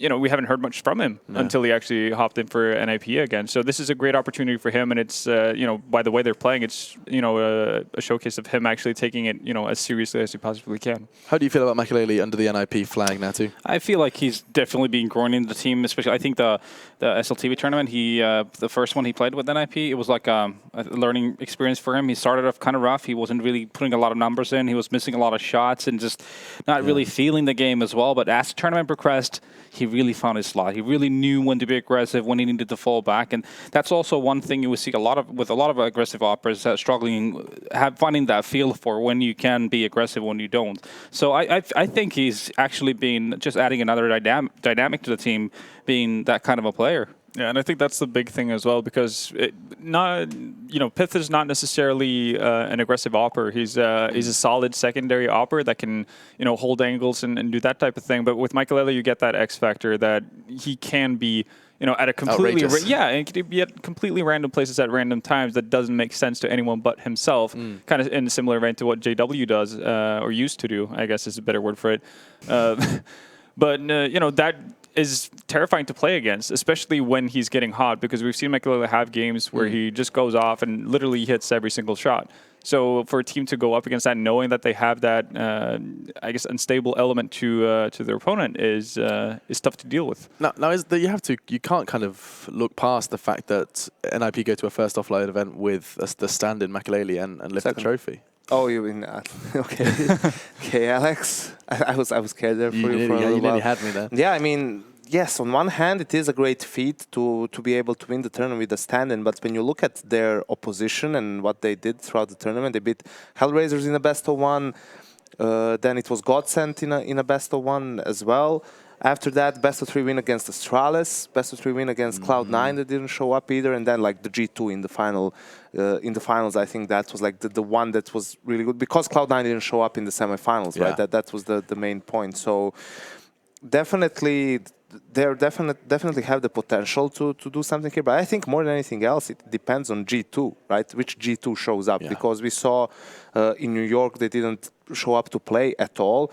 And I feel that that's going to be the battle for that third spot between G2 and NIP, because Dignitas is looking pretty strong. I think they had they were up like, what, 14 something against Astralis, and then everything just crumbled for G2 afterwards. They didn't feel like they won a round afterwards in the whole tournament. 6 or something. Yeah. I mean, G2 kind of threw that away. I saw some very angry tweets from G2 just being like, what on earth just happened there? And so with this rematch discussed then, G2, we have to talk a bit more about the French side, because I do feel, and I'd like to know if this is exactly where this deck segment's going to go. Every time I ask about G2 in an analysis segment, it often comes down to 2 names, and they say if they show up, they win. If they don't, they don't. Is that really where this would go if I asked you now, Halvor? It would be definitely beneficial for them, but I'm going to try to find some different win conditions here. Obviously, you have one of the most criticized players, well, pretty much in CIS on that roster, which is Smiths, who's, well, to say the least, been lackluster as of late, or for the better part of a year and a half. For him, if he can have one of those games that we see every now and again when he plays Dust 2, for instance, where he actually makes a massive impact and kind of controls the pace of the game for G2, that's obviously going to be massive for them. But I think, for me, I'm always going to look to RPK. And might be a slight bit of bias here on my end.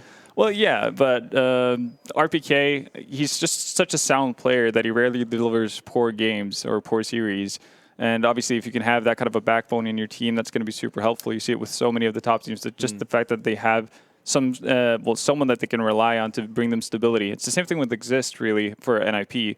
You just know he's going to perform and actually get you the numbers in one way or another. Especially if he starts rolling back the years. That's most dangerous. You've got to be careful with that one. Now, before I talk to Janko about the vetoes, I want to talk to you, Natu, just quickly about the unnamed in G2. Shox. It seems to be a discussion surrounding just how incredible this guy can be. His peak is higher than most, if not all players, it seems to be the discussion. Yeah, we had the discussion of if Colzera is the best player in the world. I think in the same pool you can find Shox, because he's so versatile. I mean, he's you said how everyone always talks about Shox and Scream. It's because those guys are the ones that can really change the game individually.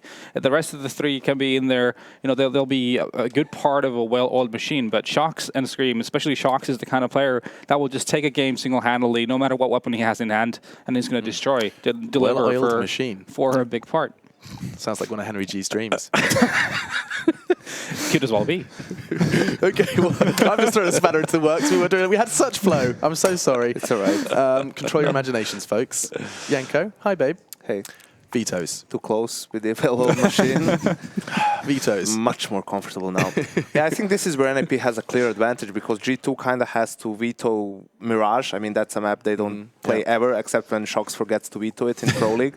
So Mirage is a go-to veto for them. And it's probably going to be Overpass as the second veto, right? Another map that they don't really like playing. Meaning Nuke is most likely going to be left out in the pool if NIP is comfortable with playing it, which they say they are, but now with Michaelele, maybe that's changed. From NIP, in turn, that's where, they probably go for, and train, or maybe even a Dust 2 if they don't want to play G2 on it. G2 is their best map is Dust 2, so as I said, NIP has the leeway to veto one of the maps that they can play, but it's their opponent's strongest map, so why not? So yeah, G2 decides to veto Nuke here and leave Overpass in the pool, which I suspect is going to be NIP's pick. So despite having Michaelele coming in, they're going to go for Overpass all the same. Well, that's one of the things, even with Michaelele, that's been probably their best map overall. Because Michaelele has a very, very specified role in that sense. He has a very, first off, a position that he's very comfortable in, that he's played multiple times, and he actually played with NIP the first time around. So for him, it's kind of going back to school in that sense, or riding a bicycle, if you like. But they're actually going to go with Cash instead, so Overpass is left out. Okay, they had the choice. NIP could have chosen Overpass, a map that you've already highlighted as a strong one for them, instead opting for Cash against G2. Is that perhaps looking towards G2's weaknesses, do you think, Natu? I think it's more than anything. I mean, when Threat joined the team, Cash was the map NIP really took and then did well on it. And maybe it's just a comfort bit for NIP. I feel comfortable on it. I mean, starting a tournament on a map that you're infamously very comfortable on is always quite nice, comfort pick. True, and G2 really struggled on it in New York. They lost to Optic by a very big margin. Really, they were really stale on their CT side, which is uncharacteristic for G2, known to be very mobile, reactive team. So, yeah, NIP going with their comfort pick. I personally would have preferred them to pick Overpass because, you know, for a fact that G2 is more uncomfortable on it. Yeah. But, I mean, either way, I think this is a pretty middle ground in terms of maps being played. Both teams are comfortable with playing both of these maps, so it will come down to, you know, who shows up in better form, I think. Okay, and in terms of like the form we've currently seen from them, you know, recently, does a name pop up into you, Yanko? Is there someone that makes it kind of clear who's going to be picking this one up? Not at all? Not at all. No, I don't have a clear nice. favorite in this particular matchup, but yeah, as I said, it depends to me on G2, right? G2. Who do you want to jinx? I guess is the question right now. Basically. Okay, you guys go first. Well, that's a cop-out. That's a real cop-out. That's the plan. You guys okay. No, I'll land on the sword. I think actually both teams are going to win their map picks. Oh, so that's such a fence-sitting answer. Well, how is that? I wanted you to give me a whole team. G2 take okay. You just want me to go full. Just complete, like, jump on that sword. Don't just slowly lower yourself onto it. Just leap on it. Imagine it's a well-oiled machine. Well, in that case, for you, Alex, I'll say that G2 are going to win both maps. Wow. Yeah. What an outrageous suggestion. I can't believe you said that. It's totally unprompted as well. knowing the track record, that's probably going to be his first correct prediction. Oh, thank you. Yeah. We've had a real bumpy ride in late 2016 for CS predictions has been I can't say it. Poo show. There you go. There you go. Nice alternative. For the sake of it, I'm going to say NIP on both maps because for the fact also that guaranteed someone gets something right. Yeah, and also Cobblestone is a map that NIP was really good on also. So I mean, with Michael Lillard, they're undefeated on it. Yeah, and that opping definitely doesn't, you know, it's not going to be a hindrance on the map for sure. So I feel like NIP is going to be supreme here. G2 is just not looking very good right now. So, I mean, it's intriguing that we've already kind of started predictions, and we will hold off on them just for a moment before I ask you, Yanko. I do just want to quickly kind of ask as to I know we don't have the answer. If we knew the answer, so would G2, as to why they can be in ECS finals, why they can be the Pro League finals, and then why they can be having awful times in offline events following that. You know, like, this is something that's kind of different. There's no roster change to look at. There's no coaching change. Like, what do you think it genuinely is? Oh, Shox had a good game. Scream had a good game. They felt right. The vibe. You know, all these kind of unquantifiable things. Well, it's not really unquantifiable. It has to do with their playstyle, right? Like, if their basis of their playstyle solely relies on or is heavily focused on strategies and tactics, then obviously you have something to fall back on when individuals are not necessarily, you know, going absolutely crazy. Sure. And for G2 who have a bit of a looser playstyle, they're going to have individuals stepping up. Not necessarily Shoxy and Scream every time, but you can have Body having a big game, RPK having a big game, or something to that effect. But obviously that's gonna affect your results in a big way. So what's a good example of a team that isn't reliant on individuals having good games?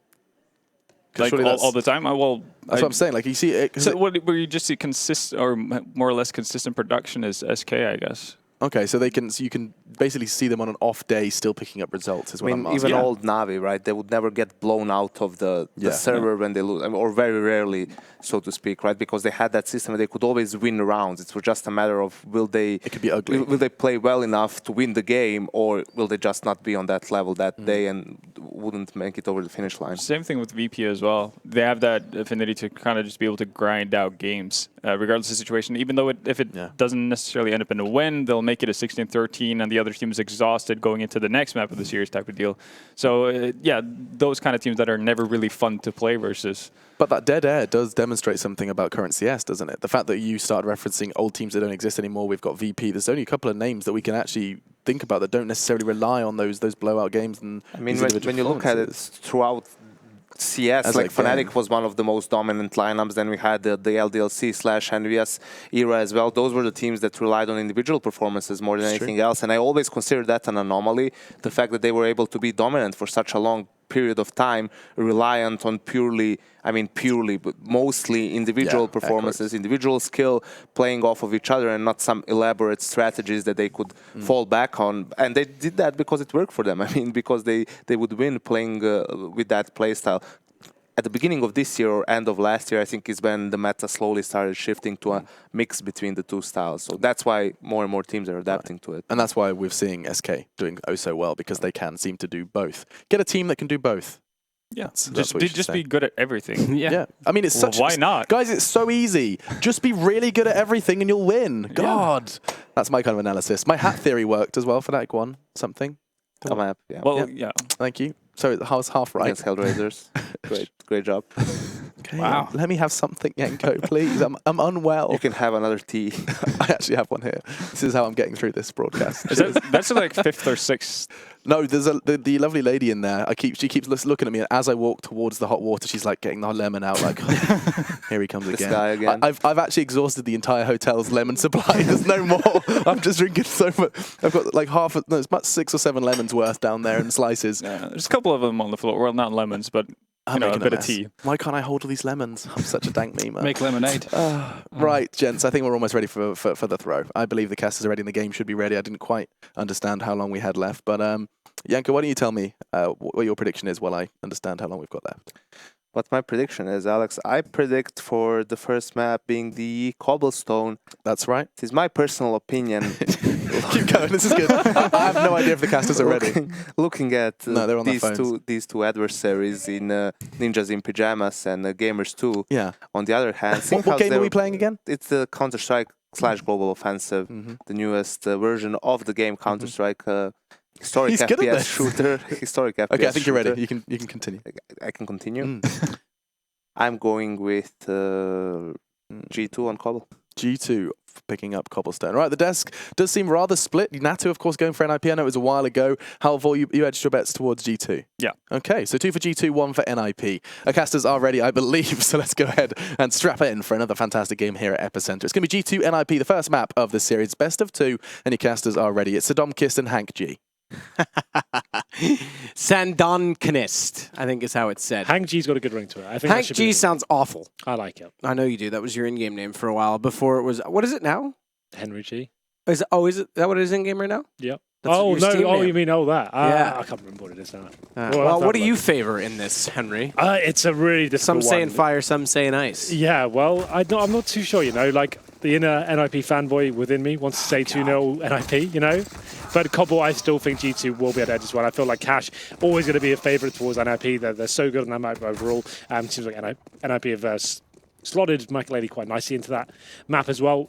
Cobble, yes, they innovated quite a lot on this map when Threat joined the lineup, but I still think in terms of firepower on this map, I feel like G2 will be able to take the first one. It'll be a very good game, though. Still no reason why it can't be 2-0 either side. It depends which G2 show up. I know it's one of the most sweeping statements you can make here, but G2 definitely one of those teams of Shocks and Scream, and especially RPK is stepping up and actually finding shots. We'll see whether they can actually have a decent tournament. They had a rough ride recently. Body's been great overall, though. I've actually been a big fan of his. When that big French shuffle happened, we had Devil and Body kind of coming into the fray. I thought Devil was pretty impressive for us. He's been getting better and better as the tournaments go on as well. So he's been a player I've been like to watch. Yeah, Body. You said Devil. You Did said I? Devil was someone who impressed you. Oh, I knew sorry. where you were It was. Just Body, want to clarify. Yeah. Devil was getting better towards the end of now, but he's gone now. Of course. He's gone. Yep. Dead now, of course. Not dead. He'll be back. It's true. It's true. Sure. But that's not the meme, so I don't really care about anything else other than the You meme. are I'm a slave to the meme. There it is. So we had our ninth round already. And Cobblestone to start it off. NIP, they've had an interesting history on Cobblestone as far back as X Games last year when it was the third map in the final against the French, and Envious were able to pick up what at the time was a gold medal. I guess it was LDLC then, to be fair. Envious picked them up right after that tournament. LDLC picked up the gold medal, and then they've seen it in very important games throughout. Yeah. Interestingly, Michael Lilly was also playing that game. That's true. Yeah. Well, there you go. That certainly is rolling back the years. Well, the year. The year. What was that, 2014? Yes. No, beginning of 2015. January 27th was the end of it. So I think it was the 1st that I flew there. Anyway, we are into this one. It's going to be NIP side on the T side here. 4 sets of armor. Is this going to be the utility play? He's got a smoke and 2 flashbangs. Normally, G2 get 5 sets of armor. They've got Shocks on the utility himself. It's going to be an aggressive play. Look at this stack. 4 players going towards the A side, actually going very aggressive here. We saw this from Liquid a few months ago, and now it's going to be G2 trying the same thing. It's going to be Shoxy defending towards B by himself from the connector. Does get a headshot towards Freiberg, but unfortunately for him, the bomb will be planted, and there is a hold from Getrag. And all the footsteps coming in. So good in these positions. What can he deliver here? The The burst fire from Get Right, trying to find something, no headshot found, and he'll go down. It's Body that finds him at the top of drop. That'll give them the position, and already we've got Shocks down out of drop behind the pillar, cutting off rotations, holding this tease in as they want drop, but him going so passive, never mind. As all the kills come in a flurry, I'm looking at one thing, and it's NIP getting the kills at B platform. Forrest, the last of which will take down Shocks, and Freiburg waits for the opportunity. The Shiv comes in, the money is made, and NIP will take the pistol. It looked interesting because Shocks cut them off when they got down drop, and they couldn't actually get into the picture inside of the site, but yet they get kills elsewhere. Yeah, it's definitely a gamble from G2 though. Like I said, Liquid, the only other team I've seen do that in terms of like the modern way this map is, but doesn't really work out for them. It goes great if NIP are doing a full default at that point, but they committed to a B-sided attack, and that's a nightmare. Shoxy doing what he can from Connector at that point, gets one headshot on Freiburg, but it's not enough. They're going to have to be going into a force buy here in the second round. It's going to be 3 Mac 10s, interesting enough for NIP. Freiburg, of course, getting the knife. He gets a ton of money. He's one of the AKs, joined by Forrest. They're going for long A control as well. Mac 10s leading the charge here. Smoke towards Connector, and we'll see whether NIP do fully commit at this point. With 5 players on this side of the map and they've left B open, you'd assume this will be a full commitment. They can't really actually afford to go back at this point. They have no idea what's pushed behind them. And the first kill is about to say it was about to come in there, but it's just Smith's going down to 13 HP. Here comes the final commitment from NIP. 3 smokes towards Connector, why not? Let's just get in there, make sure it's definitely smoked. And here we go, the first kills start to come in. It's Body though with 2 headshots with the Deagle. Michael Haley's going to respond, but RPK there, that's traded as fast as we can see it. Freiburg going to find the kill. Scream's going to follow up on Get Right. And it's down to Freiburg. 6 HP versus Scream on a pistol with not much more on 19, but the pistol starts to not matter. It's armor on both, and it's basically next bullet wins when you consider an AK can easily do 19 damage, and 6 is easy for the 5-7. Yeah, this has fallen apart there. Body from the back of the A side finds 2 stellar headshots there, and now the mining games begin. Scream opting to stay on the A side, hoping Freiburg maybe overthinking the situation, but he's just running towards the B side. This is where you start to favour Freiburg in this. At this point, 30 seconds remaining, the bomb will be going down, and Freiburg disappears. Whoa! Never seen that. That is next level, Freiburg. Yeah, going cloak. Yeah. Just when it matters. Exactly. He's going to hold off as well. Scream. Oh, this is where the HP starts to matter. The movement. Freiburg had to hit the shot. He does, just barely. And NIP will hold on to the momentum and the win after the pistol. Importantly, don't get ecoed against G2. Well, there it is. It almost falls apart from NIP there. You could see it was a little bit sloppy there. I think they actually threw 3 smokes in terms of commitment towards the connector there. That wasn't really a big deal. It was Body towards the back of that side there. There's lighting them up with the Desert Eagle. They managed to negate it overall. It's going to be 2-0 for NIP. Freiburg with a nice clutch towards the end, just getting towards that B site. And once the bomb was planted, he did favour him completely. Scream had no choice but to run out. Hope for the best, and we're going to see what happens here. In the full eco for G2, nothing really purchased. 1 HE and 5 USPs. So you definitely favour NIP with the couple of SMGs here, 3 AKs as well. Those be slowing things right down.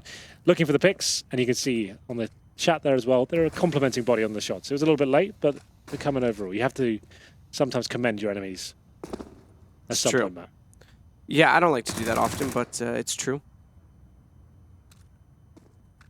I don't like to give anyone credit for anything, Henry. You know that? I know that more than anyone, don't worry. But bomb down exists to grab. Slowing it down this time, NIP having come so close to throwing away around, in some ways you could say, in the last one, with guns up. Get Right's got the UMP. He'll start to clear out B sites. It is very occupied, our lovely new radar that we're using this weekend. Nice. Yeah, 5-man stacked towards the B side. This could be Get Right by himself, of course. Gets that first shot, taking down Scream. Should be pretty simple fraction overall, considering that unarmored just for USPs. He can actually afford to risk some bullets flying his way. Just going to be keeping the terrorists, or the CTs as you say, towards this side of the map. Finds another headshot on Shocks as well. And actually getting Smith down to 1 HP. Round pretty much over here as Get Right just farming cash with the UMP. Is indeed. He'll go to the pistol, but Forrest and Exist will find the other 2 remaining, like you say. Composed from Get Right, he's the one that goes in.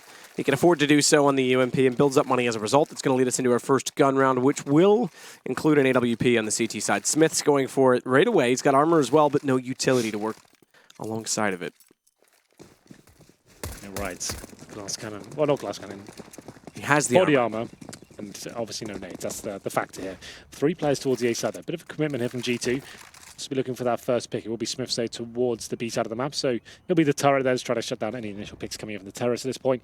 A crossfire for the CT towards long A. And this could work out for them, considering the setup so far from NIP. Concentrating heavily towards that A side. You can see once again, no presence in the B halls. Means they're pretty much guaranteed to go towards A. They have no idea what's coming behind them, so they have to move pretty quickly here. Going to be actually focusing towards middle, using that smoke towards danger. And here it comes, a nice fast play on the first gun round here. Once again, doubling up the smokes towards connectors. A little bit strange, but still working out for now. Freiburg gets the first headshot, but a CT has slipped through. And it will be a little pincer move coming as well, as RPK waiting for the next frag to come in his favor, but he can't pick it up. It's Get Right with the SMG, and a 5-on-2 coming in now with Smiths on the retake with the AWP. No kits available for the CTs there. None at all. Shock's locked out by Flames. Is going to get Right, who's trying to take him down in reverse. Go backwards. Away from the plant to hold off the rotations, but it doesn't matter in the end. Exist and Freiburg will be the ones to close it out. That's such a dream scenario for NIP overall. After G2 forced into the second round, they obviously got the 5.7s, the head armor there. It means you're very limited. You have to choose whether you get the head armor and try and go toe-to-toe with the SMG to try and take them down at range with those M4s, or you risk actually getting a head armor and having no nades. It's like, choose what's going to be more beneficial in that situation. NIP are reading this quite nicely, using that T-side perfectly, I would have to say, going towards middle quite together, going up towards mid, 4 players committed, and the SMGs coming out on top against those unarmored heads. So there it is, 4-0 in favour of NIP. Another eco for G2 here, starting to get to the points of being a little bit scary. They will have money of maximum loss bonus in the next round, so nothing really purchased into this apart from upgraded pistols. Shox get some body armour. But still, G2, definitely a team known for being very proficient with these weapons. We'll see what they can do as Shox begins to line up a shot here towards the platform. We can see how passive NIP are being at the start here. Don't want to give anything away. Don't want to slip up. Want to make sure they're trading frags. Anyone that goes down, the frag needs to be returned straight away. It's going to be biding their time as we hit the 1:10 mark. Still with 3 smokes overall. Probably could go back towards A, considering what we can see on this nice new minimap, as you pointed out. More of the same. Smoke the connector. Molotov the site. Flashbangs towards mid. Stick together and just take down anyone that kills you. Any and every. Smith's in the corner. 5-7 in hand. Get Right looking toward danger. They've got to find exactly where Smith's is. Very easy to pop flash into that corner timely, but jump instead. It's 5-7 nearly getting a shot. Have to say, it was closer than I should have said, as Forrest will get the headshot in the end, but goes down to 48 HP. Body's going to rotate to the back of the site, not quite to the barrels, doesn't get that far, but he does hit Forrest lower, who does manage to at least follow up with the kill, and Get Right to do the same. Leave Shox in the site, RPK late peek. Couldn't really surprise anyone at that point. Last alive, it's going to go to 5-0 for NIP. Well, there it is. 5-0, absolutely right. Came down to that second round, forced by it was a 1v1. That was very pivotal to getting us to this situation we're in right now, Freiburg versus Scream, but now the money has started to stabilize. The orb's back out for Smith once again. 0 for 5. Quite a controversial time for him in terms of his tenure with G2. It's definitely what the guy said on the desk. One of the most spoken about players, I'd say, overall, the top level of CS. Exist staying on the Mac 10 here. You can see that's still going to be beneficial for him. 4 players on the CD side without head armor, so that Mac 10 becomes a lot more useful for Exist overall. Number 6, no real tells here to what's going on, but you can see Smiths now. He's adjusted his position. He was playing B before, now he's solo towards A. That's still a very viable setup. It means you have a very strong B with the crossfires of the M4s and then potential with the AWP to actually a little bit of risk there, considering he has to watch towards long A and middle, but still, if he positions correctly, shouldn't be too much of a big deal. You can see him just playing towards that APC area, just checking both every now and then. A split coming in though for NIP. Let's just go. He smokes out. Get Right. Trades immediately onto RPK. This gives them the connector to work with. Pushing back through. Shox in the smoke. Finds one, but doesn't account for Freiburg's presence. That'll put him down and over to the ace blight site. They'll now go 3 versus 3, and it's one man alone in this site that has to hold them off while the rotations come in. It's Smith's. Good first shot. Second one. Oh, caught off. Unlucky as he hits the telephone pole. He hits him as well.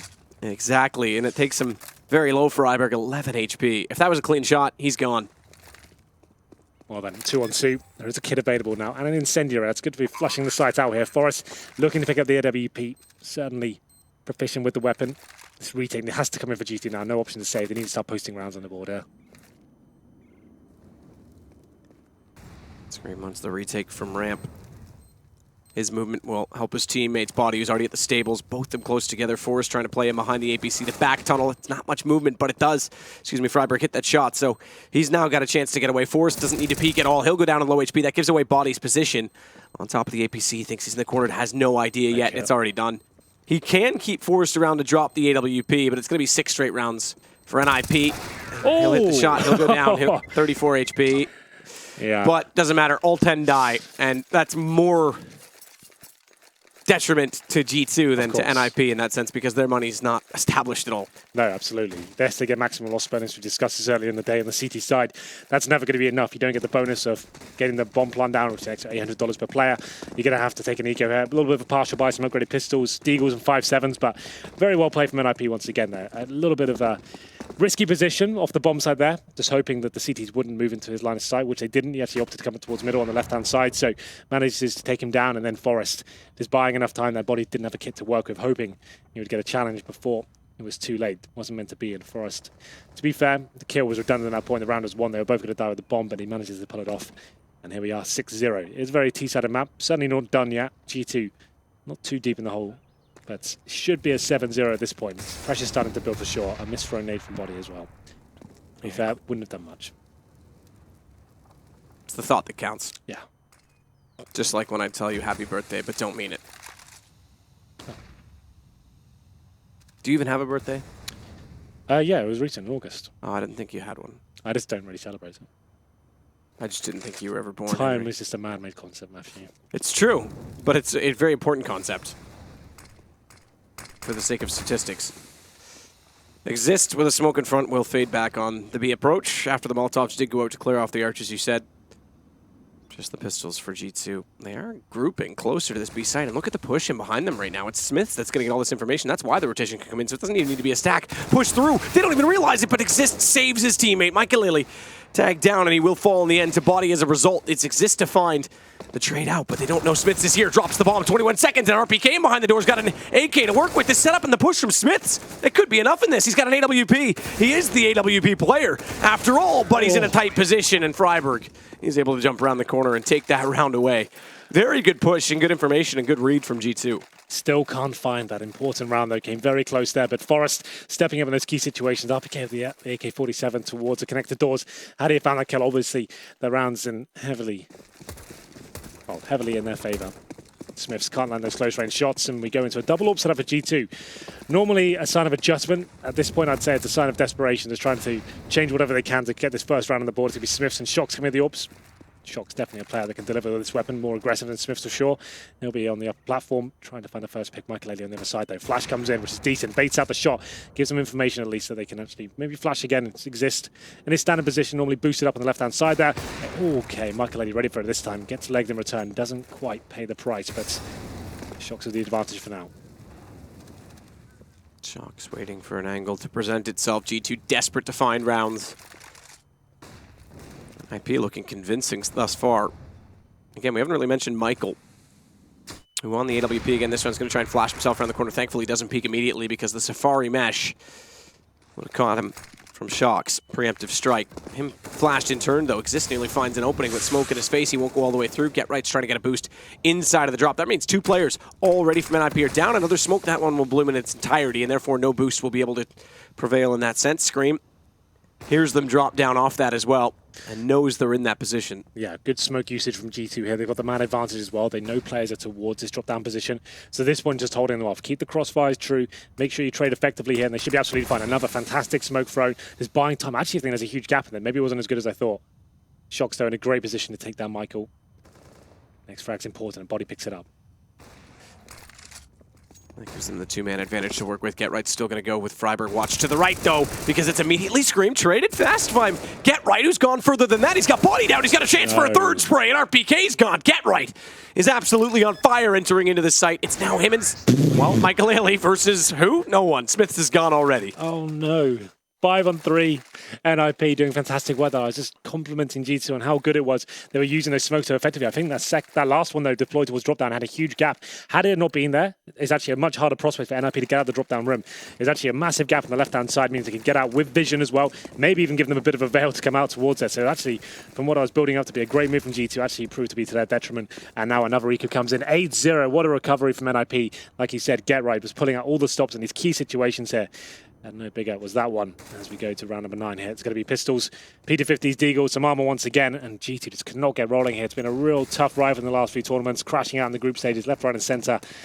Some speculation as to where the lineup's going. There was rumored French shuffles coming in. MV denied it. It's true. Either way, it has been an abrupt halt from the form we saw them in 2 straight finals. ECS and Pro League, both of them contested well. Wow. In fact, one of them was won. ECS, get right, lovely shot again. And they mentioned it on the desk. Alex brought it up. You know, how can you fall so quickly? It's nuts, right? It is nuts. Well then, 5-on-2 now with 1 minute to play as well. NIP are not giving anything away at this point. Shoxy trying to do what he can with the 5-7, unfortunately completely shut down there. Poor old Scream.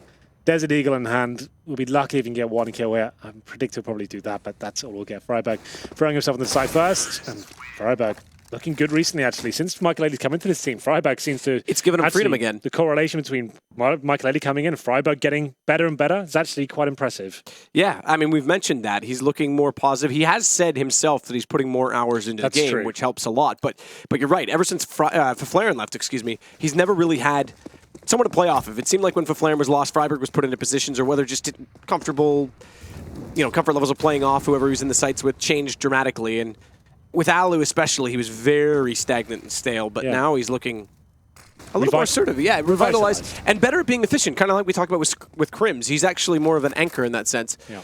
Entry kills, okay, he's not 100%. He's not the best entry fragger in the world, but he's efficient, and he's setting up trades, as we're seeing in this game for Get Right. At this point, once again, the double AWP setup comes in. This time, Michael Eddie's ready on the upper platform, takes down Shox, who's just trying to make something happen for his team, but falling apart once again. Another 5-on-4. You can see, in terms of the buy, no kits really available, just 1 remaining. Smith's trying to get something working here towards long A, but Forrest denying it for now. He's in a perfect angle, but Smith finally gets rolling here, finds a headshot towards him.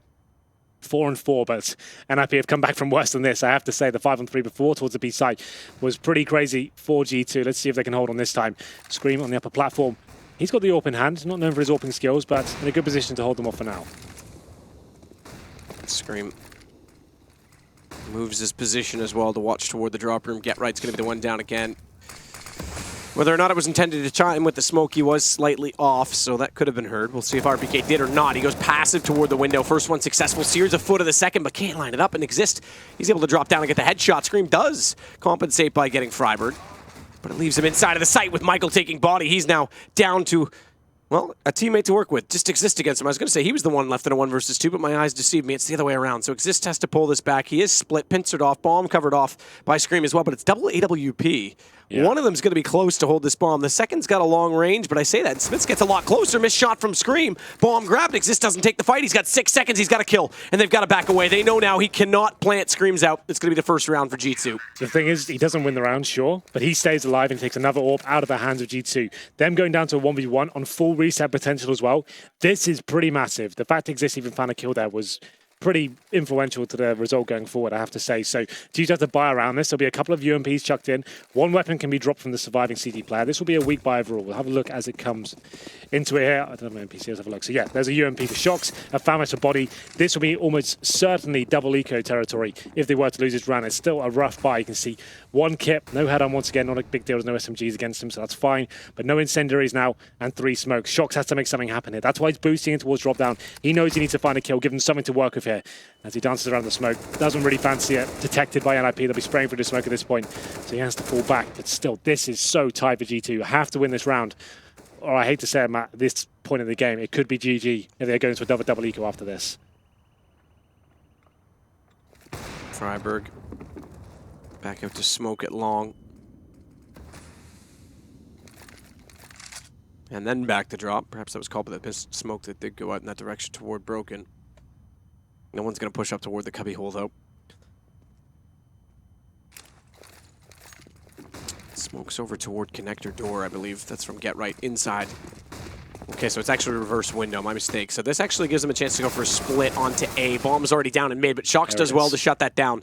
RPK now holding passive on window. Freiberg hits him, though, after taking Shox. Now the strategy's back on, and Michael Lilly again going to find Smiths.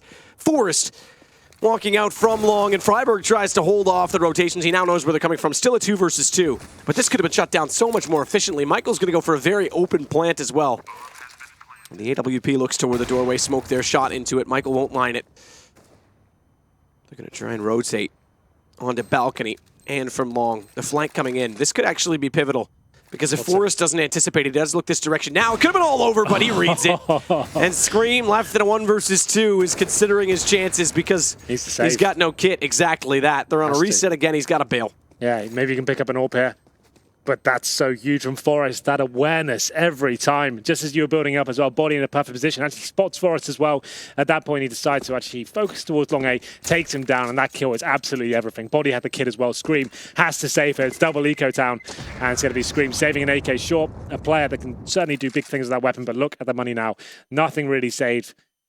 $1,400 comes in. What do you do here? Do you just force it? At this point, that might have to be an option because you can see they're actually, yeah, okay, they are. By the looks of things, RPK has under $500. Okay, are they going all in? They're a bit apprehensive to do it. It's not necessarily. So one player, RPK, has pretty much gone all in, saves 500. The rest of his teammates not so sure. Well then, this has gone from bad to worse. And here's the classic NIP execution. Those smokes towards the B side, opens up a little fake. You can see the bomb still towards mid, with Get Right showing his hand towards B. This could be the classic NIP strategy here. Looking for that first pick towards B. If the players survive, they have an open sight towards A, and hopefully can prove some great things here. Good flashbang from Get Right. Can't get the kill though. Shox takes him down. Shox with the pistol does prevail. And IP's going to push over, and again it's going to be Smiths on a fast rotation. The last time this happened, G2 did pick up the round on a great read. Now it's 4 inside the site. It's the same setup again. They've got 2 AKs to work with instead of just the 1 rifle picked up last time this happened. Michael's going to take down Smiths at least, so flank gone. Does give them the chance to wrap back to A should they elect to do so. But they've got Exist trapped in the corner, so a Molotov to go towards stairs, push them back. He's going to try and fight. He falls now. The question is, do they go to A? It's still 3 versus 3. Better shot from RPK. Forrest is going to fall. Freiburg down drop, might have to open this back up. RPK is going to prevail once more as he rotates back around. Michael might have long to work with, but he's down. 1 versus 2. AWP in hand. A shot toward the tree. Boost countered out. Low HP for RPK. It doesn't even matter. AWP from Michael. 11-1 for NIP. Michael's looking seriously hot right now. He's might not have the most frags on the server. 13, you told him right? that. I did earlier. But still, that's a really strong performance from him. He's opening up the bomb site for his teammates. He's finding influential kills time and time again. And a 2v1 clutch. You could see him reading that. As it was going on, he thought the boost could be a potential there. Lines it up, has it ready just in case. Takes on that first player. RPK tries to get the drop on him after getting 2 successful PT50 frags. I said it was double eco territory, and it's certainly proven to be so. It's going to be just PT50s and Deagle once again. 11-1 for NIP. Well, G2 still seem to be having problems here. The struggle continues. And we're certainly going to be 12-1 here. Need at least 12-3 to have anything to work with going forward. So after this round, which they're almost certain to lose, have to win the remaining 2. Long A control. Picked up once again, NIP, no presence towards B. They will be fully committed toward this. Scream doing what he can. He takes down Forest with the Desert Eagle, managing to survive, but no weapons picked up as of yet. They are going to be rotating into good positions, all things considered, but just don't really have the weaponry to go toe-to-toe with NIP right now. Scream's going to wait for a push through from long with this Deagle. He just checks toward the top of the ramp to make sure no one's there so he can play off his teammate Shox, who goes in, times it well. A nade drawn by Exist leaves him vulnerable, but Michael Ellie is there. Switches to the pistol as well to get that kill. AWP didn't fancy it. They can just hold up now. Still have 50 seconds to work with. We'll see whether Scream does dare to try and pick up a weapon here, but better than that, he finds a headshot, drops the bomb as well. 2 versus 2, still no AKs picked up for the CTs. It comes down to Get Right and Freiburg to try and clutch this out. With so much time available, he still favours them very heavily, I have to say. You almost thought that shot from Scream was going to land. It's Get Right instead. They know where he is. They don't have to even challenge him at this point. Well, 27 seconds. They've got lots of time to solve the riddle, and they'll do that. Freiburg, the one with the shot. 12 now for NIP. Still a lonesome finger for G2. Oh dear, oh dear. Well, like I said, they do need these last 2 remaining rounds to even have a sliver of hope going forward here. That would mean a must-win pistol round in the next half. And that's if they do pick up these next 2. It is another buy coming in. Single AWP setter this time in the hands of Smiths. Another rough game for him. 4 kills overall. I can't really tell you who's actually fragging efficiently for G2. I can't think of anyone. Maybe RPK. He's had some important frags, but when they have 1 rounds, they're all in vain really, aren't they? It doesn't really matter unless you're winning rounds. Well, those smokes looking like they'll be coming in for NIP once again. We did say NIP. When they brought Threat in, he innovated the team with these kind of new flashy plays, and we Get Right throwing himself into the bomb side, presumably. There he is, looking for the first pick, trying to keep CTs for as long as he possibly can towards the side of the map. Goes down first, but let's see what they decide to do. Watch the rotation back toward Connector. They're going to shuffle this back to A, anticipating there's a change, given that single kill that they've influenced NIP. So 3 players over toward A, just 2 inside the B site. But finally something to work with. Indeed. Well, 1 kid, once again, that's the problem. If Shox dies, they need to recover that pretty quickly. 1 minute still remaining here. Looks like Freiburg, he'll be the bait this time. Smith's in a perfect position to take him down. Interesting pre-fire, but does manage to land the shot. It's it.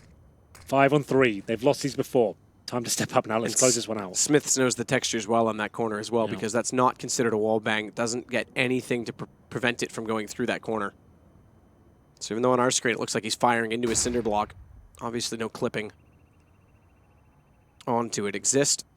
Drops in. Shox goes through window at the same time. You would have thought that sound cues favor him, and suddenly NIP get 2 entries. Another 5 versus 3 that's quickly erased. Body's trapped in a position that's awkward from Force at long, but he manages to hold on, and that's going to close it out. RPK gets Exist as well, and Body, he'll save the day in the end. Well, they pick up round number 2, and they keep some players alive here as well, so they do manage to get weapons into this round. Still need to pick up round number 3. I say that time and time again, but they do need 3 at least. It's going to be a successful round from G2. Another 5-on-3 that almost fell apart. Came down to the 3-on-3 once more. Body holding strong in a tight position, gets a really crucial kill towards the upper platform. Smoke towards mid, more aggressive this time. It will be Smiths looking for the first kill towards top and middle. 5-man commitment towards A there from NIP once again. They've done this before. They'll do it again. Have to actually go with this one as Smiths repositions himself towards long A. Get right with control so far. Needs a flashbang there to face the middle. Shoxy, that's a risky play, but Smiths hits the shot. 5-on-4 once again for G2.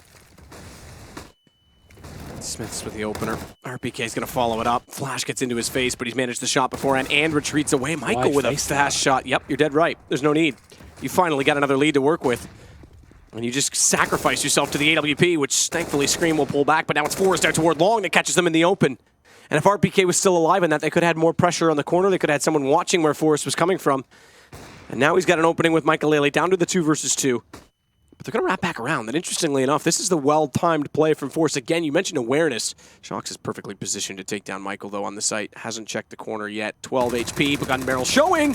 Manages to pull back. Shox nearly depletes all his ammunition. Body's going to be there. Forrest actually went back to find through danger the rotation of Body. Again, awareness from him, I was about to say, but couldn't find him in time. And now Body's got the kill. It's down to just Forrest remaining, but they don't know where he is. Yeah, Shoxy's making a ton of noise from him as well. Forrest just investigating the prospect of this 2 versus 1 spot. Shoxy, yep. Here we go. So nade out towards Stables to try and push him a little bit further in, and Body's going to be the one to close it. 12-3 at the end of first half. G2 just barely get 3 rounds on the board, I have to say. Yeah, I agree with you. That's a very lackluster performance overall. Yes, it is a T-sided map, but the way NIP were playing that one looked a little bit too easy for them. At one point, they were just running away with the game, and G2 managed to pick up 2 towards the end. That was a 12-1 scoreline, Matt, and that could have been a lot worse than. They do get 12-3, though. I will reiterate that is now a possibility for G2. If they win the pistol, they have some rounds to work with, even if they lose it. So it's not over just yet, but looking like it almost certainly is going to be an NIP victory. Straight into the pistol this time, and we're going to see the buys coming in. 6 kills for Shox, by the way, in that first half. He's normally a monster on Couple as well. If you remember that him versus Envious? Versus Kenny S in particular. He's normally absolutely mind-blowing on this map. Very quiet performance from him so far. Well, then let's get into it then, shall we? G2, a must-needed pistol here. It's going to be 4 sets of armor. Smith's utility player. He's got a smoke and flashbang here. 3 players from NIP towards the A side. That's an interesting setup. Most teams will favor towards B, but let's see if this works out for them. Freiberg with an HE grenade and defuse kits. Things start to slow down here. No initial commitment from G2 that's holding up for the position RPK is holding right now. A lot of CTs will push towards connector doors without any sort of contact towards middle at the start. You can normally assume it's a B-sided play. So RPK is holding for that to push in. Not going to be the case as of yet. So very disciplined from NIP overall. You can see they've got a player on upper platform as well. That's going to be Exist. Getting a lot of information there. He's been gifted the opportunity to at least get a nice early call in for his teammates to fall back. So they can justify these positions for now. The USPs do favor the range game with the Glocks with ammunition in duels. Awkward situations, they're the ones that usually come out on top. Circumstantial, no less, is G2. Very important pistol.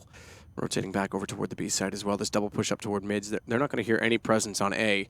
That could give an earlier rotation to Forrest to get back over to the B site. Meanwhile, Exist. A couple quick taps, realizes they're there. Now the rotations come in. All 3 from A are going to arrive. They're down drop as well. Fast shot from Shox. Get right gone. Exist needs to stay alive, but there's nowhere to hide. They're already in behind the statue as well, so it is going to be at Freiberg that equals it out, but the entry was favorable. Freiberg, another great shot. Scream's fallen.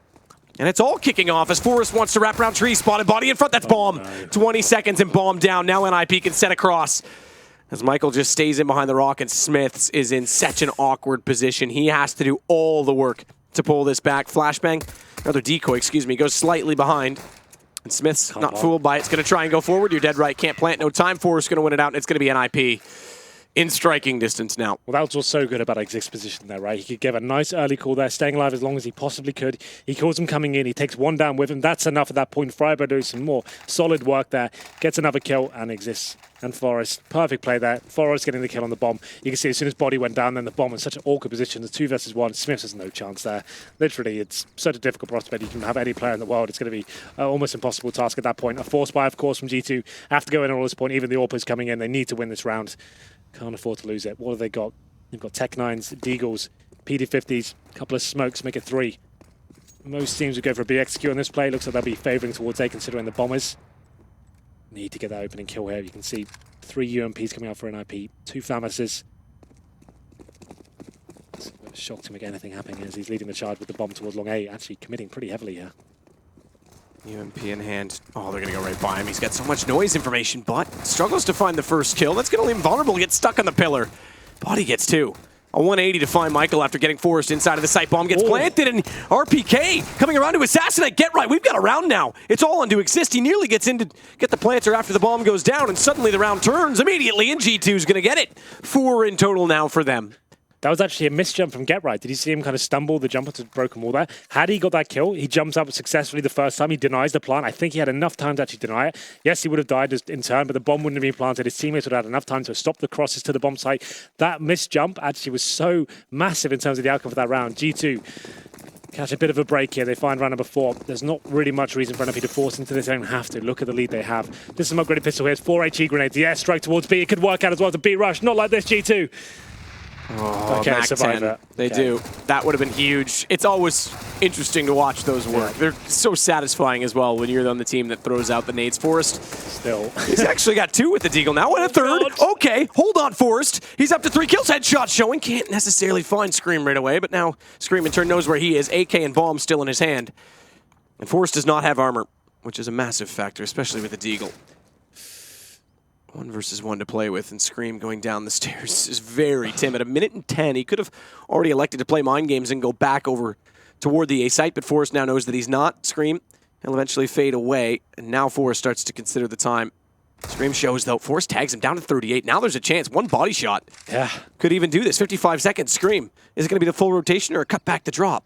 Well, he's got the advantage in that sense. So Forrest can't really predict who he's going to be going at this point. Such a large map. Oh, he's going to wait this. This is going to be an easy plant. Yeah, that's the thing, right? He just has to kind of hope. He's got 3 kills this round. He's already done such good work already. But Scream takes a bit of a Hail Mary play, just runs in towards A. Has no idea whether Forrest has rotated as well. You're absolutely right. He will get a free plant here. Without Forrest in the kit, I heavily favour Scream in this situation now. You can see him being a bit apprehensive there. Doesn't want to fully commit. Staying by stables. Is this giving Forrest time to work it out? Forrest was also timid to peek out from the chicken it's coop. still, like, the thing is, with 20 seconds, Forrest can't really justify rotating. He's got to go. Yeah, now he's got to. So he might as well still go for it. Probably has about 15-second window. Probably the first altercation he has to Scream. That's the only opportunity he's going to have with the 0 kit. He's got an MP7, though, and an HE. I actually do like this position in this sense, too. He knows he's going to be coming from the B site. Yeah. MP7 might help him because 38 HP, it would be 2 bullets on the body. But he's covered both angles. This nade's going to give him away. Forrest checks barrels. In behind APC, doesn't even see him. It's such a... It is a sneaky position. It's a one and done, but in a one-on-one... That's what you need. It's a one and round done. Yeah, and when Forrest hasn't got the kit as well, he's got like 500 different kind of variables going against him there. So many positions where Scream could be in, and there it is. Scream manages to pick it up. Like I said, once he had the position with the bomb down, it's almost guaranteed for him. Forrest did such great work there as well. The HE strike at the start of the round doesn't work out for them. They do some significant damage. Comes down to a 1v1 with some good Deagle work from Forrest there. But ultimately, G2 do find round number 5. That's the big headline here. NIP decide to invest a little bit more in terms of some pistols once again. They keep trying to apply the pressure for G2, limit them going forward. But there it is. Shocked because that first headshot on towards Freiburg. I assume that was a boost towards drop down. Or maybe he just faced it. Maybe it wasn't a boost. He just like clean face and took him down. Exist back to the pistol. Yeah, it was clean, it looks like. Poor guy left on the ground. Cold and lonely. Smith's going to go down danger, making a ton of noise, but lands on the head of Michael. The neck breaker. Being quite dramatic in this round, aren't I? Adding some imagery. Yeah. Well, at this point, you can't see a round where NIP picked this one up, but Get Right with the CZ manages to do it. Gets a kill there, but surely that's going to funnel the remaining terrorists towards B at this point, which it will indeed. Forrest now with quite a monster task of trying to find the 1 digs across to the site. I don't think the bomb's quite made it just there. But at this point, he's been shunned out of the position, going to have to fall back, goes down to 23 HP. The smoke deployed as well. Guaranteed round now for G2. They find another one here, but at this point, NIP, like I said, they've got such a huge bed of rounds, no need to force into these. They had some very close rounds as well without the force buy, so it's fine so far, but G2 have definitely got a lifeline going into this. It's not certainly completely over at this point. Still a massive task, of course, but now it's possible, at least. It is possible. I mean, 13's still, with the economy as it is, a long way to go. Because NIP, they've lost control of that. G2's managed to get some decent rounds in. 4 staying alive this time, at least for now. That's going to change. Get right swings out, baits off his teammate. Exist going to try and do the same toward body. Bomb radius, yeah, catches one now. Is that AK grabbable? Oh, he didn't get that far. There was an AK down on his right. So get right, you're almost certain he's going to keep that MAC-10. He's a player that's been known to enjoy some cheese in his time. So he'll be keeping that weapon for sure. Keep his money a little bit healthier. It's one of those weapons, it's very challenging to find kills, but if you play it correctly, it can be good for the one and done. If you get one kill that's segregated, you can upgrade to an AK. So he's definitely the master of those kind of kills. Let's see what he can do. Orp in the hands of Michael Lady. He had a great showing on the T side here. On Cobble, 3 M4s to go with them. They only got 1 kill once again. Similar story to what G2 were going through. So a big round for G2. They can pick this up as another eco for NIP, and maybe they can get back into this game. Who knows? Tree position for Freiburg. Quick flash over box. We haven't seen as many people on the AWP facing out toward this A position where we see Smiths waiting. It used to be common, we'd see Guardian do it. We still see him try it. Snacks will occasionally go for that peek, but not many others are doing it anymore. Speaking of the AWP, it's Michael Lilly that's going to wait by the hut. Forrest will sneak down into the cubby. RPK. Oh, is he going to get flashed in? Either way, it's Get Right that's going to be under threat. He manages to dodge a flash. Exist is there to play off of him, and that actually works out. The assist from Get Right. And Forrest waits, but RPK is able to swing, hit him with the headshot. Now Michael's missed, and it's out toward Long. Can't hit that shot either. I have no idea. Andy dodges the bullets going back through the door. The Flames put him on 5. And I think he actually did tag RPK on the way through past that pillar. I would say at this point, NIP probably want to save. I think they will be, yeah. It won this 4-on-3, even got 1 kill. One of your players on a MAC-10. Probably got no ground to do it. That kill on Forrest was key. Had he got one going down with him, probably would have been a much different situation, but considering the HP as well. Michael Lady's down to 5, Get Right 46. I just wanted to save here. Get Right upgrades to an AK, so that helps out. Once again, don't need to go for these crazy plays, don't need to go all in. Take some players down with you, keep 3 alive, especially the AWP there. So still fine for NIP to get the first frag, but it unfolds as G2 go back towards A. The initial encounter towards middle, they pick up, and Michael Lady can't land the shot towards long A. Yeah, she doesn't pick up a kill at all. It's got a nice little picture there. Is that a cartoon version of him? I assume it is. I think, yeah. It's a drawing of him over top of an NIP logo. He's a mercenary. Do you still think there's grounds for him to join this roster full-time? Yes. I think we all do. I think Get Right's positive comments about him the other day on the HLTV interview is encouraging as well, that it could be a possibility. Well, considering the winning events like Star Ladder, yeah, and the practice seems to be going well, the Pro League stuff is promising, finishing 2nd overall. I guess with E-League, they're committed with him as well. Yep. And Pro League finals, you feel like it's only looking one way, right? Well, it's already been 2 months that they've been playing without Pitt. Disco Doppelm is obviously in for part of that as well, but yeah, it's looking more and more encouraging. Shots do come through, so after saying... Okay, that's the other direction. I thought that was from the CT side. I was going to say, after saying no one's really gone there in a while, they're not. It's still just spray into the smoke. At this point, right, when you're chasing like this, do you want to be saving money with a MAC-10? Are you that confident they're not going to have the weaponry to fight you? Is it a misread on the buy? Like, they definitely have enough to drop them with an actual weapon. I'd say at this point, every round counts. You don't want to be building money. You just want to be getting rounds on the board. And this group up as well. If this goes poorly, if Forrest can time this or get flashed in, or if Michael gets a read to aim over in that direction, this could be a blunder from G2. Just an absolute bloodbath. Forrest is backing away. Michael's still looking toward bottom mid. 1 crosses. Just 1. He'll switch his position. Forrest has made a call. They're there. He's got 1. Forrest gone down early, but the AWP still in the open. Smoke finally going to get in his way.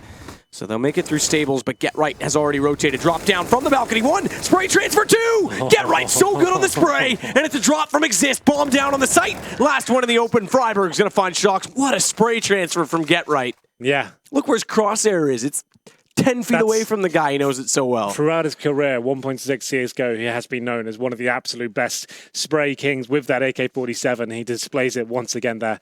What a fantastic play that was. Standing in the open, a horrible position, 2 players looking down at you. You managed to keep calm and control that spray like that. That's just godlike. Well played from the get right and managing to get round number 14 on the board and now a limited buy from GT. You can see they've got a Tech 9, Smiths on the Mac 10. Not ideal. And he's so close to taking this first map. Feels like it's coming to an end here. Let's see whether GT can stay alive a little bit longer. 3 AKs have to deliver this time for us towards danger. 4 towards middle, actually 5 now. Michael getting that first kill. He's been waiting for that shot for a while. In the last 2 rounds, he's been there. No one's like another one? Going in. Yes, he certainly did. RPK down to 16 HP. Oh, shocks to get him. I was about to say RPK down entirely because crosshair placement was on. It's Get Right that's going to follow up. Forested barrels. Bomb dropped again. And NIP is going to find themselves on map point. Get Right just trying to find one through the smoke. Forest. Scream down. Body to fall. And it's, well, 1 to go for the Ninjas. Yeah, and that was a weak buy. Even in that round, it's going to be even weaker now. You can see, can't really even bring an AK to the table here. They'd have to kind of balance the books, drop some weapons over. They even want an AK. So the options are 5 Tech 9s, armor and units. You drop an AK over to someone like Scream maybe and have a player on a PT-50. They're not going to go for either. It's going to be a Scout on Smiths. 3 Tech 9s, RPK. With the nades, I'd assume it'll be a B set piece here. That's all they really can do. Oh, Scout shot pulls off though. Forrest goes down to 14 HP. I'd say at this point, just go for the BXQ wall of smokes. Need 8 rounds in a row here. Such a tall order. Especially with this buy. This is the first one you have to get over first. Don't even think about the game yet. Just concentrate on this round. Smoke redressed at long as exists. Looks like he's going to play from Chicken Coop in this round. 3 toward the drop as well. And G2 getting more likely in their positioning to go toward B. RPK waiting for the smoke to dissolve. Get Right. Flash through it, goes far. Molotov's going to change things. In fact, they're going to go on that. That's their cue. Flash in, Get Right's forced to the corner. He's down. Shocks with the Tech 9 and a drive-by. He's got Forrest as well. Now it comes to exist in this position in the chicken coop. And he's going to go early. They're right in front. They're lined up. He can't control the spray. He's no Get Right. As Smiths is going to get the shot in return. So now it is a 2-man advantage. Michael's going to pull that back with him, one by getting Smiths, but Flash is everywhere. Look at Scream coming in from the flank. Not bad at all. The Tech 9s do somehow work out for GT. They've broken the money of NIP once again. Lovely flashbangs there towards drop down. You see Get Right completely overwhelmed at that point. The Tech 9's take him down. We talk about that snowball effect of the Tech 9 so often, Matt. It means if you get that first kill of the Tech 9, you have so much running gun potential. You can keep applying the pressure there, pick up a rifle, and just keep finding multiple kills, running kills of that, and especially if you find players out of flash door. Falling back from AWP, rotating, you can shut them down. This is an interesting force buy from NIP. Maybe one that's not required. They probably want to catch GT before they have time to build up economy. I would say when you have this amount of rounds, let's take the eco, even a partial buy. Try and finish it off properly. This could just open up the window of opportunity a little bit further for G2. 5 players committed towards upper platform. This could be exists. Ready to take them down. Commitment comes in. Well, it is going to be Body that gets the first kill regardless, NIP. Yeah, they've actually committed towards A. Yep, so and a lot of force into this. Yeah, exactly. They may have to do exactly that. Bomb's already going to be planted.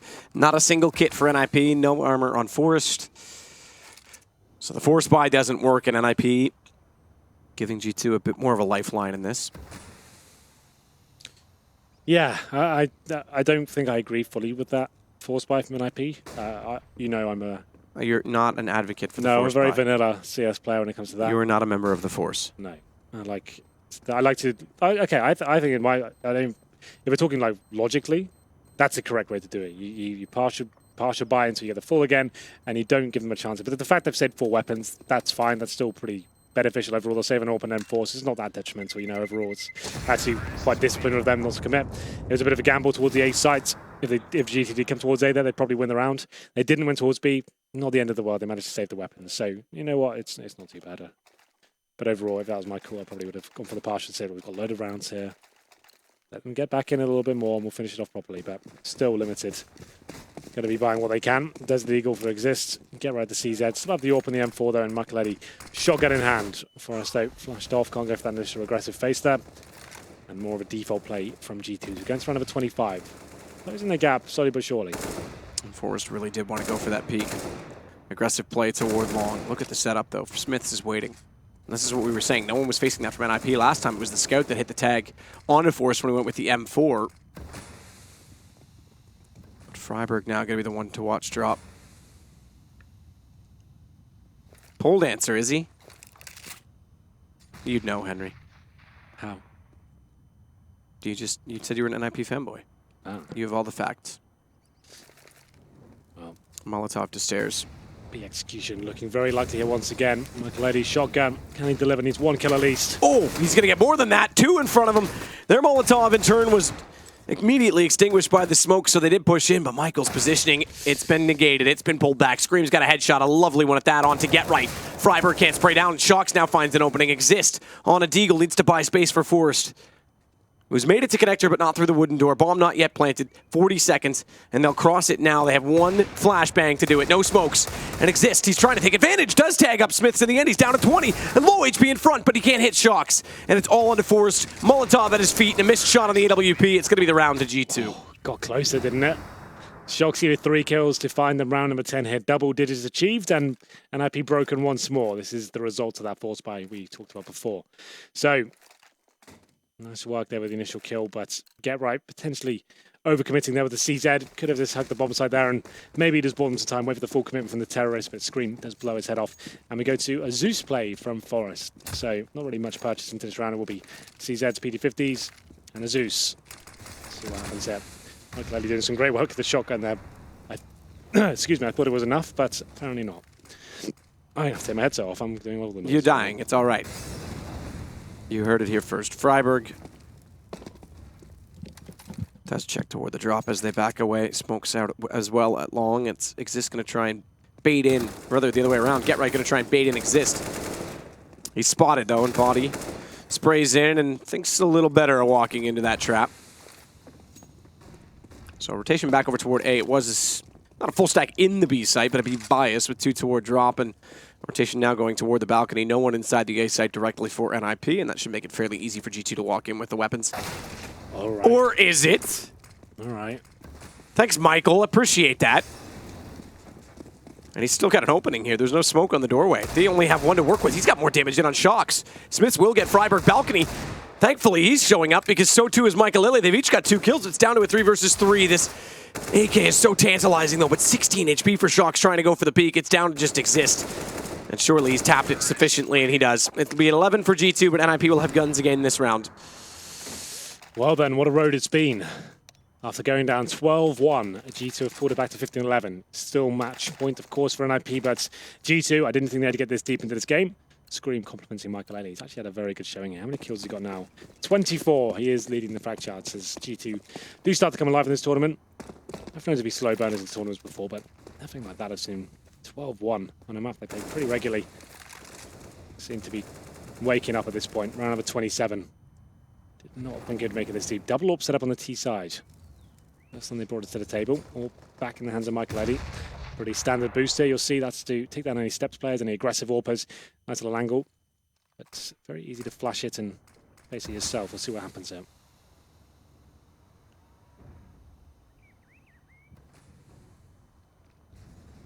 Shocks just wants someone to peek, doesn't he? Oh, yes. Smoke out at the bottom of mid again, and Forrest flashes into it. But he won't push through. He'll fall back.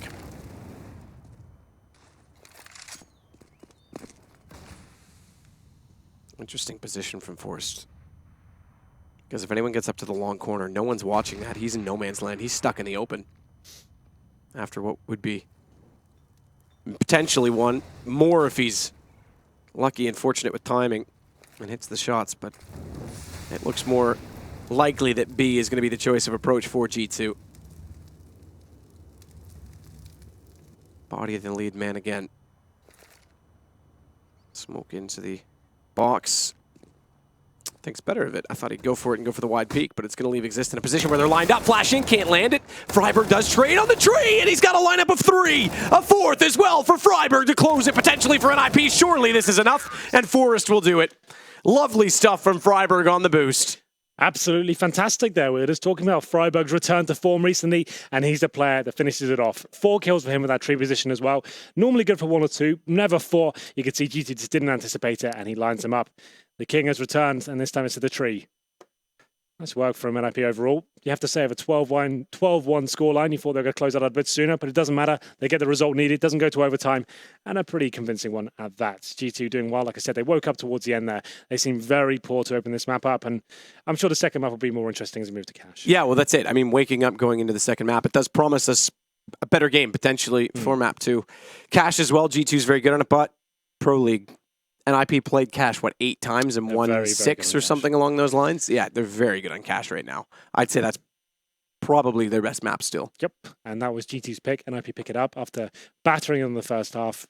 I'm not so sure for G2 in the second, but hopefully it'll be a better game. They seem to, like, the key players seem to be hitting shots now. I think that was more of a formality. I didn't see them actually ever winning it, but the fact they actually managed to make it close, it probably kind of brought the team back up a little bit. If they got spanked like 16-3 there or something like that, that would have been so hard for them to recover from. And you're dead right, and also Shocks, because he finished the first half with 6 kills. So for him to come alive, he's a key contributor. In fact, I would say the most instrumental player on the team. I think that goes without saying. So for him to come alive, pretty important. But that said, segments the desks. We'll give it to you, Alex. Awesome stuff there from the bomb droppers. Often, sometimes the soap droppers as well. Good to have you guys around and casting this event. For now, though, we have to start talking a little bit about how Cobble did play out. The first in the series, we've got a second one to look forward to as well. But gents, it happens again. The infamous G2 problem where, yes, the CT side is flawed, and then every time we get a little excited when they get onto that T side and start making things competitive. Yanko, just to quickly kind of understand exactly what went on there, that first half should have meant the game was over, right? Like, every viewer could have just switched off and come back in 20 minutes.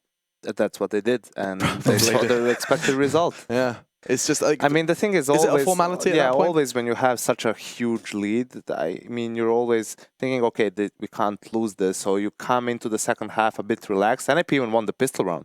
So you think, okay, this is going to be a 16-3 pretty much, but then they were a bit sloppy in the second round. They lose that, so that gives some momentum to G2, and eventually you go, okay, guys, we didn't actually win the game yet. Let's let's reset and let's start playing CS again, because it's really hard to win that many rounds in a row. Obviously, if your opponent did it, in theory, you can as well. But I think that was like pretty obvious that it was NIP's game after the first half. Vendetta, can you help me solve this mystery? The mystery of the absent CT side from G2. It's rare, and when it does happen, they look great when they have a good CT side, but it does seem to be... Once in a blue moon, right? Indeed. Yeah, no, it's hard really to get a good grip on why it doesn't work either, because individually they should be strong enough just piece by piece to actually muster up good CT sides. And it's not like the previous French teams had a history of being poor on CT side either. So I'm not really sure what goes wrong in their dynamic on their CT side to actually make it this... terrible, really, at times, because you see it on, and it's not just like it's only Cobble or something, which is inherently a pretty hard map to play CT side on. So that's, you can give that to them, but it happens on every single map except for Train. And it was a stomping Natu. Like NIP, they could, yes, have been playing well, but must be a fault within the G2 camp to be picking up a 13-2 or 12-3 scoreline. Yeah, it's remarkable that they managed to win those rounds where they're 5-on-3 up. Yeah. There's a push coming towards the B bomb side. Somehow GetRight manages to convert to 3 kills in a situation where he's not supposed to get at least even 1. Yeah. It feels to me like they're just more comfortable in a position where they're allowed to maneuver, they're allowed to move. They're not gonna. It feels like they're just not comfortable holding angles and like having certain setups and waiting for your opponent to make a move. Because it's not like that. Because it's not like they're individually flawed, right? No. Like, I mean, we always talk about it, or at least myself and Yanko have talked about it to no end on the Pro League desk, just sitting there and going, good individual players means good CT sides. You've got good players, they'll take the fights, they'll win them. Yeah, but and then it's G2, we're like, best individual players, they suck at CT. That's the problem. Even at Pro League, in the beginning, why they were losing games was because they had awful CT sides, which didn't make much sense. Right. But here, they didn't really even get onto the server. I mean, they got 20 kills in 10 rounds. Matt tells you that they got 2 kills per round. That doesn't even get you, on average, that doesn't even get you close to winning a round. I mean, you saw how dominant NIP was in some of those rounds. They were basically toying around with G2 pretty much. And let's focus on that as well. Sorry, Natu, you can close out your point, but also we need to talk about NIP and how good they looked. But also they kind of, I felt like they should have equaled sooner towards the tail end of that second half, because they kind of got into this evil circle of force buying. They kind of have a little bit of money, a couple guys, and then they would buy pistols and force and whatnot, trying to just get that one more round to win it. Instead, they should have taken it a little bit more conservative. Do you think that's a mindset thing? Well, do you think that isn't exclusively like tilty tilt? I think it's like a French thing Well, it's just like showing restraint in any single or any type of scenario like this is not something that French teams have necessarily been good at, probably because their past has actually been pretty successful with these kind of force buys. But no, they definitely should have gotten a control over their economy. I think one of the bigger mistakes they made just from an economy standpoint was actually trying to double off on Cobble. I don't think that was a necessity on their end either. I don't think Sharks needs to have an op to potentially be effective on that B plateau. And obviously that's going to leave a mark if you're not able to get rounds at all. You're just going to be in constant, well, in a constant horrible, constant limbo where you're going to be tempted to do these kind of silly force buys. I think it just makes it easier for NIP to play when Freiburg is putting a lot of numbers on the board on the T side. He's just really been stepping up his game recently, hasn't he? Isn't it cool? Yeah, it's fun to see. That's vintage Freiburg, and he's just found his mojo, and it's making a massive difference on the scoreboard for the team. Especially given speculation that he would be the one removed should they make a roster change. And now he's sitting there just dropping 4 frags from the bulletproof tree to end it all. And it is ridiculous how effective that position can be. It's a very old tree, so... It's an old tree. And the old trees are the strongest. Yeah, but I mean, they grow stronger with years, Alex. Oh, don't God, you know that? We're getting more proverbs. First, the sun always shines on dust too, and now the oldest tree is the strongest with Yanko. Listen to us. Not only do we provide CS, we're also just giving you guys life lessons through proverbs. On the analysis desk here at EPICENTER Moscow. I wanted to talk about NIP and their strengths. Back on track. Let's do this. Similar to the tree, Alex. They grow stronger with time, with age. The longer Forest beard grows, the stronger he gets. Actually, Forrest also being a guy that's really been playing really well. He's just he has probably one of the most fun playstyles to watch. It's like he's the one that always will be confident that he will win a duel anytime he's going to take one, and with the skill set that he has, he's actually going to do that. Especially recently, it's just how he doesn't panic in any situation. He's going to keep one tab. You rarely ever see him spray at all. So he's definitely one of my favorite players to watch. And he, along with Freiburg, makes sense that he's the team's doing well. And I mean, the thing that we have to kind of talk about is that NIP have, for a while now, not been able to really make the big impact at the big events. That's coming up around the corner. Let's not forget January isn't that far away. Do you think this could be the growth period, this little January, rise? Alex, they first have to go through the qualifiers in December. Oh gosh, they lost their legend status to Flipside out of all teams. Oh, that was a bad time. You talk of lowest lows. Losing your legend status to Flipside's probably on their list. Yeah, gosh, especially considering Flipside's form after the major. Like they 2 wins in Pro League. They were getting reamed by everyone. Just to clarify, he means reamed as in when you do this with paper. That's a ream. Yes. You can have a ream of paper, I mean, right? English is not my first language, boys. I just heard some other people use it on the desk. Indeed. Yeah, he's learning every day. We're making great progress with our Serbian. Right, moving to the next map. Should we do that new chapter? Let's go ahead. Yeah. Okay. Whew.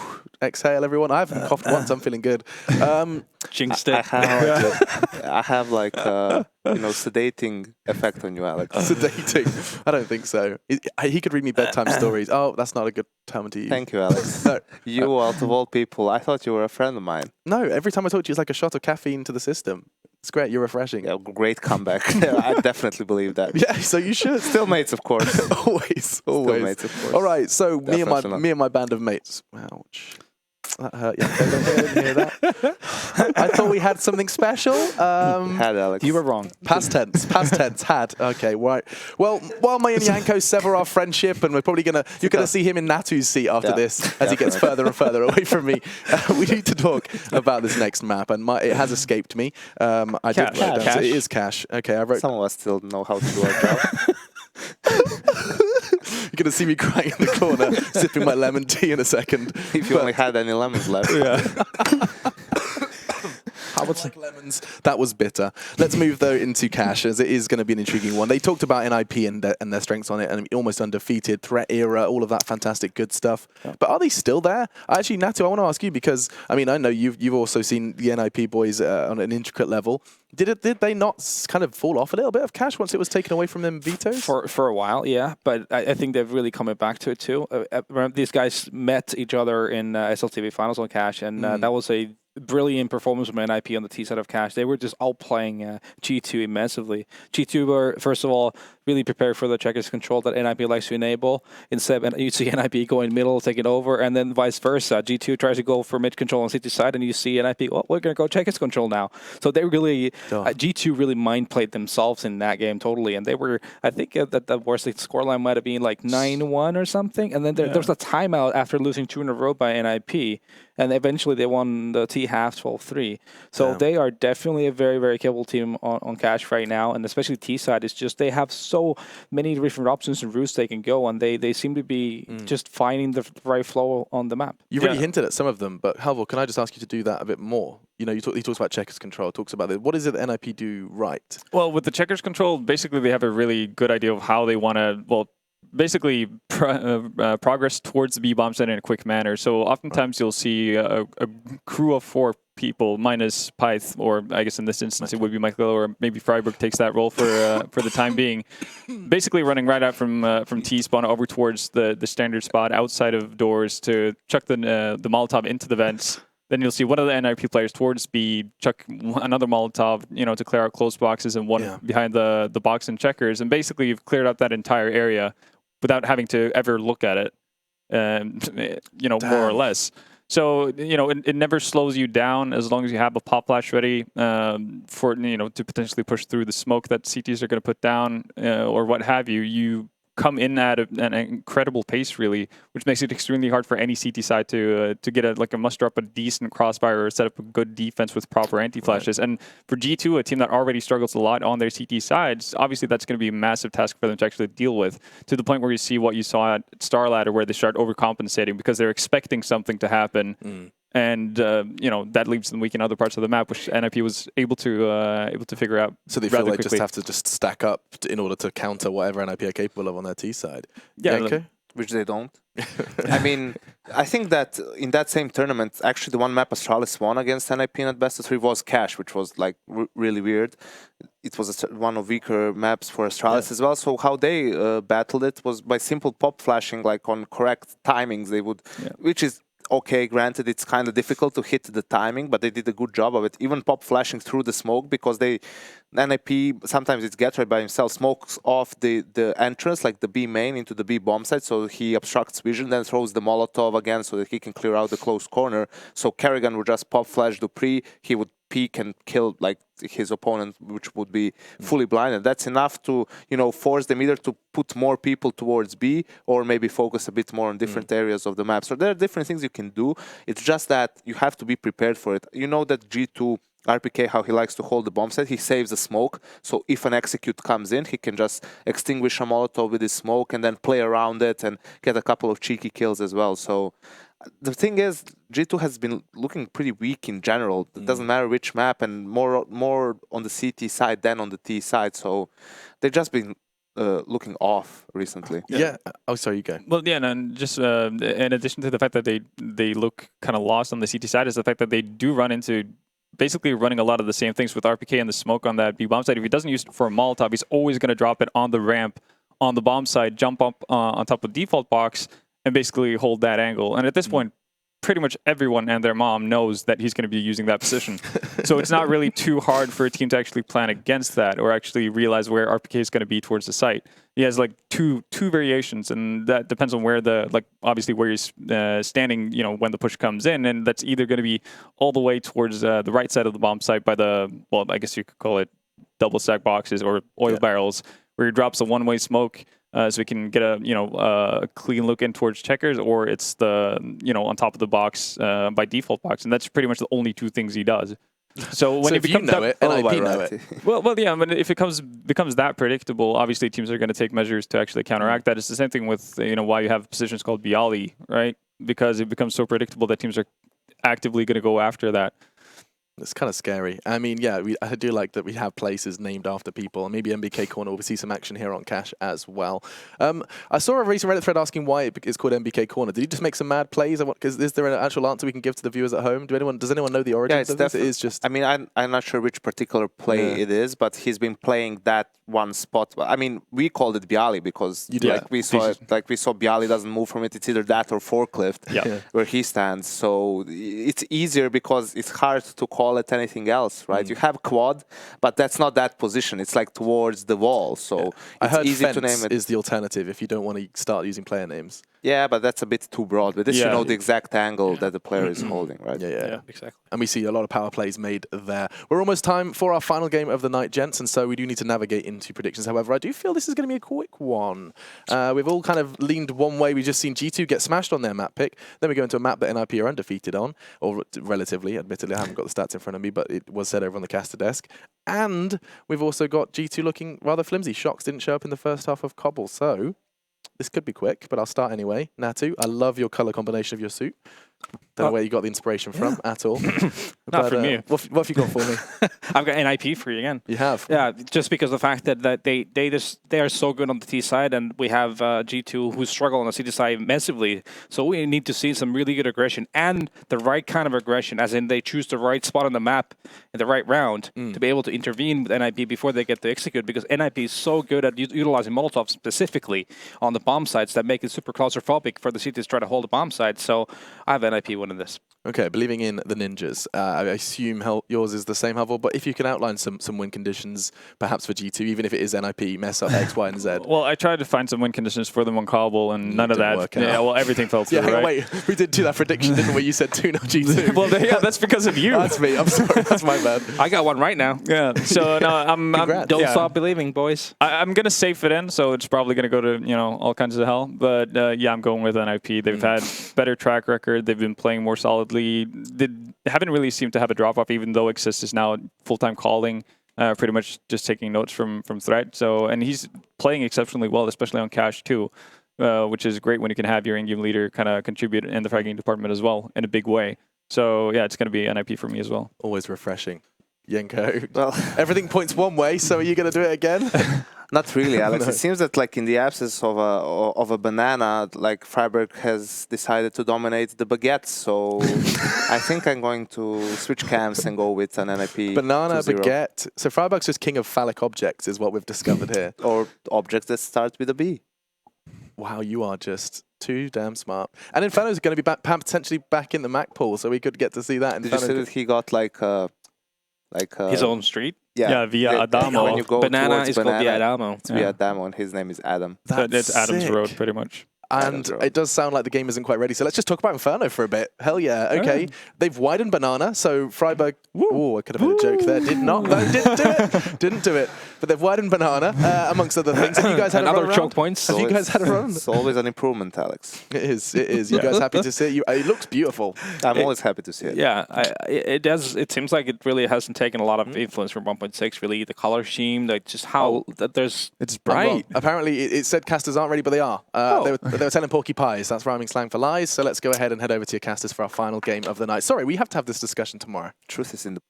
Oh, hi. Get cut off. Yeah, go. That's amazing. What actually happened is I was ready, but they had little fish things for dinner. Right. I grabbed a couple, put what I thought was Dijon mustard on them. It happened to be horseradish. So I had to go wipe the sweat and tears out of my eyes. We're into the pistol map. It's NIP versus G2. The second map begins.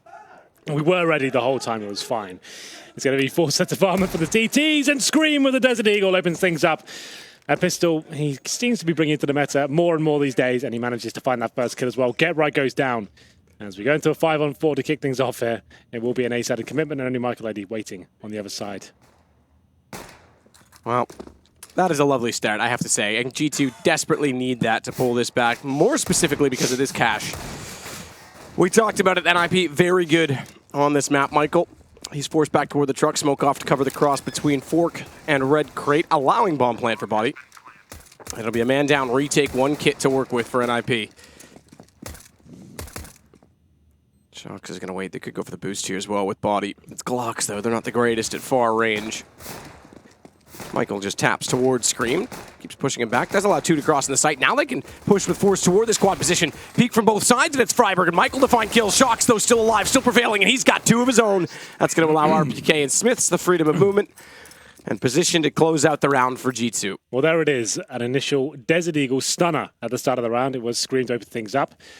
He was probably one of the first players along with Nico to start doing that and seems to deliver most often. But we'll see whether NIP can bounce back here. It was a commitment towards the A side there. G2. Plant comes in, got a little bit interesting towards the end, but Shoxy towards Quad manages to find most of the frags. 4 HE grenades purchased once again from NIP.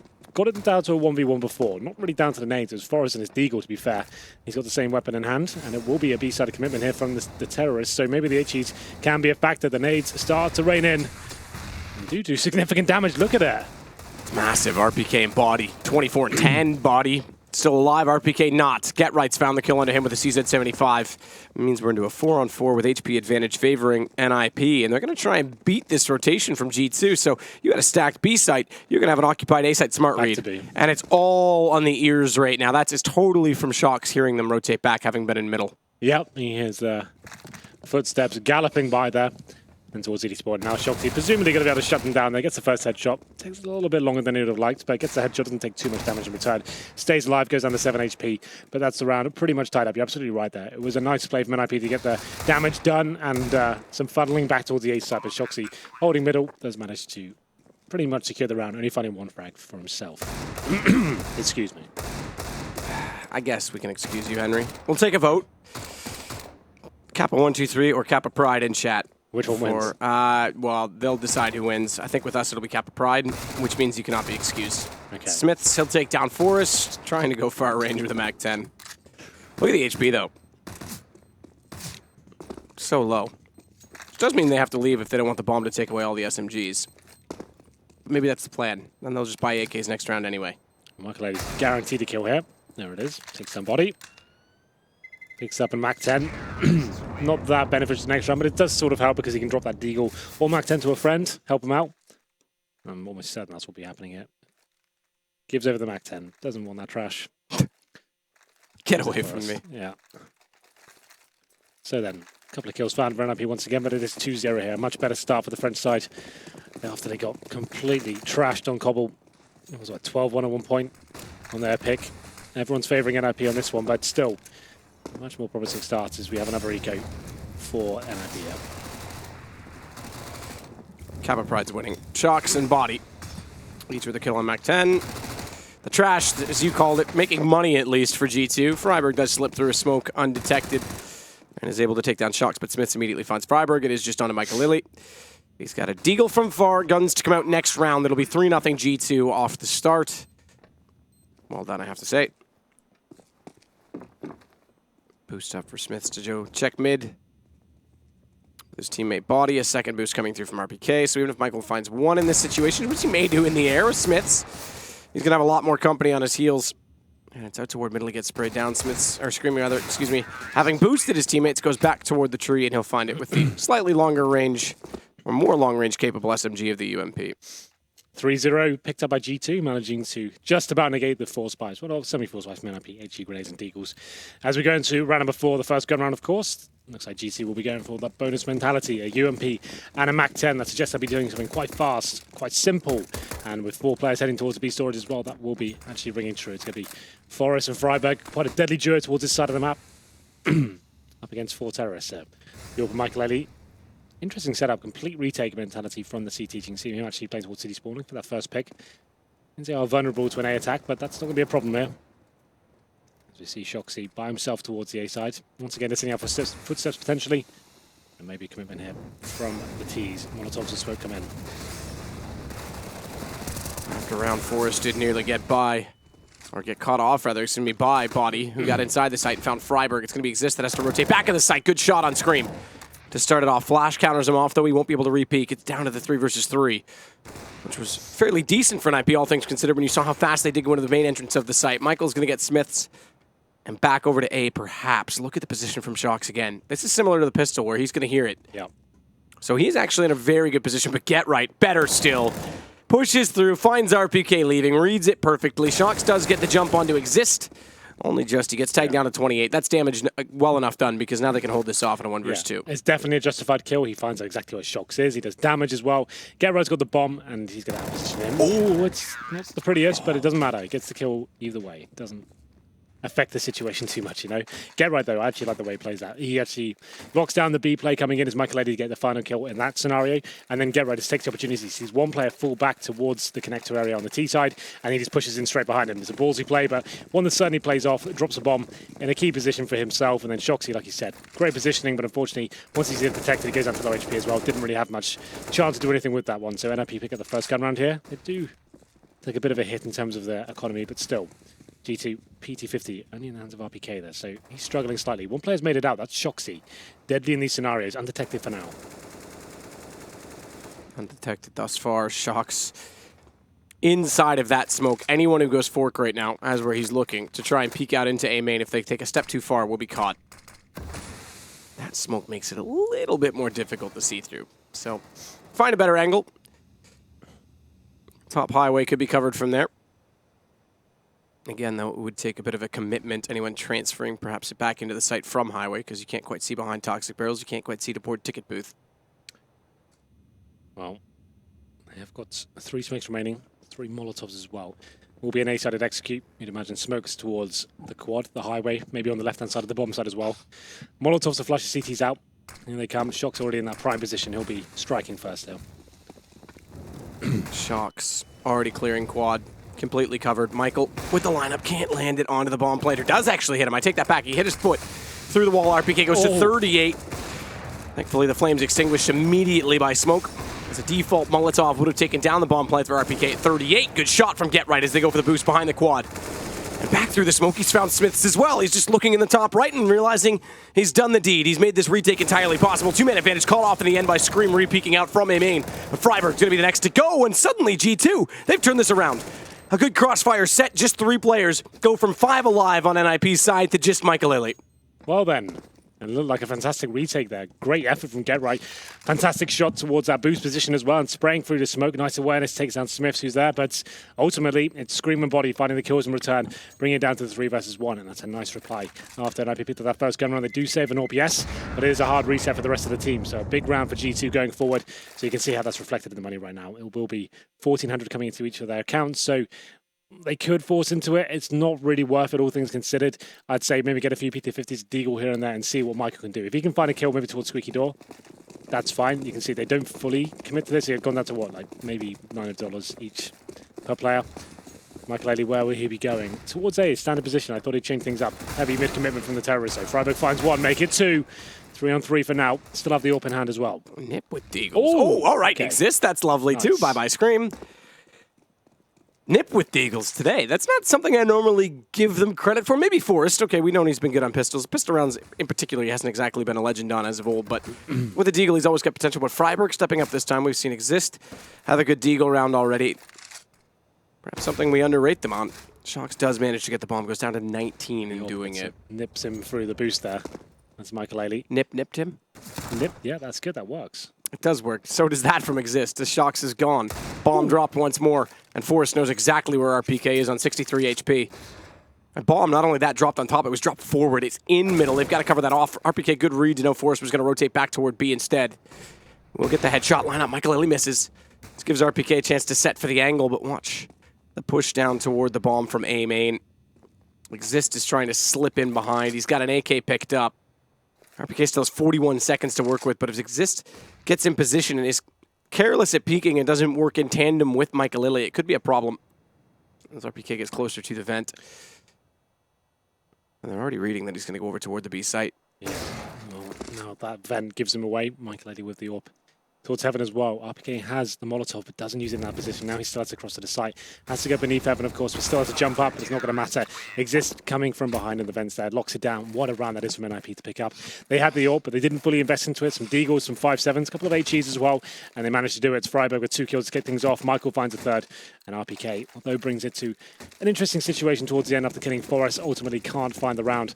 And this is a 4th buy in return? Yeah, okay. I was going to say, surely they have more than enough of 3 weapons, so Smith's managed to get the 4th AK. It's just Shox who's only got a PT50 here. AWP in the hands of Michael. And he's going to have free reign on the map. There's no AWP to challenge him. And a full default here you can see on the minimap from G2. Money starting to come back into favor of NIP as well. It's a big round for them to pick up. Let me remind you, this is their pick. They're known as one of the best cash teams, I would say, right now. Yeah, I think that goes without saying. I mean, the results they had on it on Pro League against the teams that they were able to beat. It's a map a lot of top teams, like, you can't think of many that cash is their go-to pick, right? NIP's got to be one of the... FaZe, yeah. Yeah. That might be the only other one right now that it's their go-to. There's lots of teams that are willing to play Exactly, it. that's what I mean. But I mean, like, in terms of like the people who are like really sick of it and bring it time and time again, NIP are one of the few. Yeah, I think you could have argued Envious at a period was. They're slowly getting back to it, but you're right. It's not a primary pick. Speaking of primary pick, it's Michael Lele that gets the first one in this round. RPK goes down, trying to get the bomb toward the default. Good catch. Pushes himself back out to try and peek toward Forklift, but Smiths catches off Freiberg on the flank, brings us back level on 4s. Michael can't quite find that angle as he's got to wait for the rotations to come in. All three prongs of the approach going to be covered off, including Exist trying to see below the smoke. Good timing on this body. He's going to back away. It's two lined up, and it's far too easy for Exist. Get right top highway is the next approach. They do at least take Michael down, but now it's one in the open, not a crossfire set. Get right can't get there in time. Forrest goes down, and Scream's able to reset. They couldn't swing wide enough in the end. It's low HP, well, mid HP on both, but low enough that Exist could take advantage. In fact, he's now got 65, 44 for Scream, but he's got the position and the time to work with. G2's going to find their 5th round. Well, finally, G2 are coming up big every single clutch situation, especially on this A side as well. They're having good crossfires. They're recovering from a bit of a blunder towards A main. I have to say, it's completely forgetting that could be a possibility. Exist finds an easy spray down towards 2, but it's Scream and Shoxy managing to keep the dream alive and reset the economy of NIP once again. They do have enough to justify a small investment with these scouts here, 2 of them. The Eagles as well. Still around, that could be dangerous for G2 here, but they have got a decent lead here on the T side. 5-2. But we saw NIP pick up this round before. Can they do it again here? It's Forrest. Gets fully flashed in the checkers room, trying to find a pick here with the scout. Oh, flashes everywhere. Flashes, yeah, and it's RPK that's going to capitalize on that. So down a man early. Get right finds one with the scout. Not often we see him on that weapon, to be fair. True. But he's got the headshot. And Scream on the receiving end of it. The only one to sit aside for G2 thus far in the round is a minute 7. They've already cleared out the B site. Bomb plant to come in. 6-2 going to be our score. G2, impressive start. Yeah, this is much better than what we saw on Cobble. This is NIP's pick as well.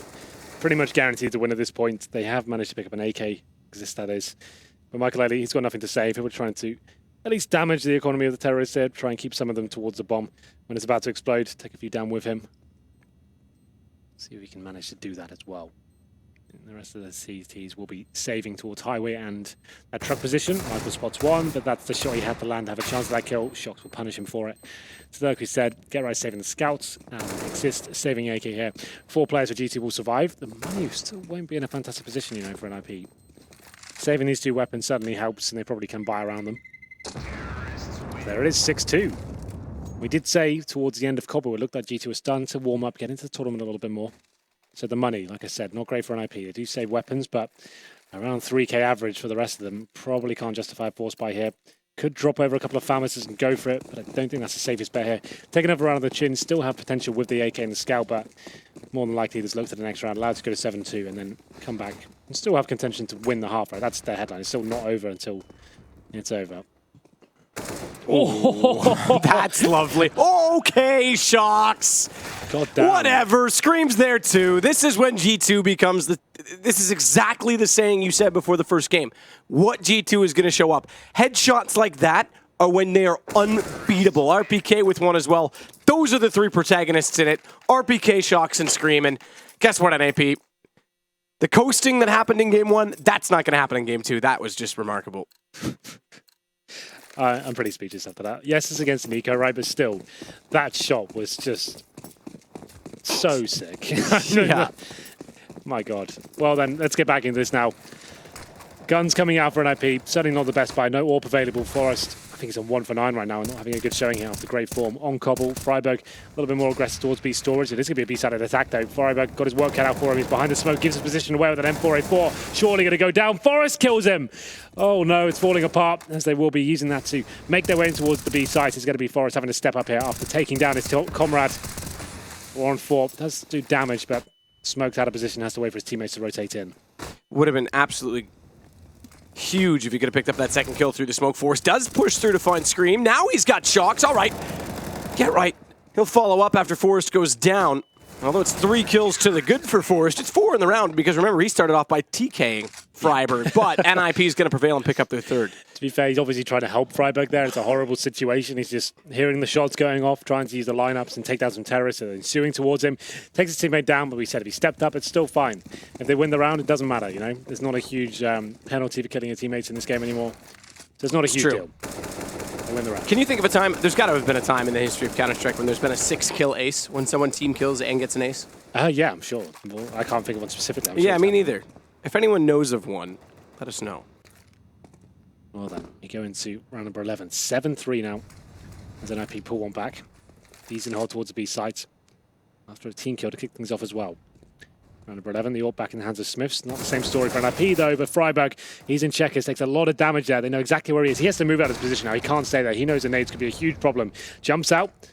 Does he manage to negate this? He does actually get a smoke out as well. That's actually very well played for him to stay alive. And Smiths anticipates that he's going to jump across the smoke and tries to fire into the apex of the jump. Because you can't just stay there, right? Because you know they have HEs, Molotovs. You're definitely dead if they throw either of those in. But mid-control comes through. Body. Oh, somehow get right. That's a shot he'd normally hit for 6, but not this time. He gets the wall banged. That's tagged through the wall, yeah. That's actually big because now he and Freiburg are both in the teens. And Exist is worse off than that. Scream's going to win that duel. Exist fires high and wide. Smith's going to get Forrest in the end. It's falling apart for NIP. And remember, this was after their first win in a while. Michael pushes oddly through smoke, perhaps looking for information, but gives himself up the Shocks. When you've lost so much in the map, someone needs to step up, right? Someone needs to make a play. And we do say Michael Eddie's one of those players that does the unpredictable, but this time is detected. Get right gets back one in return, but look at the HP for Freiburg and Get right as the bomb is planted on A. Get right nearly picked apart Shocks as well when he crossed over. He only got him down to 74. It was 2 tags on the legs, which slowed his movement. Not that it was the movement that was the issue, but it could have been interesting if he'd gotten that kill. He's in a crossfire now. Body's going to spot, easily take him down. And if he hadn't, Shocks was there. It's all the Freiburg on the truck and showing, okay, low HP does it, a headshot. Truck's going to protect him to some extent, but he still has to find 2. Yeah, they really fancy trying to take him down there after he hits that shot. It's a warning signal. They're going to be falling back to save their weapons. You know what, Freiburg? We're not going to challenge you right now. It's not worth it. You can't win the round. He's going to try this. And click the defuse. Guess what? Yeah, Shocks waited for it. Shocks is too smart for that. No ninjas today. Well, 5 of them in pajamas, but yeah, you know what I mean, Henry. Yeah. Well, there it is. That's just a technicality. Another reset for NIP. They're the ones feeling the pressure here in terms of the economic game. It was a massive problem for G2 in the first map. And NIP, every time they win a round, they're getting reset hard. Only finding 3 so far this round. Nothing really purchased at all. The $300 for Michael Ailey, that's it. Have struggled on the gun rounds in terms of not having AWPs or utility, limited on kits as well. They haven't really got comfortable as of yet. We say they're one of the world's best teams on this map, and so far got little to show for it. Mac 10's coming out for G2, this time reading the economy game quite nicely. Means they can just throw themselves to the bomb site, farm some cash with those lesser weapons, and have more mobility as they get to the site. 3 very crucial Molotovs thrown on the way in. 1 to quad, 1 defense, 1 at fork. Pushes everyone back in G2, able to catch the kills immediately on entry. As a result, they're caught in the open. They've got pistols, nothing they can do to shut them down. And G2, this is a very impressive T side. Still, look at the money for NIP. 2 players on sub 4K. Definitely going to buy into this one, but still just struggling in terms of actually getting... Actually, their teeth sunk into the first half here. So 2 UMPs come in, a couple of kids are actually opting for more utility than actual firepower here. Maybe another fast play coming in. It's applicated to head towards B. This fast mid boost can come in, but luckily Get Right will be able to shut it down with the nice little incendiary. But actually going to be pushing through it. Scream, known for his 1-taps, can't find it this time. Now it's just going to be CT's actually ensuing in with a decent flashbang with the same treatment in return as Get Right trying to do what he can with this UMP. Freiburg's going to win against Body.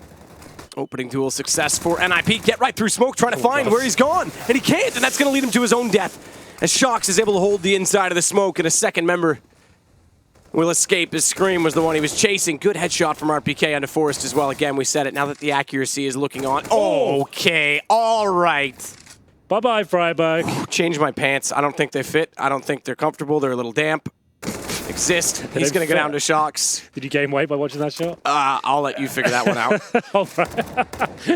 Nice. Michael Ailey, the last alive, suddenly as RPK absolutely destroys them in the B site. Oh, gosh. And RPK is going to do the same to Michael Ailey. That was ridiculous. That was lovely. Well, then, This is almost as brutal as what NIP did on the first half of Cobble. 10-3 now, another eco has to come in. As we'll see, by just going to be some Deagles and P250s, 11-3. Very likely here.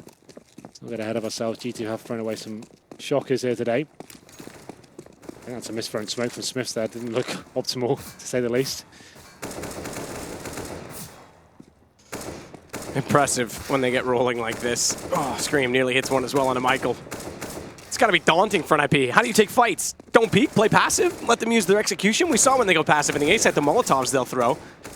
You can see G2 more than willing to take the duels at the start of this round, doing a ton of damage. Freiberg and Michael Eddy taking the brunt of it. There it is. Scream finally gets the headshot he so desperately wanted there at the start of the round.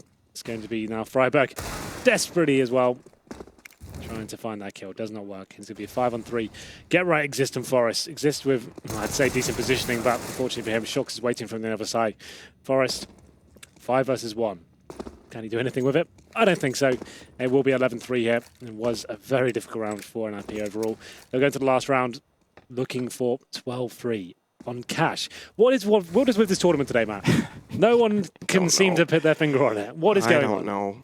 Nothing makes sense. It's fun to watch in a way. It's definitely it's certainly interesting. Do it. Oh, you might still, no. Aim punch in the last one. Oh, God. 11-3. This does not make any sense. Analyst fans across the world. Be like. Yeah. Across the world, down to Australia, in Perth. Yeah. Well then. It will be 5M4s here. NIP finally getting some cash together. They've got all the utility they need. They have the rifles, but no kits. That's huge. Okay.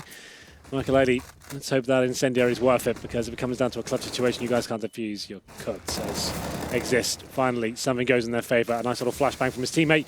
Doesn't mean he can get the kill on towards Shox as well. Huge scuff to take down. All things considered, but Scream, he's ready in the door. Returns it. It's going to be a headshot there, but an equal exchange for now as Freiberg. No one getting the lead for now. 3 versus 3. Get right, does pull back one into body at highway. He's playing the swing, but he gets on the open. That nearly cost him. Smith misses the shot. If Get Right goes down in that position, they're isolated on either bomb site. It's a huge problem for NIP. Forrest, glass breaks above. He'll know that they're coming in toward that skylight position. Thankfully for Get Right's sake, both vents busted out. They won't hear him re-entering this position. He just has to wait for Forrest to call that they've committed. Drop down and try and catch them off.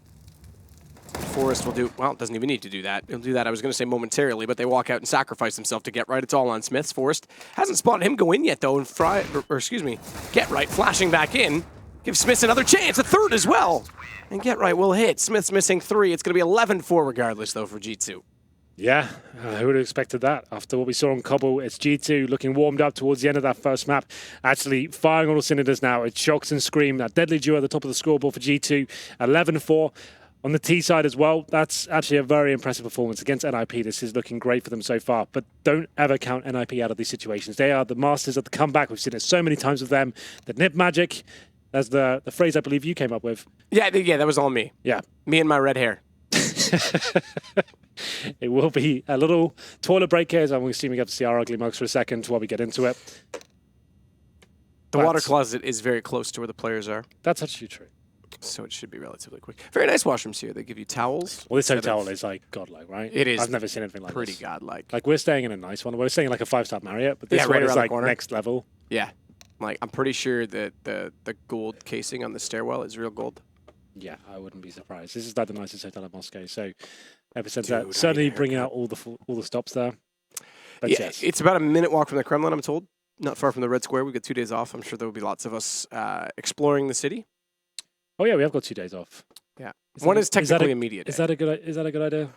Yeah, we can be behaved citizens of Moscow for a while. We are here on visas, Henry, so it better be a good idea, or we'll be deported. Yeah, that's true. We'll be well behaved. Don't worry, everyone. We will be there for Saturday. That's our aim at the moment. Our aim. Just make sure we stay within the country until Saturday. I do hear the vodka's good here. It's a rumor I've heard once. I haven't even had a drink at the choir. Is that true? I had 1 beer, so it's fine. Yeah, so it wasn't true. Yeah, wasn't true, but still, that's fine. He's a liar. Okay, so Cash, let's set the scene. If you just joined us, G2 arrived here on Cobble. They got smashed on Cobble. Although it was a convincing score towards the end, still NIP are always going to win. Cash, NIP's pick, the map there, renowned to be one of the best teams in the world, lose the first half 11-4. But I say that with trepidation because they can always come back as soon as they win a pistol. NIP, they're a very good team and just concentrating on the goal, winning round by round and getting back into it slowly. So I'm pretty sure this one has a few I have a more. gut feeling it's going to be, and I'm going to be wrong as soon as I say it because that's the caster's curse. They're going to hit B on this pistol round, and they're going to go with the Tech 9 armor. They're going to Superman. Safe bet. Yeah, okay, all right. You watch, it's going to be like a full A execution, 5 smokes, no armors now. That's the most wrong. Those are the most common things, right? You have to do a nice B rush, delayed, or you go towards A, smoke highway, and go in together. Those are the most common ones. But yeah, definitely a possibility. You might want to throw a spanner in the works, considering on the chase. Lurk get right down mid, cut off rotations. That's also common as well. You can do like you boost get right towards the boost position while your teammates are going in towards A. Then he stops the rotations from like vent, connector, and he can go for the backstab, which you know he likes. Yep, it's true. He's a cheap shot. I once played Medal of Honor Allied Assault in the Canadian Rifles. It was my first ever clan when I was 11 years old. And yeah, it was great. There was a guy that like wrote a song about us and everything. I was an admin, which was the 3rd highest rank. I started at private, just like everybody else. I used to love those days. They actually used to feel so proud. I really wanted to tell that story. But there was a guy who was about 48 years old, and every time I shot him in the back, he'd call me a coward for shooting him in the back. I used to love those guys. Come on, you're playing a video game. Salty. Yeah. Oh, here we go then. Oh, it's going to be different. Nothing what we speculated. Oh. That Scream, doing what Scream does. Forrest Gump. He did the same thing on the T side. Is that you dropping the bomb, Henry? He did the same thing on the T side with the Deagle. It's the exact opposite on the next pistol. Shockstow and Scream doing serious work here. It's just disgusting. Headshots all over the place. God. My God. NIP removed from the server as quickly as that. 1 taps. And it seems like G2 have officially warmed up, it seems.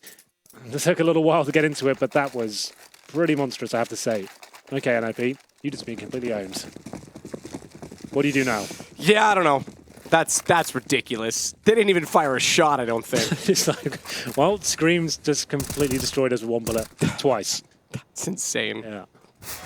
Like I said, he did the same thing on the T side of a Deagle. He faced mid-main from T side and just blew someone's head off with 1 bullet. Does the same thing on the CT side, of course.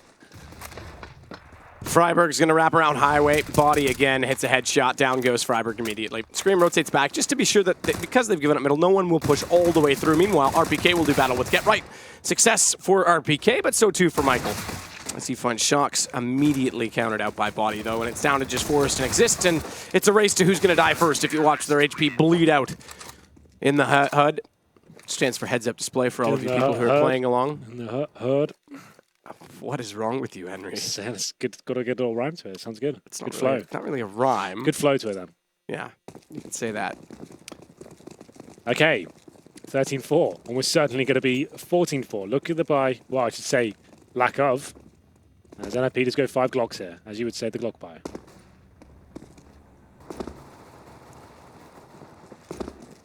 Smith's. Oh, good position from Fry. There's nothing you can say.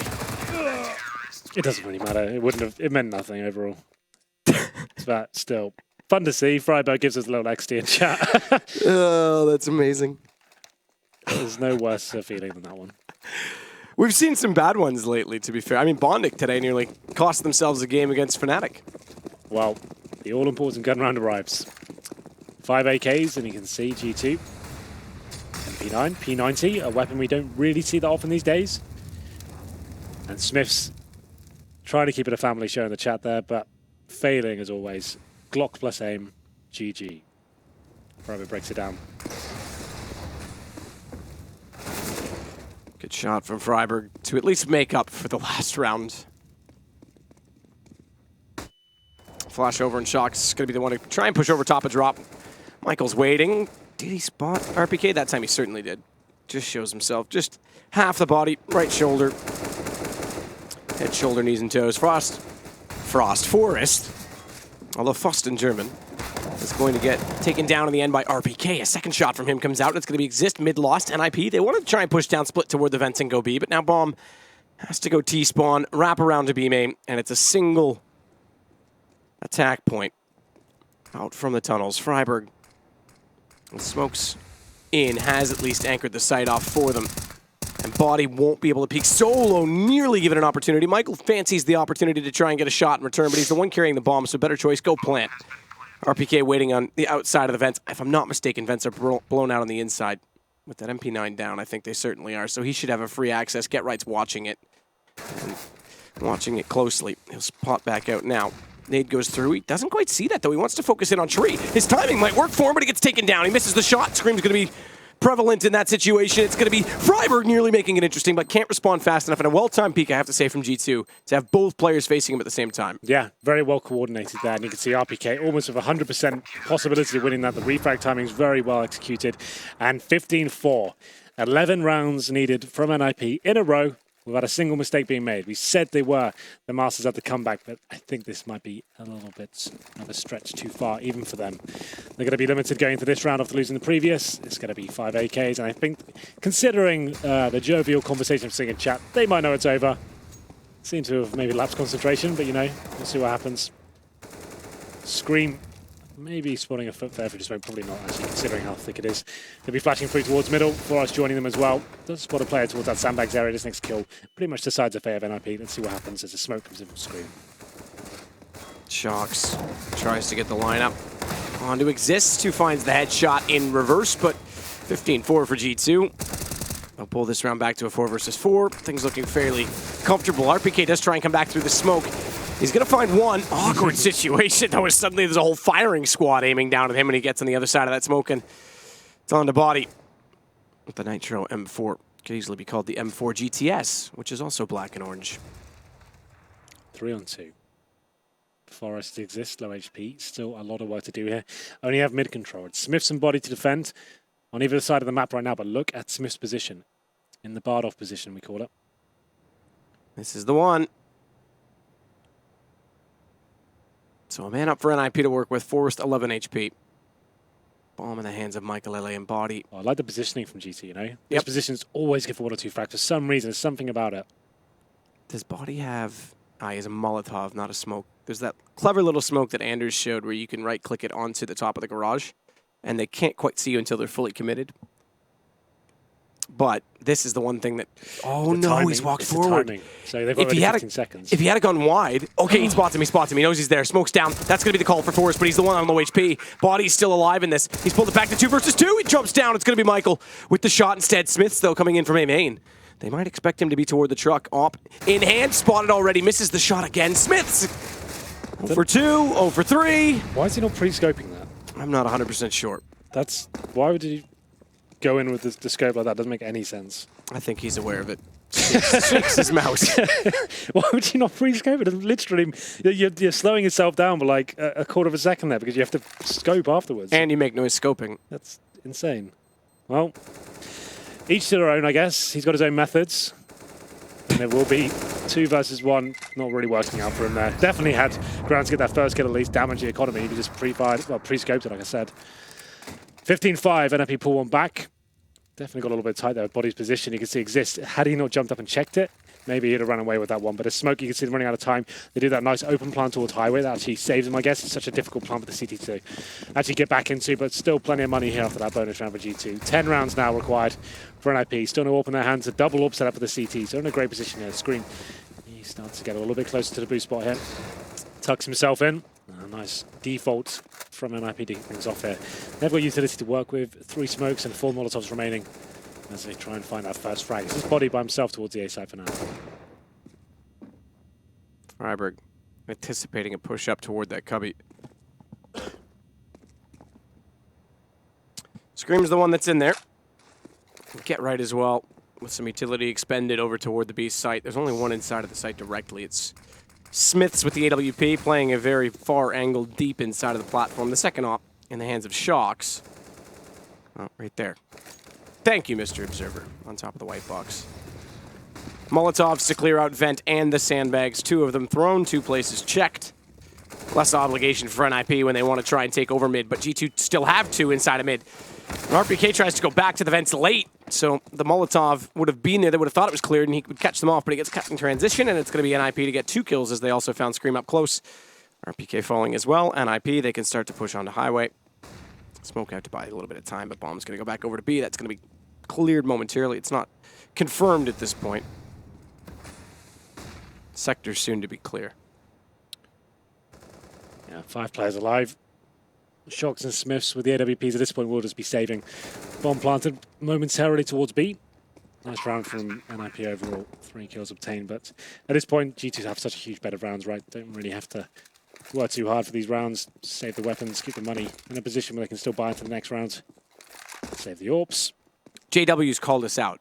What's he said? He said he didn't scope because he knew one guy at fork and scoping would, well, speaking of scoping, Smith's hit that shot, would ruin his position, obviously.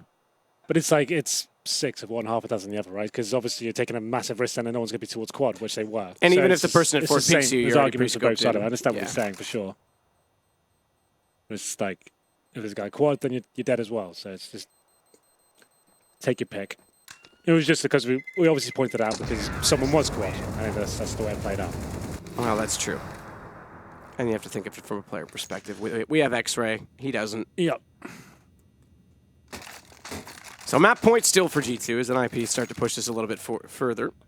Double op setup still on the CT side, but that's all they have to work with. Deagles as well. Okay, we won't discount Deagles considering the accuracy that we have seen. Scream does not have armor to accompany his weapon. Shox has gone for the faster op at B. No one peeking around the corner, but flashes out. He makes his way further into Checker instead, and RPK is going to play a bait and switch with him on the P250.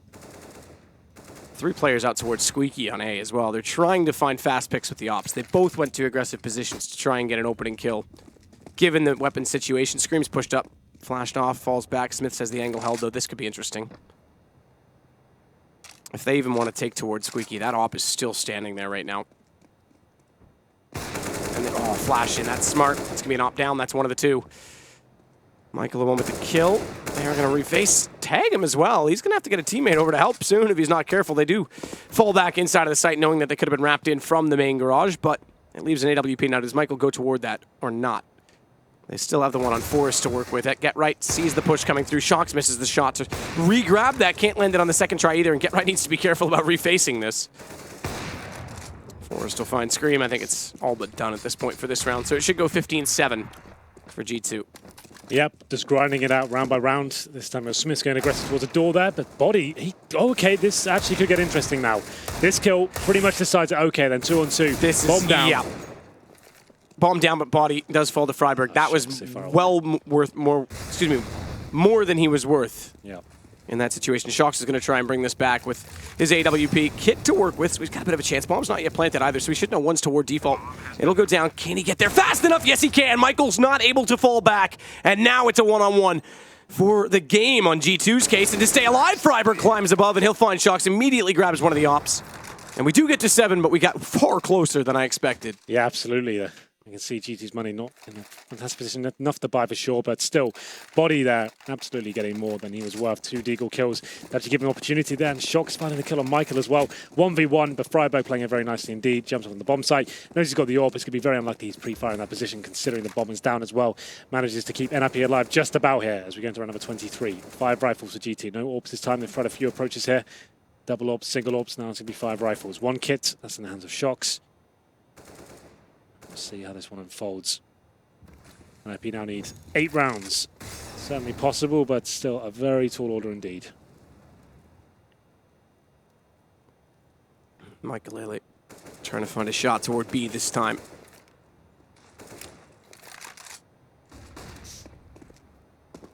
Flash goes in, but no action on top of it. Forrest spots toward middle, Screams there. But knowing he's lost the angle and has no information, highly unlikely he'll go for a peek. Without any utility support from his teammate, that is. Quick shoulder check as that flash did go in, he threw it himself.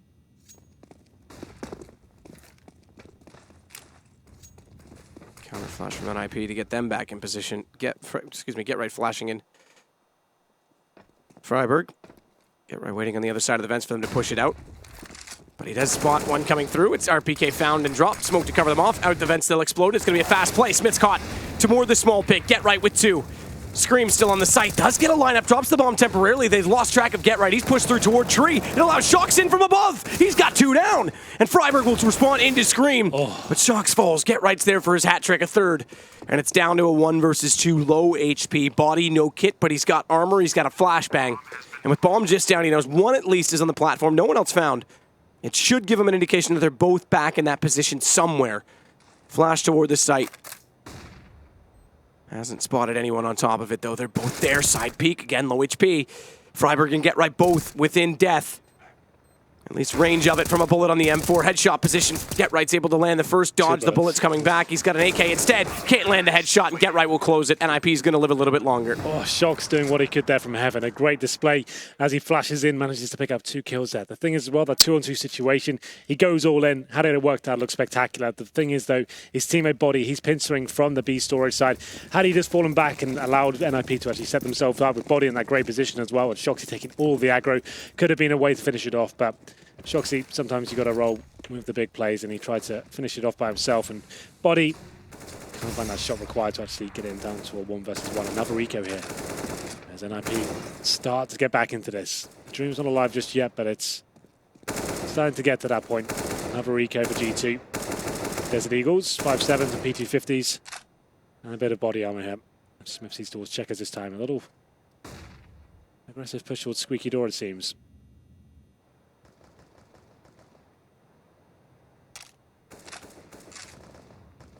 I like that. So one player's aggressive and one's hiding behind the door. Behind the door, yep. That's pretty cool. Subtleties. So one's like basically the sacrifice, but it's Body with Desert Eagle and body armor. I'd sacrifice you, Henry. I know. I'd bait you.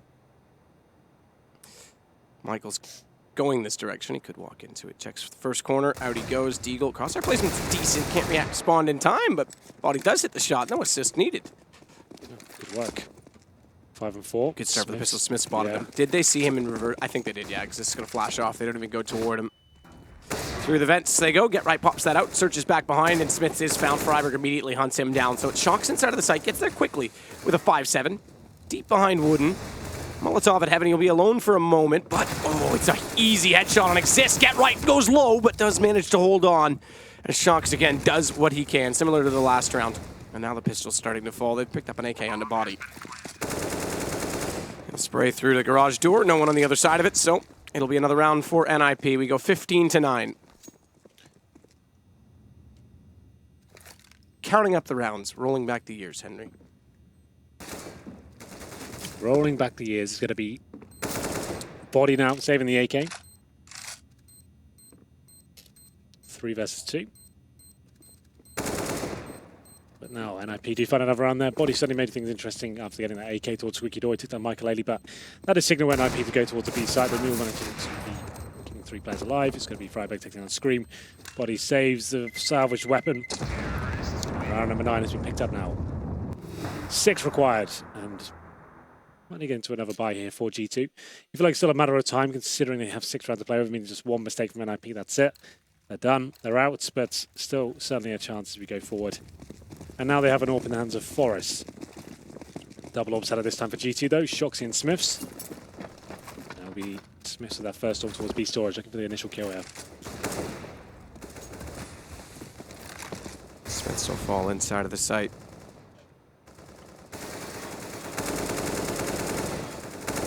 Body tries to spray through. He's right to anticipate a player on the other side of it. Doesn't land the shots, though, as the spray came back in his direction. And RPK using smoke to get closer to the B main entrance. Get Right's been over there every single round. He always is. Not to say, you used to be very critical of him pushing through smokes in that position. He's not done that this game. He used to get caught solo in that position far too often.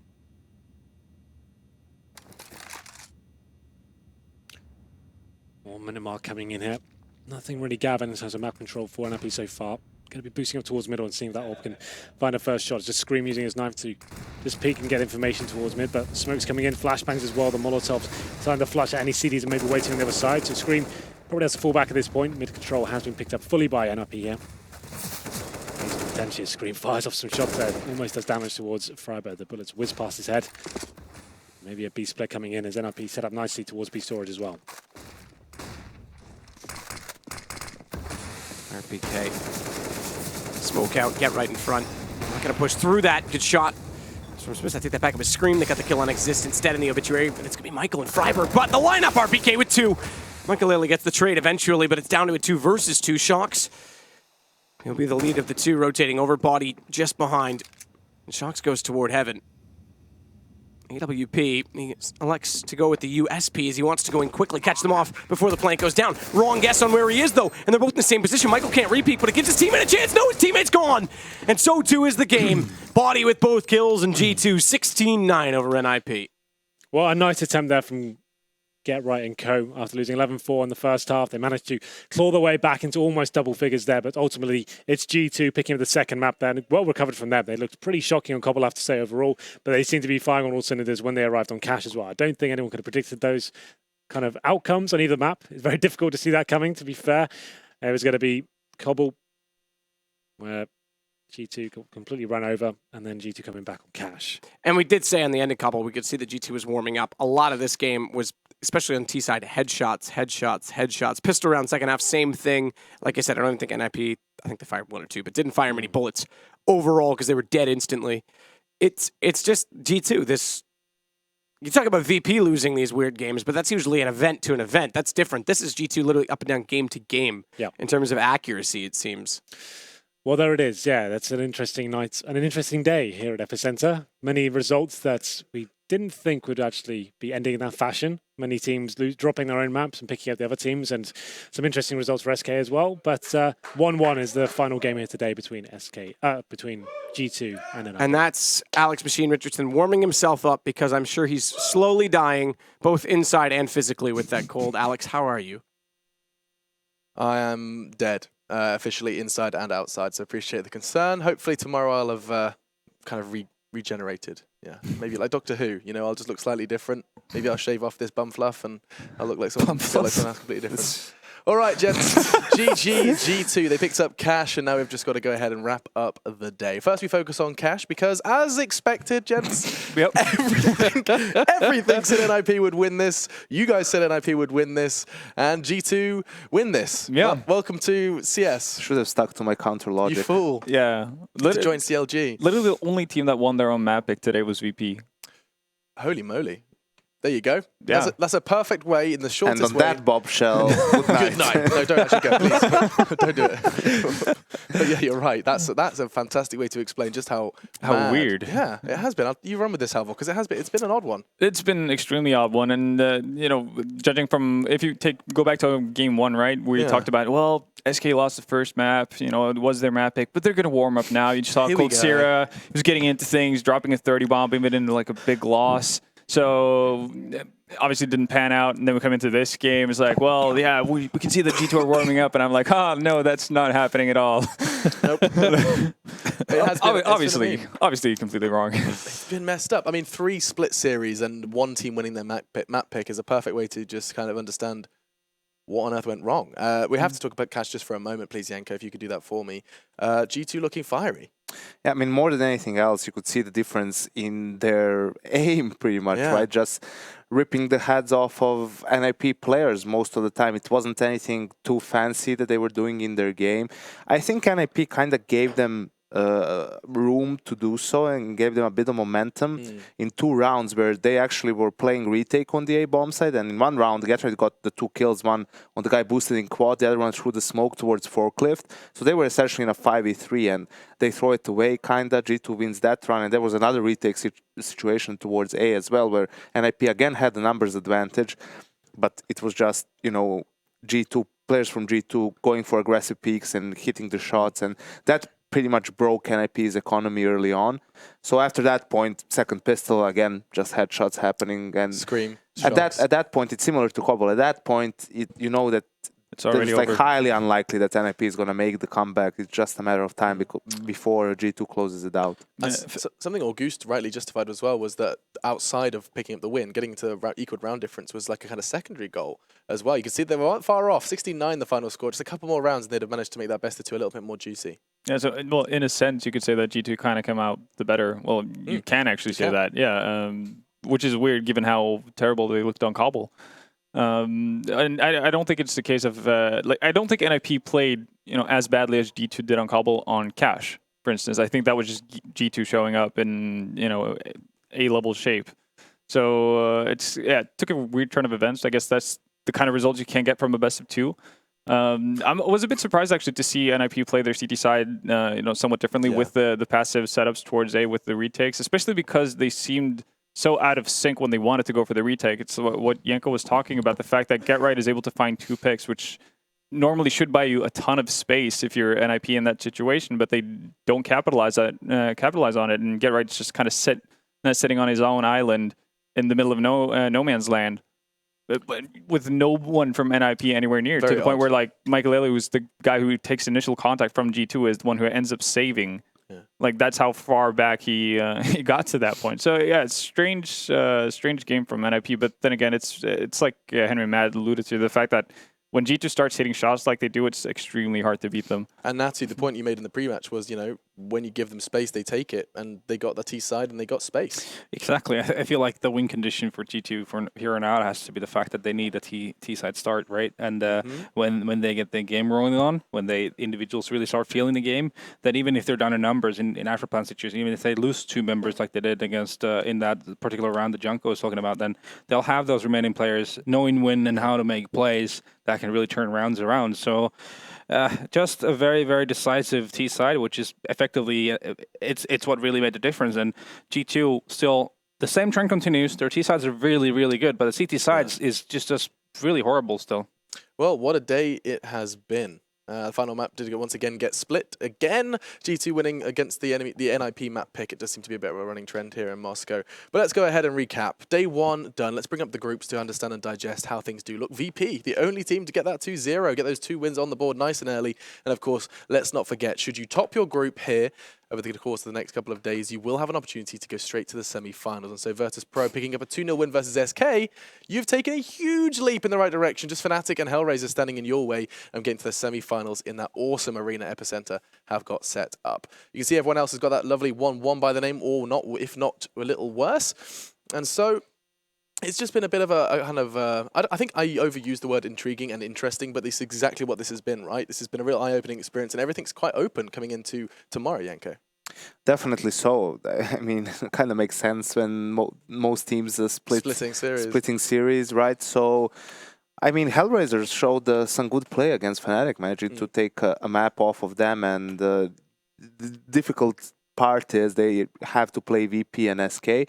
But looking on the other side, in the other group, you know, I was wondering which G2 will show up, and I still didn't get an answer because it changed over the course of the 2 maps pretty much. So that group is open totally as well still. And Dignitas surely is a bit of a discussion topic as well, just very quickly. I mean, they could be plotting themselves on the map. They got 1 map and they made the second look relatively close versus Navi. Yeah, surprisingly, actually beating Navi fairly confidently on Mirage, which is definitely unexpected. And yeah, falling a bit short on Nuke. It is still a fairly new map. It is still fairly volatile. And I guess the one thing you can give Navi like as an advantage, obviously it's not like a massive advantage for themselves, the fact that they haven't played the map all that much, but there's a limit of information that Dignitas actually can have on their opponents. Being 0. Yeah. Pretty much. So, yeah, no, Dignitas definitely looking to live up to the expectations that we have to them going in, or living up to recent form at least, which is a good sign. And just our final closing point then from the Finn on the end. SK losing the first 2 maps, coming in as favourites from a lot of our analysts here at EPICENTER. Going to have a lot of work to do tomorrow. Yeah, and looking horrible in the process. Seriously, so disconnected. And like individually not even on the server for a lot of it. And then it's just, for me at least, SK is a team that will make magic happen in a lot of situations. They play off of each other so well usually. Today, I don't know what happened. They even just bootcamped. Everything was looking, this is like the perfect opportunity for them to come back and win a tournament. But day 1 leaves a lot of question marks.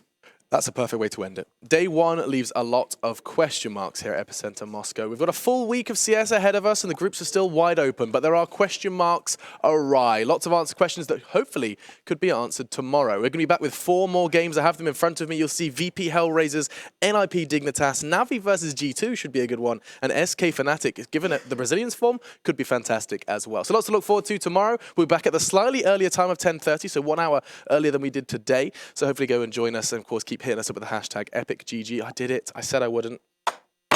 Hit us up with the hashtag EpicGG. I'm not going to do the weird fingers. Do be sure to go ahead and join us tomorrow, though, for more of the same for our week-long CS event. 500,000 on the line, and we'll see you tomorrow for more of the same.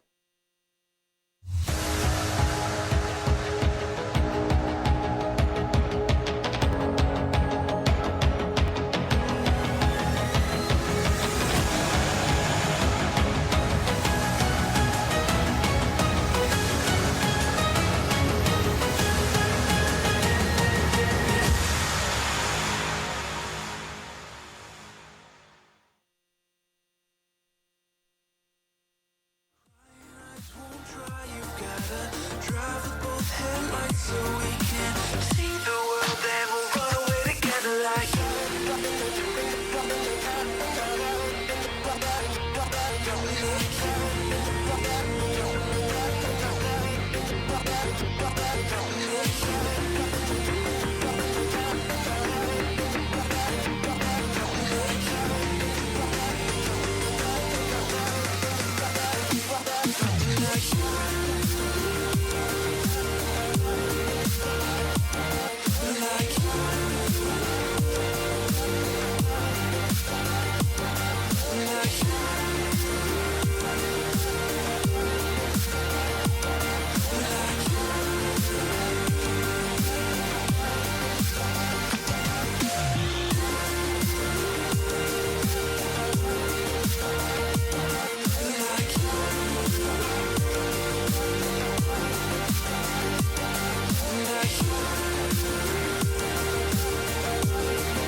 We'll be right back.